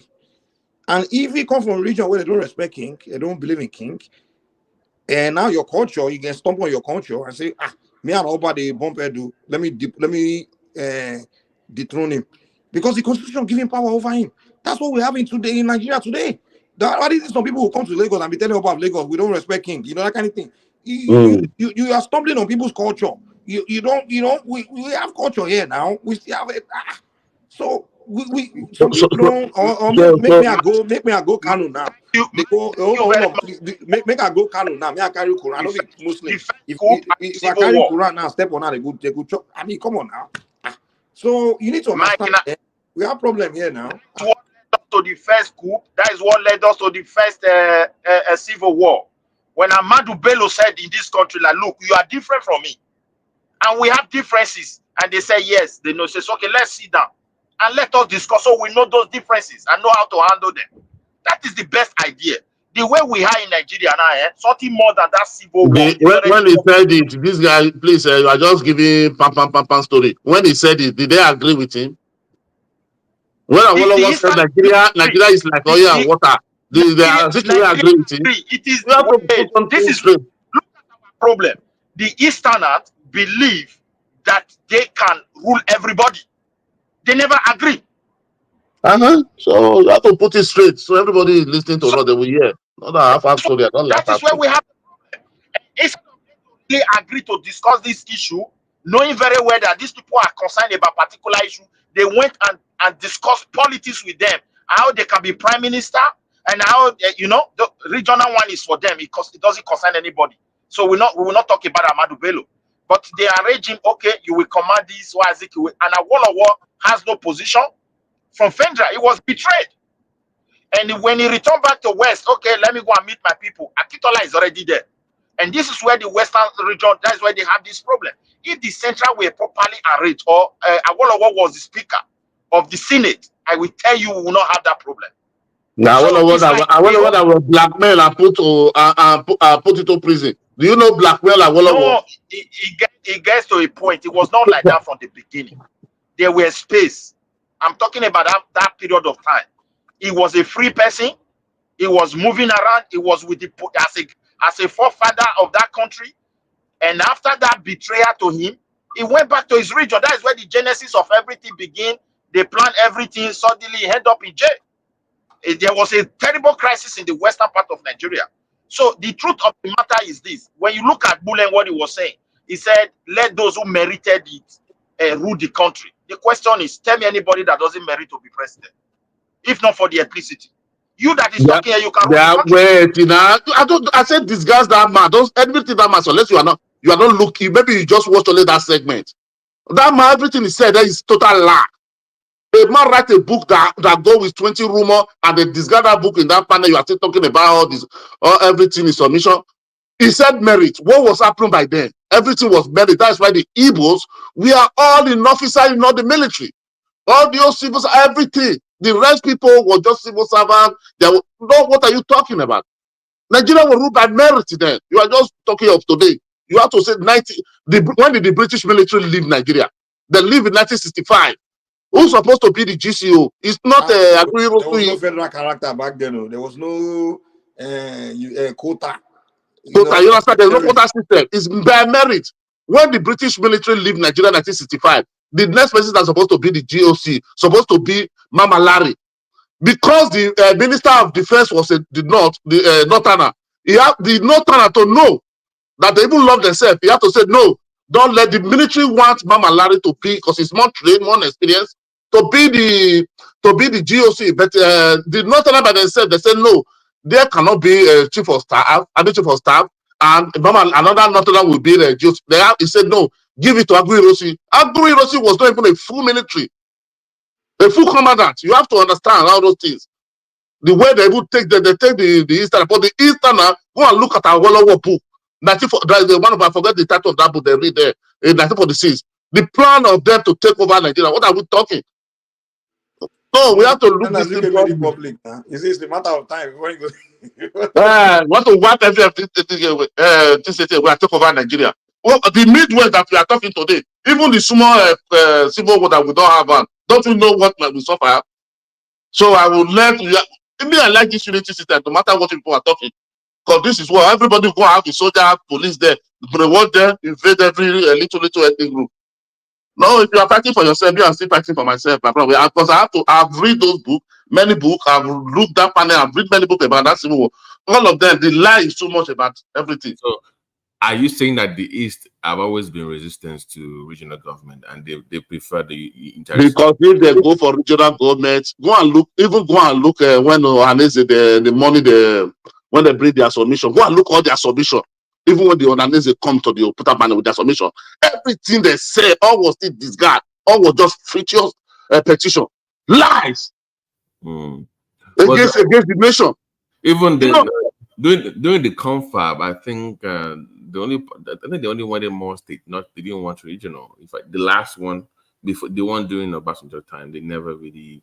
It was because you can never favor the Igbo are travelers. They need to go to every part of the country. Cannot favor them, man. You cannot favor them. They will become second-class citizens everywhere they go. Listen, they cannot favor them. You have to be realistic. Igbo are travelers. They need to go to upper. That is what Azikiwe was fighting for that unity. If you look at that, fighting for one country now, because for one country. It was only the one fighting for one Nigeria. None of them. Agwolowo never accept. Sadona never accept. Even before the Civil War, when they called the London Conference in Ibadan, that they bring a different color. If you want unity, when before Gowon started that they should come, the Igbo never come. That is why they never agreed. That is what led them to Apure Accord. I don't know. Some people will just come be throwing one thing. I don't know where story they didn't even read. They didn't even lose it to people. These are people who were still alive, who participate in the coup, who participate in the Civil War. You have to hear from them. Then you know the truth. Even when they are lying, you will know the truth when they're turning the story upside down. All this go and be reading people, somebody Bembule book. How can you read that? A book that he brought. Okay. All of them start. He was writing book on rumor. Can I quickly say something? Yes, sir. Go ahead. Yeah, the thing is this, my brother. If they don't return Nigeria to regional government, what is coming ahead will be worse than that civil war. The reason is this: through migration, by the time other ethnic nationality start, tipping the balance of electoral state gubernatorial election, you almost have then you will see what the politician will do to those people. So, my dear brother, let us be honest here. Everybody must go and manage their space, whether we like it or not, and contribute to the federal, and so that everybody can have sense of belonging. Because they should devolve power to states as they are now. Devolve power to states. There's no power to states. Which power they give to states? A state governor. I said I didn't say they have given. I said they should devolve power to states. States control every state. They don't do because there's a serious problem that is going to lie ahead. The way things are going.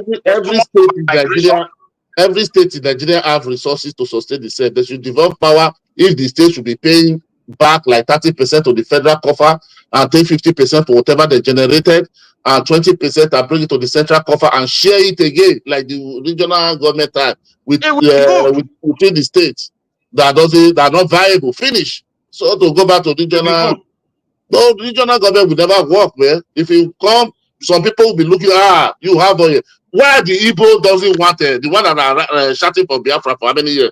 Why did they don't want their 5 east and go with Biafra? No, because they want Delta, they want Port Harcourt, they want they want all those things because of this resources there. They say that you tie 2 wrapper, and that if you tie 2 wrapper, so somebody is telling you different story. You tie 2 wrapper. No. I'm asking that the guy now the kind said that if you tie 2 wrapper, but Yoruba that have Ashoke that have 2 wrapper. So Yoruba is Biafra now. Now they even said I say what did they call it? By the way, Mike, did you hear that video? That one guy was just changing Yoruba name that it was the craziest. They will say America is a good name. I've never heard America. I said Papa is Ampa. Papa is Go to Wikipedia. They have changed. They have finished the Yoruba history in Wikipedia. Go with me. They are changing the first story about Yoruba in Wikipedia. Hosting space. Oh my God! We will not finish Yoruba. Finish. That's what they raise many of their beginning. Right? They go see that. Look at that man. Look at that man. Look at that bullet. They ask him question. All you will just ask you emotion. Answer the question. No way. The one that baffled me past all the petition. People have been complaining marginalization. They brought you to the panel. No one stand. No one of that petition. The fool and bro. Look at the men. All the petition. No one stand. They write about everybody. Did not everything. They asked that man, why did you kill Sadana? He said they were waiting because if they didn't wait till she come back from Saudi Arabia, they bring some troops from Saudi Arabia. Come, somebody never come. You don't have to speak the mind. Okay, why don't you wait for Azikiwe to come back? Why they not arrest him? That coup was based on tribal hatred. There's no other thing. We were running a perfect country. We were having foundation, good or bad. So for me, I think that hatred is still growing today. And for peace to reign, the federal government need to address it now. Because a lot of things is happening in our country. Nobody knows who's ruling my state? Is it in the amount of Fulani that is ruling my state? They're ruling my state. What do they want again? If you want to go to president, you have to negotiate. It's not by bullying everybody, by insulting Oba, by insulting our tribe. That you can never give anybody. Nigeria does one thing. Nigeria doesn't owe any personal individual president. Nigeria don't hold any personal individual president. Obi must not be a president. Nigeria doesn't hold him. They have to know that. You have to negotiate for it. You can say Nigeria hold a region, a government, fine. But any personal individual, Nigeria doesn't hold you president. Me, I'm from Edo State. I can never even think maybe 100 years or 200 years, Edo man will come out and say, want to be president. Am I not marginalized? Even Buhari, the guy ran 4 times. 4 times. They marginalized past. Now we the marginalized past. The truth of the matter is, why was somebody be using the 30 men be telling me about president? Say it's that fault. They marginalizing you. Whether state or region, I bet many people get right to protect their own because they will not come begin a fight. Like what you mean? No, my brother, nobody can come and fight. No, nobody can come and fight. Everybody can live fight. No, nobody can come and fight. You see, they are trying to use, we Nigeria, we are free to move everywhere. They are not trying to use tribes from other places to be, tampering with the state election. And that thing I go cause very big problem. I'm telling you. Because my brother, that's our own problem. Like one thing, mostly in our own, let me suggest something. Mostly in Edo State, mostly most of our women. There is something I would say where we are doing that is not the way. Your election is your election. Your state is your state. Politics is local. Okay. The law of Edo State is from Edo people. Any law that federal government makes, only federal character, federal election that brought everybody together. It's not state election. I don't know why people be fighting for somebody Because I don't even want to say something here because I will just get upset this month. Because why just can you forget not choose about your those local? things. We've been thinking somebody's your messiah from another place. Oh my God. I don't want to talk what the way the people, something they did, they make me get upset. I won't believe that these people, what concern you with Yamiri? What concern you? My brother, the problem with our people, many of our people, not for me, we not hate anybody, but waiting me and they watch. When people are trying to say this place is no man's land, it will not come from any other person. And that's how I see come. That thing I will must cause still problem. come down because you didn't mind your business. You are interfering in other people's business. So you must come and you are giving people, telling people, no, because you are good. This kind of good are you? Are you even okay? I'm not beneful. You are saying somebody can come and eat with me. Are you even living well? That you are saying no, Well, anybody can come in Edo State and work in this one, work in that one. No, if you want to work federal character, you go to Abuja. It doesn't go to my state. There's no federal character in state. In no state, if I don't make a law now, it's for Edo lights, not for Nigerian lights. The way we are Secretary rule us for the past 8 years, my brother. If I look the whole thing, get as it be. So me, I just did quiet. So I have to be honest. And that one be like that's why we must support those who are there for grant to retain our place, not those people who say that's why they go grow for Lagos. You don't know who be their friend for Lagos. So maybe we secure our land. Funny people come there. I don't have to people need to be careful now. This mix people, this mix children. Some of them now they go to bear your name. You go this thing your people, but you position in the hood. Even though they you will see somebody because of somebody is as a commissioner. This thing in your state, fine. You know some name. If you watch some of these people, you go to research, you go find out say their mama na from that place. People like Alaba, remember when we come here one time now? We during the Dusi show one time. The guy, Yoruba name, 100% Yoruba Midwest. This guy come here now during the Dusi show. The guy Yoruba boy with Yoruba accent, deep one. He accent just the same like that with the guy. The guy, the whole show, we said Yoruba man. At the end of the show, the guy he come to say like Joma. Now we can say well, you know, the guy say no, say nice sister. We say you know Yoruba boy. I see your name, everything, and with your accent. That's why my brother begin to speak Igbo, man. There's many of them. Just go to no since Tinubu come now. That is what is happening on social media. Even go to Twitter, you will see they will change the even in most. I always go to one Yoruba Twitter space. This Yoruba, what do they call themselves, conservative or something. Go and listen to them. They will just come when they will not start asking them. You will see we just run out of the space. They will say, "Hey, don't come again. Oh, see ya. Well, the thing is bending on Twitter now, so we will use a full name themselves. So the way the thing be like we will come from Edo State, our place we open up, people they come, they welcome them. But it's very clear for the past 30 years. For me, if I watch some video, the kind of insult where some people they try to give us and doing all this kind of way they want come they try for our place and they look at this one, this soup, they cook. If our people begin help that they put fire, they're not go like them at all. The food no go done. When I see money now, everybody will change match, and that's the problem. I don't know why. Mostly our women, even in Europe, if you don't understand, sometimes I look them, I get angry with them. That's why majority of them, when there's a problem, they call me. I don't want to answer all these women again. Sometimes I don't look them. So, but they have I want to come out, my brother. Bye bye. Thank you. Bye.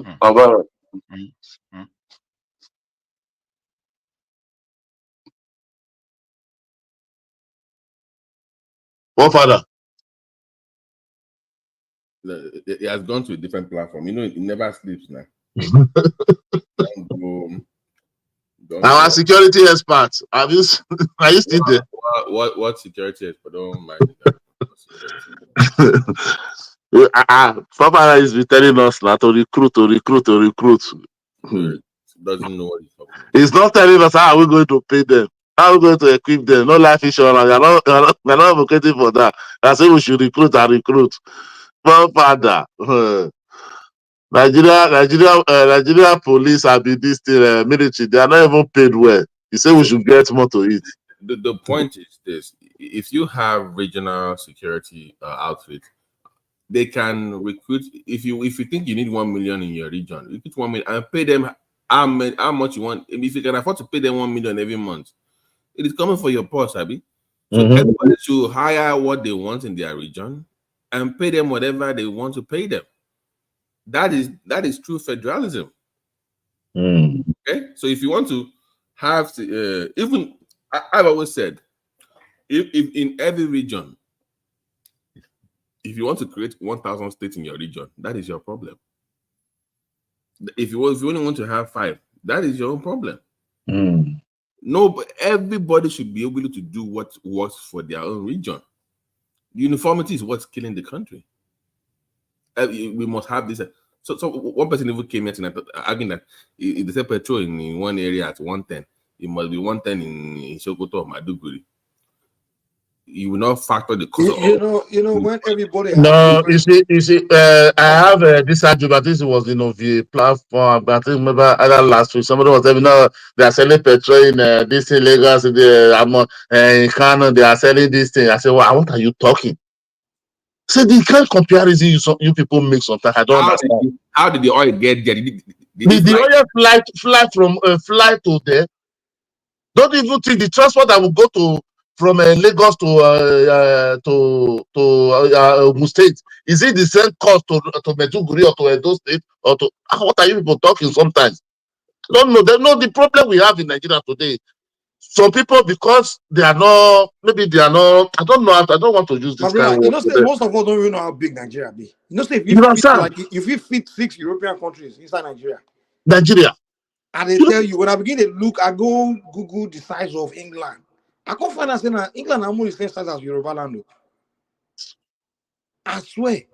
I say, hey, when I look size of Germany, if you fit Germany, fit France, inside Nigeria, and the London they are said is overpopulated. That London that say it's overpopulated. How many millions there? It's not total 8 million people.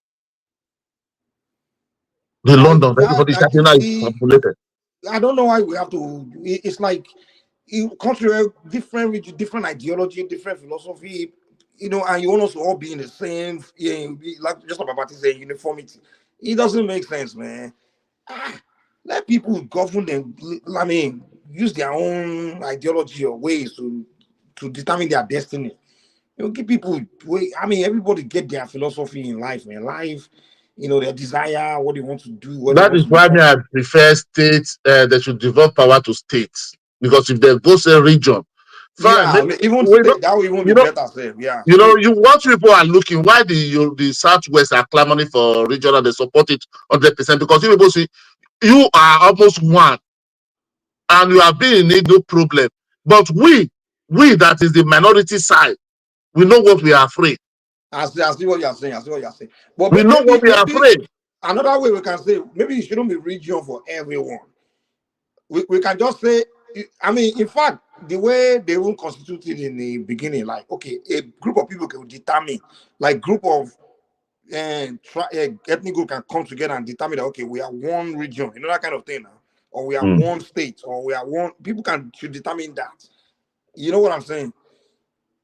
Everybody have different reasons why they want to. But, Mike, now, for example, Mike, let me give you one scenario. See, for example, that they say go back to regional. Okay, they say, okay, we have created 4 regions before. Midwest be there, which become a Bender, later become Bender, Abi, which is beneath Delta. Okay, they say, okay, go back to Midwest. Do you think Delta will be able to join with Benin, those states again? No. Impossible, because why? Honestly, I say regional. I think a lot of we Yoruba, when we say regional, we're just thinking of ourselves. I think that's the mistake I'm making. Yeah. No, Mike. To me, I see. You can do region, but in that region, you will not determine to have 2 states. So the point is that you can still go back to your Midwest region, right? No. Yes. No. But wait. Let me finish. I understand what I'm trying to say. No, Mike. Wait 1 minute. See, for example, now you say Midwest. Come back to Midwest. Midwest is about 12 tribes, but maybe this thing 2 states. That's a Delta and Benin. Today, Today now, look at what is happening in Delta. Some parts say the Igbo say some part belong to them. So do you want to say that Delta that was Midwest people should come back again? That's what they are telling you. Carry more problem for him. Yeah. They are telling you now, tomorrow when you finish the region, and they will come back and tell you, no, this land belongs to us. They will invade you first and the Benin. Will that suffer consequence of the age of the plan already be calculated before the Midwest region? They will suffer. You understand? So to me, when I usually mention region, I don't mean go back to old region. That's not what I always consider as region now. Me, it's more like, though for the Southwest, even with the Southwest, I just want more like, maybe Southwest can have region, but everybody else, it doesn't have to be the whole region. It can just be, it can be states, like you said, or just however people want to do it. They got to determine for themselves. But what I want more is more of autonomy, like ethnic autonomy, kind of, or group of people's autonomy kind of thing. But the idea of just one like central, the country is too big, and the philosophy and the belief system of everyone is just different. No, we have to do like America, that just every state have its own autonomy. We can do like that too, but I still don't, yeah. Maybe, to me, I can settle with the state having autonomy, but then with the Southwest, it's still gonna, okay, how can Ogunman no say this man we there now from Osun or now from Ondo, so he's still gonna end up being region for the Southwest. You know what I'm saying? But me with the Southwest, we have a way of life. You understand? We have tradition, we have customs, and it's just dying with this Nigerian thing. To be honest, it's just dying. I mean, and many of us want to preserve it. Like, we have a way. Our children now not even know some. Do you know this guy Thames, this musician? Yeah. She said she don't even speak Yoruba, man. I say here. She's forming so for that to work, we need that regional government for us to preserve our own culture and tradition. We have to preserve it now. I mean, why this thing is dying now? Because if you go to South to the South now, just go and do opinion poll there. Nobody will say. I don't think 70% will support this regional government, because when you will not tell them, because problem will come again. The Southeast will say no, it was former Eastern region. All those people should come back to Eastern region. And those people, when they say no, what will happen? No. You're going to have referendum now. That's like, as a matter of fact, in the proposal for regional government, Kwara, Kogi, they can actually vote to either stay in the north central or join Southwest. Areas can actually vote of what they want to belong to. It's not like they're going to force them to join. Yeah, no one will be forcing anyone. People should. It's all referendum now. You will vote where you want to go. That's how it works. So when the referendum, did favor some parts, maybe give them only 5 or 4 states, then they will not say that. No, you have to factor Nigeria factor into it. Who told you you're only going to have 6? Some people is telling you they have 13 states. So where's the 13 state coming from? So if somebody is telling you it's anywhere the title rapper is already in millions of people's mind. Oh no. But that is one person's opinion. Like, for instance, now if you say somebody that's to rapper and it must be Igbo, that those people in that area in Delta will then vote if they want to become by Southeast or they want to stay where they are. Those account people will have to decide for themselves. They want voting now. They are forcing them. So meet one account today, go talk to him be Igbo. The another one go say no be Igbo. Those one. Those people. If you see some Equator, they will say some they be Igbo. Some will say they not be Igbo. If you see some Delta Agbo, they will say they be Igbo. Some will say they not be Igbo. See the thing. So automatically, when it now come, okay, let's settle his drivers vis-a-vis. They don't do it. So by tomorrow maybe the part, human the part, because one thing I always look at. When I only look after the British left 1960, the independent, after they now left with all their military, why is just those only 5 years of 6 years just the British left? That kind of bloody coup happen. This thing have been planned, have been concentrated for years. Can I ask Mike a question? Mike, those inquirer, if they give them the referendum to vote, and some part of Kogi to join Yoruba land, will they vote yes or no?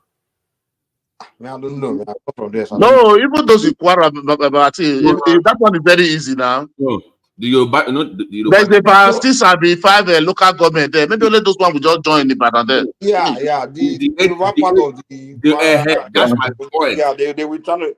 I don't even know why they were carved into Kogi in the first place. I need to. That was a mistake. Man. That was a political BS, man. But that's my point. They should have the power to say, okay, because they have one advantage, Mike. Take this out. When it's time to pick the president or vice president, those Yorubas in the North Central, nobody will pick them, because if they pick them, they say, they are still Yoruba, even though they are in the North Central. So that is the issue the Saraki is having, because even though it's not central, when it's time for his party to pick him to run for office, they say, no, we know you are. Yeah, someone like yeah, but you see, but you see Yoruba. So when it's time for them to benefit, they become Yoruba. But when it's time for them to sacrifice, they become not central. Not central. In any way. They are vote for North Central. But when they time for the they are calling Yoruba. No, you see Yoruba. Sorry, we can't vote for you. Yeah. So what's the point of them staying in that area then? No, but those side road is very easy. You know, so maybe they want to go back to the region. It's very easy because Yoruba would not even have to drive so much. Even the people there will not drive so much because already there's about 6 local government in Kwara. You understand that is Yoruba. And so that one is so easy. They'll just say, okay, just demarcate it, go. Maybe the little one is in the other local government can say, okay, I'm living there. That one it will never be forced. It's just counting.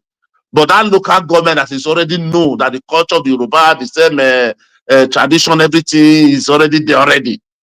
Those ones will just easy to carve at first, you know. So that will not be too much debate. But if you come like Delta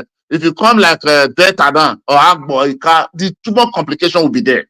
Some will say no, some will say yes. Now look at what is even happening. Okay, if we don't have the regional government and somebody already be hiring all those cannot, all those oil, those gas, all those bias, all this protect particularly side that the resources, that fight will come again. It will not last another 3 years. Because when you start sustaining, you start looking, this is not join Biafra and bang now. Just join Biafra and save yourself the trouble. Biafra is not a country. There's nothing like Biafra there now. Let the country come now. That is why you tell those people. Not me join Biafra. I'm not Biafra. I didn't know anything. I didn't know the name. So some people they claim Biafra too. That's what I was telling the other guy now. That is what I'm saying. Sometimes you see what they are saying online, you will just go to platform that you don't even understand the history, you don't even understand the culture, doesn't belong to your father, to your mother. What just start existing in 1962, you are 1967, you are now putting yourself to it. You that have a culture of about 500, how many centuries ago? Huh? Mizin to tell you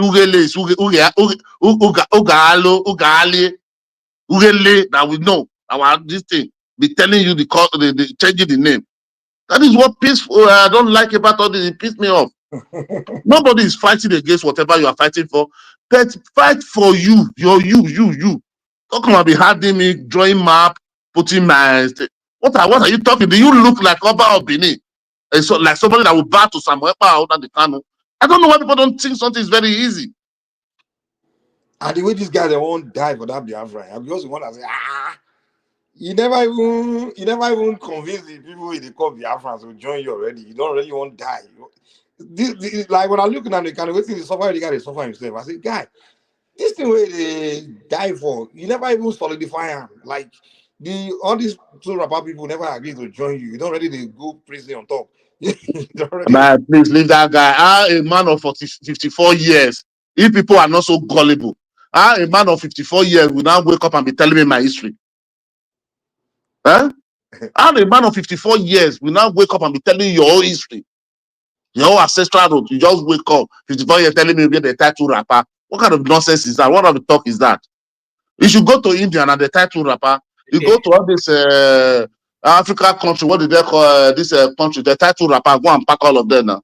You know, so I'm confused now. So two rapper, Jewish, Okay, so which one? What assets? Yeah, Jewish, Egypt, then I beg you. I have a guy. He said they're from Egypt. I said, and it was seeing all this. It was seeing all these wars in that.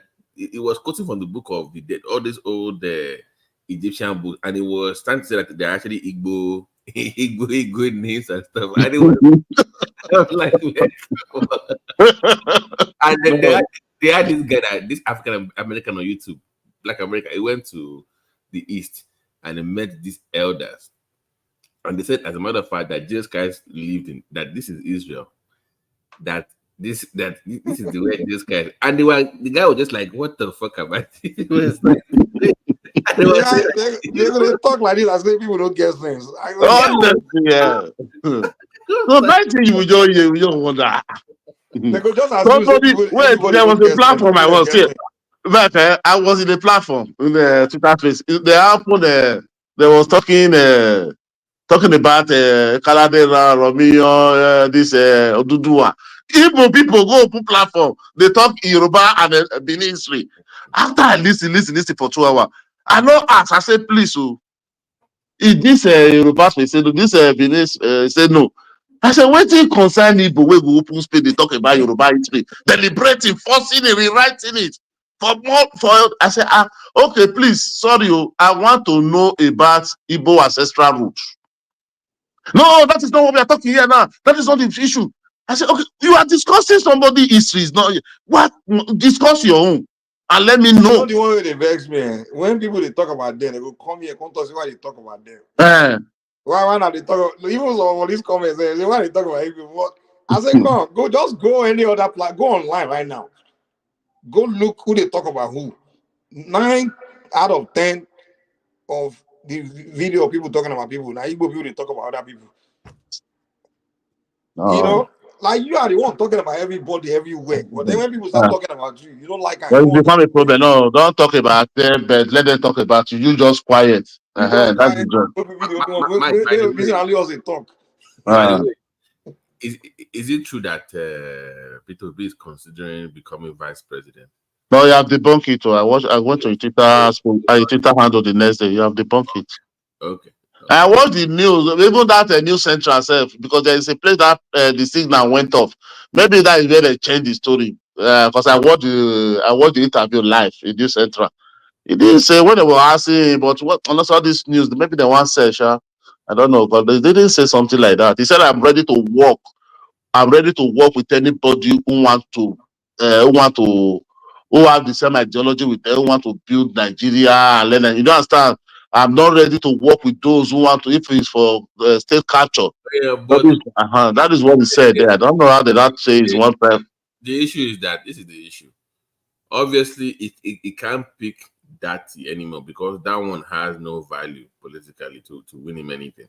But those that can actually win him something, those ones don't feel like they can walk beneath. They are like he's beneath them. I don't see a Kwankwanso at they're like, wait a minute. They don't see him as an equal to even work with him. I mean, those are counting in the north. I mean, that can actually win a vote. They don't want to work with Peter Obi in the north unless he's willing to be their vice president, and he doesn't want to be a vice president. So I don't know where he goes from here. I don't know who he's going to pick from the north. No, don't speak for him about this politician don't want to be a vice president. I've never said it. He don't want to be a vice president. So no. I mean that for those people that actually matter, that actually that even lost his own word. No, don't forget about that. Forget about that. That is not. I don't think they're going to make that. Will be that again in 2027. I don't think that one. Even though they are going to come with that one, maybe they are going to go. That 2027 is not going to work. Honestly, I'm sorry. I'm not. It's their right to fight for any office, any higher office. But that one is not going to work because I don't think that they are going to remove Tinubu. That is number one. Number two, and even though they're going to merge with Atiku, how is that going to work? So because Atiku now will come and remove a Satana, for what? No, that one will never work now. Carry Malu vote now. And it will look bad because it's like, man, you're so desperate, you are going to deputize Atiku to kick out. That's a very interesting. Well, we'll see how it plays out, though. But how is he going to look back? He has never been president. He was vice president with he emerged as a vice presidential candidate in 2019. So 2023 was a contestant as a president solo now. So he was not going to look back. I've never held any office more than a governor now. So we're going to go back to be as a vice president, but this 2027, I don't think there's none. Although not many people don't understand the election of Nigeria. They don't understand how the things work. So they should go and waste their money there. They should contest. Is their right? Nobody hold anybody to contest, but for taking them to one, if Peter Obi comes solo, I'm ready to support him again. But to go and make it article, no, me, I'm not going there. I'm not going there, my brother, because I cannot wait for Northerner to come and take a certain heart now. For what? Yeah, but they took good luck out now. They no, good luck. See, there's that good luck. Even me, I support good luck going. I never support good luck contesting. Why? Because Nigeria Constitution then, where they say, that case was in the court before Falana and Zekume was start arguing it on the television then. They said you cannot contest. The Nigeria Constitution, you cannot be sworn in more than 2 times. So Jonathan have already finished 1 term. Finish Yaradua term. He win the 2011. So when he wanted to contest again, me, I was looking at you already breaching the constitution because that's I only like people to follow law, think of it. You understand? So when they now go to